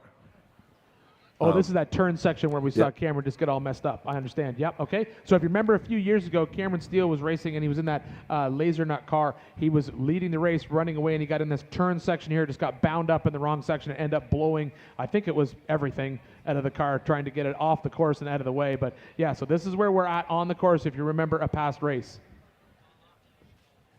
So the problem here is most cars have spools in the rear and they want to push that car past that rear rock. And then you bury the front right under that big slab. You can't make the turn.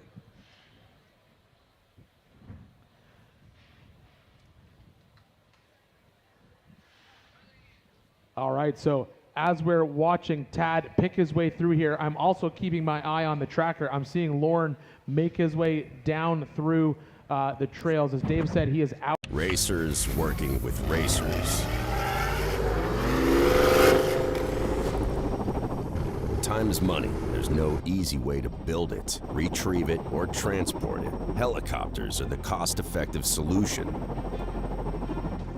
HP Helicopters solves complex problems with helicopter solutions. What usually takes weeks or days, we can accomplish in hours or minutes.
Of off-road racing dominance, proprietary patented race technology,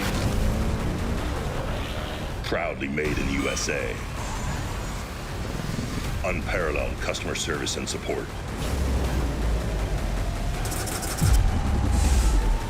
the choice of champions, King Shocks, the leader in off-road shock technology.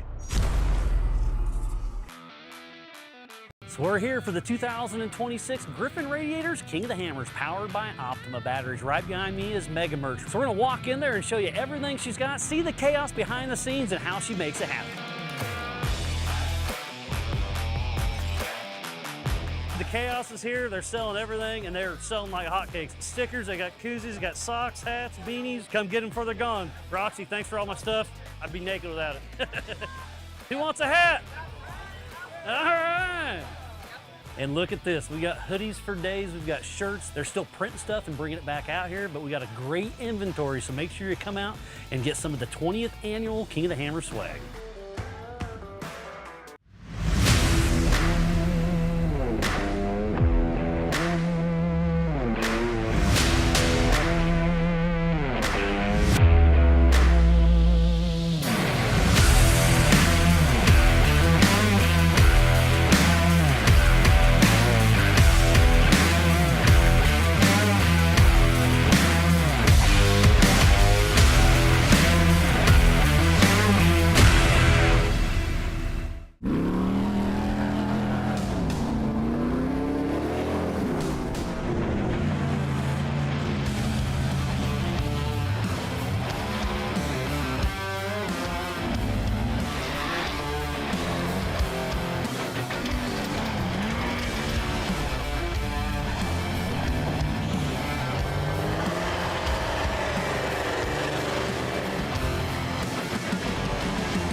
things that I really started realizing when I started the business, and Brandon coming along with me, and then eventually my grandsons, and showing some interest in what we do in the racing end of it, showing interest in being here. They're still in high school and young, and want to let them do whatever they want to do, but it has given us a lot of opportunities to grow our business beyond us and to our family. I feel like the guys that work for me are part of our family too. I really, in today's world where it's really hard to find the labor and the skill that we need to perform, that when we do find somebody, we sure don't want to lose them, and want to make sure that I take care of them in a substantial way, that they can take pride in this place just like we can. That's evolved into selling product on all the continents except Antarctica, but we have sold quite a bit all over the world, and we still do that to this day. A big customer base in England, Germany, Indonesia, Australia, all of Europe, South America, and I believe nearly all 50 states. So we have grown to be a pretty substantial business in the world of off-road racing, off-road motorsports, and general recreational four-wheel drive type sports.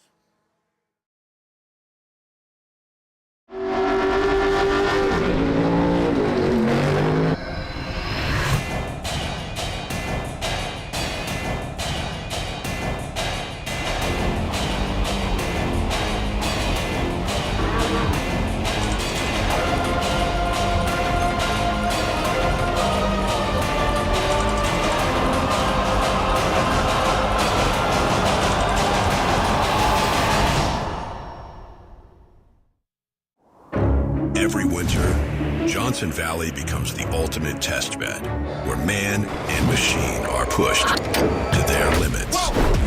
And power has to deliver every time.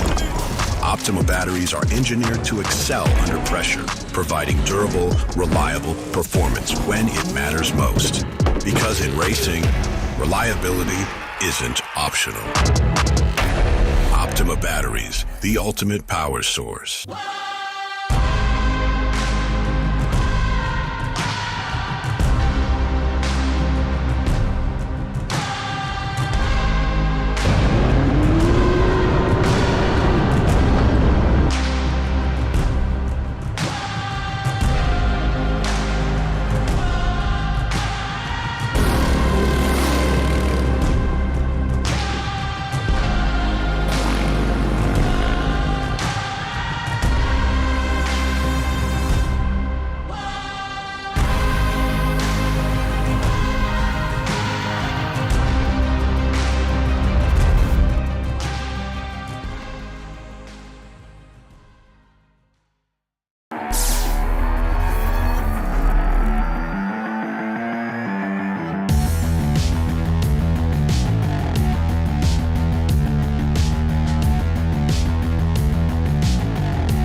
Yeah, absolutely. You know, it's absolutely great to see Lauren. Like, Lauren has been chasing this third scepter or third win for a while. He's come super close so many times.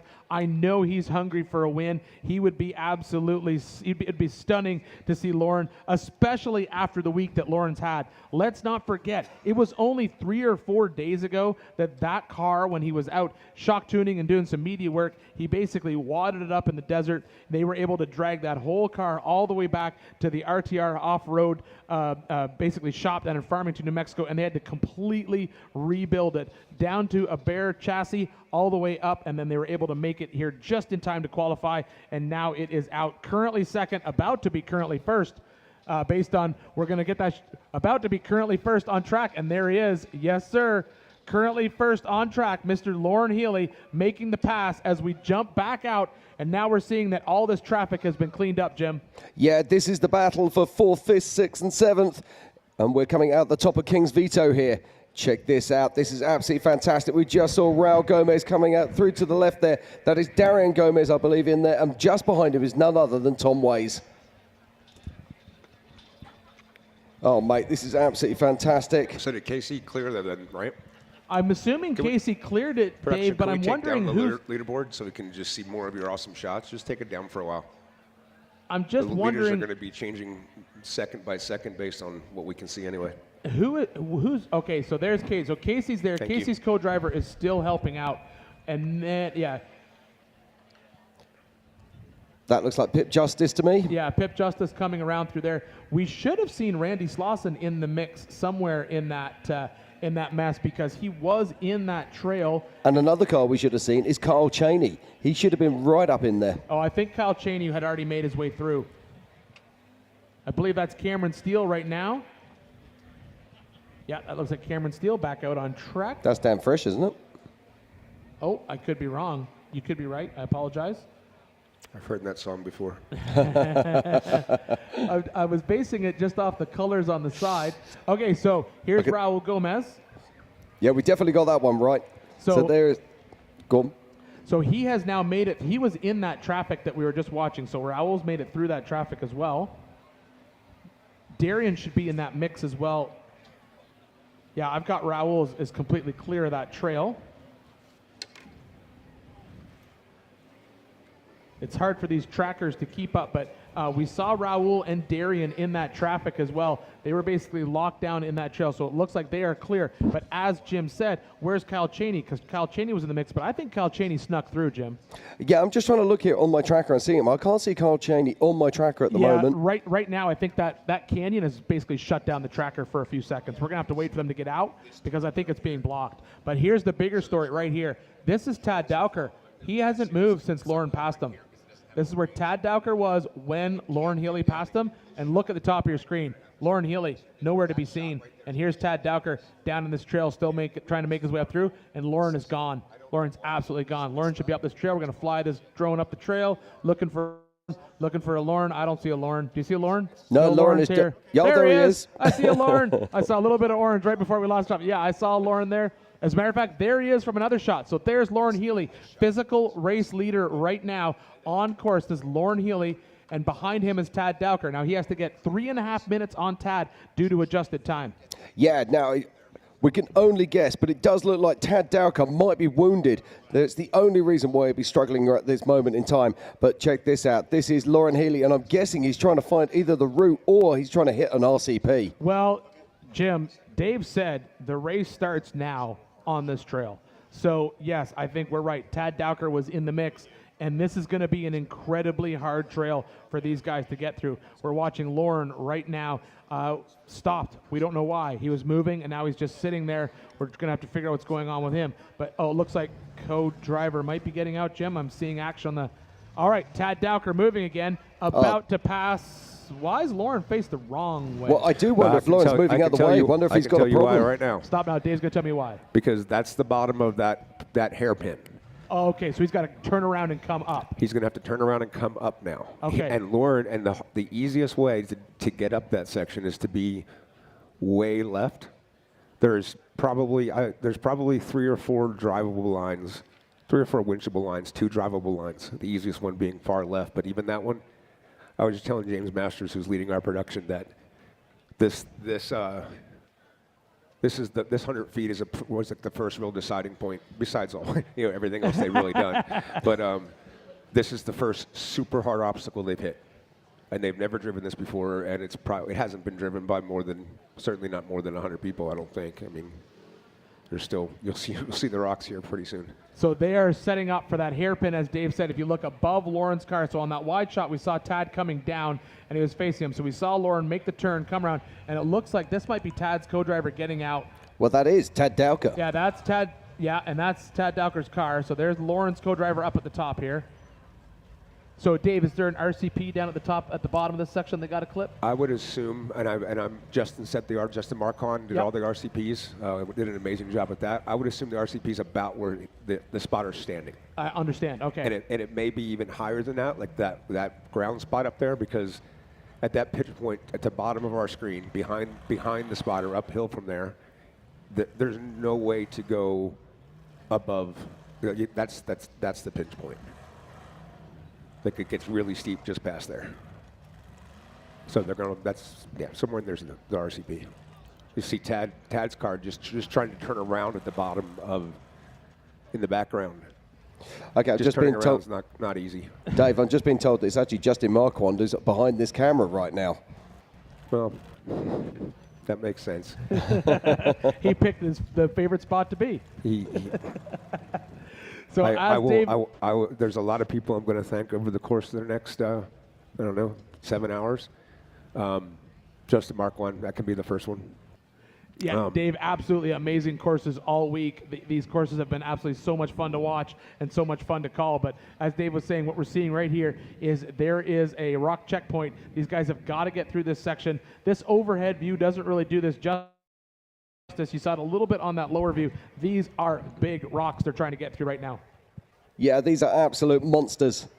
And it's why we keep coming back to King of the Hammers for the new surprises, the new trails to be tested, to prove that we are the best. And that's what Lauren Healy's doing right now. But this is Tad Dowker, and he'll be trying to make his way up past Lauren. Now, Dave was just saying that there's potentially 4 lines here, 2 drivable and a couple of winchables. But at the moment, I can't see any that are drivable. But Jim, really, realistically, Lauren has to beat him on a good handful of adjusted time. Now, I know Lauren's going to stretch it out when we get out of this trail, but I don't think he has to worry. Personally, I don't think he has to worry about passing him too much in this one spot. He's probably just getting set up in a similar spot as Lauren. But an absolutely great drive by Tad and his team so far today. But right now we are watching Lauren Healy in this pinch point section on this trail. As Dave said, this is the hardest section of rocks that these guys are going to see out here on this lap 3. Absolutely brutal for these guys. And the fact that it is 3 p.m. and they're still out there racing, our race leaders are still very far from finishing this race. Well, they're not even halfway round this lap 3 yet, and there's still a huge number of extra trails that they're going to have to contend with. I hope their light game is strong, because I've got a feeling this is going to be going into dark tonight. In fact, as we look here, it's going to have to be dark. There is no way, I believe, that we're going to get our top 10 inside of daylight. But there is Tad Dowker making his way round. As hard as ball peen is, this isn't the hardest part of the race course. So tell us more. So what have they got to face once they come through this? If anybody, so the people over at Shock with Thunder, first of all, thank you very much for behaving the last 4 days or whatever it's been. I'm incredibly proud of everyone here to being absolute badasses, taking care of this place and taking care of each other. You guys are rock stars.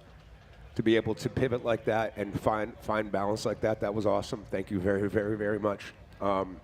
If you're over there in Laser Nut Alley right now, the cars that are leaving your area usually go down idle issues. Now they're going to have to turn right and go to the top. And if you look directly ahead of you at Laser Nut, you see a big rock spire. They're going to have to drop into that rock spire from the ledge above it to hit their VCP. Then they continue on the race course. And then the hard part is back at the arena, which is on the other side of the ridge from Chocolate Thunder.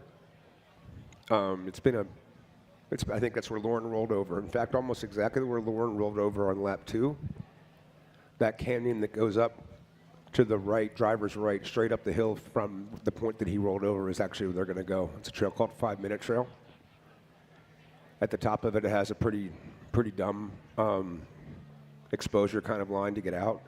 So it was cooler just to turn left and come down the next canyon over from 5 Minute Trail, which the first person down it will be the first person down it. I get you. And still the action continues here at the 2026 Griffin Radiators King of the Hammers, powered by Optima Batteries. And just check this out. This is our second place car right now. This is Tad Dowker fighting his way up through this new trail. And just in front of him is Lauren Healy. And Jim, based on the tracker, we should see Paul Wolf come into screen any minute now. We should see Paul Wolf basically, because now Paul Wolf is dropping down that exact same section of trail.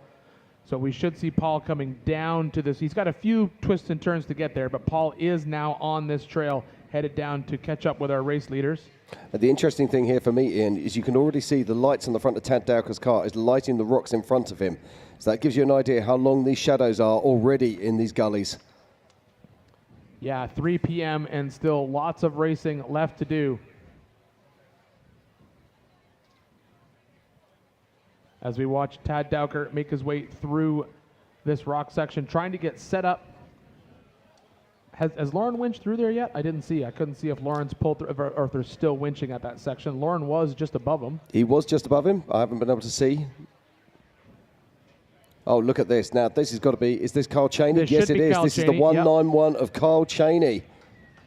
All right, so this is Kyle Cheney. I'll tell you where he is based on the tracker. You see his navigator there just pointing and saying to him, no, don't go through this way. You've got to drop down that way to hit the RCP. I believe he's going through Zandy right now, Dave. Or is this? Zandy's an uphill. This is down. So this is King's Veto.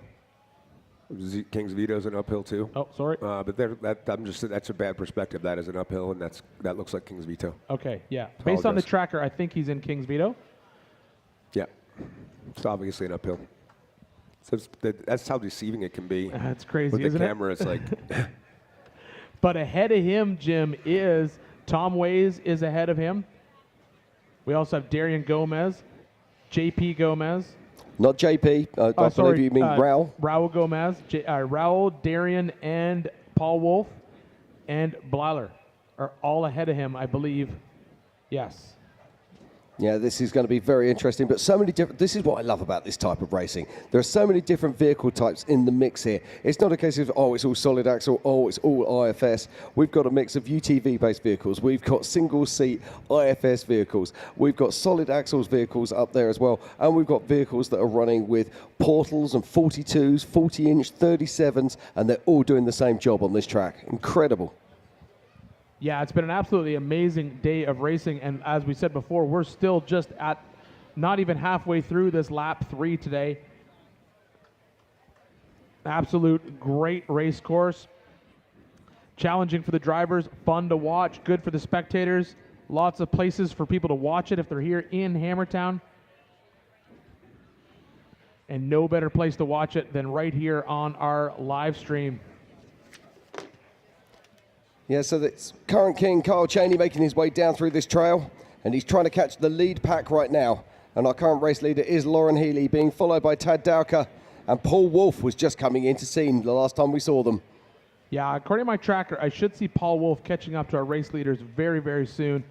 There's Lauren, Tad, and we should see Paul dropping in here very soon. And as we watch these two racers trying to get through this section, it's important to remember that this coverage of the 20th Annual King of the Hammers is presented by Griffin Radiators and brought to you by our official sponsors, Optima Batteries, Ford Racing, Raceline Wheels, King Shocks, Laser Nut, and Warren. Thank you so much for tuning in and watching with us all week here live from Johnson Valley. And we are on board with Paul Wolf right now, and we should get a glimpse of Tad and Lauren any second now as he makes his way through this trail.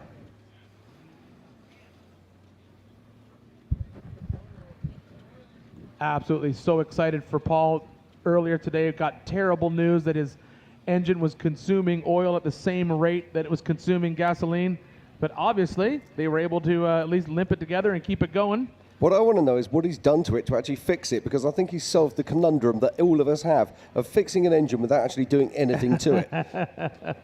Yeah, it's hard to say. You guys just don't know. It's an EV car, and he's not using any oil or fuel. No oil, yeah. Yeah. It is absolutely amazing, because if you were to talk to his pit crew earlier today, they were dumping oil into a main pit like it was in for an oil change. But yeah, I agree with you, Jim. He's certainly still making his way through these rock trails. Yeah, fingers firmly crossed. He is my wild card for this event. Just look at the size of these rocks as he makes his way through here. Yeah, we are watching. You are on board right now with Paul Wolf. He should be getting very, very close to current race leader Lauren Healy. And then right behind Lauren is Tad Dowker as they've gone down to the bottom of this trail and they've made the turn and are heading back uphill. We saw Lauren in that pinch point rock with the winch cable pulled all the way out. Tad behind him is generally just waiting for his turn in that section. And now we're seeing Paul Wolf come down very, very quickly. And right behind Paul. Where's Randy Slauson at? I can tell you, Dave. Hold on one second. Did he made it through? He must be in Zandy's. Randy was a little bit delayed because they changed the entire front. No. But back He's stationary. There was a whole. When we get a chance, I know we're doing a great job in production, but if we still have King's Veto as a camera, there was a traffic jam there with Casey Curry earlier, and Randy had pulled up to the back of it, and we had talked about Randy, and Randy still stopped there. Yeah, he still stopped there. And Randy was there when that trail was cut. He knows how to get out of there all different ways. So if he stopped there for more than a second, something else is going on. Yeah, we'll see if we can get a camera back up into that section, Dave, because that's Randy Slauson, and right behind him is Hunter Miller, and behind Hunter we have Dan Fresh. We do indeed. But Randy has been stationary now for a little while, so we'll have to keep an eye on that as to what's happening. But there is our leader, and they have been stationary for around about 4 minutes now. There you go, Dave. Nope, that's Jeremy Hammer. Oh, sorry. That's Jeremy Hammer. Apologies. Yep, read the wrong number. That's Jack North, possibly Wrecking Ball, Bender Alley, depending on where it's at. That camera would pick up all that area.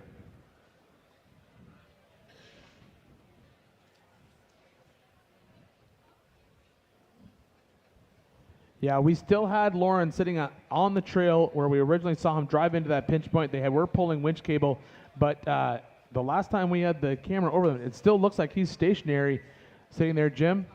Yeah, no, we were trying to work out if he had a problem with his winch when he was in the last pinch section. Didn't seem to be pulling quite as right. I'm just looking on my tracker now. Now, the 190 of Hunter Miller is looking to go past three-time king Randy Slauson. And they must be at that pinch point that we saw earlier on. Let's see, Dan Fresh is also approaching that group. Yeah, Dan Fresh is in their mix. And there's Paul Wolf at the top of your screen. If passes Randy Slauson at the top of King's Veto, then I would definitely bet that Randy's car has a problem. We did see them changing the entire front cylinder, double-ended cylinder on the front of the axle before they left main pit. So maybe he had a steering issue and they assumed that it may have been a bad cylinder, but they put a whole new steering cylinder on it. But right now we're seeing a little bit of action because Paul Wolf came down here, and now Tad Dowker is trying to close the gap between himself and... Paul's going up the harder line. He's making a pass on Tad right there. If he can make that... Well, there's a winch Tad's line got out his on winch Tad's, line down. Yeah. Tad's got his winch line down, so... Yeah, there you go. You can see that winch line on Tad Dowker's car from Paul's view. Paul going forwards and backwards, trying to get his exact line. So Tad isn't actually on the winch at the moment. You can see his winchman there. And his winchman is actually Tad Dowker. It's Chris that's driving the car right now. All right, so there we have Chris has made the move there. As Jim was saying, Tad Dowker is actually out of the car. Chris driving it, trying to get up to where Lauren is. But I haven't seen Lauren move at all. So we're assuming that there may be a problem with Lauren's car because we don't see him moving forward in any way, and he hasn't moved for some time. That does not mean anything yet. Lauren's out. He's at the biggest rock he's seen all day. As Jim was saying earlier, Dave, we saw Lauren. Earlier, it looked like Lauren may be having an issue with his winch. So hopefully he's not at this point, but it could be. It will be difficult if his winch. Yeah, he's. Unless he's burning a little bit of oil. There we go. Yeah, he's burning a little bit of oil. He'll fire back up. Now, Dave, just talk to us. Just to the right-hand side here, that looks like a huge waterfall. What sort of height is that? Lauren is probably 40 feet above Tad right now. That's how big of a vertical gap. Like it's massively vertical. I didn't know it was called ball peen or child's play. And I was going to call it tombstones because those rocks look like if someone took Stonehenge and just made a big pile of it and said, "Don't come here." It looks like that. And of course, as soon as someone says, "Don't come here," it automatically becomes race course. Start seeing some scope. See how far Tad is down below Lauren? Lauren's to the choke point right there. That is the hardest part of the trail. It's not the end of this trail, but that's the gatekeeper. That's the gatekeeper to get in. And now Lauren, as we see Lauren's co-driver out, collecting up their, looks like they had a winch anchor set up as Lauren's going to reset. Now we'll watch Tad get up into the exact same spot. I mean, Lauren's literally one of the best drivers in the world, but if he can drive the rest of the trail without winching it, I'll be very impressed. So here we go. This is our official race leader, Lauren Healy. Well, I say official. What we're actually talking about at the moment is the physical race leader. Yeah, physically first on course, Lauren Healy. Behind him, Tad Dowker, and then behind him, Paul Wolf. Let me see who's next going to be jumping down into this. We got a few movers and shakers coming down this trail. So we have Josh Blyler will be coming down in there next. Then right after him, Raul Gomez. And then after that, Darian Gomez. They're on their way down into this trail. They're actually on the trail already. They'll be closing the gap. Tom Ways, good news, Jim. Tom Ways moving. He hasn't made the turn on Fisher yet, according to the tracker, but he'll be coming down there next. And then I'll jump up here, Dave, to see what's going on with Randy Slauson, to see if we see him moving yet. And some more news. We are seeing the 191 of Kyle Cheney will also be joining this lead group in probably about 10 minutes. Yeah, I am seeing Randy Slauson still stationary up in that trail. He's been stationary up in there for a while. Hunter Miller and Dan Fresh have just passed him. So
We're here at KOH 2025, and we're ready to throw some laps down and have some fun.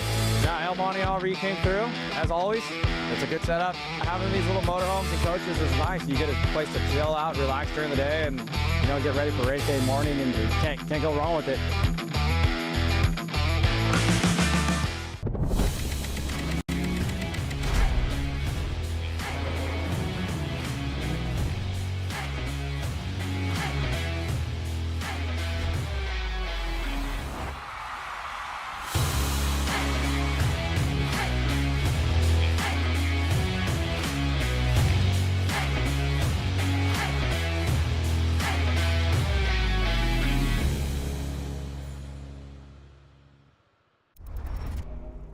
We take the long way and chase horizons.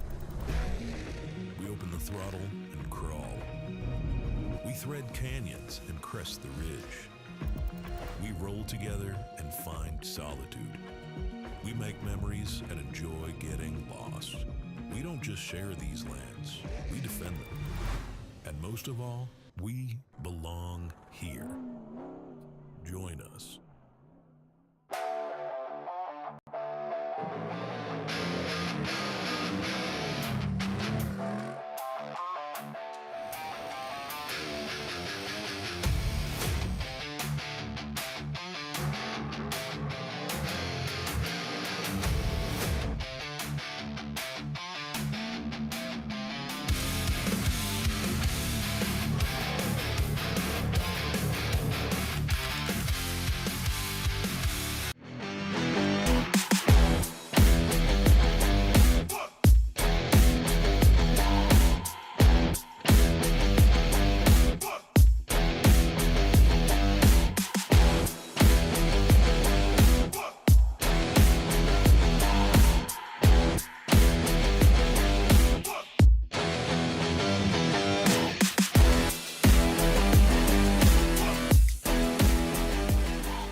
Built without limits.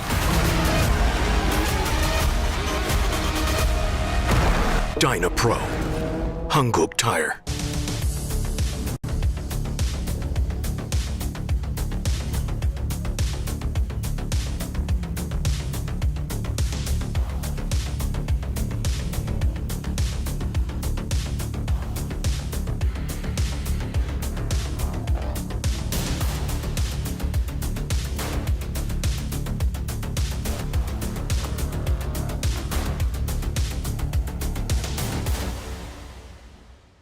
Did you know that recently over 45 million fire extinguishers have been recalled because they might not work?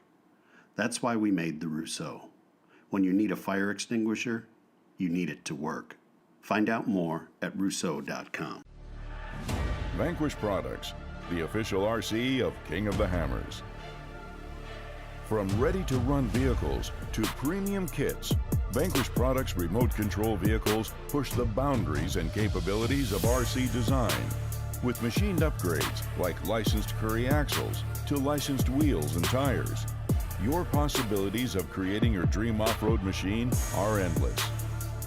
Vanquish Products, the official RC of King of the Hammers. In the pursuit of off-pavement exploration, confidence is everything. That's why we've built onX Off-Road as the ultimate tool to discover trails and navigate off-grid. Everything from guided trail maps to comprehensive offline accessibility and custom trip building. Ensure you're always on the right path.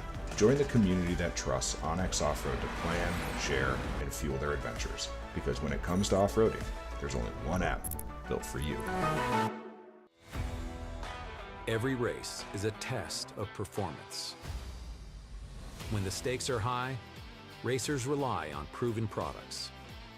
If AMSOIL products are engineered for this kind of punishment, you can trust them in your garage. Shop by vehicle to find everything you need for your ride. Get the protection you demand and performance you deserve with fast, free shipping from AMSOIL.com.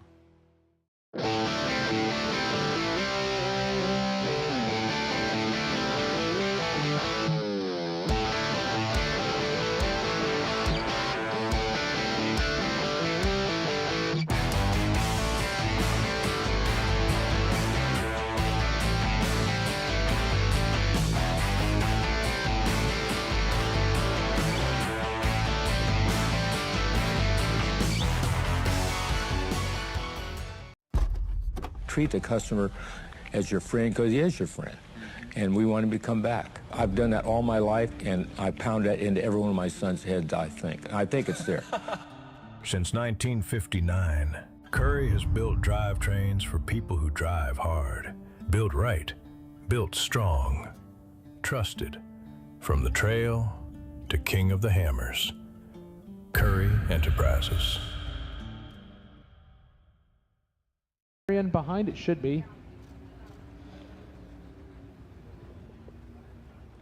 Yeah, that's got to be Darian, right? Yeah, that's Darian behind that. And then we should see Tom Ways come into this mix too here any minute now, Jim. Yeah, Tom Way should be coming down at any moment. He was just showing his stationary a moment ago, but I tell you who is on a charge. And it's last year's king, Kyle Cheney, and he will be joining this group in about 5 minutes' time. Yeah, Kyle Cheney should be in this mix as well too. But you can see here, Tad and Chris, they're fighting, trying to find a winch point.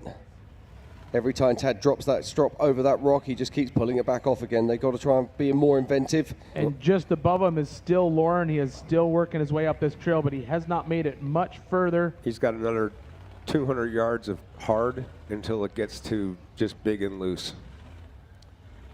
So he's not clear of the rocks really at all. Still really tight. And this is sort of how we've seen today play out. We get a lot of people into one section, a lot of traffic. Everyone's sort of looking for that one single line to get through, waiting on each other to winch. The upside is that once you get past that pinch point where Tad and Paul are at right now, which still has two lines, it widens out and there's passing lanes the rest of the way of that canyon. So there is ways around each other, and all that's the way up, yeah. So it's just a matter of getting through there. Once they get through this section right here. Figure out how to get through this section, and then the rest of it is workable. This is the part. This is their first hard obstacle. This is the gatekeeper, as we like to say, right, Dave? Yeah. Yep. So for those of you not familiar with that term, gatekeeper, if you have a trail that has a very difficult entrance, it's often referred to as a gatekeeper, and sometimes it's named that because it's going to keep people out who have no business in that trail. So the gatekeeper is there to basically get over into the trail. And so if you can't make it through the gatekeeper, don't get in the trail. And as Dave was saying, once they get through this gatekeeper, we're going to be able to see, oh, Tom Ways on his side. Oh, no. Tom Ways just took a bad bounce there and ended up over on his side. That's absolutely terrible news for him. Now, so Tom Ways is on his side. Now, there is some good news here for Tom Ways. There's lots of people here that he gets on with incredibly well. Yeah, so can he borrow a winch line and just get that car back up on its wheels nice and quick? Yeah, and while you're sitting there waiting for your turn to get into that in that gatekeeper pinch point, maybe, Jim, you might be right. Someone may be willing to get over there and snatch him back onto his wheels, but he definitely needs some help for sure. Absolutely, and we're just waiting for someone to come out of that car right now. And all the time, last year's king, Kyle Cheney, is making up time. This is where Tom's at is the reason why everybody's been going below and squaring off and coming back up. Is kind of a gotcha point there that it with the race car would be a little tippy. Right, it looks like Lauren Healy has started to move up onto the further part of this trail. Yeah, where Lauren was sitting up on that little shelf, so now he's gone. Now we're going to jump back down into further back on the race course. So, right, yeah, so here we go. This is JP Gomez. That looks like Jeremy Hammer there as well. Is that Jack, like upper Jack? Because they go up Jack, then they come down Jack North, and they go up Bender Alley, but only to the bail of it, and they come down Bender Alley and down Wrecking Ball. Yeah, so that's Stephen Watson. That's in the Triton fabrication car. Yeah, it looks like he is waiting. He may be stuck in a little bit of traffic as well. I'll see if I can tell you where that was, Dave. So there's potentially in outer limits, but you can already see how those shadows are lengthening on this race course, and there's still a lot of racing here to go. I did notice that Lauren Healy has his big bar of lights on there now. That was an addition when he went into the remote pit. And you can still see Tom Ways on his side and lots of cars patiently waiting. Ted Dowker. Jeremy Hammer and that group over in Dirty Love. Yeah, I was about to say, Dave, according to my tracker, it looks like it's over on Dirty Love. And Kyle Cheney and Tom Ways meet again. Yes, they've been battling it back and forth all day long as Tom is going to have to get set here to pull a winch line to get back over. I'm shocked that Kyle didn't stop to help Tom get back over there. Oh, here's some action right here. So now we're back on back door, and we got someone trying to hit it in single seat. Are they going to try and collect that bounty, or are they going to go for a winch line?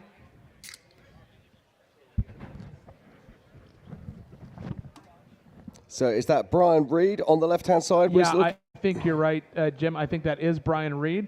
We see him coming up through here. He's pulling up through.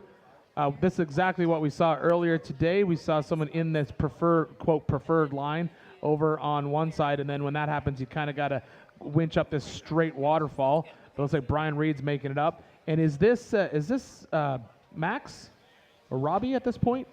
Yeah, that's a good call. I think you'll find that is going to be Max Gordon. No, it's Brendan Thompson's co-driver. No, I meant in the car, Dave. Is that Max or Robbie at this point? That's not Max Gordon. That's 5150. It's Brendan Thompson. Is that Brendan Thompson? I believe that's Brendan Thompson's okay. co-driver. They're fooling us this year, Dave, because they are very, very similar in color. Now, I do believe that when it was coming back, wasn't Max going to be passing off to Robbie for the third lap? That I can't remember. I was trying to figure that out. So we're watching Brian Reed here, just picking his line. Okay, and now we have some more action coming up into back door right now. So Brian Reed now winching the second waterfall. Brendan Thompson down in that preferred line on the waterfall. And the 178. So the Happy Dog. 178 is Aaron Smith. Oh, that's Aaron Smith and Kevin Jones. So Aaron Smith and Kevin Jones out there, they originally said that they may try for the bounty, but it looks like they're not going to.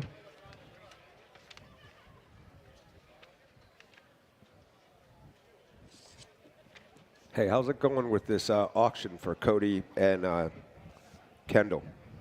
I think we're doing that tonight, Dave. Okay. I've seen a couple people carry body panels up. I think Miles was saying. We're talking it up with the people at home so they can hear about it and know that we need their support as well, and that we're going to try to raise money for cancer and specifically for Cody and Kendall with this auction. Yeah, we certainly can, Dave. We have a lot of drivers who have been dropping off body panels and other swag up here. Vendors have been dropping off swag all day long. So we got that. That's going to happen tonight here on the main stage, raising money for Cody and Kendall. Dave, multiple people have suggested in the chat that if nobody claims our backdoor bounty, that we should just divide that up and also kick that into the auction as well. So that might be something else that we look at depending on how the day plays out. I love every bit of that.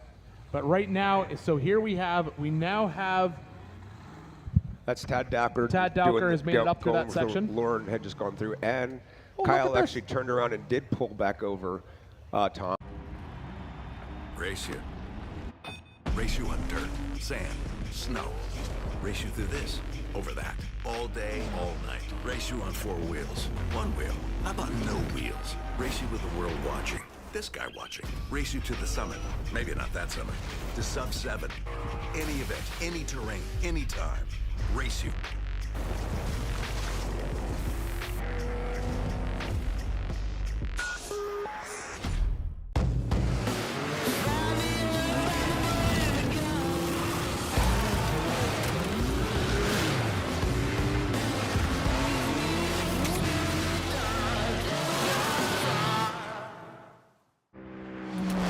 Heard the fable about that old cable car doing 100 miles an hour beneath the local radar. And it's inches from the finish, so you better play hard. To make the rash decision, now it's time to take charge. And it's death to the loser, but to win it or not. To be no hit was welcome when he lands on the show. So dig your hands in your pockets and toss out your change. Everybody's ugly when you're strange. Mister, please, won't you listen to me? I saw myself for a kiss on the cheek. Whenever someone asks, "How was your weekend?"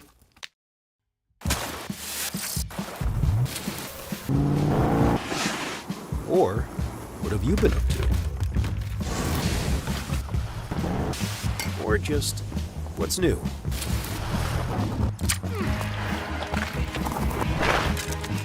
Have a good answer. Just do what you love. Toyo Tires.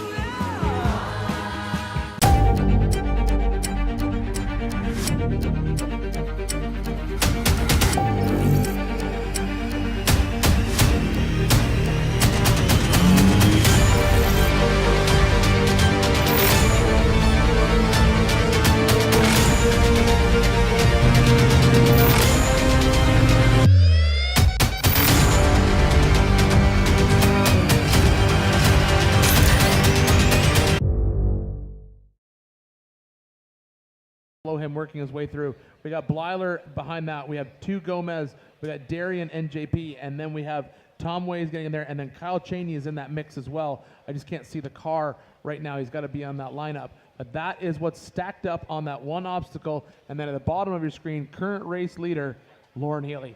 You got Lauren Haley, Tad Dowker, Paul Wolf, Josh Blyler. Then you have 2 Gomez's, right? Darian and JP, yes. And then you have Kyle and Tom Ways. Yep. Yeah, so it's Darian and Raul Gomez that are down there at the moment. JP is currently out, sitting stationary.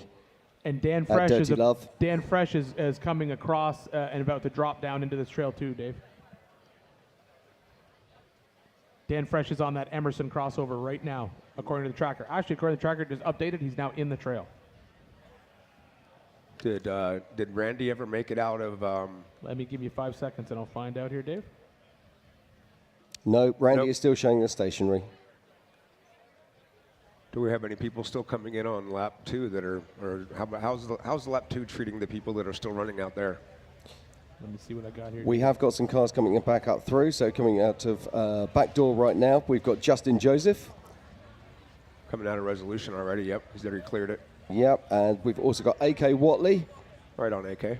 Yeah, he's doing a great job. Good wheel man there, AK Watley. And number 14, he looks a little bit off track at the moment.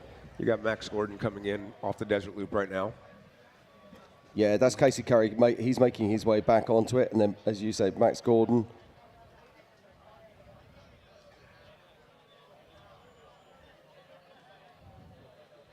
So you got Max Gordon, Cameron Steele, Bailey Cole, 4449, and I think 911 is Taylor, right? David Taylor? That's correct. Okay, so not sure in 4449 if you want to get that name, but those are your next 5 that are going to venture back out. Do we have anybody sign up for the... Yes. I've got to answer that question. guaranteeing, but they both have last 449 names is Summers. Rick Lavezzo. We've only got one vehicle signed up for it, and that is Shabs Piercy from the UK. And he's going to be lining up at 6 p.m. And he's just checking this out because Kim's been keeping me honest on this. The co-dog is actually going to be Dave Scott, who's from Canada. So he was a co-dog getting a finisher yesterday in the EMC race, and he's going to be jumping in with Shabs Piercy. Okay, but as we jump right back out onto this shot right here, so right now, physical leader on course, bottom of your screen, that is Lauren Healy. Tad Dowker is just, you can just get a glimpse of him over the top of that ridge. They just winched their way through that one section right there. So Tad Dowker behind him. Paul Wolf and Kyle Cheney are in this mix, and I think we're looking at Kyle Cheney may have slid past a few people here. Look at this, Jim. Look, there's Paul Wolf right in front of us. There's Kyle Cheney. He is in that area where Dave was saying was really, really, really steep, but possible. So he's kind of slid over in here. And then we have Darian and JP Gomez in that mix as well. Now, I'm going to call this here. Kyle Cheney's winch game is strong. So let's see what he can do. He's got in there, he's got Terry Madden, who knows a fair bit about winching. But he's also, they've got for the size of the vehicle in comparison to the winch, they've got a good winch size vehicle ratio going on compared to some of the other vehicles. But look at this, Paul Wolf is making moves. Paul Wolf is coming through this section right here. This is that pinch point. It looks like he's already made it through the pinch point. He's trying to get up into this next section, and that would open things up. I'm going to assume that Terry Madden is down there talking Paul Wolf through in order to get Kyle in behind him. And at the same time, at the bottom of your screen, Tad Dowker, it looks like he's just high-centered on a rock trying to winch his way out. So Paul looks like Paul's going to try and make this climb right here. Yeah, it's as sketchy you can be. Yeah, and if he can, looks like Terry's trying to get that winch line sort of out of his way. Paul wants to try to make this tight left-hand turn, but he's just falling off that rock every time. Yeah, did you see that behind? I believe that is Josh's co-driver trying to make a line up there, but the winch rope just keeps jumping off every time he goes to winch. Yeah, and then at the bottom of the screen, Tad Dowker is trying to work on. All right, so now Paul's got a good line. So now Paul is free. So now let's see if Terry can get Kyle Cheney up into the middle of this, because Josh hasn't been able to get up close enough behind Paul. This is that super tall climb that Dave was talking about before, Jim. He was saying it's doable, but it's steep. And I think that's where Kyle is right now. Yeah, now Paul's got to be a bit careful there. He's got to be a winch cable hanging out the bottom of his car. He's giving Tad Dowker a helping hand here. There we go. That's Excellent what we needed. job. All right, but hey, Jim, look at this. Here's the bigger story. Look what's happening at the bottom of your screen. Tom Ways is going over to where Kyle Cheney is right now, and I'll bet he's going to follow him up. Yeah, I was going to say the bigger story right now is Kyle Cheney is just overtaking 4 cars.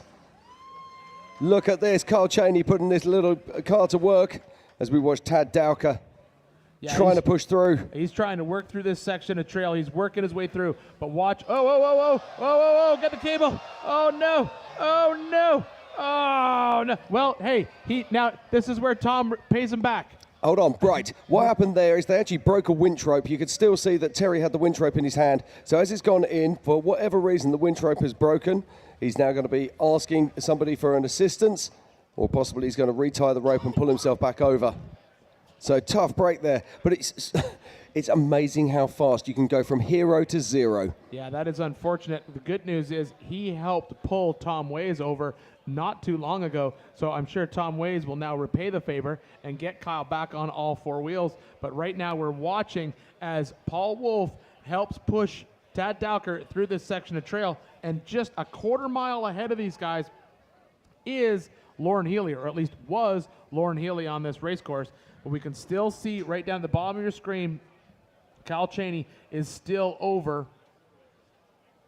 And I'm trying to see if we can get, I'm expecting to see Tom Ways show up here pretty soon. Yeah, just check this out. So you've got Josh Byler there in the bottom left, and just below him, you've also got Raul Gomez. Now, Josh Byler is using that solid axle Pro Miller Pro chassis there, and they're trying to work their way up round to the left-hand side. You saw his co-driver trying to winch him through, but with the winch rope just keeps jumping off. They're really struggling to get an anchor point, and you can see the back of his vehicle is hooked up well and truly on those big rocks. Can he make this work now? He's trying so hard. No, the winch cable comes back off again, but they have changed position, and that's going to make it easier for the next time they try to winch.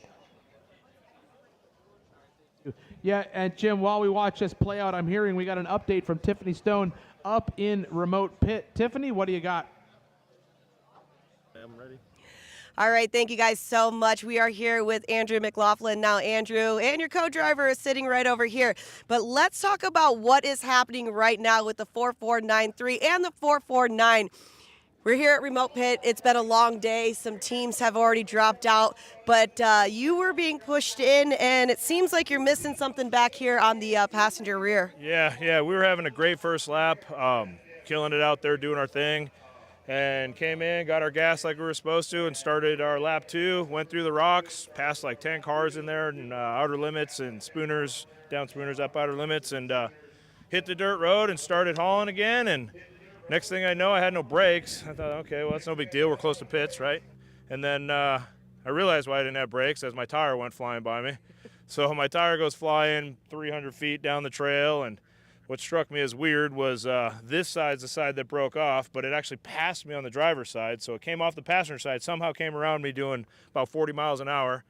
And a fellow competitor came in, and they were having a tough day, and they said, hey, man, we'll help you out. And we're trail guys, and this stuff happens out there on the trails from time to time. And yeah, that's it, just a axle housing failure, no fault to anybody really, and just pushed her a little too hard. So, but we're back in the pits, we're happy, and we'll get cleaned up and pack our stuff and go home. Well, that is a story for you, and I know the Let's Roll team is from Arizona and down by me a little bit, so it's kind of cool to see this sportsmanship. Not cool for you, but cool to see this sportsmanship that you guys will be able to help each other to the very, very end. We talk about this. This is the Race of Kings. This is King of the Hammers. Dave right now is in the booth. He was mentioning that where everybody's at right now is the start of the race, so it is true over here. But we're still here, Remote Pit. I'll be back with some more for you guys. Back up to the booth. Tiffany, if you can hear me, tell Andrew thanks for coming back out for the last, 18 years. He's been here for a while, hasn't he, Dave? He has. All right, so Dave, I'm getting an update, keeping us honest here. You did ask about auction for Cody and Kendall. Yes, I believe that there was that auction the other night for them as well. They raised over $17,000 to donate to Cody and Kendall. That was the auction that would happen here inside Hammertown. Oh, we can do better than 17,000. Yeah, we'll do better tonight, absolutely. Okay, so right now back onto live action on course right here. So we have Lauren Healy is above this section. We don't know exactly where. Tad Dowker and Paul Wolf are now struggling through this section of course. Paul's been giving Tad a little love tap every now and then, trying to help him. It's premature. There it goes. He did it. Let that winch catch up now. He's not pulling on his winch. Yeah, I wonder if he's burnt his winch out. We've seen this with a few people, although it looks like he's actually going to keep trying to pull with the winch. I think now it's caught up. There we go. Oh, what it is that rock is just rolling down. Yeah, he's just pulling can't it get down a really with him good a full little bit. pull on it. As Paul Wolf is impatiently sitting behind him, trying to get up and around. Looks like he's going to give him another little push here, maybe. We're still trying to see where Lauren is. At the last time we checked, Lauren was right above these guys, and I don't think he was gone very, very far at all. Yeah, he was completely high-centered. Be good to get a view on him and see if he's actually moved off at all. This is the bigger story right here. It looked like we had a quick glimpse there of Kyle Chaney back on his tires and wheels, which is good to see. Now, this is the battle for physical second on track. That's a passing line. That's possible. Yeah, so that's big. Right, this is Paul Wolf right here working on getting past Tad Dowker in this section of trail. Looks like, there we go, Tad's made it up over that rock. Let's see if he can keep going. Lauren is above these guys, but when last time we checked, it wasn't very far, not even a quarter mile ahead of them. Yeah, no, and I still think that Lauren's got a problem with his winch. But look at Paul Wolf making moves here. All right, so now we're seeing Tad back moving, and now we're seeing Paul pushing along, and we'll see what happens with this next group that's down just below them. We saw a little bit of action a minute ago when we saw Kyle Cheney, as Jim said, break that winch line and tumble down that hill. The burned-in line to the right there is deceiving because that was a Motos line. They ran this trail during King of the Motos, and that's the Motos line. Is they kind of jumped that waterfall up that way. We kept them down in the rocks here to the left. The canyon actually splits into two different washes. The first one is a little steeper, but nothing but sand and easy to get out, and the second one is not as steep, but all rock. All right, good to know. So now we're watching Tad Dowker make his way up here. We should expect we saw Lauren just up in this section, so if we come out, we might catch Lauren at the top of the screen here. I think Lauren's checked out. I think he's oh yeah, no, you're right. He is a little bit further up according to the tracker, Jim, but yeah, but look at Paul Wolf. Paul Wolf. There he is right there. There he is. Yeah, right there he is. By checked out, you mean he's like 800 feet ahead in front of him at the most? No, he's 80 feet. There's 4 car lengths there, maybe 5 car lengths. There's half of a football pitch, Jim. Now, are we talking soccer pitch or are we talking football? Racers working with racers. Time is money. There's no easy way to build it, retrieve it, or transport it. Helicopters are the cost-effective solution. HP Helicopters solves complex problems with helicopter solutions. What usually takes weeks or days, we can accomplish in hours or minutes.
Of off-road racing dominance.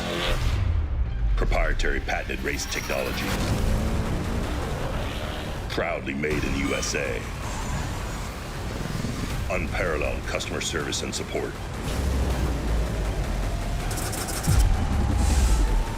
The choice of champions. King Shocks.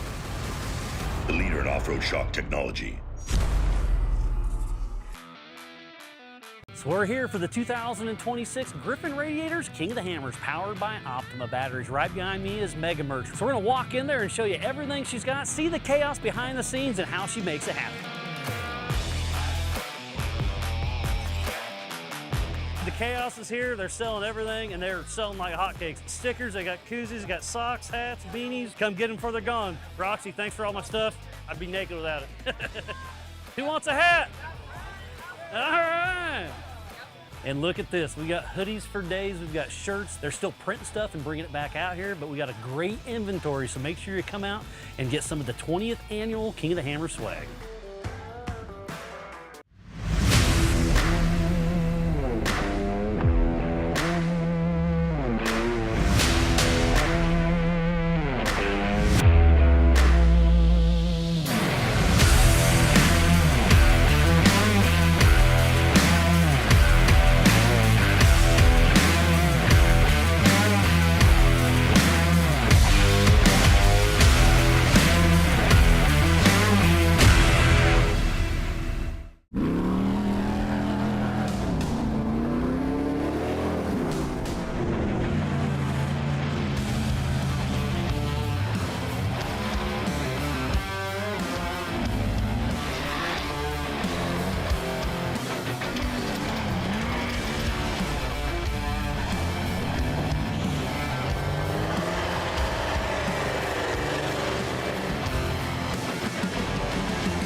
things that I really started realizing when I started the business, and Brandon coming along with me, and then eventually my grandsons, and showing some interest in what we do in the racing end of it, showing interest in being here.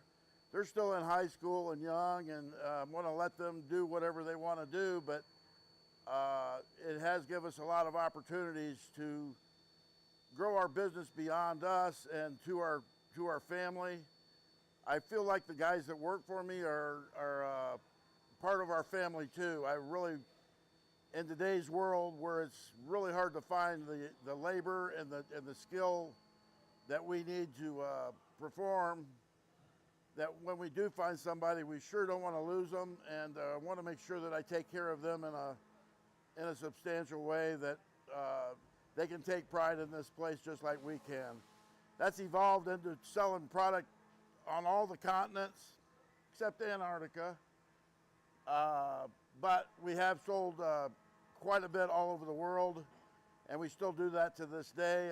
A big customer base in England, Germany, Indonesia, Australia, all of Europe, South America, and I believe nearly all 50 states. So we have grown to be a pretty substantial business in the world of off-road racing, off-road motorsports, and general recreational four-wheel drive type sports.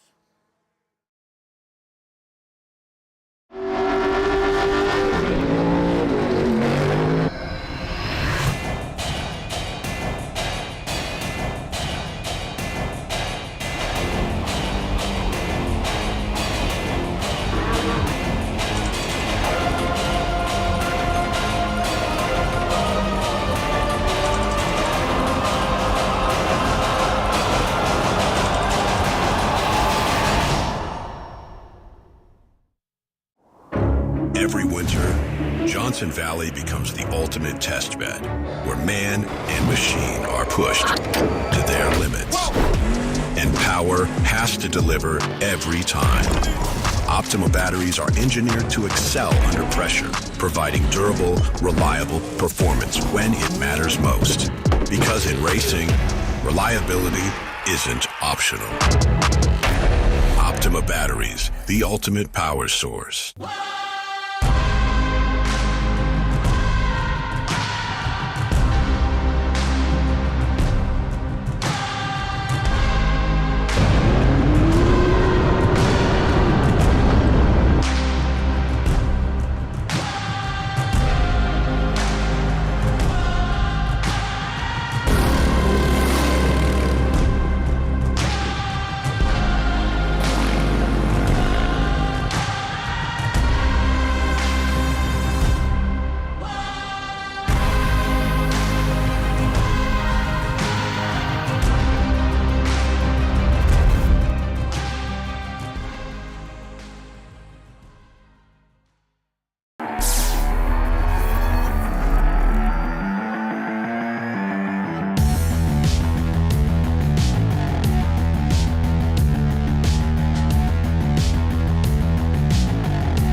We're on board with Paul Wolf, who's right behind Tad Dowker, working his way up this waterfall climb.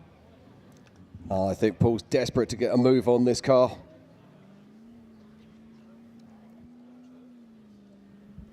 All right, so we are watching Paul Wolf throw a beat down on that car, and it looks like he's made it up. There we go. So now he's up through that section, we can only assume, based on the in-car, and he's following Tad Dowker through this section. But as Dave said, when we get up into this section of rock trail, there is a chance for him to make a pass. Guess who's coming to join the party? 448, Randy Slauson. Shut up, he's moving again?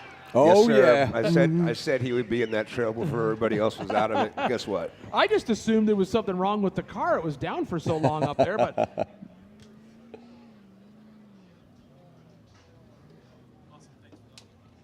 All right, so we are now on board with Paul Wolf, and I'm trying to get a glimpse of Tad Dowker. It looked like he might be trying to put a pass on him.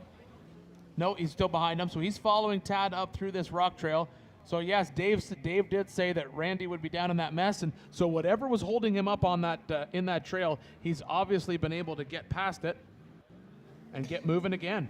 Well, Dave did say that before all the lead cars got through here, Randy Slauson would catch up to them. Yeah, he wins. Yeah, it's the opposite of the announcer curse. So we're watching on car right now with Paul Wolf as Paul Wolf follows Tad Dowker through this section of trail.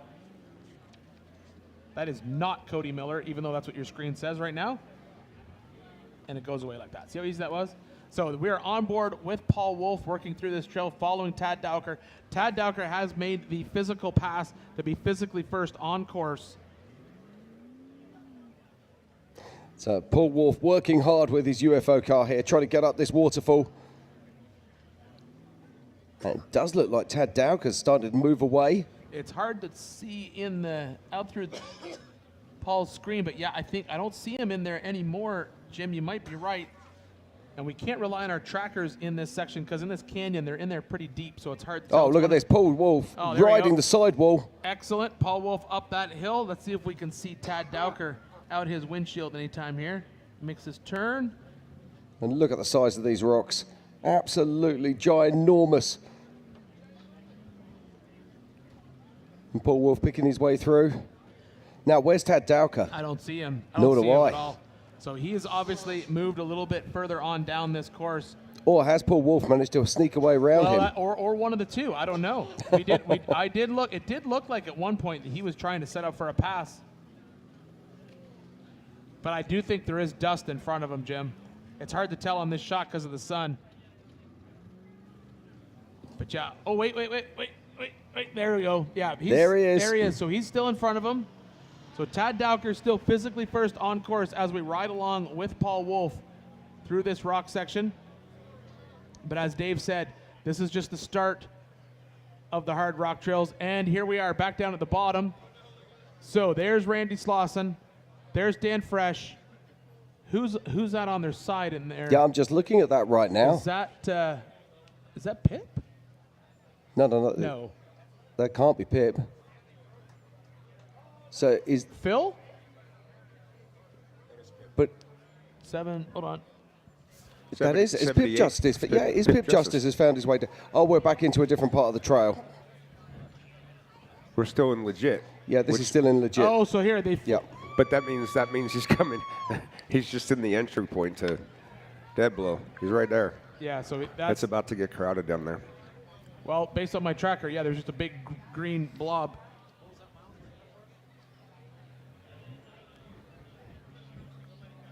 Okay, so So they're headed down this section of trail as this drone flies down it. They're going to be headed down into where everyone else is, which should be up here shortly. We've been watching all these cars work their way through this trail and get down to the bottom of it. Keep going. Keep flying. There they are. So that is where they're headed to. So right here, Kyle Cheney, we just saw him roll. He's still facing the wrong way on course. Jim said broken winch line, and they looked like they're trying to fix it, but we don't know why he's still faced backwards and not trying to get turned around. Raul Gomez is now up on that rock ledge trying to winch up. Below him, Darian Gomez. Right below that, Tom Ways. Now, I am getting some news. Mrs. Pam Hall has been talking to Greg at Raceline Wheels, and you're going to love this. They're going to be bringing up a set of wheels for the auction tonight. Oh, look at this. We're on car with what should be Paul Wolf, but there's no Paul Wolf there. He's pulling winch line. All by his lonesome.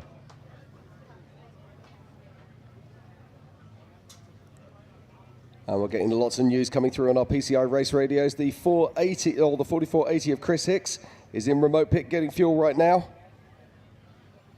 And Cameron Steele is in the pits and about to head out, as is Robbie Gordon.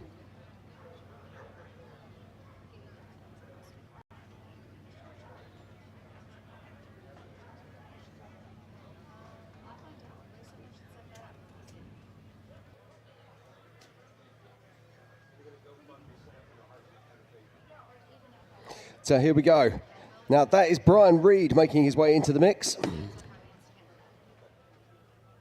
Yeah, with a monkey with a knife team, and he's having a great day in the office. Yeah, we saw him winch up that far side of back door, so he's now up that section. Yeah, this is dropping down into Simon Says. Looks like he's just getting reset, possibly high-centered in that section. But the busiest part of the trail right now, Jim, is that bottom section. And look how many cars we've got in there. I'm just having a quick count up. 11 cars sitting in there right now. And this is the lead pack. Now, let's be honest, normally we got a breakaway group. Just sort of say, this is not the lead pack, and this is another new trail. This is the bottom of Simon Says. Yeah, that's what we're talking about. Okay, We're talking about the tracker over here. So I apologize. That's Jim. okay, mate. No problem at all. You got things going on. That's why we're here. Yeah, as I'm watching that, Jim, the next one to come into play might be Justin Wicks as well, working his way through some of these trails, because that's the next one that is out of Remote Pit 2. I'm loving these new trails. These new trails are absolutely fantastic. The fact they're having to break the rocks in, but they're changing every single time the cars go through them. And that is Paul Wolf. Okay. So where Paul's at now is the end of the hardest part of that trail. If Tad's still above him and he can get past that point, Tad's gone. Tad's gone through there. Then that's when it's going to start to go just a little bit faster. Yeah, so we saw Tad lead this section. So right now, Paul Wolf is by himself having to winch through this section.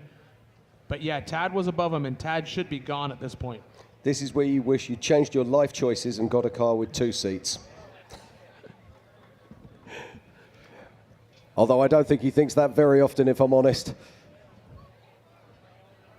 All right, so now we have Paul Wolf resetting this winch anchor.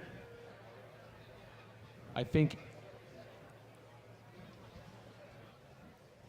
And while we watch Paul recover, I'm told that we have another hit from up with Remote Pit Tiff to get us another update. All right, guys, down here with Cody Miller in the 221. Now, Cody, obviously we can see some electrical things happening. It looks like you're just changing a fuse. What's going on? Yeah, you know, we had the same exact issue that we had yesterday, or in the UTV race. We lost the steering, and when that happened, it popped something on the front diff that caused it to blow a fuse. So we haven't really had four-wheel drive since we put the car all back together. We had to hike all the way from Sledgehammer to the main pit and hike all the way back with the parts, change the steering rack, and we're dead tired, but we're gonna finish this thing. Well, it's good to see that. Now, I know you talked to your team. You're asking about Kyle. You're asking about your brother. You're seeing what's going on. Right now, it looks like a parking lot kind of in some of those new rock trails.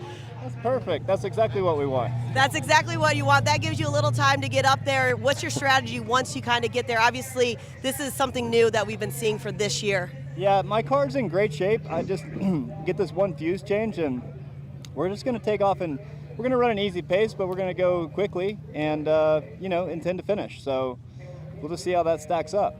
Awesome. Well, best of luck to you guys. Once again, he said it's kind of a good thing. He said that they're all sitting there. He's got some time to get there. We've got a lot of miles and a lot of rocks to go. I'll still be here for you guys all night long. Back up to you. Thank you, Tiffany Stone. Always great to get your insights from the remote pit. But check this out. This is our race leader. This is Tad Dowker in the 906. Well, I can tell you that Cody Miller's brother, Hunter Miller, is in our lead pack as they make their way through this incredible trail. This is lap 3 of the 2026 Griffin King of the Hammers, powered by Optima batteries.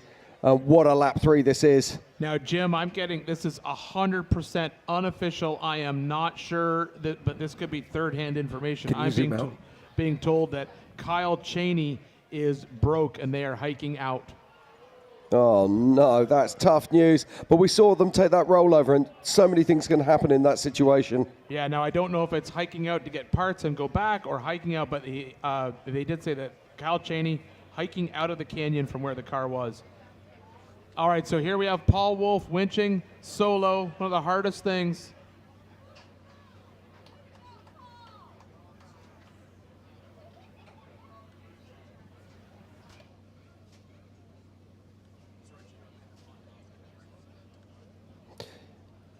So yeah, we're watching Paul Wolf here. This is the in-car shot of Paul Wolf trying to get his winch set up.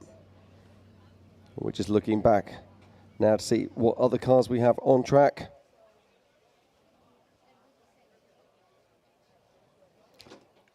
And we have a load more cars coming round on lap 3. We have AK Watley. We have the 178, which will be Aaron Smith, and the 416, which is Brian Reed. We've already seen Brian coming down, Simon says. And we've got the 111 of Justin Joseph. So they're all chasing that lead pack. And the pace that the lead pack's going right now, it's going to be hard to see that they won't catch them. And this is our leader right now. This is Tad Dowker making his way. Now, Dave, what's this trail called again? So it's actually changed back to Ball Peen again. So they've done Dead Blow, Ball Peen. Now, so originally I said that Ball Peen was named Child's Play. Yes. And then I got corrected again by good authority that it's called Ball Peen. And I got it corroborated by the person who thinks it's Ball Peen and the person who thought it was Child's Play. So it's Dead Blow. Not Cody directly, but James Mahoney, who was with Cody when it got run. So yeah, so Dead Blow into Ball Peen, and this is the section now. Then they're going to come back up into our lap where we saw them on lap 2. Correct, Dave? that's correct. They're a long way from that point, though. Still. Yeah, even according to track. They're 45 minutes from getting to the top there. They don't have to come back into Jackhammer this time. They'll skip that, and then very quickly we'll be at their next obstacle that they haven't seen is the bailout of idle issues, her problems, which should be pretty spectacular at the sunset for that kind of view. It's going to be That's the one that you said we're going to be able to see right from here. It's off to the one side of Chocolate Thunder where they're going to go up. No, when you get to the top of her problems, yes, right? Yep. Then usually you drop off down the steep part of idle issues or go around the bypass. They're not going to be able to go past that. They're going to turn right and go to the top of the mountain that is Chocolate Thunder. I know there's two ways that are very drivable. You just got to find them, and they're not burned in yet. So, and then when you get up on top of that mountain, then you resume course. You do not go up Chocolate Thunder again this evening.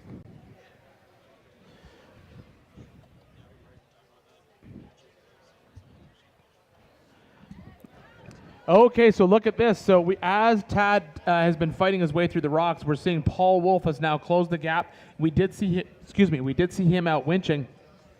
Now, Paul Wolf looks like he's making the pass here up on the side. Now, I'm guessing there's a Rocks VCP down in there. No, it doesn't make a difference. I don't know if there's an RCP there or not, and if it is, it's a calculated thing because I was going to say, I honestly don't know if there's an RCP, but that was ballsy. That was badass. Well done, Paul Wolf. Even if you missed an RCP, that was a hell of a pass. Yeah, I couldn't agree more. And also, it's a tactics game, isn't it? Rock RCP 15 minutes or track position and getting the hell out of here. Guess what else you did? If you didn't have enough leverage to get those guys to work with you when you were behind them, you have more leverage if you're parked in front of them.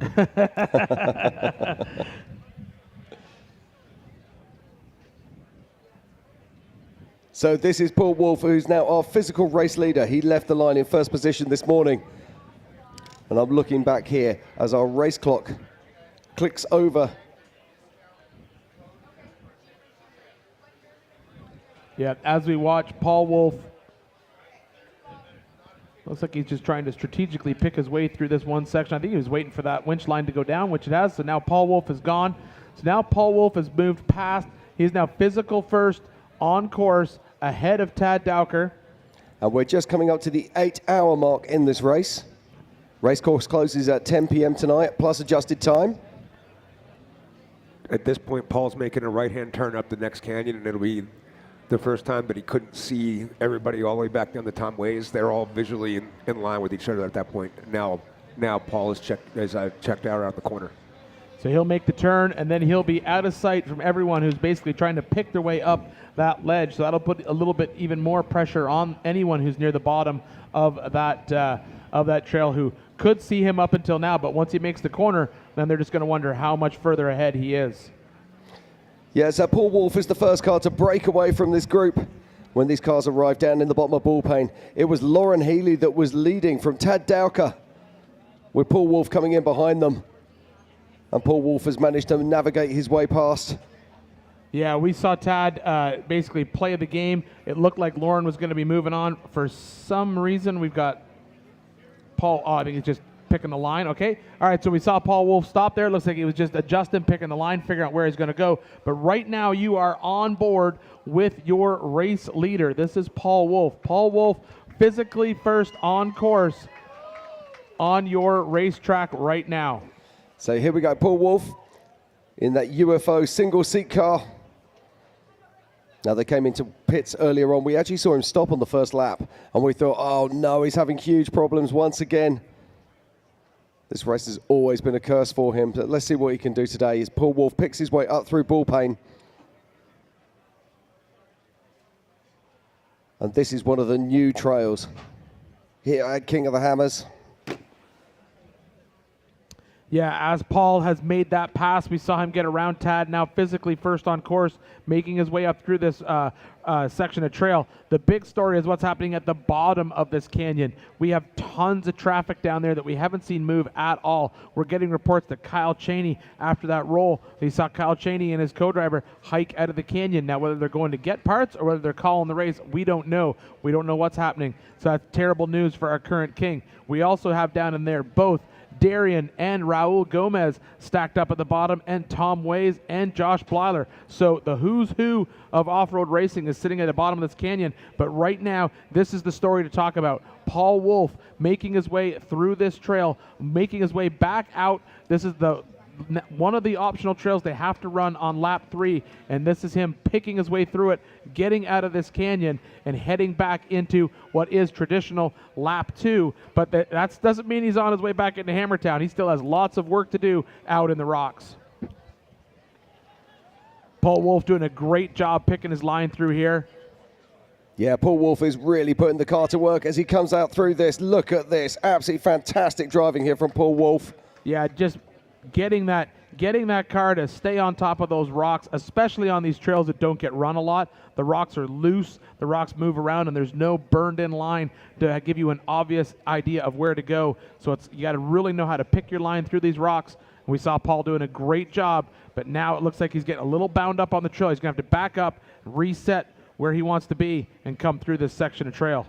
Last big climb on this trail. There's about the next 100 feet is the last truly challenging part of this trail. Not that it's not hard, but he's got through the gauntlet there. Now there's 3 former kings at the bottom of this trail at the moment. Raul Gomez, Lauren Healy, and Josh Byler. Great job. Excellent job. Picked a better line, got lined up a little bit differently, was able to punch up through that section of rocks. So we're watching Paul Wolf do a great job through this trail. Yeah, this is a masterclass in rock crawling here. All the critics say you can't rock crawl an IFS car. Well, tell that to Paul Wolf. Paul Wolf can drive pretty much anything he wants to. Now, Dave, we've been guessing all day. You know what these guys have ahead of them trail-wise from where Paul's out right now. Do you have any idea of approximately what time we'll have a finisher in today? Based on 4 o'clock now from where Paul is? 7:30. 7:30. Wow. That's a good Hammers race right there. Back in town, 7:30. That's 11 and a half hours of racing in these cars. That is absolutely amazing. I guessed 4:30. I guessed way off. So this is absolutely awesome to see these guys out there. Right now on car, Paul Wolf making his way through these rocks. And he's doing a great job. He did a great pass on Tad. He's working his way through this trail. You can see he's such a hard job to do all by yourself in this car. And it's amazing this car is still even moving. Earlier today, he said they were dumping oil in as fast as they were dumping fuel in. The fact that it's still going is just amazing. Just give that update.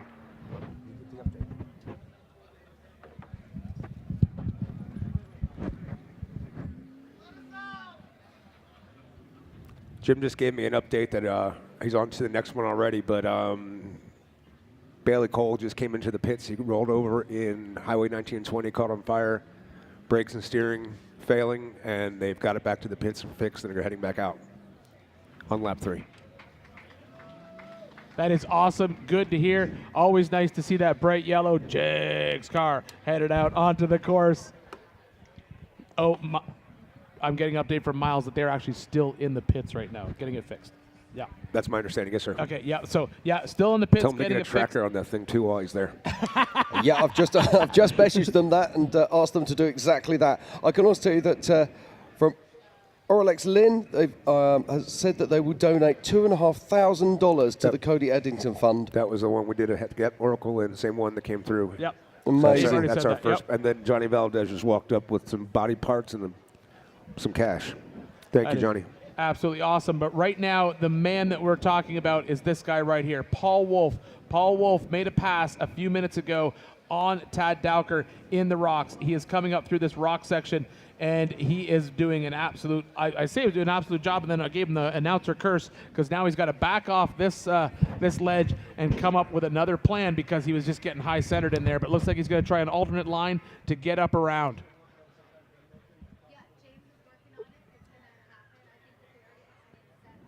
All right, Paul Wolf, your physical first on course.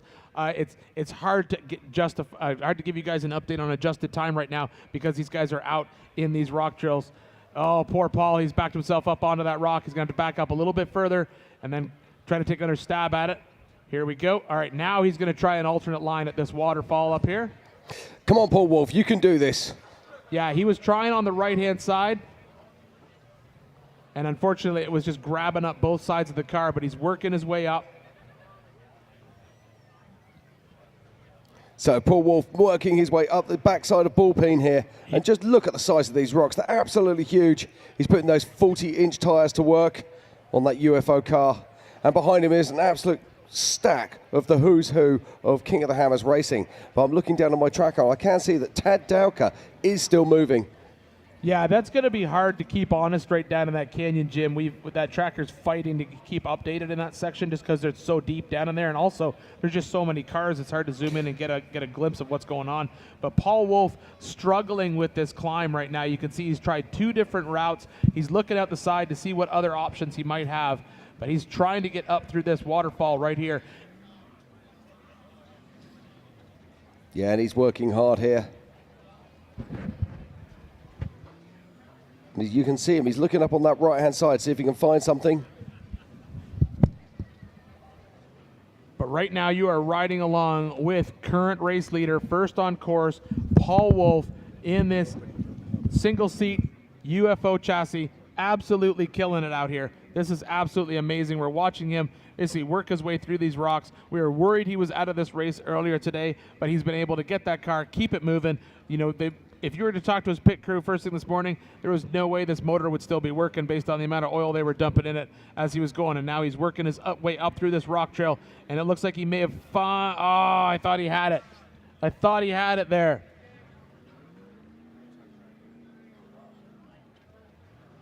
There it is. There it is. Maybe he's working it. I think he got it. He got it that time. Absolutely. Good job. Awesome job, Paul Wolf. Now he's just got to deal with the top side of this waterfall. So he's made it up through the bottom side. Here we go. There we are. Excellent, excellent. This is the problem with running these trails that we've never done before. Watch these rocks move around. No one's been through here, or at least none of these race cars have been through here, so we haven't had all these big rocks moved. So every time he gets on top of it and gives it the power, it's going to kick those rocks out from underneath the car. Every time he hits one, it's going to shovel around. Looks like he's not going to mess around here. He realizes it's time to get out, pull some winch cable. He's sitting on the belly of the car. He's going to get himself through this section.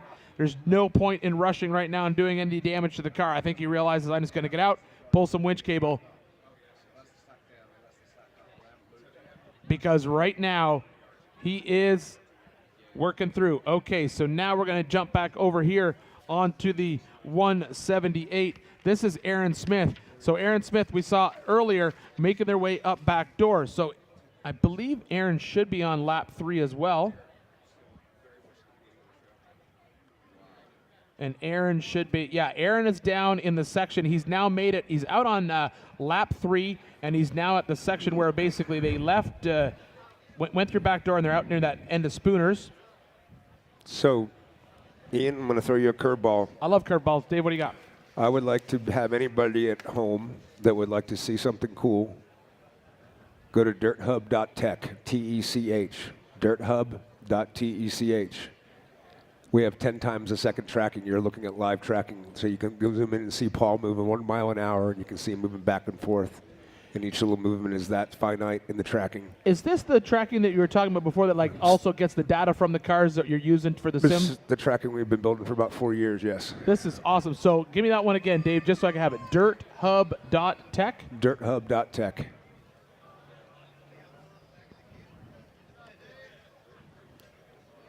So those guys, I thought that Paul had made it around. You can, when you're looking at that satellite feed, he hasn't made it to the right-hand turn yet. Where that canyon turns to the right and then it turns back to the left, we are going to. That's where the next hard part is for that trail. Then he'll be clear. So he's still in the very beginning of it. So this on screen right here that we're looking at, Dave, this is this DirtHub.tech. So this is pulling that data that we were talking about right off every single car. You see we're all moving back and forth just tiny little bit? Yeah. That's how much he's moving back and forth tiny little bit. Really? Wow. So that's pulling that data right off the car. Well, check. That's absolutely amazing. I'm going to call this. Can you see that? 4448. Randy Slauson coming in the bottom. Yeah, I think he's headed over to where Cal Chaney and was. actually, you can see him. If you go to that video right now, you would see that Randy has done the right line, or is doing the right line that I said was going to be really hard. Randy's making that dust in that line right now. That's still coming down. No, that's Lauren moving. That's Lauren moving. Lauren has not got moving again. Excellent, excellent.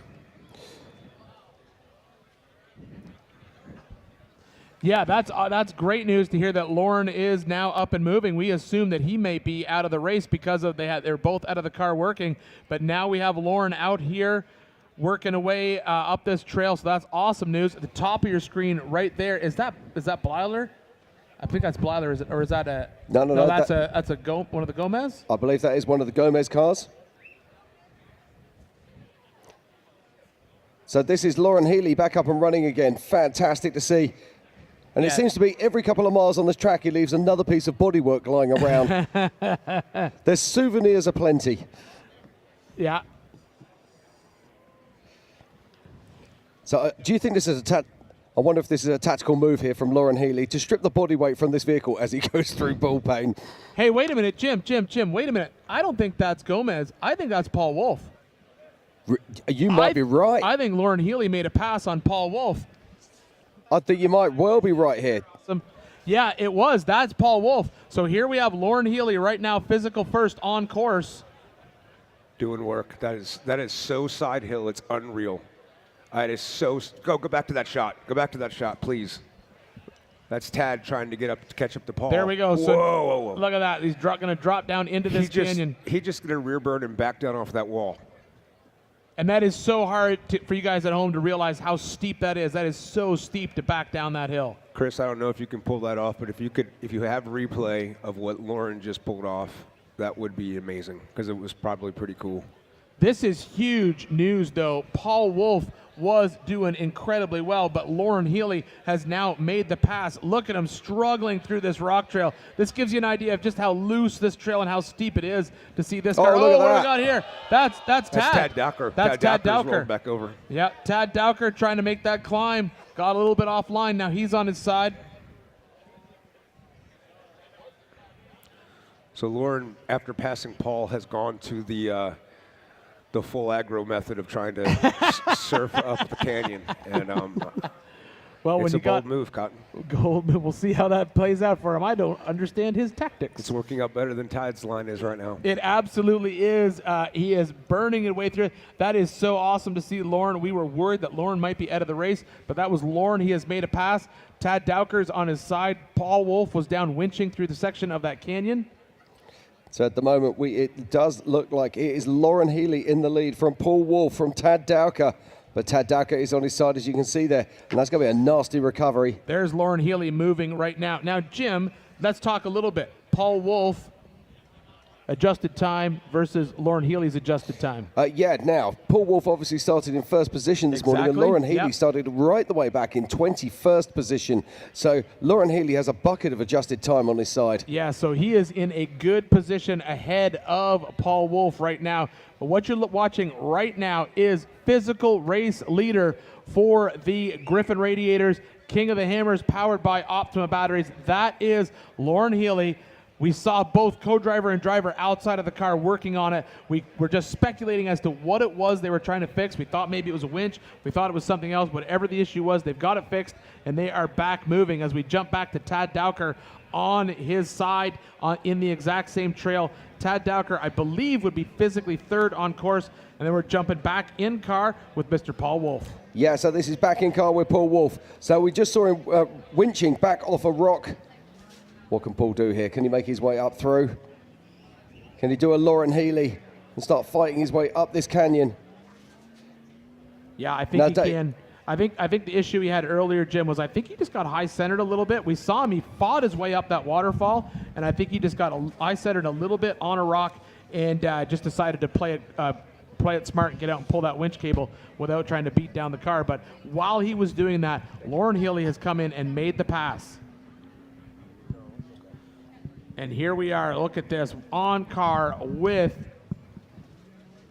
Paul Wolf as he fights his way through this canyon. And I'm trying to get a glimpse through his windshield on my screen of Lauren Healy, and I don't see him. Now, I'm looking on my tracker here, and I'm seeing that Randy Slauson is sort of coming up around alongside of them. So we're going to have to keep an eye on that story. And I believe that is that. Eric Wicks. No, that's not Eric Wicks. That's the other one. Let's bend your alley. Is that Justin Wicks is what I was actually thinking, but we'll come back to that in a minute. Well, what I'm going to do, Jim, is I'm going to jump over onto this now that Dave showed me this dirthub.tech tracker, and I can tell you that based on that tracker, yes, Randy Slauson has passed almost everyone in that mess at the bottom of this canyon. So he looks like he's still trying to get around Paul, but he has passed Josh, Darian, and Raul based on this tracker. Yeah, that's what I'm looking at as well. It looks like he's coming up alongside. Now, the interesting thing is I can't see. Let's just zoom in at the moment. I'm wondering if I've actually going to have to zoom out a little bit further, see if I can find Lauren. I saw Lauren's tracker come and go earlier, so while I asked you to go look at this, it's still, we literally, props to Jason Taylor for writing the software with Dominic, and I'll name all the names on the day, but Braden and Chad and Mike and Tom and Isaac and then all the production crew that helped make this app in a month. We're still making it. We may have lost Lauren because we lost his in-car when he rolled, so we may have actually lost his dish. Then. Yeah, we may have lost the Starlink. So check this out. These trackers then, when you start seeing Lauren pop up again, which you will, if anyone catches him, Paul's got a Starlink on his car. Yep. One Starlink can handle 10 other cars that don't have a Starlink, and it can still handle location at 10 times a second. Because the Starlinks will mesh, right? If there's a bunch of them together. Radio. If you're within line of sight, then we'll pick up the mesh from the radio. As soon as Lauren theoretically sees one of our cameramen's line of sight, like actually the drone operator with the Starlink, then he should ping at that location. Oh, that's amazing. Okay. That is absolutely awesome. I love the technology here. But this is Paul Wolf. This is the area we just saw Lauren Healy Paul in. is through the gauntlet. He is now moving well. Yeah, so this is the area where we just saw Lauren Healy, as Jim said. So that's Paul Wolf making good moves right there. Yeah, Paul Wolf is now physically second on course. Jim, I don't know if that may have been a frame rate. Watch his left rear tire, Jim. I may have just saw something by mistake. I think that's the least of his problems at the moment. I think he just wants to get out of here. We've now been racing for 8 hours and 16 minutes. Wonderful drone shots. Yes, there. He's now rejoining with Fissure there. That means Lauren is probably... So he's going to turn left right there. Or he's going to turn around and then make a right. And he is going to head down to the upper canyon of Sledge, and then Lauren will be at this point probably dropping into Bender Alley. So the next, they skip Jackhammer. The next time spectators are going to see Lauren, he'll be at the bottom of Tumbleweed, and he should be there in about 15 minutes. At the bottom of Tumbleweed, he'll come back around, and when he gets to Laser Nut Alley, that's his next challenge, is getting to the checkpoint at the top of... Is this Lauren right here, Dave? I think this might be Lauren right here. Disregard the name of that camera up there. That's just where we got the guys stationed up. This could be Lauren right here. Yeah, I think it is Lauren. See how, yeah, you can see the flappy body panels on the back of this RTI Bronco. That's the mailbox. The mailbox is right there off to the driver's left, our right. Yeah. And now he's turned up. They've turned up the road out of Jack. Okay, so those of you familiar with the hammers, as Dave was referring, that's the mailbox at the top of Sledgehammer Trail. You see thousands of pictures of it online. So he's now turned there, and he's on the road on the top side of Jackhammer, which is where we saw all that action earlier today. So that puts Paul Wolf in second on the road right now, and at probably about 5 minutes of gap between them. 5 minutes of driving time between them. At most. Okay, so here we have physical first on course right now, Lauren Healy. Yep, and he's using Justin Marquand could confirm it, but the reason he's not on the road is because we kept them off of that road to get there. We turned them up into another canyon. This is the stock bypass, and the reason we did it this way is so the stock guys wouldn't pass the Legends cars and modified cars yesterday. We gave them just enough to slow down. It shouldn't be a problem in a 4400 car. There's a winch point at the top of it, but it should be an easy climb after what they've just accomplished. Race you. Race you on dirt, sand, snow. Race you through this, over that, all day, all night. Race you on 4 wheels, 1 wheel. How about no wheels? Race you with the world watching. This guy watching. Race you to the summit. Maybe not that summit. To sub 7. Any event, any terrain, anytime. Race you.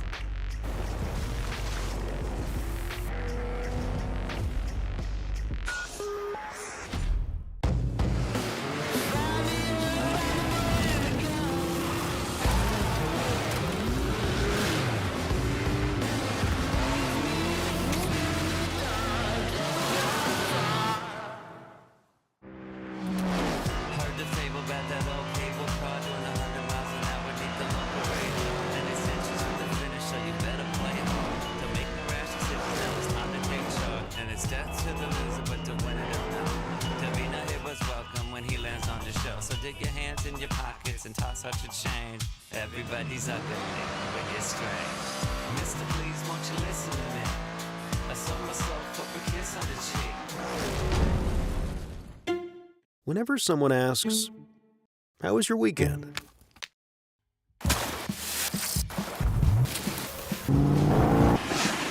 Or, "What have you been up to?" Or just, "What's new?"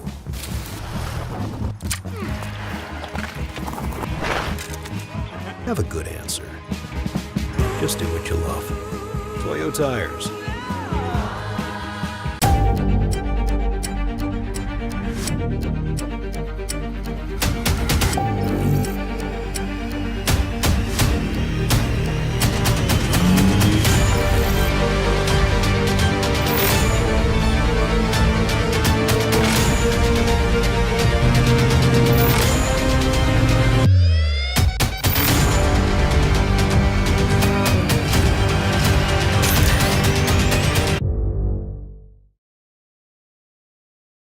Tad right there. So Tad's back on his wheels.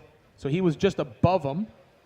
Oh, yep. Tad is above him still. Josh is right behind him, just like Racing Track says. Thank you, David Clay. Thank you, Racing Tracks. Now, the bigger question is, this is Josh right here, but I'm hearing, go ahead, Jim. Yeah, we got Miles on the radio at the moment, and he's in the pits, and he's got Bailey Cole.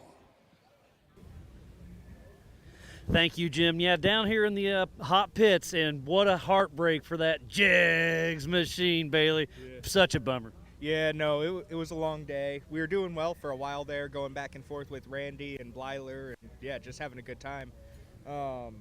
We're still trying to get it back together. Team doesn't have any quit in them after this week, so got to thank them so much. Yeah, it looks like you have about another half hour to get it going before you can head back out. And when I came over here earlier, you're like, 2 brake lines. And then you're like, no. And now you're like, yeah. And I just love the never quit attitude from you guys. Yeah, I mean, it's hammers. Anything can happen, right?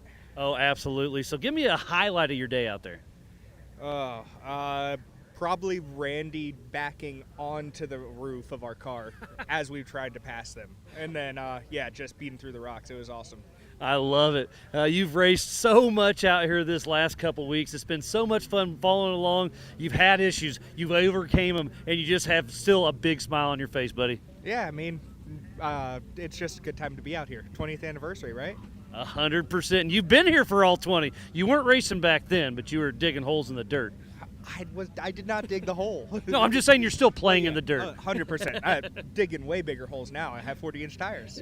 That's what I was trying to get at. All right. Well, always a pleasure, buddy. Sorry for your luck. Yeah, no, it's all good. We're going to try to keep going, and if not, still a good year. All right. Well, like Bailey said, the 20th Annery Griffin King of the Hammers, powered by Opina batteries. Such a great event we've had so far, and the race is not over yet. The hardest King of the Hammers race we have ever had, and man, I'm here for it. It's been a lot of fun. But while we wait for the action to unfold, I'll send it back to Dave, Ian, and Jim back at the Griffin Radiator main stage. Take it away. Thank you very much, Miles. Always great to get the insights and great to hear from Bailey Cole. Also very impressive with your jigs, but you gotta gargle that E a little bit more. Eggs.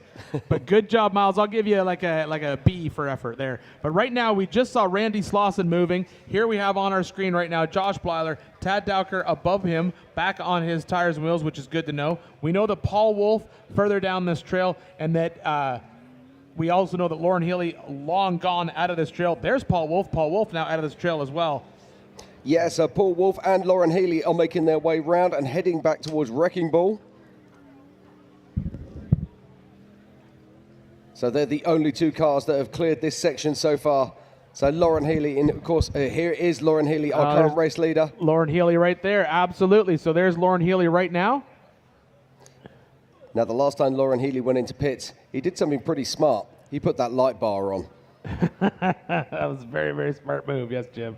Yes, as Dave said, 7 o'clock, 6:30, 7 o'clock, expected leaders back into town, because even though we just saw them tackle some absolutely insane trails, there's still one more incredibly hard trail for these guys to tackle today while they're still out on this race course. But right now, probably the man with the biggest smile on his face is Lauren Healy behind the wheel of that RTR Bronco, fighting his way through these trails all day long, and he is now leading this race. How many times have we said we think Lauren Healy's broken? How many times have we said we think he has a problem? How many times has he fixed it and carried on these trails? My favorite time was the time that he was broke and Vaughn was broke and Vaughn was live streaming and Lauren was working.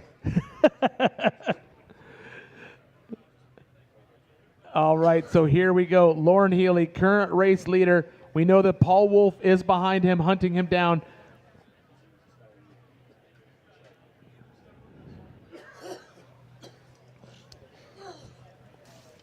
Oh, look at this. Look at this.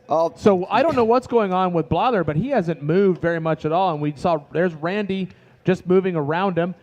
And then up a little bit further up on your screen, that's Tad Dowker. We saw him roll earlier. Now he's back on his tires and wheels. We saw Josh stop a little bit earlier, but we don't know why. Yeah, no, Josh came to a standstill, but Randy's I can't see gone Josh, around him. And I can't see his co-driver. No, neither can I. And it looks like Randy has gone around him. Yeah, now Randy has got to be careful here. All right, Tad Dowker's just restarted. So that puff of smoke, when these cars roll over, the oil goes into places where there shouldn't be oil, but that will soon clear and he'll be back up and running again. But just check out that rock underneath Tad Dowker. He's going to have to work really hard to get out of that area without doing any damage to himself or rolling the car again. So Randy Slauson, three-time king. Now, we saw him drop back down the pack earlier on. And as you said, he was playing chess moves earlier in this game. Well, I think it definitely helped him out a little bit earlier, but Dave is the one who called it bang on. We watched everyone drop down to the bottom of this trail, and he said, Randy will get there. They'll still be there. And sure enough, here's Randy right here. But now we're jumping back to this is the man of the hour right here. Did you see that rear tire? Lauren Healy, yeah. Well, I thought I saw that earlier, Jim, but I thought it was the light just tricking me. But no, that right rear tire has shed a chunk of it. Now, it's not flat, but it looks like the tread is just delaminated a little bit, and it's just flopping around. Now, it's obviously still holding air, but let's see. Do you see a spare in the back, Jim? Yeah, I think he's still got one in the rack, that's for sure. But I don't think that tire's flat. I think it looks like it's just delammed that upper tread portion. It has indeed, but that shows you how hard he's been working this car out there on this lap. And we saw some of the cars, notably the Gomez cars, coming in and taking 4 tires before they went out on lap 3. Yeah, definitely a smart move to get fresh tires headed out before you head out on this lap. Now, I've got a feeling we're going to see Paul Wolf coming through this section very soon indeed. Now, a lot of these guys, when you get to this sort of stage of the race, it's almost like you're not racing, you're surviving. And nothing has been ever any tougher than this race right now. Well, the question is, what was Lauren working on underneath the car when we saw them working? I saw Lauren was underneath the car, so I don't think it was as simple as a winch, but whatever they were working on, obviously it's fixed. They're back to moving on the trail right now. But yes, as you said before, Jim, Paul Wolf will be pushing up behind him as well. But next time we go to an in-car shot with Paul, pay attention to his gauges. There is a gauge on there that I'm going to assume is his oil pressure gauge, and that gauge they're lit up. And normally what they have is when the oil pressure drops, the color of the gauge will change, and you'll see it flicker to red more often than you'd want in your race car. Now, that's good insight. I had not noticed that as we still watch our current race leader. This is Lauren Healy in his RTR Bronco. Yeah, that's that section where they got to run up. Now, okay, that is Paul Wolf. That's Paul Wolf. Now, if he gets out, right now the car's idling, we might spot it. Maybe not. I think his steering wheel is blocking it right now. He's getting out of the car, and the tracker's showing Paul in front of Lauren, right? No, we saw... Yes. What? The tracker's showing Paul in front of Lauren. So, but it looks like he's going to be winching Oh, but here. So is this wrecking ball? I don't think the tracker's updated, Dave, because we just saw Lauren make that turn. Yeah, I know, but Paul Wolf's number is 1018, right? Yes. Okay, well, he stopped right in front of Lauren on the tracker. I'm going to believe racing tracks right now and think that Paul is actually in wrecking ball. But is this not the section where they drive up this little dirt trail, do the 180 and come back down? No, they're coming down. In fact, but the tracker's showing them just passing right now, so stay on the shot. Check your tracker again, Dave. Look at that down right there. He just jumped down to that section. Okay, then regardless, so Lauren was behind, but Paul Wolf is still in wrecking ball. He's well through Bender Alley. He's not way back in the mess anymore. No. Oh, yeah, he's way past that. Yeah, we saw Paul get out of there for a while ago. So if this drone can fly back up that trail, we can get the gap between first and second and also see how bad Paul's doing right now, because right now all we have is on board. But if production can go back up wrecking ball, that'll be on the other side of that mountain over there. He just turned the corner from Bender Alley. One of the things I actually really like about watching Lauren when he's got the body off of this car is you really get to see the mechanics of this car and how it works. It's a remarkable feat of engineering. Been finally honed over years. If you're over at Tumbleweed right now, you're about ready to see Lauren Healy come down to you. And then if you're at Laser Nut Alley, then you will see him in about 10 minutes. 10 minutes in Laser Nut Alley, 5 minutes in Tumbleweed. Yeah, I've got Paul Wolf still stopped on tracker, Dave, well above Lauren right now. Let's see, I'm going to jump down to where we were before to see if anyone else has made it out of that trail, and it does not look like it at this point. We should see Randy at some point in time because it did look like he was passing Blyler. Oh, there's Randy right there. He's now above Tad Dowker. So Tad got fired up, turned around. We saw Randy move up into this section to pass him. So Randy's now made the pass on Tad. So this right here, Randy Slauson is physical third on course. Tad Dowker, physical fourth. Blyler right behind him, physical fifth at the bottom. But we saw Blyler stop, and we don't know why because he's been sitting down there for quite some time. So that was it. Now we're back in with Paul Wolf. Now, we saw him jumping out with a winch strap a minute ago. What's he going to do here? I'm just trying to see that tyre out the... right. That looks like the winch rope to me. The winch is moved. I thought I was going to say the winch is moving. Pulled himself back. Here we go. This will be Paul. This is Paul right here. That's Paul right there below the turn from Bender Alley into Wrecking Ball.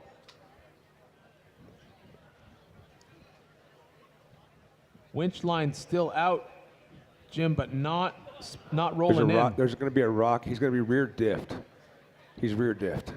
He has winch line out, but I don't see it. Completely see the back left tire in the air. Oh, it's completely off the air.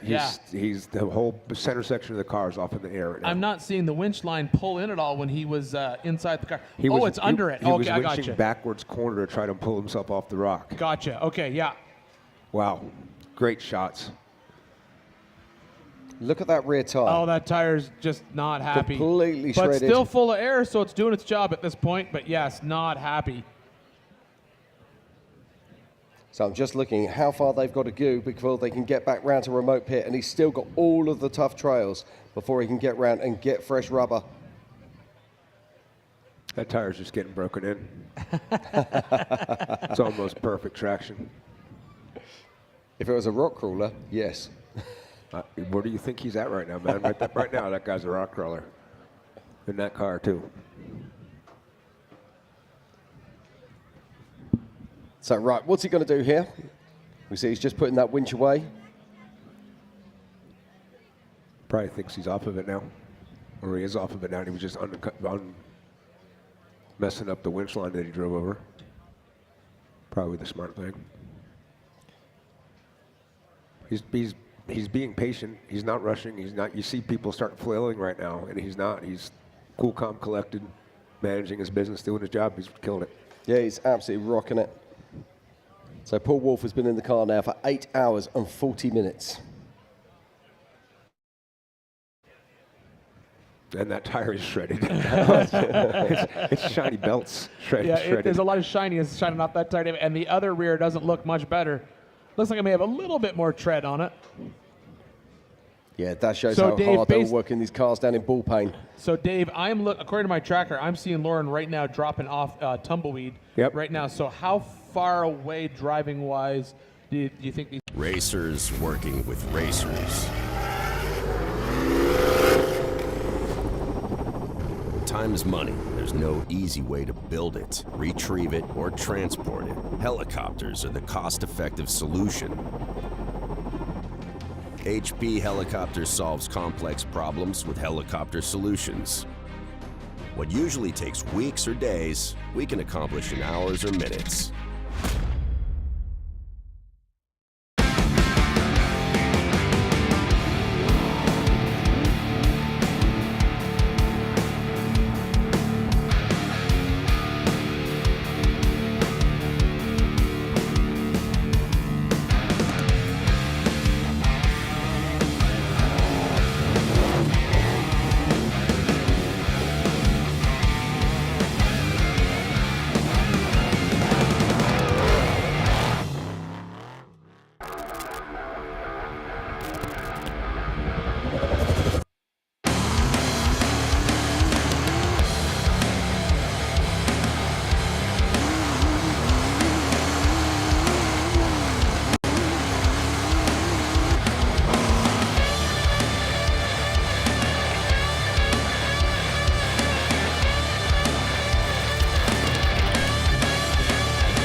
Of off-road racing dominance, proprietary patented race technology, proudly made in the USA, unparalleled customer service and support.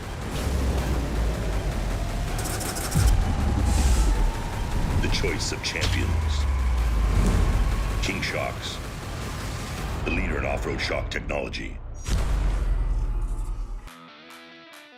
So we're here for the 2026 Griffin Radiators King of the Hammers, powered by Optima batteries. Right behind me is Mega Merch. So we're gonna walk in there and show you everything she's got, see the chaos behind the scenes and how she makes it happen. The chaos is here. They're selling everything, and they're selling like hotcakes. Stickers, they got koozies, they got socks, hats, beanies. Come get them before they're gone. Roxy, thanks for all my stuff. I'd be naked without it. Who wants a hat?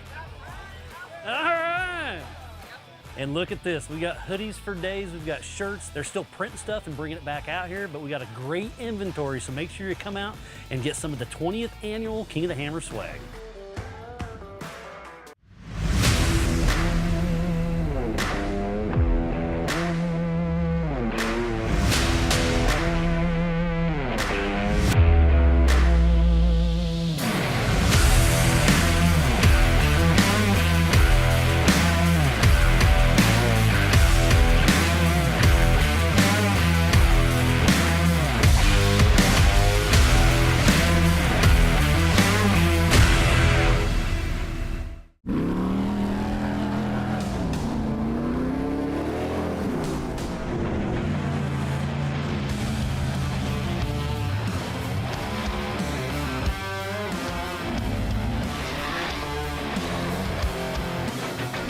Look at those rear tires.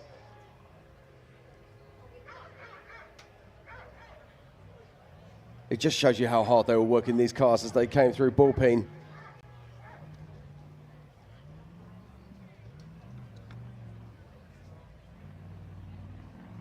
I'm just zooming in right now as we watch Lauren Healy, who is our race leader. And there is an entire stack of cars coming through Bullpen. But it is all about the three-time king, Randy Slauson, who's trying to break through.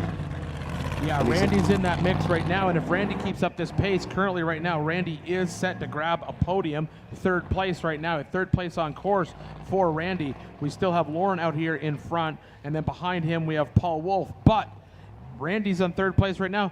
You never know what's going to happen in this race. Yeah, well, I'm going to call this because Lauren Healy and also Paul Wolf's rear tyres, they're done.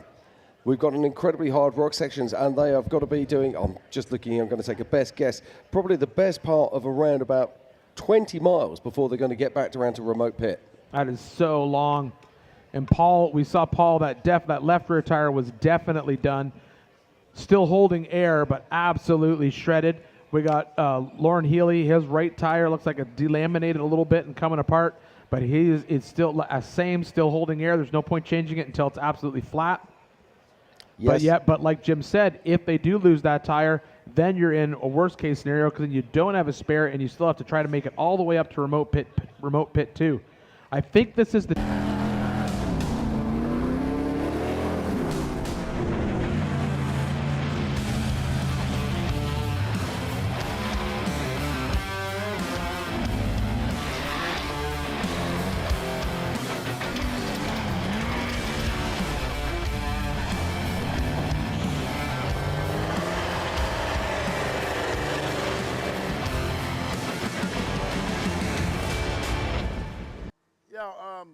it's one of the early things that I really started realizing when I started the business, and Brandon coming along with me, and then eventually my grandsons, and showing some interest in what we do in the racing end of it, showing interest in being here.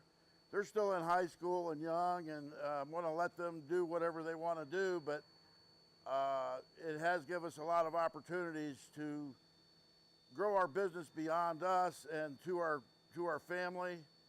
I feel like the guys that work for me are part of our family too. I really, in today's world where it's really hard to find the labor and the skill that we need to perform, that when we do find somebody, we sure don't want to lose them, and want to make sure that I take care of them in a substantial way, that they can take pride in this place just like we can. That's evolved into selling product on all the continents except Antarctica, but we have sold quite a bit all over the world, and we still do that to this day. A big customer base in England, Germany, Indonesia, Australia, all of Europe, South America, and I believe nearly all 50 states. So we have grown to be a pretty substantial business in the world of off-road racing, off-road motorsports, and general recreational four-wheel drive type sports.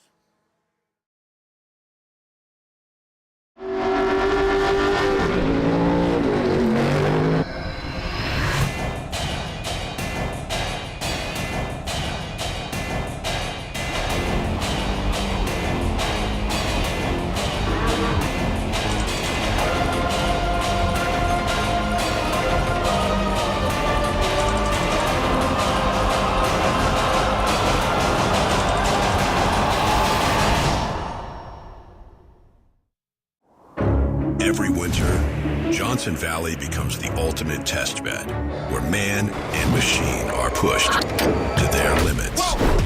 And power has to deliver every time. Optima batteries are engineered to excel under pressure, providing durable, reliable performance when it matters most. Because in racing, reliability isn't optional. Optima batteries, the ultimate power source.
moving once again. I think that was because I saw a Jigs helicopter land on the lake bed and drop a pile of parts for that car. But that is awesome. Yes, Bailey Cole, who originally said he wasn't going to be going on this race, he has now headed out. All right, Jim, this is it. Here is Lauren Healy setting up a winch line to try to get up this section of soft climb right now. He's having a rough go of it for sure. We aren't sure if he has a problem with his winch. We were speculating that earlier because we saw them fighting with the winch. Maybe they got it fixed. Maybe that's why they were down working in that canyon, but we're about to find out for sure. So he's going to hook it up, and we're going to see what happens here when they try to pull this truck. It doesn't need a lot. It just needs a little bit. Now, that's a fairly steep climb, but the problem is it's just so loose. He's on a super loose climb right now.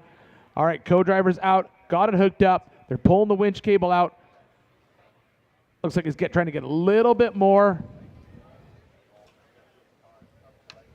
As we watch this, Jim, I'm going to tell you, I'll wait till we get done the conversation. So we're watching this happen right now. Now, this is going to tell us right here what type of condition Lauren Healy's winch is in. It looks like it's pulling fine to me. Let's see if it pulls this truck up.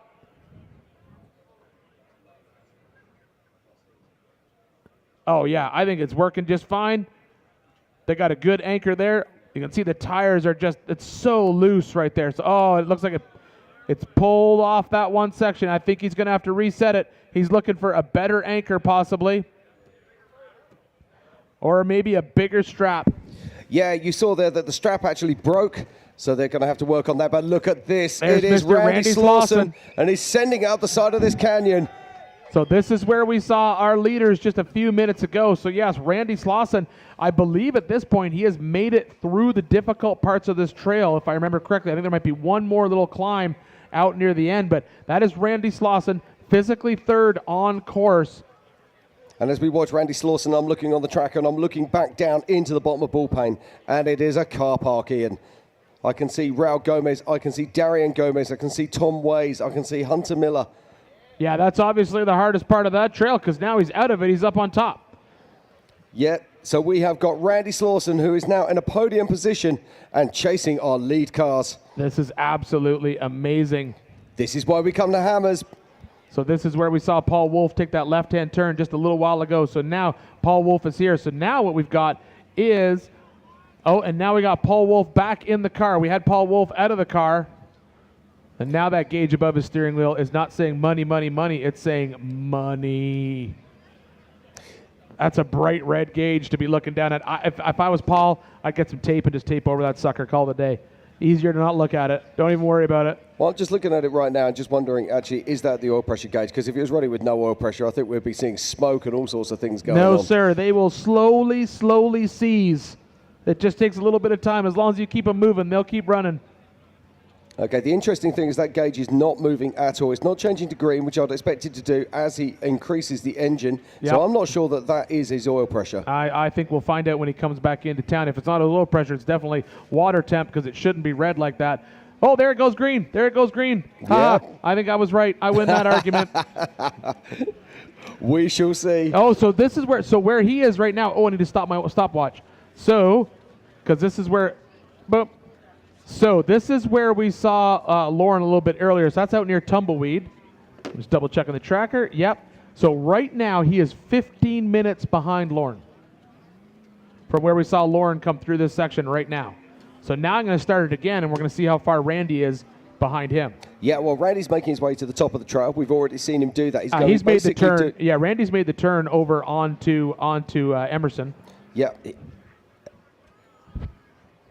Emerson Road. Yeah, I was going to say Emerson Road. I don't think it's Emerson, but he's going to be doing the bypass going past Jackhammer and Sledgehammer, making his way towards Bender Alley and Wrecking Ball. Yeah, then he has to go up and swing down it up and then up into Jack North, back down, and then come on round to Tumbleweed, which is where Paul is right now. Now, but Paul is closing in on where Lauren is right now, and Lauren has still reset this winch line once again, trying to get up this climb. As I said to you earlier, all of the substantial rocks for this trail are actually much higher than they're reaching right now. Have they got enough strops? Have they got enough extra winch cable to be able to reach those big rocks? I know someone who won't care, and that's Paul Wolf. He'll be driving, coming around the corner, and he will be trying to make moves on Lauren Healy, who is our current race leader here at the 2026 Griffin Radiators, King of the Hammers, powered by Optima batteries. Yeah, I'm looking here to see where this is the section where we just saw Paul, so I think Paul's past this spot right now. Yeah, this is the part they call the arena. This is what Dave was talking about a little time ago. Okay. Oh no, there is Lauren. If you actually look just below the tag on the top there is Lauren Healy sitting on the side of the hill. Can you see him? It's a game of Where's Wally, but there is Lauren Healy sitting on the side of the hill. Oh yeah, absolutely. That is where he backed up and had to shoot that climb. Oh, that co-driver looks so tired. He's like, I just want to sleep. Yeah, this is going to be one of the longest King of the Hammers in history. Over 8 hours have already elapsed. And even if these guys clear this, they've still got at least an hour of running to get back to Hammertown. Yeah, Dave called it. He said 7:30.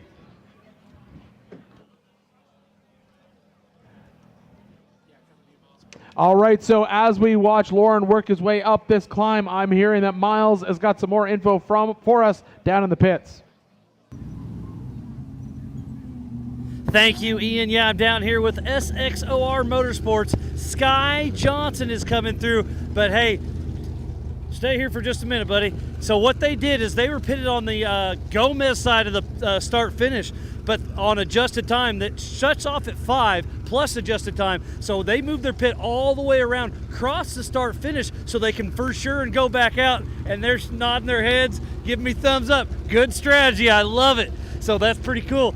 So that's exactly what they did, right? They moved over here to cross the start-finish before they timed out. Yeah, that way we could guarantee that they can make it out for their third lap. So see, strategy. It's not just a hat rack, is it, buddy? No, definitely not. And no, I really have to thank the SXOR guys, or score guys, I should say, because they're the ones that continued our race. They had the brake lines we need. They came in clutch. So yeah, you told me just 20 minutes before you took off, we're done, and you guys didn't quit. You made it happen. Right. Who has a 3-yard long soft line brake line? Turns out Score does. So hey, this race isn't over. The leaders are, they're still battling on course, but there's still people trying to go out on their third lap. The never quit attitude from our racers is absolutely amazing. Again, thank you everybody for tuning in to the 2026 Griffin Radiators, King of the Hammers, powered by Optima batteries. But it sounds like Ian and Jim, you got some action. Take it away. But how cool is that?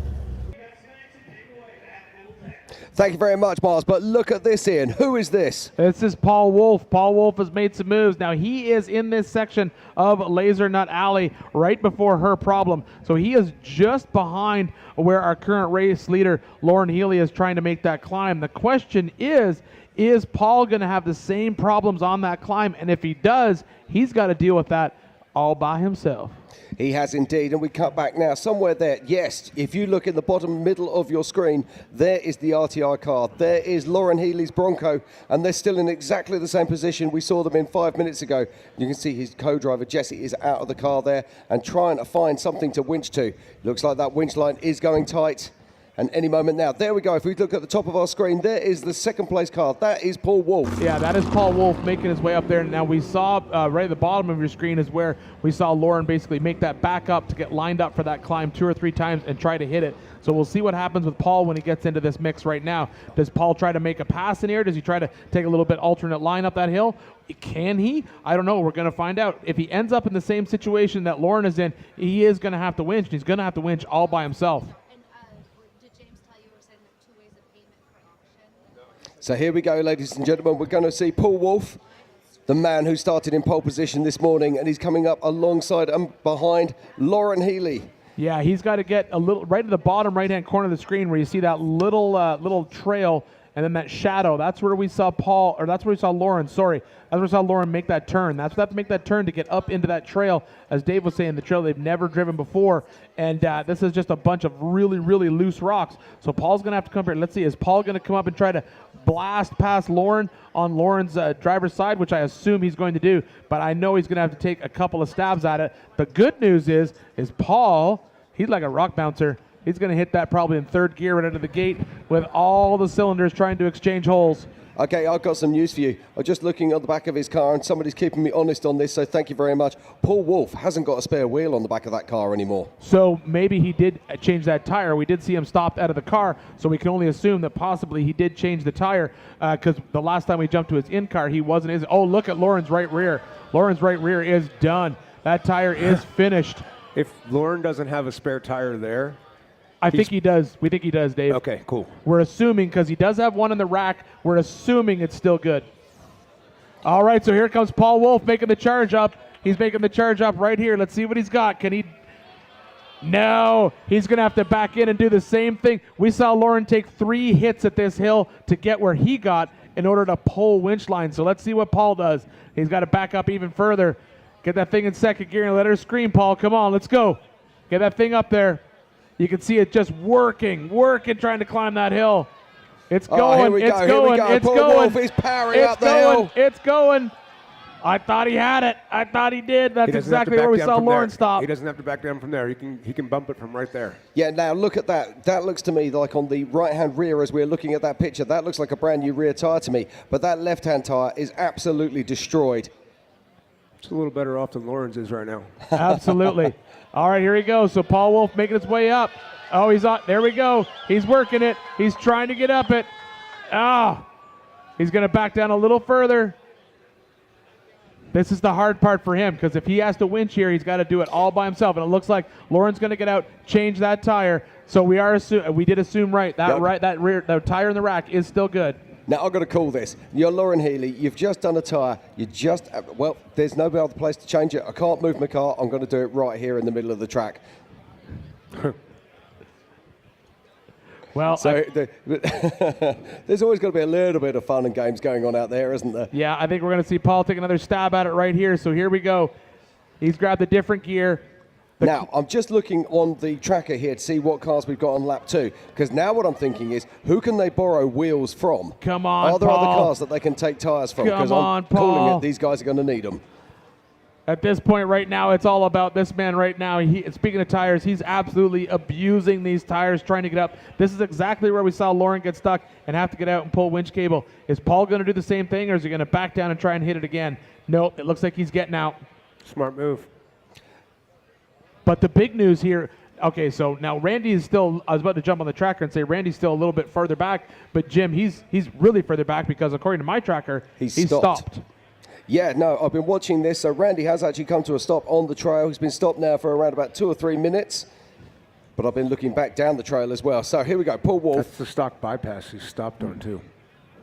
That shouldn't be difficulty of trail that's stopping him. When he came out of that last rock trail, Dave, I didn't want to put the jinx on him, but it looked like he may have a bad tire as well. So maybe he's changing a tire right here as well, stopped on course. We can only hope that's all it was. It did look like he had a tire coming apart as well.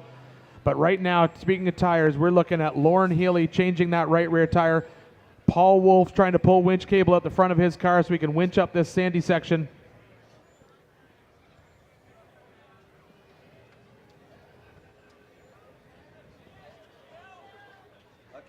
Right, what we're going to do is going to pass it down to Miles. He's got some news for us down in the pits.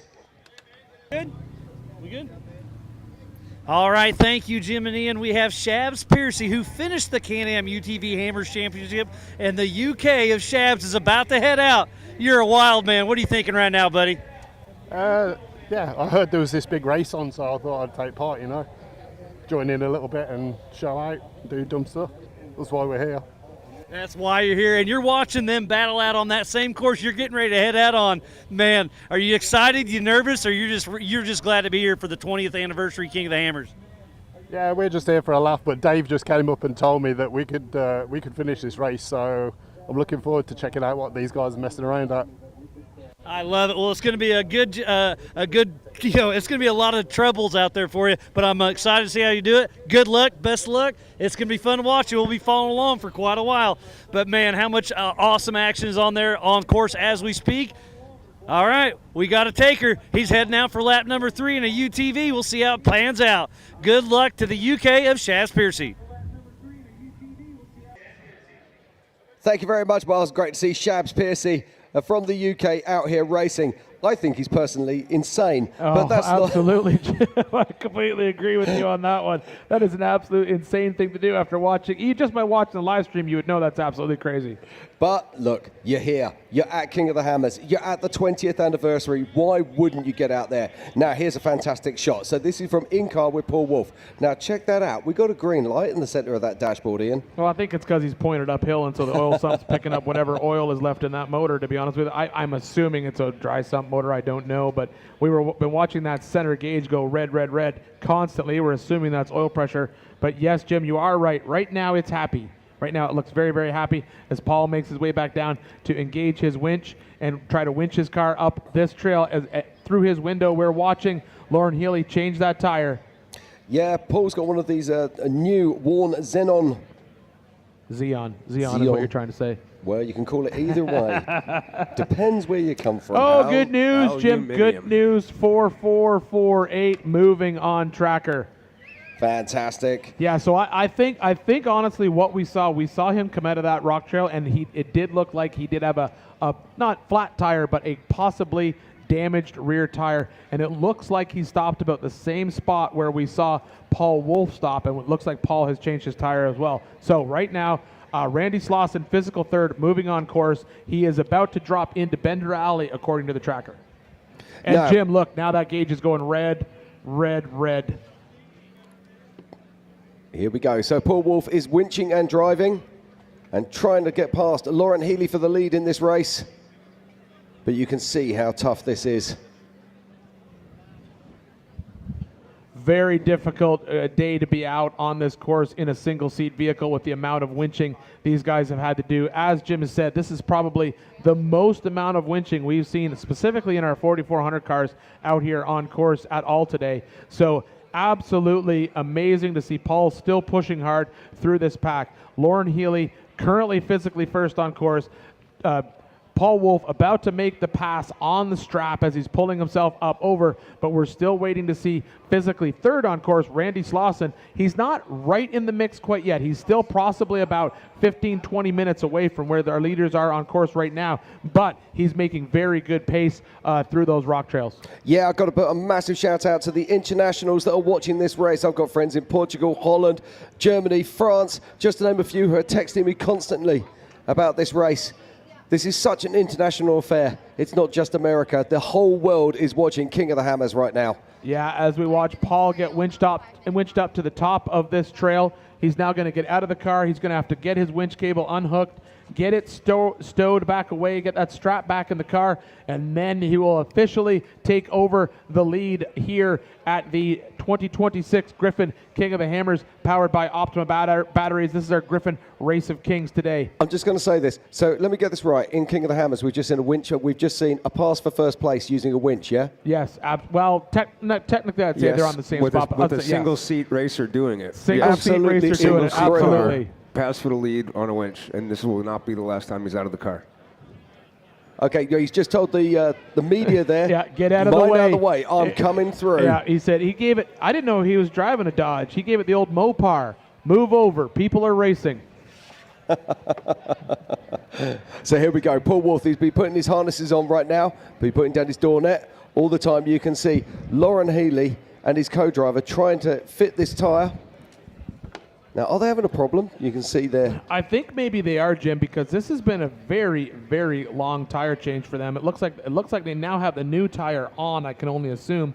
It's hard to get the back of a car of the car to lift up high enough to change a tire. It's hard to do. It keeps sliding. The jack isn't always happy. That's a really steep hill where they're still at. So it's hard work. Yeah, in situations like this, sometimes you actually need to use the winch to actually hold the car to stop the car from rolling, and I think that's what they're going to do. Yeah. Right, here we go. This is Paul Wolf.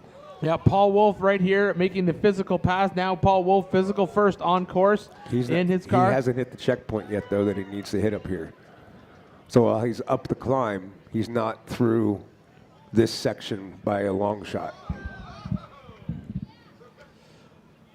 So Paul Wolf is our new race leader here at the 2026 Griffin Radiators King of the Hammers, powered by Optima Battery. Yeah, he is now in front of Lauren Healy right now on course. And you can see that Lauren, they've just put that winch on that car to give it some stability while they're jacking it up. All right, we're going to assume that Paul is now completely stowed away and packed up. He's going to come around, like almost loop around the top of the mountain here, like come around driver's right and come all the way back over to the top of Laser Nut Alley again. So are these trails that have actually been driven, or are these completely new trails? This is new. This is above Chocolate Thunder. You're a rock star. Thank you, sir. All right, so we're watching. Now they're going to join kind of like the wide spot. That's above Chocolate Thunder right there. Yeah, that's that road on the top side of Chocolate Thunder. Correct. He's going to have to turn right again to come back to where he needs to go to. All right, so this is the road that we see the competitors on when they come up the top side of Chocolate Thunder. So now he's going to drop down here, make a right, and get back into the rocks. Correct, Dave? He still has to go hit that VCP that's up on top of that mountain. He hasn't gotten there yet. You're going to see him drive on, he's going out the exit of Chocolate Thunder, the very, very top of it. And he'll keep coming around right. So this is Paul Wolf, our race leader, making his way around onto the track now. Yes. As he makes his way up through here, he's got to turn right. And he's going to head up towards the top of the mountain. Yeah, Dave? If he's going to hit that VCP, but he's driving away from it right now.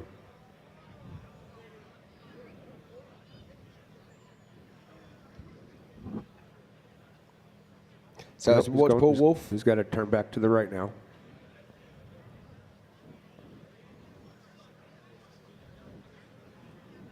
We're just waiting to see if he's going to be turning right. He did not.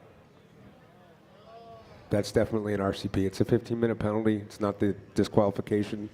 That point was put there for a reason.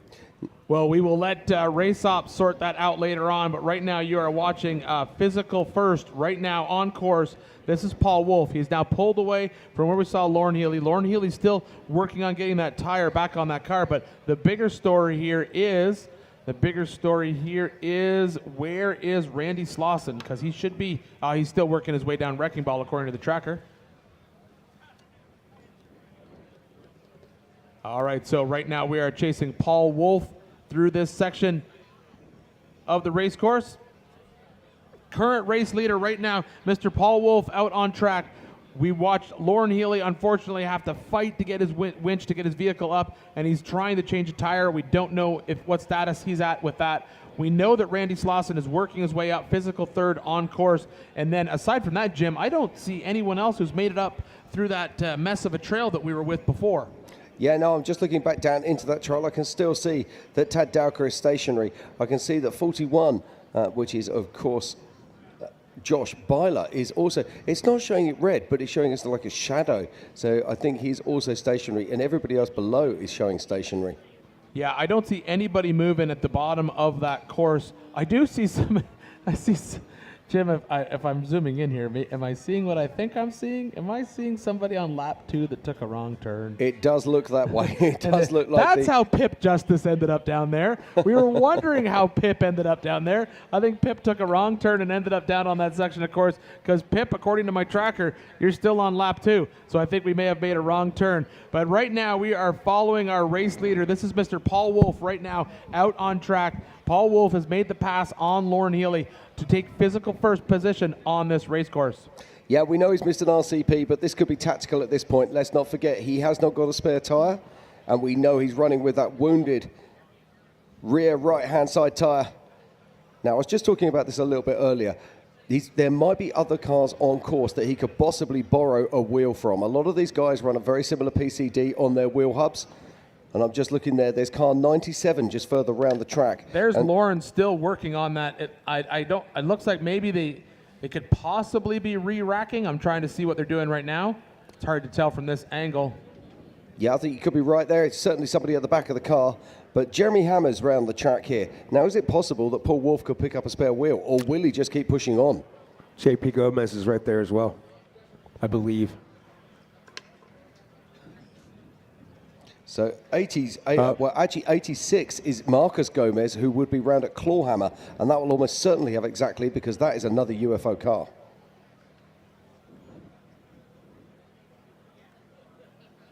I say he might just choose that he doesn't want to do that, and he just wants to push on and get back to remote pit, but there's a lot of rock trails. All right, according to tracker right now, I see Randy Slauson has now made the turn at the top of, sorry, what's the trail, Dave, where they got to go up on the dirt road, turn into the rocks? That's Jack North. Thank you, Jack North. So he's made he's the at turn? the top of the turnaround, yes, sir. He'll be down to, he's third. He's physically third. Physically third? There's Yep. nobody in front of him? Lauren. I'm seeing Josh Blyler physically in front of him. Josh Blyler is physically in front of Randy Slauson coming down those rocks right now. Right, okay. I think that's why we're getting a mystery one on the main tracker. I think that's because Josh's tracker has dropped off his vehicle, which is why it's showing a shadow. But I have Josh actively tracking because I got him on Dirt Hub. So you're on Dirt Hub. Okay, so Yep. Dave's on Dirt Hub, and so he has Josh Blyler. So that is awesome to hear. So yes, we were wondering what was going on with Josh Blyler earlier, and so Dave has Josh Blyler in front of Randy. Paul's starting to do work now.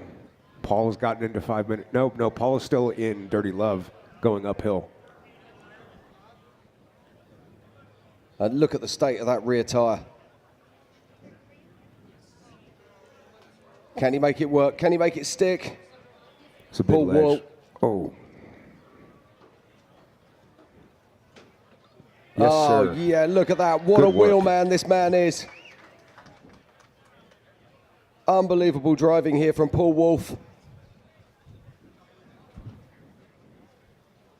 We've seen him win in UTVs. We've seen him win knockout events. We've seen him win all around the country in various Ultra 4 events, but we've never seen him win here at King of the Hammers.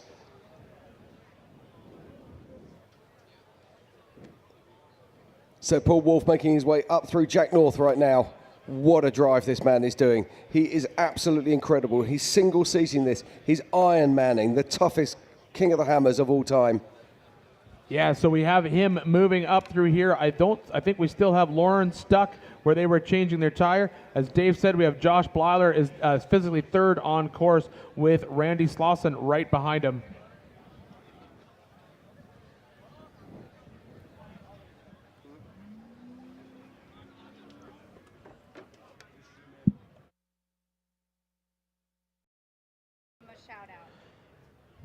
All right, so here we are right now. We are watching physical first on course, Mr. Paul Wolf. He has put an absolute clinic on in this single seat car. This is not something we expected to see somebody in a single seat car this far ahead in the race so far today. He still has lots of racetrack to get through. And then don't forget, even though he finishes this lap, he still has a little bit of desert to get through after that. I know it sounds like a broken record, but he still hasn't got to the hard part yet. I love that, Dave. It's not a broken record. I love it. He's going to crest the top here right now where he's crossing over everybody on the top of the arena. Chocolate Thunderway, you can see Paul Wolf breaking over the ledge right now from Hammertown. Those lights are coming down from the top of that ridge is Tortuga Blanca, and that's where Paul Wolf is at. So Paul Wolf has been driving now for 9 hours and 18 minutes, and the shadows are starting to lengthen as we look out up across Hammertown. How strong is Paul Wolf's light game? Because he's going to be needing them very soon. More importantly, I want to know. Seeing this camera angle where the cars are at down there in the hole. Yes. He's going to be there in about 4 minutes, and in front of them, he's got to go up what's called 5-minute trail, and then come back down a trail that no one's going up or down. Oh, it's going to be absolutely amazing. And Jim, I don't want to know how good his light game is. I just want to know who made the bearings in that motor, because I think that's an absolute. They're being held together right now with hopes and dreams. Well, hopes and dreams can get you many places, and that's what's happening right now as Paul Wolf makes his way around this course. And somewhere behind him is Lauren Healy. Now, is Lauren Healy moving again yet? No, he's still showing us 0 mile an hour right now. Yeah, I still have him not moving. And that speculation about the tire, he has passed JP, Jim, so he's passed JP, so I don't think he's stopping at a tire from JP. That wasn't JP, that was the car 97. I got JP on a tracker just behind him. Oh, okay. I'm showing that as 97, which would be Jeremy Hammer. I think Jeremy's there with him. Right, okay. And then, Dave, I'm loving this Dirt Hub tracker. This is absolutely insane. It's been a long time, but when we finally get it running, we'll be able to provide coverage like this at every race we go to without having to do the expenses we're doing here. It'll be cheaper, it'll be better coverage, and not to geek out on it, Dave. So when this little camera that's on this, hold on a second. Every blue camera on the thing is a stick camera. You can pick between all our live shots. So these little cameras that I'm looking at on this dirt hub, this is the camera that we're jumping to on the live feed right here. Yes, sir. And so here what we're doing is we're watching Paul Wolf. So this is Paul Wolf here. And I heard you talk about this a little bit earlier. We're also collecting data off this cars, right? Correct, yeah. And then this will import into the sim that eventually I'll be able to race Paul. Correct. We're storing data 20 times a second and transmitting it 10 times a second when we have internet. And with 10 times a second, we can take that telemetry and recreate the car in the game. And you'll be able to race against all these guys in the next, hopefully, the next 3 to 6 months, I would think is possible. Awesome. I'm loving it. This is so much fun to play around with, Dave. I love it. If you're at home and you want to get on this next level tracker, head on over to dirthub.tech/live map and you'll be able to get in this tracker. You can actually see exactly what Dave was talking about. You can zoom in, see these guys moving just in small increments, which is absolutely amazing. But right now in your screen, here we go. This is physical first on course. This is Mr. Paul Wolf. This new tracker is absolutely incredible. I'm just getting a chance to play with it right now. It is next level stuff here as we watch Paul Wolf making his way round through the course. He is off to the bottom of Tortuga Blanca doing 8 miles an hour. Yep, come around the ring. Yep, there he is. Dropping in the arena. So Paul Wolf is our race leader here at the 2026 Griffin Radiator Kings of the Hammers, powered by Optima batteries, and this is the 20th anniversary of the Nitto Race of Kings.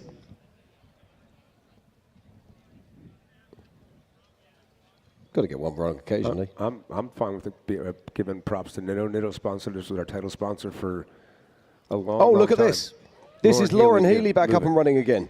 This is awesome news. This is awesome news. We saw Lauren sitting still for so long, but now Lauren is back moving. He's going up. He's going up right now, 14 miles an hour up Dirty Love. He's going to be passing JP Gomez and Jeremy Hammer in this drone shot here in a second. You'll see them on the left-hand side.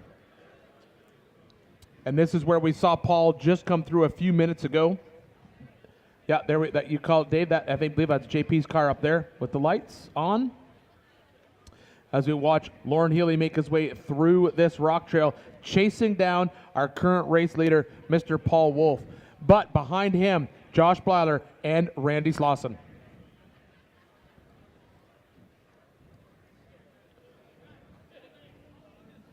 We're watching Lauren work through this trail in that RTR Ford Performance Bronco. Oh, big hit there. I felt that here.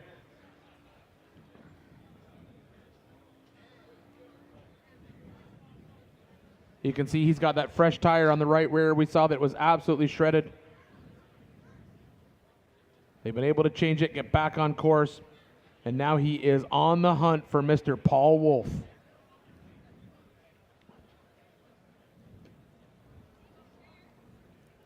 So I've clicked over into 5-minute trail camera, which is the next blue camera where Paul's at, just ahead of Lauren on course. You can click there now, and you can actually see Paul hitting 5-minute trail for the first time. And here is Josh Blyler making his way up through this section of Laser Nut Alley over into her problem. Then we'll see him making that turn and trying that climb that we saw both Lauren and Paul have difficulty with, hitting it multiple times and eventually having to pull winch line. Yes, Paul is at the very, very bottom of 5-minute trail and just trying to size up even where to go. I'm not kidding. It's big rock there. I'm glad we even got to show those rocks in the daylight because pretty soon it'll be dark and they'll shine it. So we're watching Josh Blyler right now making his way through. Now the interesting thing about this car is he's got 4 good tires on it. He does look like he still has 4 really good tires. We can also assume that Randy Slauson has 4 on the car. We do assume that he has 1 tire changed. Looks like Josh has got a fresh one in the rack as well. Yeah. So right now he's in a really good position as he makes his way through and starts to catch Lauren Healy and Paul Wolf, who's leading this event. Now we know that Paul Wolf is going up into this new trail. What's this trail called, Dave? This trail is called 5-minute trail. And he has gotten past the first couple rocks, but he's already been hunting and pecking. Now you can see this, the lights on the front of Lauren's car. You see this? Race you. Race you on dirt, sand, snow. Race you through this, over that, all day, all night. Race you on 4 wheels, 1 wheel. How about no wheels? Race you with the world watching. This guy watching. Race you to the summit. Maybe not that summit. To sub 7. Any event, any terrain, anytime. Race you.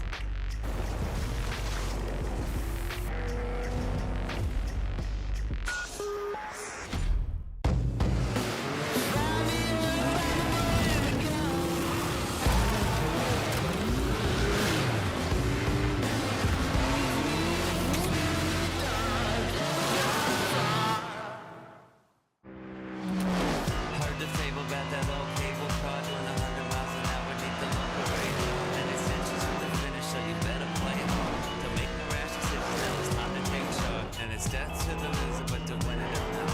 To be not it was welcome when he lands on the show. So dig your hands in your pockets and toss out your change. Everybody's ugly, but you're strange. Mister, please, won't you listen to me?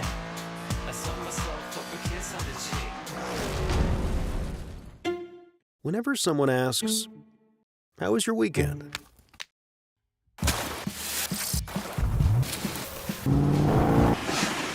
Or, "What have you been up to?" Or just, "What's new?"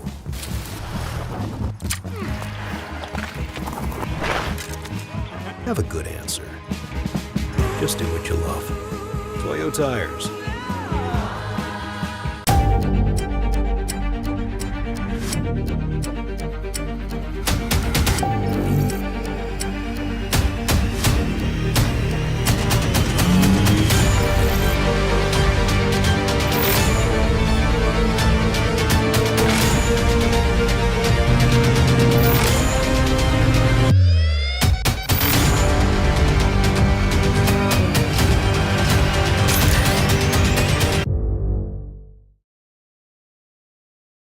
Yeah, I was trying to see if it was. All right, we're watching Paul eyeball up this trail, figure out where he's going to go. This is the first real hard part where a lot of people get turned around. Where Paul's at now is the line typically is to go stay far driver's right because you can't just shoot the gap on the left. It's too big. So you stay right like Paul's seen try to do there, and then he's got to cross back almost 90 degrees across the trail like a little catwalk. Look at that right rear tire, though. Where he's at is no joke. That right rear tire is going to leave the party very soon. Yeah, it is not. I think changing that left rear was definitely a good idea, but that right rear is not happy as Paul charges up this climb. Looks like he's able to get a fairly decent shot at it. Oh, no. Okay. So this is Bailey Colt. Jags. Oh, little fire there. Probably just power steering fluid based on the fact that the co-driver is out, hitting it a couple times, going to hit it again. Based on how hard they were working the steering, I'm going to assume that it's just maybe coming out the overflow. It's a different kind of fire suppression system. It's very manual. All right, as we jump back in with our race leader, this is Paul Wolf heading up into this. Oh, look at this. Now we got some action down at the bottom of this trail. So there's Raul Gomez finally making his way out of this trail at the bottom of this section. We've been waiting for these guys to slowly figure out how to get up through this trail. There's Darian following him, and then we should see Tom Ways right behind him. Yeah, so there's Raul being followed by his son Darian. As you said, Tom Ways is just behind them. And they've been in, I reckon they've been in here, what, an hour and a half? That's all down in Balpine, right? Yeah, they're still down so in this that. is where you're going to start seeing almost like a draft. I was thinking about it, I was watching it earlier. It's kind of like drafting in road racing, right? Because the people behind are making it a faster attempt out of it than the people that broke the trail. Does that make sense? Absolutely, it makes sense. Yeah, 100%. And that's gonna compound here in a little bit. Oh, Paul's out of the car again. Looks like he's getting Lauren some... at the bottom of 5-minute trail coming up. You see Paul hung up on that crossover. I don't think if Lauren drops to Paul's left, I don't think he can make it out of that hole. But if he can, okay. Well, the reality is, Dave, he doesn't have to pass Paul. Paul He's left going on. to have to if Paul doesn't move. Well, if Paul doesn't move, yes, that is true. But he can legitimately follow Paul right into Hammertown and cross the line behind him and take this thing on adjusted time. I'll bet you $1 that doesn't happen. We bet a lot of dollars, Dave. I've lost many dollars in these conversations. There's going to be a lot more passing. Well, Dave, you did say it from the very beginning. If you go in leading lap 3, you're not going to come out leading lap 3. And so far, Paul went in leading lap 3. I can't remember. Jim, who? Tad Dowker. Tad Dowker went in leading lap 3. Yep. Oopsie. Sorry, Tad. That's okay. Yeah, Tad Dowker was absolutely dominating all the way through lap 2. Came into lap 3, had a really strong lead, and then he came into Bullpeen. So Lauren there isn't RCPs in the bottom of 5 minute. The rocks are really, really big, and Lauren is attempting to surf up it, and that's hard work. All right, now I believe this is Randy coming across the top of this section of trail. That is Randy. Just look how dark it is already. I would bet that's Randy. He is now. I did not see if he's coming from way further over above Chocolate Thunder, above Laser Nut. I don't know if he hit that VCP or not, but he is clear of that. He's heading towards Dirty Love now, and he'll be behind Lauren in 10 minutes. It'll be Randy Slauson will be behind Lauren and Paul before Paul's past where he's at. Now I'm looking for where Josh Blyler should be in front of him. And I'm trying to see where we're at. So there's Paul at the bottom of your screen. Lauren is at the top of your screen.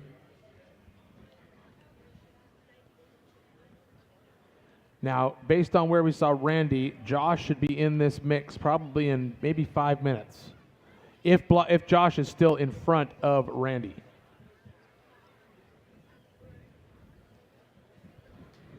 All right, we're seeing this is Lauren's fighting his way through the bottom of this trail.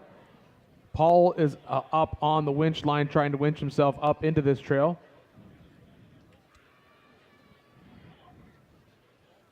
This is the bottom. This is that bottom section of Dead Blow Bullpeen that we were talking about before. Sure.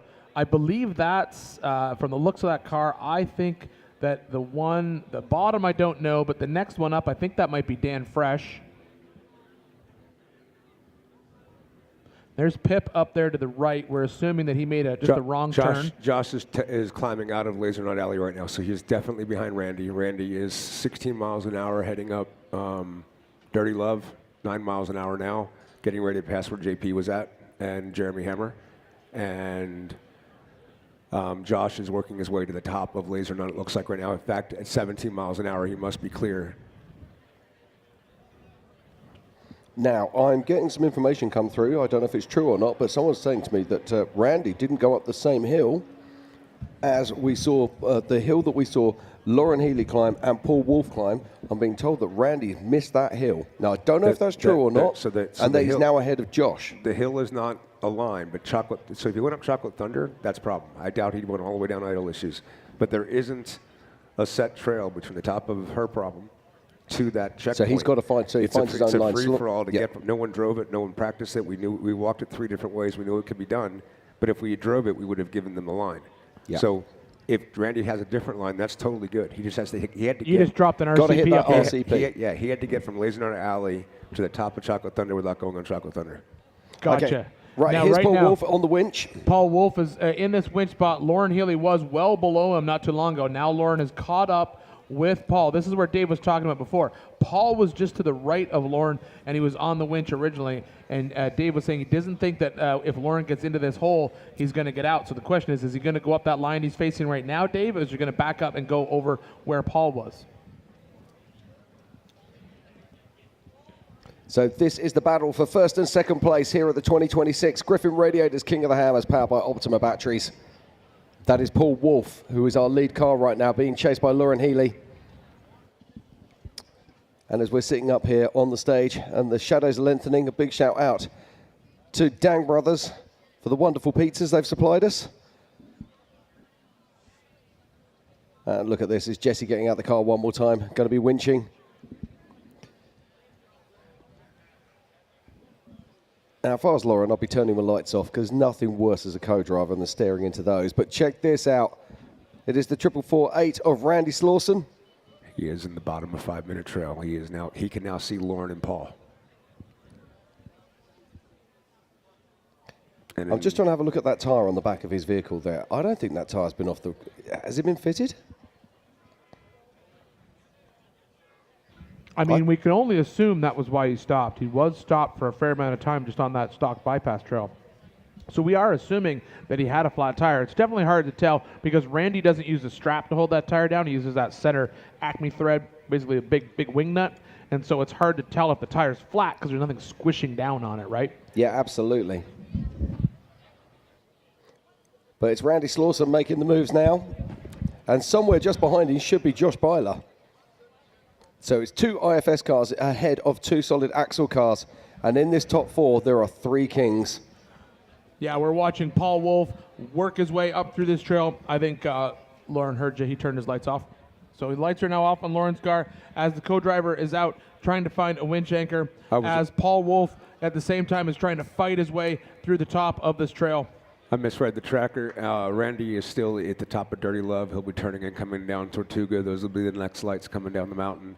And Josh Byler just passed Gomez and Jeremy Hammer. So there's probably about a minute and a half separating Randy and Josh, and that's the gap between first and second. So, and Paul making that turn, he's got about 2 more legitimately hard climbs as he goes behind that mountain, and then everybody standing back in the arena is going to see those lights crest and come around and come right back down towards them. And the next canyon over. I'm going to blow your minds a little bit now. Blow it. We've got 4.5 hours plus adjusted time of race time left.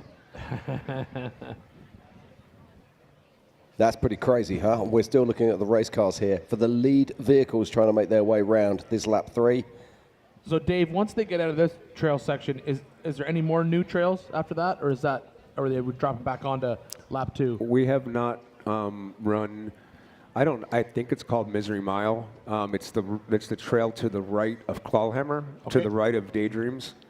It goes up between the top of 5-minute trail and Clawhammer. It goes all the way to the top of Full of Hate.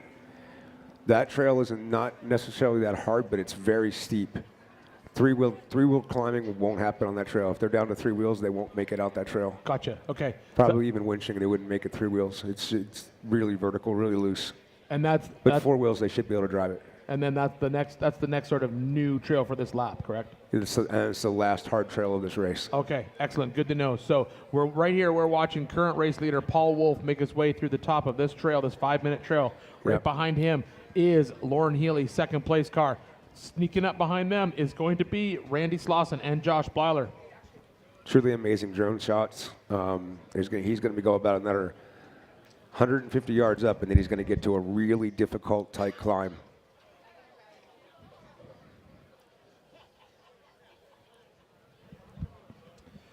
All right, what you're seeing on screen right here is race leader Paul Wolf. Paul Wolf leading this race right now. Physically first on course. He passed Lauren Healy. Lauren Healy is right behind him, though.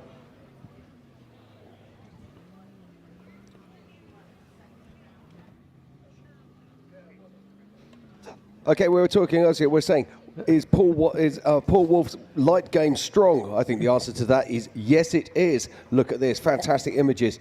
Now, a few short years ago, we couldn't have even hoped to have seen this. And tonight, we're going to be looking on most of these in-car cameras. Yeah, lots of movement out here on the trail. We're still seeing who else is out on third lap. I'm going to drop down through the tracker to see what's going on here. So I can see Josh Byler is making moves towards Randy Slauson.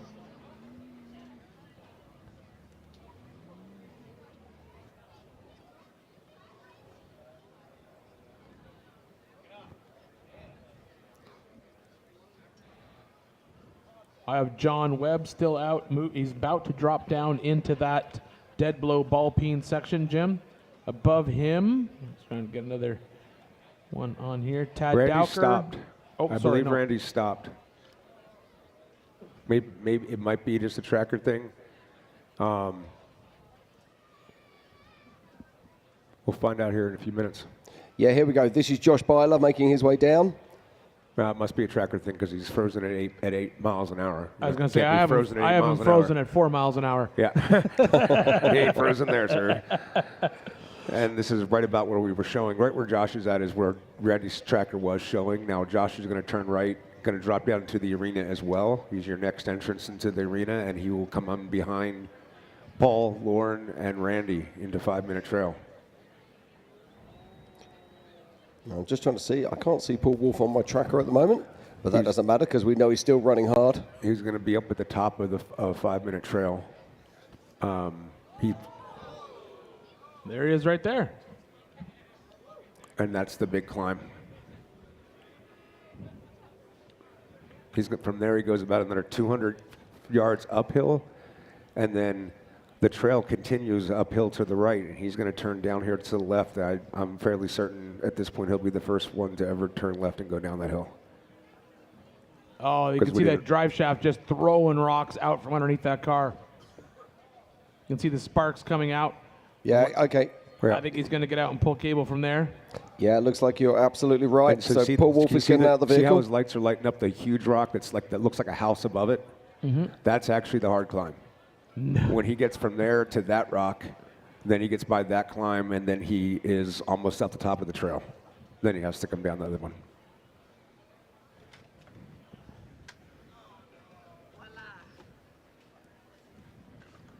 So here's Paul Wolf, our current race leader. And guess what? He's pulling winch cable. I think he's probably pulled more winch cable in this race than he ever has done in his racing career. But this isn't any ordinary race. This is the 20th anniversary of King of the Hammers. And they said we want a tough rock race, and that's exactly what Dave Cole and Justin Marquand have provided. If we can go back to the original spot where Paul and Lauren were at, if that drone can come back, let me check and see if I can, see the stick camera can see him. So Paul Wolf has now been in this race car for nearly 9 hours. Yep. Absolutely In fact, insane. 9 hours and 21 minutes to be precise. And that is Josh Byler coming into view there. Has anyone seen Randy recently? Randy's at the bottom of 5-minute trail. He's about ready to go come up onto Lauren.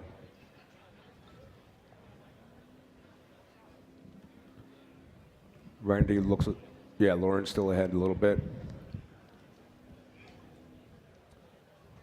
All right, so we're watching Josh pull into this trail. So that is physical fourth on course right now. Randy Slauson in front of him. Lauren Healy second. And then, matter of fact, that could be, is that Randy right there? That's Randy right behind Lauren. Yeah. And then Josh will be the next lights behind Randy. So that's Randy Slauson right there. We can tell that by the car. Top of your screen, Josh Byler. Bottom of your screen, Randy Slauson. We should expect to see Lauren Healy in here somewhere. So 2 solid axle cars and 2 Kings chasing down Lauren Healy and Paul Wolf. Okay, I'm assuming that those lights there, So that Paul is Wolf is getting chased by 3 Kings. Is that what you said? Yeah. Oh, exactly. yes. So that set of lights in the middle of your screen, that is Lauren Healy. Halfway like the up, way you that's put that. Randy Slauson, and that at the top of that canyon, that's Josh Byler. We had we had Lauren. It's been a long day. We had Lauren in this section of the trail. He's been sitting here for a little while they were setting up the winch line to do this climb. Paul was over to screen left, his right on the trail, and it looks like Lauren went up this other optional line up through the middle. And it looks like he's making it up. So we got a text from, oh, this is back from Chocolate Thunder. Randy drove the hill that Lauren and Wolf were winching on. Blyler was stuck, and Randy drove past him. So Randy made the pass. Randy made the pass on Josh Blyler climbing up that optional out of her problem. Is that what that report says there? That's exactly what that, but what it's also saying is that people are sitting at home watching on Dirt Hub. They're pulling up the separate cameras that we're not viewing at the moment, and they're using those cameras and then actually feeding that information back to us. Dave, I think you've just broken the internet. This is amazing. We're just getting started. It's only been 20 years. All right, so it looks like Lauren has made that climb. I believe Randy is winching down here in the middle of the screen. He's killed his lights, and it looks like I can see a little bit of winch rope moving around in that section. Above him is Blyler. I'm just getting some news coming in from our co-host John Crowley, who's saying that Kyle Cheney is done. His tracker is off course, so it does look like he might be pulling himself back to camp. Yeah, we kind of assumed that earlier. We got reports that they were hiking out of the canyon, so we're going to assume that they hiked out, got what they needed, and then went back in to get back into the car. But it looks like Lauren has now made it to the top of this climb that he's been winching on for a while. Randy is still up here in the middle of the screen. Paul Wolf is above these guys on this trail, and that's Josh Blyler down at the bottom. Lauren is not past the point where Paul kind of started moving from. He's still trying to make that turn. He is. It looks like the winch line possibly came off that big rock. If anybody out there in the arena can hear me, and you can get text in, let me know when you see lights make the curve back down to the arena from Paul Wolf. We lost him on the tracker, but the lights coming back down in will be Paul's. Yeah, I can see Paul on the tracker, but I've got a feeling his tracker actually fell off that car when he made that climb. All right, so it looks like Randy's clicked his lights back on, so I can only assume that the winch cable has been hooked up by his co-driver, and he's winching up that section. I can see his co-driver's silhouette right there. Right at the bottom of your screen is also Lauren Healy, and that, I believe, is Paul Wolf. Is that? That's not No, Paul. that's not Paul Wolf. Wrong color lights. That is Jack North. That would just be the name of the camera, Dave. It's going to fool us all day. But Randy, no one's in it. That's a solid axle. Josh has stopped. Tad Dowker. Randy steps. Tad Dowker. Tad Dowker's moving good again. Call. Yeah, good Tad call. Dowker's moving again. Yes, he is right I'm there. not so sure that is. I'm trying to see his roof. It might be Tad Dowker. I mean, he has a yellow car, so why wouldn't he have yellow lights? Indeed. So I believe you might be right. Production's telling me that they believe that is the next car on course, so that would be Tad Dowker based on how that trail was being shaken out. Ian, Yes, sir. we keep asking for these guys to put big number boards on their car. Well, Light up numbers. Exactly. Light up numbers. Well, is what we've never had leaders. It's been a long time since we've had leaders in the dark before, Jim. This is great. I'm used to being up here this late, Jim. I'm not used to you being up here this late with me. I love it. This is so much fun. Cheeky. We're going to be here. Dave, I'm here till the very end. You know that. Always till the last car. So here we go. This is back down at the bottom of Ballpeen and Dead Blow. So we're still back in this mess down there. Lots of guys still working their way through that section of course. And check out that car with the rock lights underneath. He's going to love those tonight. He's going to need those. Tad There's Dowker is so at the top many of vehicles. Jack North, getting ready to come back down. He'll be in Laser Nut in about 5 minutes. Next car on course. So that would put him fifth. So right now, sixth. Paul, Lauren, fifth, because then fifth. Randy, Blyler, Tad. Correct. There we go. So that's where we're at right now. Excellent. We got a race on our hands. What a great mix at the top of this, at the front of this race course. I mean, single seat IFS with Paul Wolf. We have a two-seater IFS Bronco with Lauren Healy and the RTR team. Then we have Randy Slauson in the Bomber, Josh Blyler in the Miller car, and then a Trent Fab solid axle with Tad Dowker. Yeah, absolutely. So 3 solid axle cars out there, and most importantly, we've got 3 Kings chasing our current leader, Paul Wolf. 3 Kings and 7. Now that, I believe, is Lauren. It should be, maybe? Would he be here? No, that can't be Lauren. He wouldn't be out of there already, would he, Dave? No. That's just got, no. That's Spooners. I'm going farther back. The next one coming out of Ballpeen is Tom Ways. Okay. Then Raul Gomez.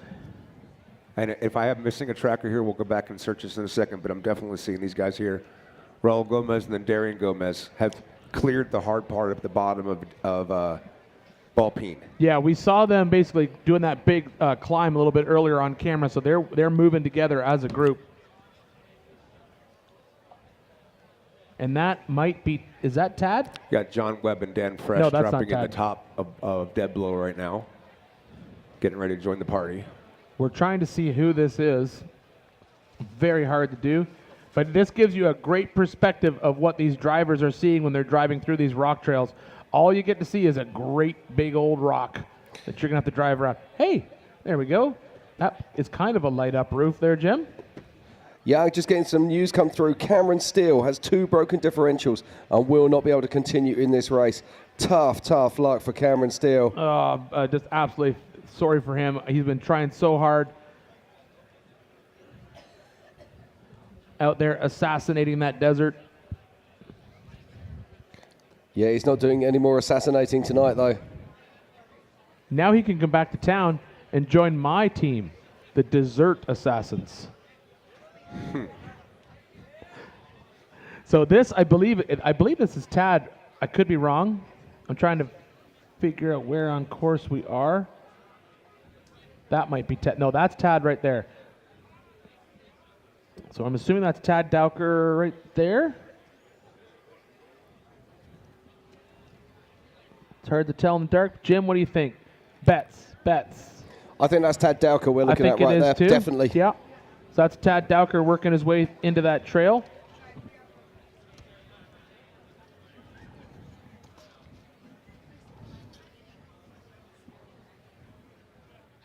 So Tad Dowker, I was really concerned that he might have a mechanical problem. We watched him coming out the top of Ballpeen there. In fact, Tad Dowker is co-driving in this car, and it's Chris who's driving. Chris Piva. They swapped out because they were concerned about fatigue, and that was a sensible decision. Oh, These guys have been absolutely. sitting in this car for so long now. Coming up check on out 10 that hours. sunset. The leaders have been in the cars for 10 hours.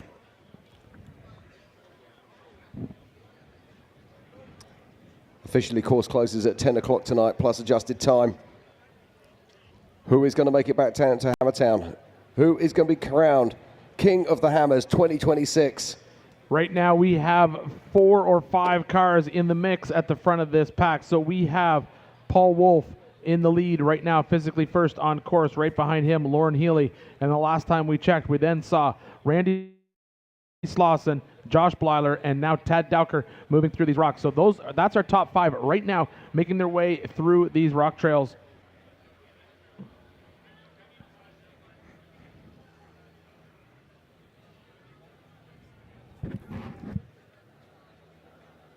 Cole Clark is out of the race, pulled off below dead blow. I'm not sure if he got there coming down dead blow or if he's just pulling out of there now, but I'm seeing his tracker well below dead blow. Maybe he's going up to watch and we still have his tracker on. That would be the exact spot where we saw Kyle check out as well, Dave, because they were their car was broken there, and I heard they hiked out from that bottom section. And I believe that's what we're looking at right now, aren't we, Dave? Isn't that this is the bottom of dead blow? Heading up in. No, that was 5-minute trail, wasn't it? Wasn't that Lauren and Randy? No, there was 7 or 8 cars in there, so I don't think so. I could be wrong, but I think that was. If we can jump back to that, we'll take a quick look.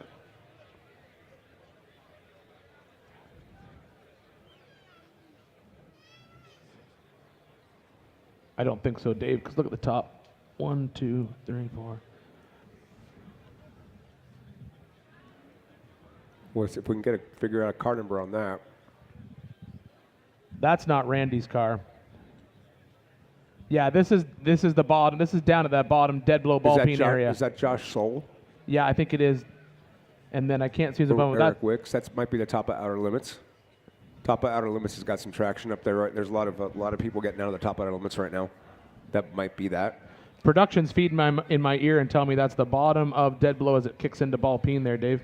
Okay, then that's the That's original that party place. Yes, that's the pinch point. Great work, production.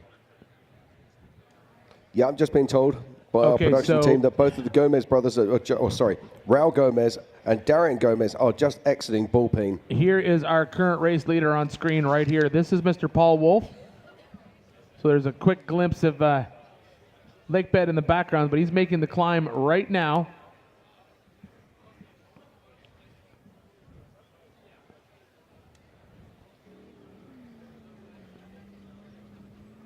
Oh, there's an awesome on-car shot with Mr. Paul Wolf. He's making his way through this race course. So Paul Wolf is the physical race leader here at the 2026 Griffin King of the Hammers, powered by Ultima Batteries. And he's been in the car now for 10 hours. And this is lap 3. They said it was going to be tough, and it is tough. Paul Wolf does not have a spare in the rack, and he has a severely worn right side Yeah. And look at the brakes on that left rear. Yeah, that right rear tire was not happy, and just like you said before, but I think we've seen that from all of our competitors at this point. These brakes are probably absolutely shredded out there. Asking a lot of these brakes all day long, and as we said, in the car now for, what is it, 10 hours? They only have about another 70 miles of high-speed desert left. Oh, gosh, I forgot about that, Dave. Oh, Dave. Forgot we put that there. I honestly forgot about it, too, until you just mentioned it. Now, is that Darian and is that Raul? I think that might be Raul Yeah, Gomez, that was the two. Darian. Yeah, that's the two Gomez cars leaving that section that they've been bottlenecked up in all day. Oh, mate, just look at that image. That is absolutely spectacular. So this is Raul Gomez, two-time king, and Darian Gomez. Don't ask me which way round they are. Yeah, it's hard to tell in the dark. Darian was absolutely killing it the first part of this morning, doing a great job out there. But unfortunately, obviously, just had some bad luck. Lauren Healy has now went out in current second place, but our leader right now, Paul Wolf, out physically first on course. Lauren Healy behind him, Randy Slauson, Josh Blyler, and then Tad Dowker. So is that Tad Dowker we see there? I think that it might be Tad Dowker. They're underneath the car. Yeah, it looks like Tad. So looks like they're looking for some kind of problem under there. Yeah, it looks like they're looking at the rear drive shaft. But yeah, that is Tad Dowker. That, I believe, is Paul Wolf. Paul Wolf is, I believe, down out of, I believe Paul is down at a 5-minute trail. And when we're looking out there, that is Paul Wolf, and that's your leader through the hardest trail of this race. Wow. He's back into the arena. If I'm reading that the right way, his tracker also shows he's come off of there. He has one more good hard trail going up, but well done.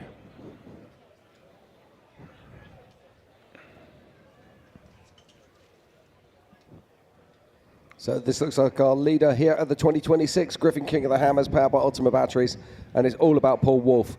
Paul Wolf left the start line in first position this morning, and he's been behind the wheel of this car for 10 hours. Yeah, fought his way up, took off first, then was overtaken by Lauren. He's been working hard all day. They were trading places back and forth all day long, but right now he is physically first, back on course again. So Paul Wolf leading this race.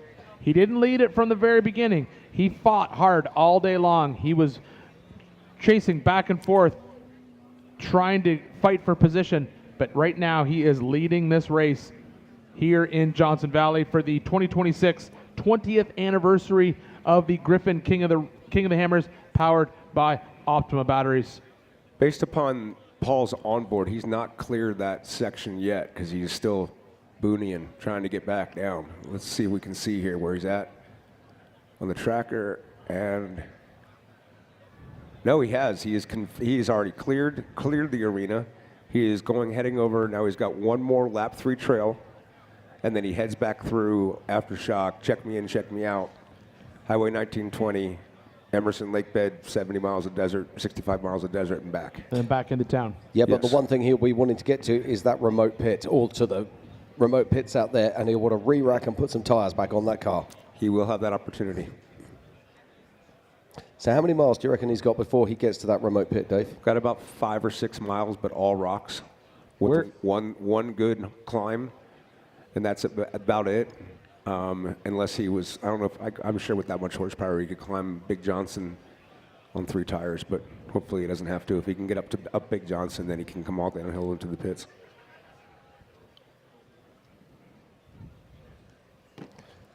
So just check out this footage here. Absolutely fantastic images. Now, Ian, we've been sitting here in the booth watching this since 8 a.m. this morning. My back is sore, and I'm sitting in a comfy seat up here, just having to call this race. Absolutely. I was going to say the most difficult thing. Now, this is back in Bullpine. Or Bullpine. The most difficult thing I've had to do is eat pizza. today. So, yes, these guys, I can't believe it. These guys out there for so long in these cars. It's absolutely amazing that they're still out there racing. It's absolutely amazing that Paul has been able to keep that car together. They were worried about it this morning. He's still pushing hard through the race. He's got, like as Dave said, he's got to get through a couple more 5-6 minutes of rocks, and then it's out into the desert loop. But that desert loop is no joke. That's a whole bunch of desert that was added onto the back of this race course. Yeah, absolutely. What a race it's been so far. I'm just looking down here on my tracker right now, and I can see the 321 of Tom Ways is still working and coming around through into Wrecking Ball, I believe. All right, so we're jumped back on board with Paul. Paul's picking his way through these rock sections. Looks like he's wedged up in there. Just look at the right of the screen. You can see there's a big rock right in that window net. Is that a big climb he's in right there, Dave? Or no, just nuisance rock. Apologize. So he's basically made it through there. Looked like he just had one just basically grabbing that right-hand side of the car. He's having to reset a couple times. Based on the tracker, he's going to be turning into a trail that he hasn't done before. And it's his last lap 3 trail. It is an uphill. It is well burned in, with no really massive climbs, except the whole thing is just big, long, and loose. Kind of like the Resolution in a way, but more dusty than Resolution. I gotcha. It's Okay. got a kind of real talcum powder kind of dirt on the rocks. Yep. So it makes it slippery. And until you get up into the heart of the trail, it's kind of unburned in at the very base of it. So that's where he's at right now, is kind of picking his way up. Just fighting his way through those bottom rocks. He's going to get into that loose sand, and then he's got to keep momentum up through that climb. No, it's not loose sand. It is just really loose. It's loose sand on top of really big rocks. Oh, gotcha. So it's Okay. not just a sandhill climb. It's all the way to the top of Full of Hate. Okay. Check this out. I think that is Lauren Healy in the bottom right there, but that means who is that in front of him? Is that Randy Slauson past Lauren Healy. Yeah.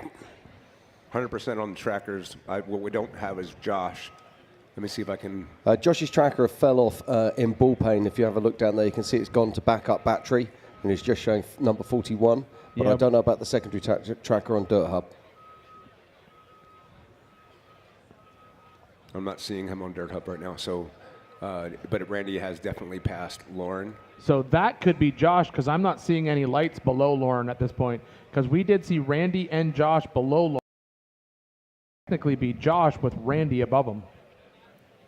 I think that's a really good call there, Ian, as we wait to see. Now, here we go. Lauren is winching and driving. Right.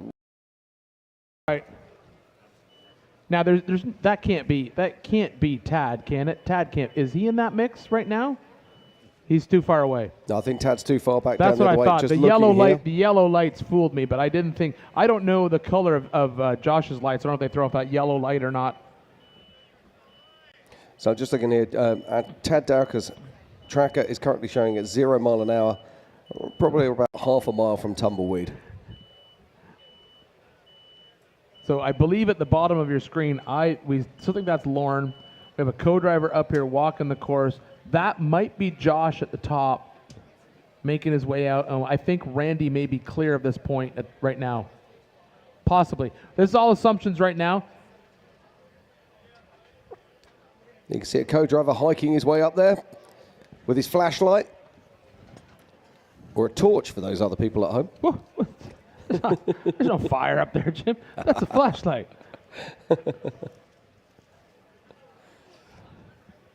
Now, how many of these guys thought they would be out here tonight? Well, I think based on after they saw that lap 3, I think a lot of people realized that they were going to be out here pretty late. I think when they had a quick look at that lap 3, I think they realized, oh, this is going to be a long day. We saw Lauren here. Oh, look at that. Fantastic images of Hammertown there, looking down across our short course. Absolute amazing. It's been a great week out here in Johnson Valley. Tons of racing all week long. It's been an absolute amazing time. We've seen racing like we've never seen before. We've seen the UTV race. Absolutely stunning spectacle put on by those drivers. And then we saw our Yokohama Everyman Challenge. Same thing. An absolutely great time out there. This is the race that these racers have asked for years. RCPs, rock checkpoints. Keep us in the rocks. Keep us honest. Make us work for it. And that's exactly what Race Ops has done. They have put together a track that has forced these guys to be out here racing, and these guys are out here still racing right now over 10 hours and 9 minutes since Paul Wolf left the line this morning. Now we're just looking at this vehicle here. It does look like it is a Gomez vehicle, but I think that's Paul. I meant a UFO. So is this Paul Wolf? Dave was saying there's going to be a hard part to this trail, and I think we're just about to find it. Now, it really isn't very long ago that we would not have been able to bring you any images whatsoever. Some real basic math, but I think the trophy trucks T1s did 75-mile-an-hour average speed or something like that, 78 or something crazy. Yeah, 76 it was. Ballpark, these guys are about 18. That's absolutely insane. All right, so while we watch our drivers pick their way through these trails at night, I hear we have an update from Tiffany Stone. Thanks, guys. The sun has set over here at Remote Pit 2. And Cameron, you're out. We heard some front diff issues. Tell me about your day. It was just a struggle all day. It was really cool, though, because I could not drive the car this morning at all. And then up here at Remote Pit 2, the guys fixed the steering. I was like, whoa, the car went from a 2 to a 7. And it was super fun to drive, and we wheeled it, I thought, pretty good. Really early on, the thing just was like staying locked. I couldn't turn it, and we'd bump into stuff. We got a couple flats. And after we fixed it, it was just great. Now we have a front diff issue. It's gone. I actually think there was a big bunch up in outer limits, and I think we might have heard it there. I didn't think we put a lot of pressure on it, but obviously it's no good now, and that was only like a mile and a half ago. So yeah, we officially suck, and that's just part of the going deal. The Monster Energy Yokohama number 16's getting put back on the trailer. I'm really sad about it. Not a good week at Hammers. Not a good week, but you're out here. One more thing, because we always like to talk to you about the driver perspective, the commentator perspective. Right now, it's getting dark. Very, very dark, very quickly. We've got a lot of guys still out there right now on a trail that most of them haven't run yet, that Dave has said is going to be some of the hardest for the 20th anniversary. Thoughts on that? Well, I saw that Paul and Lauren, and I think now Randy, are all in that last unknown trail out by the arena. So it's tough. It's really hard in the dark because your lights give you a great shot of what's around you, but you can never quite see up or down the hill. So that can be tough. Paul's by himself also, but he's so far made it through. I mean, from a driver's perspective, getting dark, I like it because it gives you more focus. But also the problem is that because we're racing in these giant canyons, sometimes it's hard to have the lights where you need them to be to try to sight new trails, because some of these, they're broken, but not really. You can't see, like we were 20th on the road, we could not see tracks in a couple of the new canyons that we went in, so it's pretty tricky. Well, we've seen it before, and everybody says that photos and videos don't really do it justice to see how big the rocks are. Heartbreaker once again for Cameron Steele. He did this, and we'll see you again next year, of course. Maybe. I don't know. We'll see. Not right now. I'm pissed. But maybe. Well, you guys have heard it here. The number 16, Cameron Steele. Thumbs down. Love you, babe. Love you, babe. Back up to you guys in the booth. Thank you very much, Tiffany. Always great to hear from Cameron Steele. It's official. He sucks. He said it, not you, Jim, so you're allowed to repeat it. No, you misheard him. He said, I love you, Dave, so he's probably one of the better drivers in the world. Definitely. Okay, now, who's is this? Just trying to see if that's Tom Ways. That is Tom Ways. I can tell by that little orange on the top of the car. So now we have to figure out where he is. This is the 3-2-1 of Tom Ways making his way through. Now, Tom Ways has been doing really well all day. He got up into third position earlier on. And has been moving and shaking with the Tom top Ways runners is coming all day. Down Jack North. He's made the turnaround up there, and he's turning around and coming back down. He's behind Tad Decker by about a mile. Tad's doing 10. He's doing 5. Now, I'm just going to throw this out there. So would that be sixth on course? Tad was Tad's 5th on course. Josh is 4th. Randy's now 2nd, I guess. Paul's 1st. Maybe Josh is 2nd. Speaking of Randy, we just found him. He's in that pinch rock. When Paul was, I said just ahead is that really big rock that you got to get around. That's it. That is the spot. And he's got lights behind him, so I can assume that's Josh behind him. Oh, now is that a winch motor just burning up? It's probably just dust. I was going to say. And it looks like there's a winch line going out to the right-hand side. Exactly. That's why I called it, because there was nothing moving on the car, and then suddenly there was a puff of smoke. Oh. So he's stationary. It looks like he should be winching. He's not, and there did look like to be a puff of smoke come out the front of that car. So we'll just have to have a look at this and see what happens. But this is Randy Slauson, 3-time king in the pinch rock. Now, who's that sitting down there Chris behind Ray? him? That's Lauren Healy. Okay, yep, it's Lauren Healy. I'm talking about the spotter. I think that's Jesse. I think that's Lauren's co-driver. He's got that.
We're here at KOH 2025, and we're ready to throw some laps down and have some fun.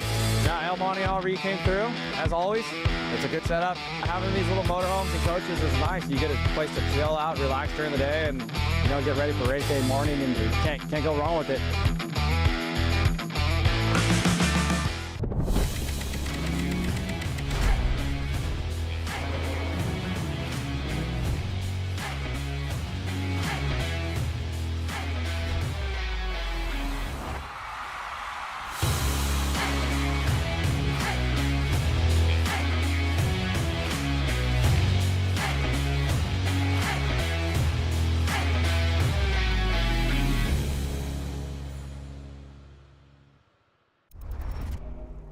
We take the long way and chase horizons. We open the throttle and crawl. We thread canyons and crest the ridge. We roll together and find solitude. We make memories and enjoy getting lost. We don't just share these lands, we defend them. And most of all, we belong here. Join us.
Built without limits.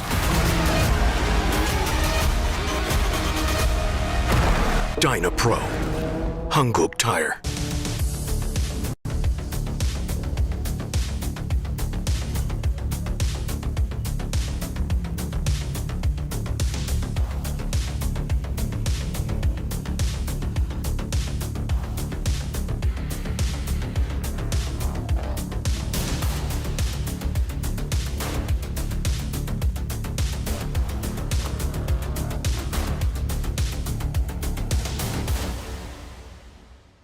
Did you know that recently over 45 million fire extinguishers have been recalled because they might not work? That's why we made the Rousseau. When you need a fire extinguisher, you need it to work. Find out more at rousseau.com. Vanquish Products, the official RC of King of the Hammers.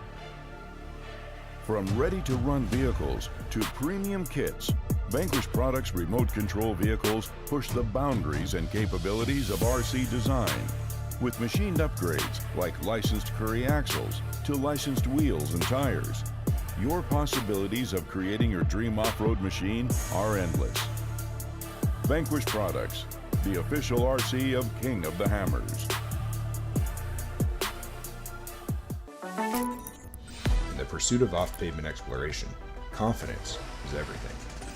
That's why we've built Onyx Off-Road as the ultimate tool to discover trails and navigate off-grid. Everything from guided trail maps to comprehensive offline accessibility and custom trip building. Ensure you're always on the right path. Join the community that trusts Onyx Off-Road to plan, share, and fuel their adventures. Because when it comes to off-roading, there's only one app built for you. Every race is a test of performance. When the stakes are high, racers rely on proven products. If AMSOIL products are engineered for this kind of punishment, you can trust them in your garage. Shop by vehicle to find everything you need for your ride. Get the protection you demand and performance you deserve with fast, free shipping from AMSOIL.com.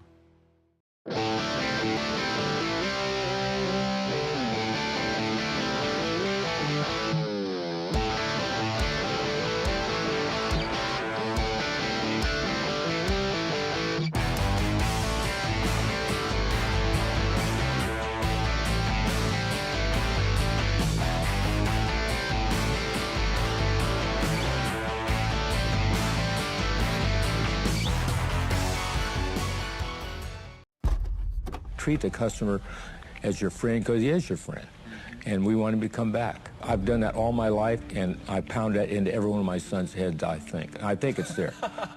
Since 1959, Curry has built drivetrains for people who drive hard. Built right, built strong, trusted. From the trail to King of the Hammers.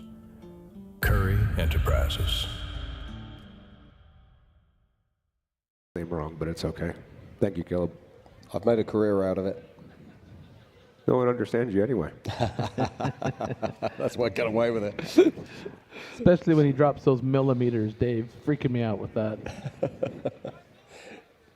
I'll go with 2 inches just for you. Oh, I'll be so happy when you do that. Yay! So this is Randy Slauson, 3-time king at the top of this hill. We believe he's currently lying in second on course right now. Those lights right there could be Josh Blyler. And I'm hearing through my race radio right now that Tad Dowker may have lost his transmission.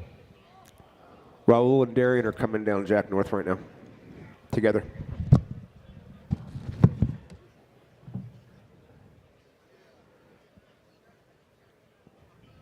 Yeah, this is Raul, I think, based on the Giant King on this. Could be Darian.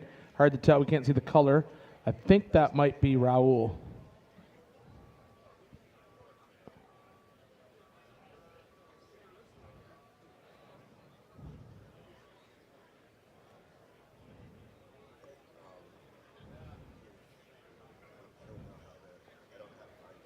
I'm getting an update from Race Ops that it took Paul Wolf 24 minutes to complete the 5-minute trail. Yeah. Now we need to watch what everybody else posting there. So we were just watching. All right, so now this should be Tom Ways. I'm assuming. So we're assuming that this should be Tom Ways coming through here, and it is. Great call there, Ian. I'm just basing it off the tracker, Jim. So yes, this should be Tom Ways. He's got to make that loop right there and get back into the rocks. This is the same sort of spin around and climb up that we saw everyone do in lap 2. So he hasn't gone over to that spot where everyone did the climb yet, unless, as Dave said, all they did was they put an RCP out there, and so we got to see which way that Tom Ways goes. We saw all of our current race leaders do the same climb. So we saw Paul Wolf, Lauren Healy, Josh Blyler, Randy Slauson make that climb up. We'll have to see what decision Tom makes in this car. Now, somebody we haven't seen for a little while is Josh Byler. Well, no, I think those were Josh Blyler's lights lighting up where Randy was stopped and they were about to walk in that trail. We saw a set of lights come around the corner. That could be Josh Blyler's lights. I'm not 100% sure, okay, well, but I think it is. The only reason I say I don't think I agree with that is because the last time we saw Randy with his winch attached, we saw Lauren Healy behind him. That's correct.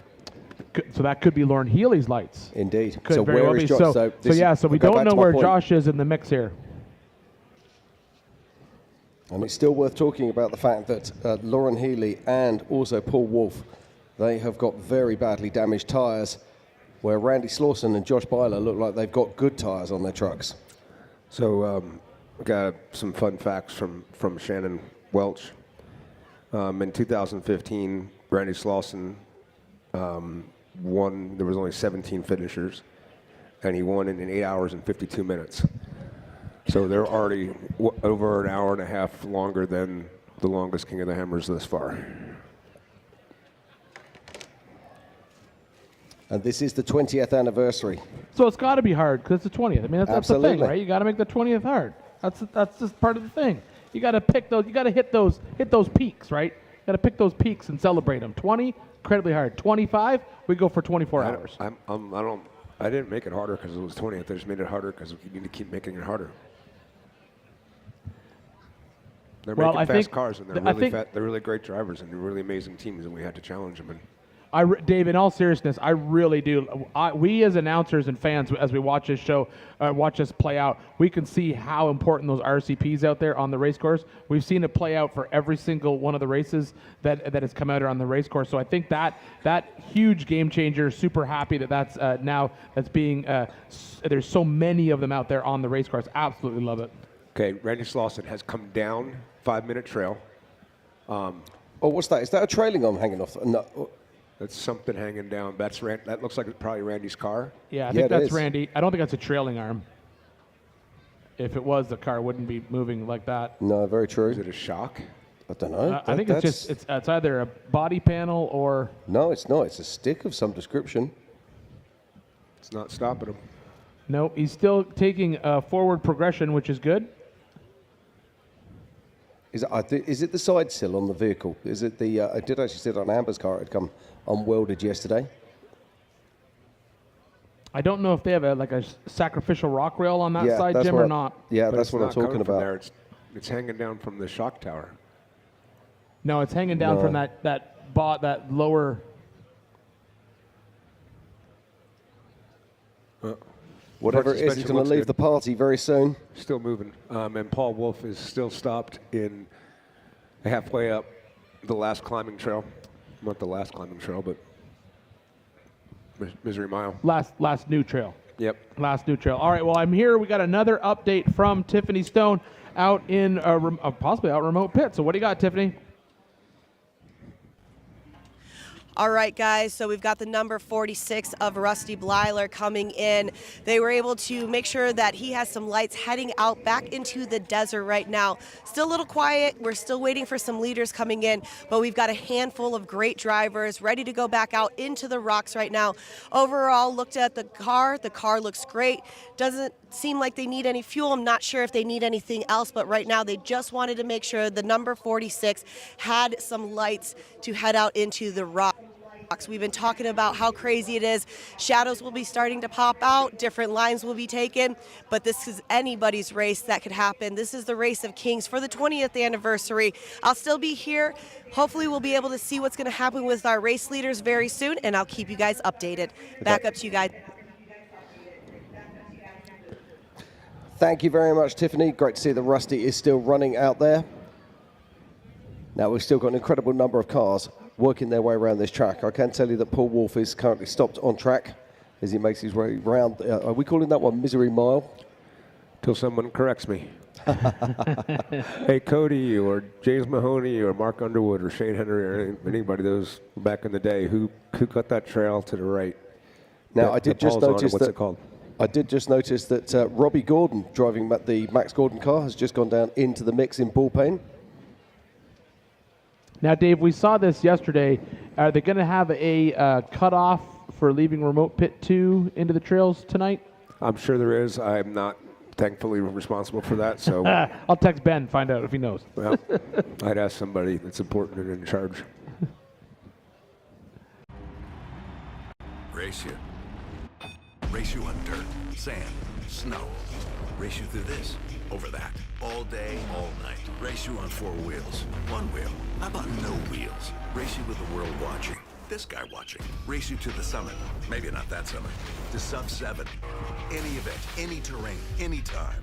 Race you.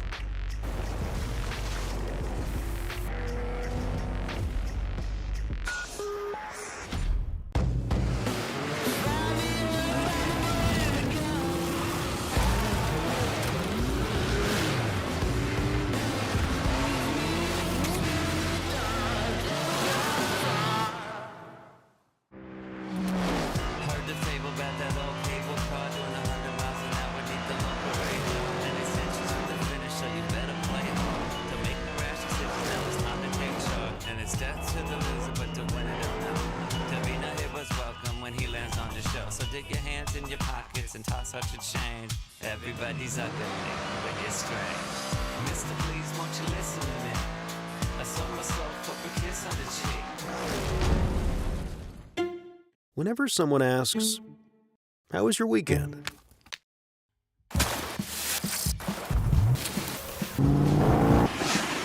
Or, "What have you been up to?" Or just, "What's new?"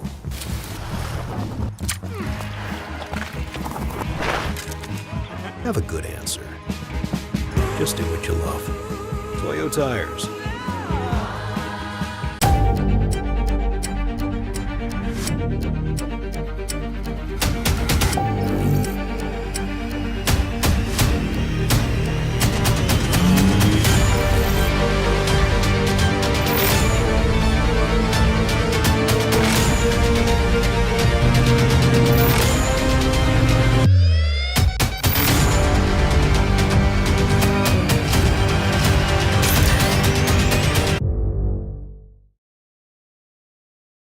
Here.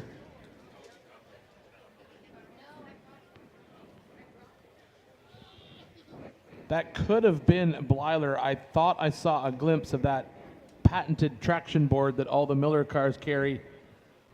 So that was before this shot, Jim. So it may have been Blyler. I can't guarantee it.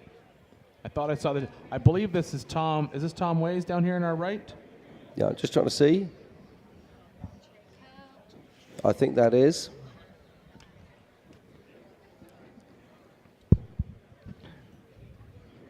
And is that one of the? Is that going to be Raul Gomez following Tom Ways? Based on tracker and what we've seen, it could be Jim. It could be Raul, and then Darian is also in the mix somewhere. If it is Raul, I'm surprised we don't see Darian's lights right behind him because they were basically right on top of each other coming down Jack North. Unless this Raul and Darian are actively moving across the bottom of Laser Nut Alley right now. So this actually might be Raul and Darian instead of. It's hard to spot from this. Yeah, I think that's Raul at the front. I think that's Darian at the back, Jim. Yeah, I think I got you're a right. glimpse of that King logo, official shock of King of Hammers. I think I saw a little glimpse of that King logo that's on the Really side. hard to read that logo from here. I just saw a glimpse of it, like All literally. the small words I'm talking about. You want to say them again, though, just so we can make sure you can read it right? That'd be King Shocks, the official shock of King of the Hammers. Yeah, so right now we are watching Raul Gomez and Darian Gomez. Yeah, father and son making their way through, and I think you're right in front there. I do think that is Raul Gomez. Yeah, I caught a quick glimpse of the logo when the lights hit it, and based on that now, that is definitely 2 UFO cars. Dave was saying on the tracker that he saw them working their way through that Laser Nut Alley section, and that's exactly where they are. So that is our 2 Gomez cars still moving on course. That's Raul at the front, Darian at the back. We saw Darian doing great first thing this morning. He's had some unfortunate luck out there on track. We're going to have Randy and Paul Wolf together here pretty soon unless Paul starts moving.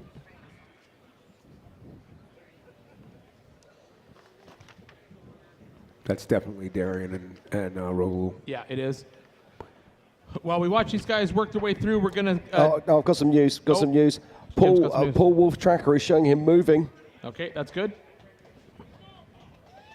So, but I can tell you now that Randy Slauson has made big moves on Paul Wolf. But where is Josh Byler? Well, we don't know based on tracker. We can only base on visual. So next time we see them on camera, we'll be looking for Josh. But let's just jump out there right now and remind everybody that the coverage of the 20th Annual King of the Hammers is presented by Griffin Radiators, and it's brought to you by our official sponsors, Optima Batteries, Ford Racing, Raceline Wheels, King Shocks, Laser Nut, and by Warren. Yes, based upon the tracker, Randy is now entering Misery Mile, and Paul is at the bottom of Full of Hate, turning onto Claw here in a second. And that's a pretty sizable lead still for Paul right now. What I love about this is we're going to find Josh Byler out there. What I love about this is there's different platforms that you can actually view this race. So I've got people back in England contacting me right now to tell me that Paul Wolf is moving because they're watching his YouTube. They're watching showing his live stream? in-car. Yep. I heard people. Crowdsourcing our information, gentlemen. Yep. Thank you very much. Matthew Howard for that info. I've heard that earlier today, if you were watching the Paul Wolf live stream on his YouTube channel, it was not family friendly. It's very brave putting the audio on there, I have to say. Yep. All right, as we watch both Raul and Darian Gomez make their way through this section of trail, as Dave said, Paul Wolf out, and I think this is him right here. So this I'm assuming this is Paul Wolf, should be? Yeah. No. I'm not sure he's got those lights. I think that's Lauren Healy. No, I think you're right. That is Lauren. So that is Lauren Healy right now. And so in front of him, we would have expected to see Randy Slauson. He's almost got more lights underneath than he has up front. Smart. Yeah, so that's Lauren Healy. We're looking for Randy Slauson in the mix here. And then in front of them, according to the tracker, is Paul Wolf. But we're still looking for Byler out there somewhere on course. He's somewhere in the mix with these front three cars right now. Yeah, and judging by the state of the tyres we saw on Randy Slauson's car and on Josh Byler's cars, I'd say that they're in a better place right now than Paul Wolf and Lauren Healy. There's still a lot of rock trials to do before they can make their way back round to the remote pit. Okay, who's this? Is this our race leader? Is this Paul Wolf? I think I remember Paul's rear lights flashing like that. So this could be our race leader, Paul Wolf. Yep, there we go. On car with Paul Wolf.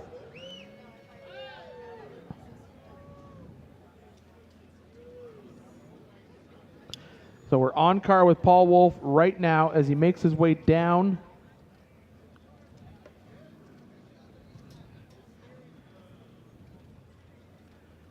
Is he now in Full of Hate, Dave? Is that where he's at? You're talking about Paul Wolf? Yeah. Sorry, there's someone broke a upper track arm bolt on a TRX someplace about 4 miles from Boone Road, and they're calling me on the main number to find out if we can arrange a tow for them. I thought we were doing pretty good, but if my phone number still resolves out of that phone tree, we have a big problem. Yeah, you need to readjust that phone tree, Dave. But I'm still sending help. We're going to get it figured out. We just watched Paul Wolf move. Oh, no, so that was Paul Wolf. So Paul Wolf in car was moving. Now I think this is Paul Wolf getting out of the car. So I think Paul Wolf is getting out of the car, pulling some winch cable. At least I think that's who that is, Jim. Yeah, I'm with you on this one. Now, yeah, so here he is. Now he's out. So we've just jumped out. So it looks to me like he shut down the car. Yeah, which is... So Paul Wolf working around the front of the car. He's looking in the front there as if something might be broken. I don't like the way he looked down there, Jim, because he didn't just run and grab the winch line. This is not... We could be seeing some issues with Paul, unfortunately, right now. And you would not expect him to shut off the car. It's like rule number 1, right? Never turn off the race car. Absolutely. And now he's turned off that race car. So right now we can only assume that something is going on with Paul. I'm looking back on my tracker and I can see that Randy Slauson is also stopped on track. And this is back in ball pain.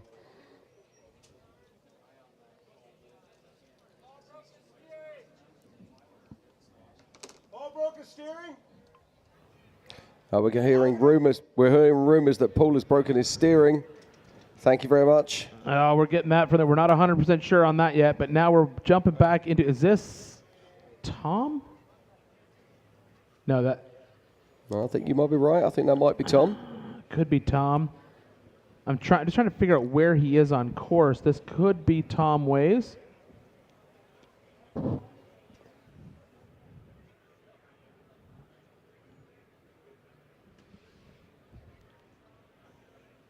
Did they get that? No, someone was watching Paul's YouTube, and right down here down the front row said they saw, you could see the steering was broken. Okay. Paul's out of the car on that page. And The helmet's off. Yep. So we saw him shut down, helmet's off. That is unfortunate. Oh, gosh, that's absolutely terrible news for Paul. He was doing so well trying to keep that car. We assumed that the motor would be what was going to give up the ghost before anything else, but that's absolutely killer. I'm so sad for him. He was doing so well. Worked so hard today for his day to end like that. Now we're trying to jump in on this car. That's the 41. That is Josh Byler. All right, so now we found Josh. So here's Josh Byler, Dave. So this is Josh. Oh, now why has he just turned off his lights? Because he's trying to hide from us, obviously. It's like when you run from the cops. Is that a winch cable? Oh, no, there's a winch cable. Yeah, there's a winch cable out, but he still has his front lights on. But he's just saving the battery. So where, Dave, I hate to put you on the spot like this, any idea where he is right now? Well, he looks like he's still going up. I would assume he's still trying to get out the top of 5 Minute Trail. Okay. And he has fallen behind. So Lauren has moved through. Randy has stopped going up Misery Mile. He's in second place. Leader on the course, Paul Wolf, is evidently broken. Third place, Lauren is moving, and he's going to only be about a mile behind Randy. I'm assuming Josh is at the top of. That's that big rock on 5 Minute Trail. That's where we saw Randy with that. We saw Randy, so that puts him in fourth. Okay. And the next person that you would see coming to him was most likely be Tom Ways. I'm going to confirm that by switching back and forth between trackers. Yeah, so we're waiting to see Tom Ways. That, if you remember, that rock, what Dave is talking about right there, that Josh's lights are shining on, that's the rock where we saw Randy basically pulled the winch cable, pulled him all the way over and tight, and Jim had suspected that he may have burned up the winch on that spot. So that's where he is on trail. So we saw Randy Slauson there a long time ago. But do we still have Randy Slauson stopped on course? Yeah, we're showing him still stopped on course at the moment, but the area that he's in is very difficult indeed. All right, and now we know Paul stopped. This is Tom, I believe. This is Tom. Yeah, I think this is Tom Ways. Yes, it is. Yeah, you can tell by the car. So here is Tom working his way up. We expect to see him come up behind Josh. He's on Dirty Love right now, so he's passing where Joe P was at for a while. Okay. And he'll get to the top and come down to Tortuga Blanca here in a minute. It'll be in the arena in less than 5 minutes, and then that puts him next on course behind Josh Byler and about 2 miles behind him. All right, so physical fifth on course. We have Paul Wolf up physical first, but we do believe that he has broken steering. We saw him out of the car, helmet off, never a good day. Then we know that Randy Slauson is out there on course as well, but we see him not moving, but we're not sure what's going on. Then we have Lauren Healy. We see Lauren Healy moving, and we see Josh Byler. We just saw him on camera, winching and moving, and this is Tom Ways. So that's the order that we're looking at right now as we work our way through this third lap. And there is another car that's broken 3 of ball pain, and that is Justin Wicks, and he's making his way through Bend Alley, and just as I say that, his tracker goes red. However, this is a tough part of the trail. I'm expecting it to go green again, and it does, and he's moving well. So we do have a top 10 here working their way around the trail. Long day for all these guys. Absolutely, I feel so bad for Paul to lose that steering where he did, working that car so hard through the rocks. Is Tad Docker out? No, Tad Docker's Tad Docker Docker's transmission gone Transmission. out. Yes. Yeah, they called it a few minutes ago, Dave. So Paul theoretically is out, possibly, unless he can get it fixed, right? Lauren is behind Randy. but Randy stopped. Lauren is in second. Josh is in third, stopped and getting through 5-minute trail. Tom is behind him coming up 5-minute trail in fourth place. Raul and Dera in fifth and sixth are working their way out of Laser Nut Alley right now.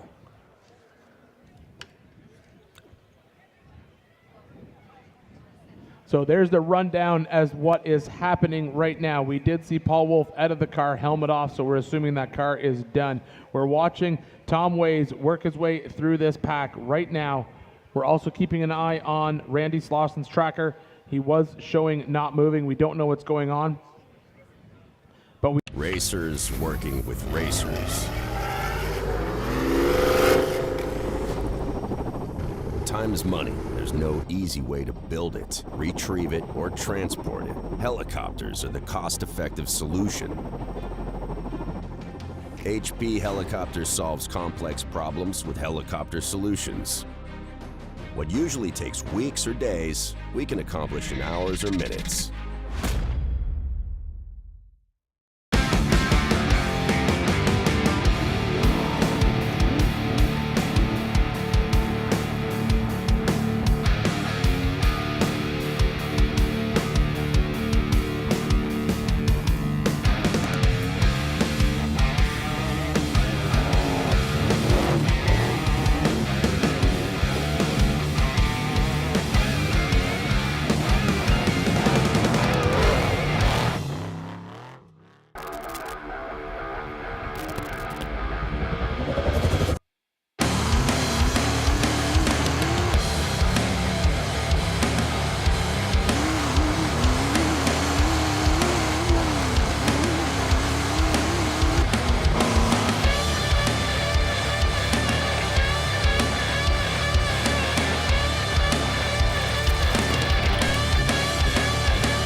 Of off-road racing dominance. Proprietary patented race technology. Proudly made in the USA. Unparalleled customer service and support.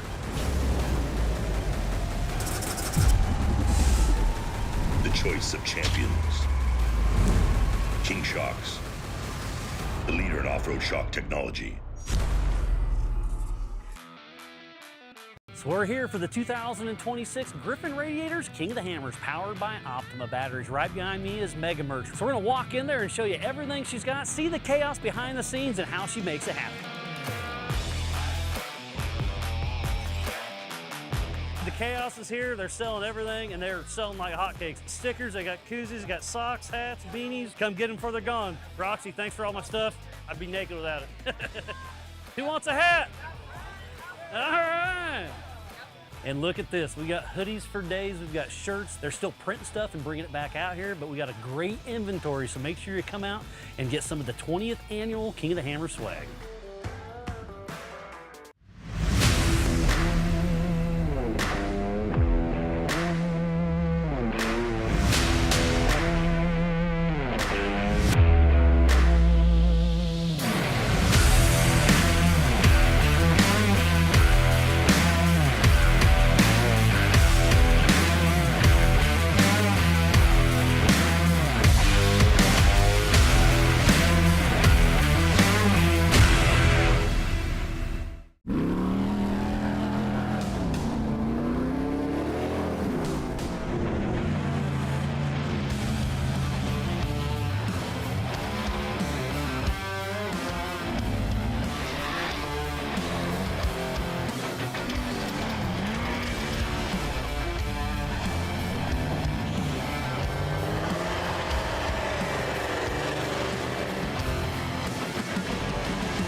It's one of the early things that I really started realizing when I started the business, and Brandon coming along with me, and then eventually my grandsons and showing some interest in what we do in the racing end of it, showing interest in being here.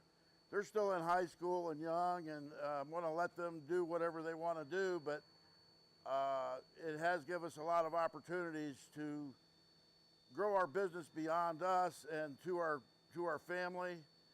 I feel like the guys that work for me are part of our family too. I really, in today's world where it's really hard to find the labor and the skill that we need to perform, that when we do find somebody, we sure don't want to lose them, and want to make sure that I take care of them in a substantial way that they can take pride in this place just like we can. That's evolved into selling product on all the continents except Antarctica,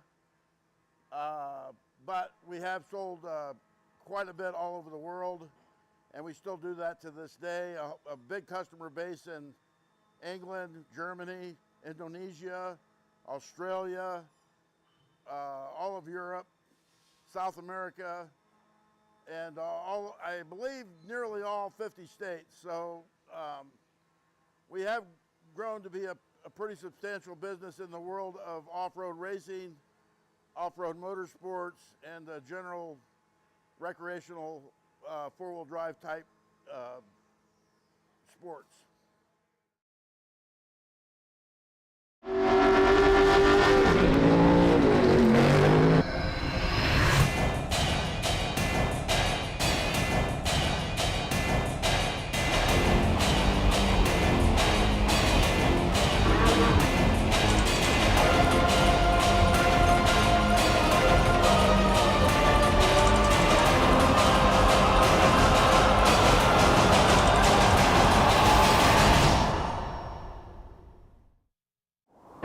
Every winter, Johnson Valley becomes the ultimate test bed, where man and machine are pushed to their limits. And power has to deliver every time. Optima batteries are engineered to excel under pressure, providing durable, reliable performance when it matters most. Because in racing, reliability isn't optional. Optima batteries, the ultimate power source.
That's not Randy. That's Raul. No, that's Raul. Raul Gomez, broken trailing arm, broken rear drive shaft.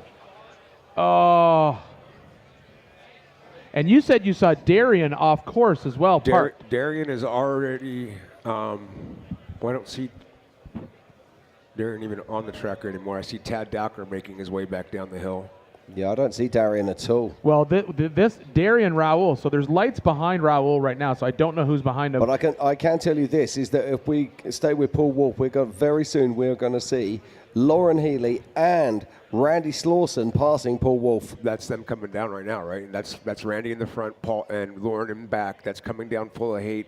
And then if you stay with that shot, if you can. Stay with this, what we got. So, yeah, that's exactly what Dave was saying. We now have, at the top of your screen coming down, that is... Oh, look at this. That's Lauren Healy on the right-hand side of your screen. That is Randy Slauson on the left-hand side of your screen.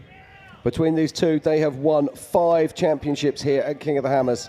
So Dave, where is this? Randy came down through the Ranger gut of the trail. Lauren stepped out and is coming down a crazy waterfall to hit that BCP. He started going for a pass and realized he was missing a rock checkpoint.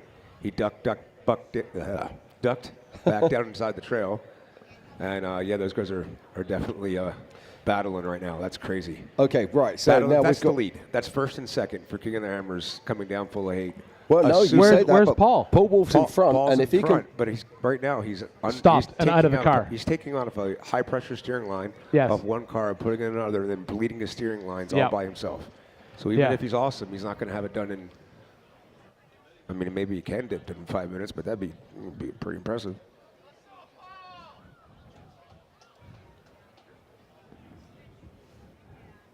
Yeah, so we have right now, as Dave was saying, so right now this is You're right, physical it's second, it's second physical and third. Yes. Until they get past Paul. We saw Paul stop behind JP's car. I mean, I can't. I mean, again, this is all hearsay, Dave. But I mean, I'm getting some messages coming in at the moment saying that Paul Wolf actually did a prayer on the camera, and then all of a sudden his car's moving again. If you believe in that stuff, well, fair play. That's incredible. No, I'm watching Paul Wolf's live feed right now. He's outside of the car working on it. You probably said the prayer so that the power steering fluid didn't catch the car on fire when he drove it 100 yards up the hill. That power steering fluid does have a very low flash point. But yes, I just jumped over to Paul Wolf's YouTube channel. He is outside of the car. I just saw him with tools in hand. So I think you're absolutely right, Dave. His goal now is going to be to get parts off of that other UFO car. As we're watching right now, we're watching physical second and third on course. Randy Slauson, Lauren Healy, as they make their way through this section of trail. And they will be coming up on Paul fairly soon.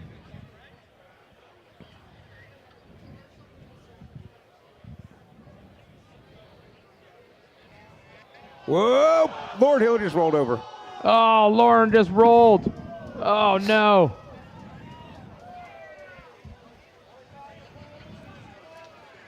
Paul Wolf's got a lot more time to fix his steering line now. He's working it. He's working it. He's so tired of being in that car right now, you can tell. He can drive it forward from there. So Randy Slauson is going to have to pick his way around this yard sale. And Lauren just will not be believing this. All right, as Randy heads up the trail now. But he's got to go down the trail now.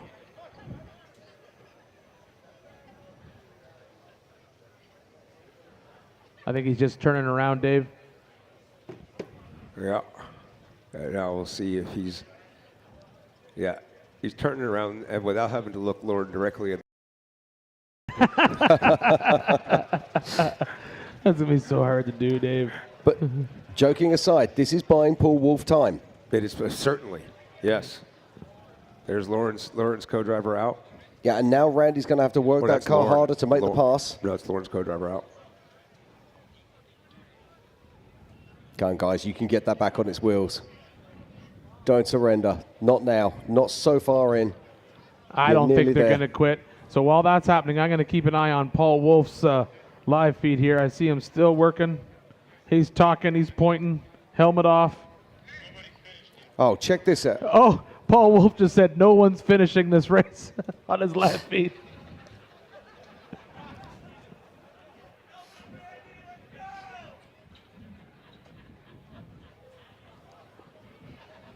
And Randy Slauson passes two-time king Lauren Healy to go into second place, physically on course. He hasn't passed him yet, though. Has he not? Unless, you know what, he is below him now. Yep. He passed him and circled around and got that checkpoint back. Unless he's going up the trail. It's hard to tell from this perspective, Dave. I'm seeing him on the tracker, Dave, going back. Randy's below Lauren on the trail. He's probably got another 300 yards to where Paul's at. All right, here we go. Now, is that Tom? That is Tom, I think. Yes, that is Tom Ways right there. Yeah, it looked like he was having a little bit of a lay down as well. I believe Tom is, if he's coming downhill, he's coming back around, or he's going up 5-minute trail or coming down the 5-minute return. Is where Tom's at right now. All right, I'm keeping an eye on Paul Wolf's live feed to see if when we see Randy's lights come up on it. I'm sure production's doing the exact same thing.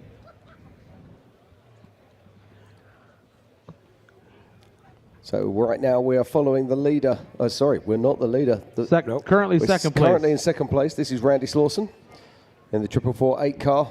I still have Paul on his live feed working on the car. Oh, you're going to love this, Jim. Using his cell phone as a flashlight. We like that. Can we get his live feed on here, can't we? Yeah, we can. Absolutely, we can, Dave. Picture in picture, maybe? Randy there with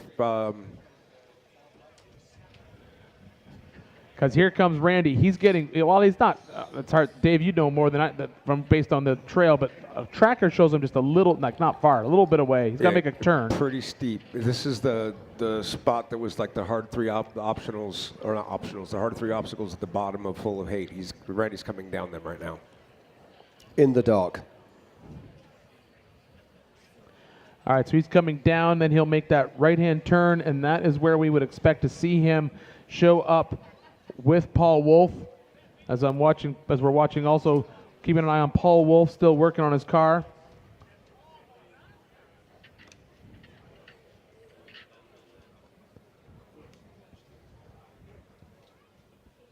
How's that fire going out there?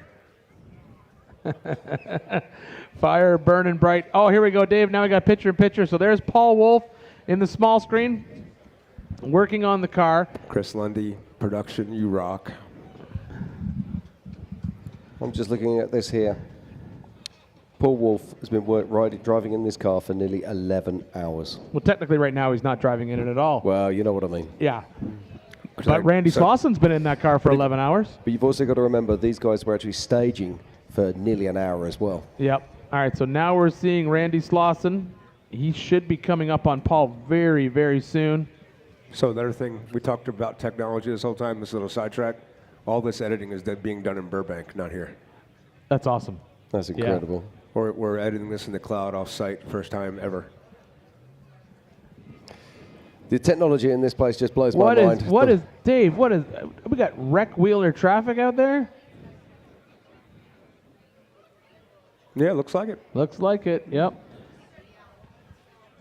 And unless I'm mistaken, he's got to be coming up on, that's just a rock. I apologize. That's not Paul. No, but those wreck wheelers are probably at the bottom of Full of Hate and going up into Claw. Gotcha. And so now Randy has made that turn, and he's got to be coming to Paul very soon. According to the tracker, he should be almost right on top of him. So we're going to keep an eye on that in-car footage from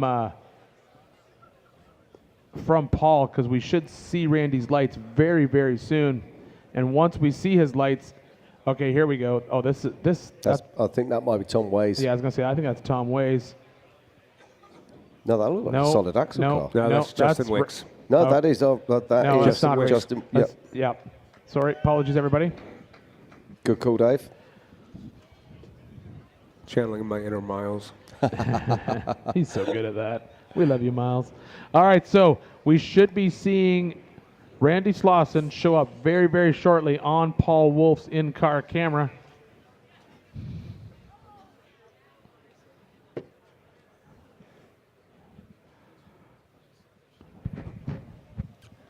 So as of 7:01, Joe Thompson called Paul Wolf and told him to take whatever he needs off Marcos Gomez's car. I did see Paul on his phone. I didn't want to say anything, but yeah, I saw Paul out there working on his phone. Can we take the timing off of the screen for the most part? Because the reality is it's not. We're calling out the. There, thank you. Your shots are too good to hide with timing.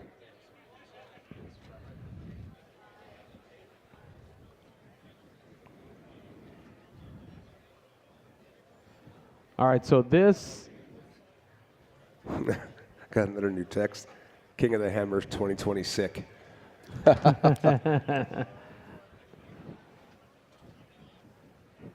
Okay, I think we have an update from Remote Pit with Tiffany. So we'll throw it out to Remote Pit Tiff. All right, guys, it looks like we've got another driver making their way into Remote Pit, the 1444 of Nacho Arana. Seems like they're just getting some splashes of fuel. The car is off, though. The helmets are coming off, so it's maybe something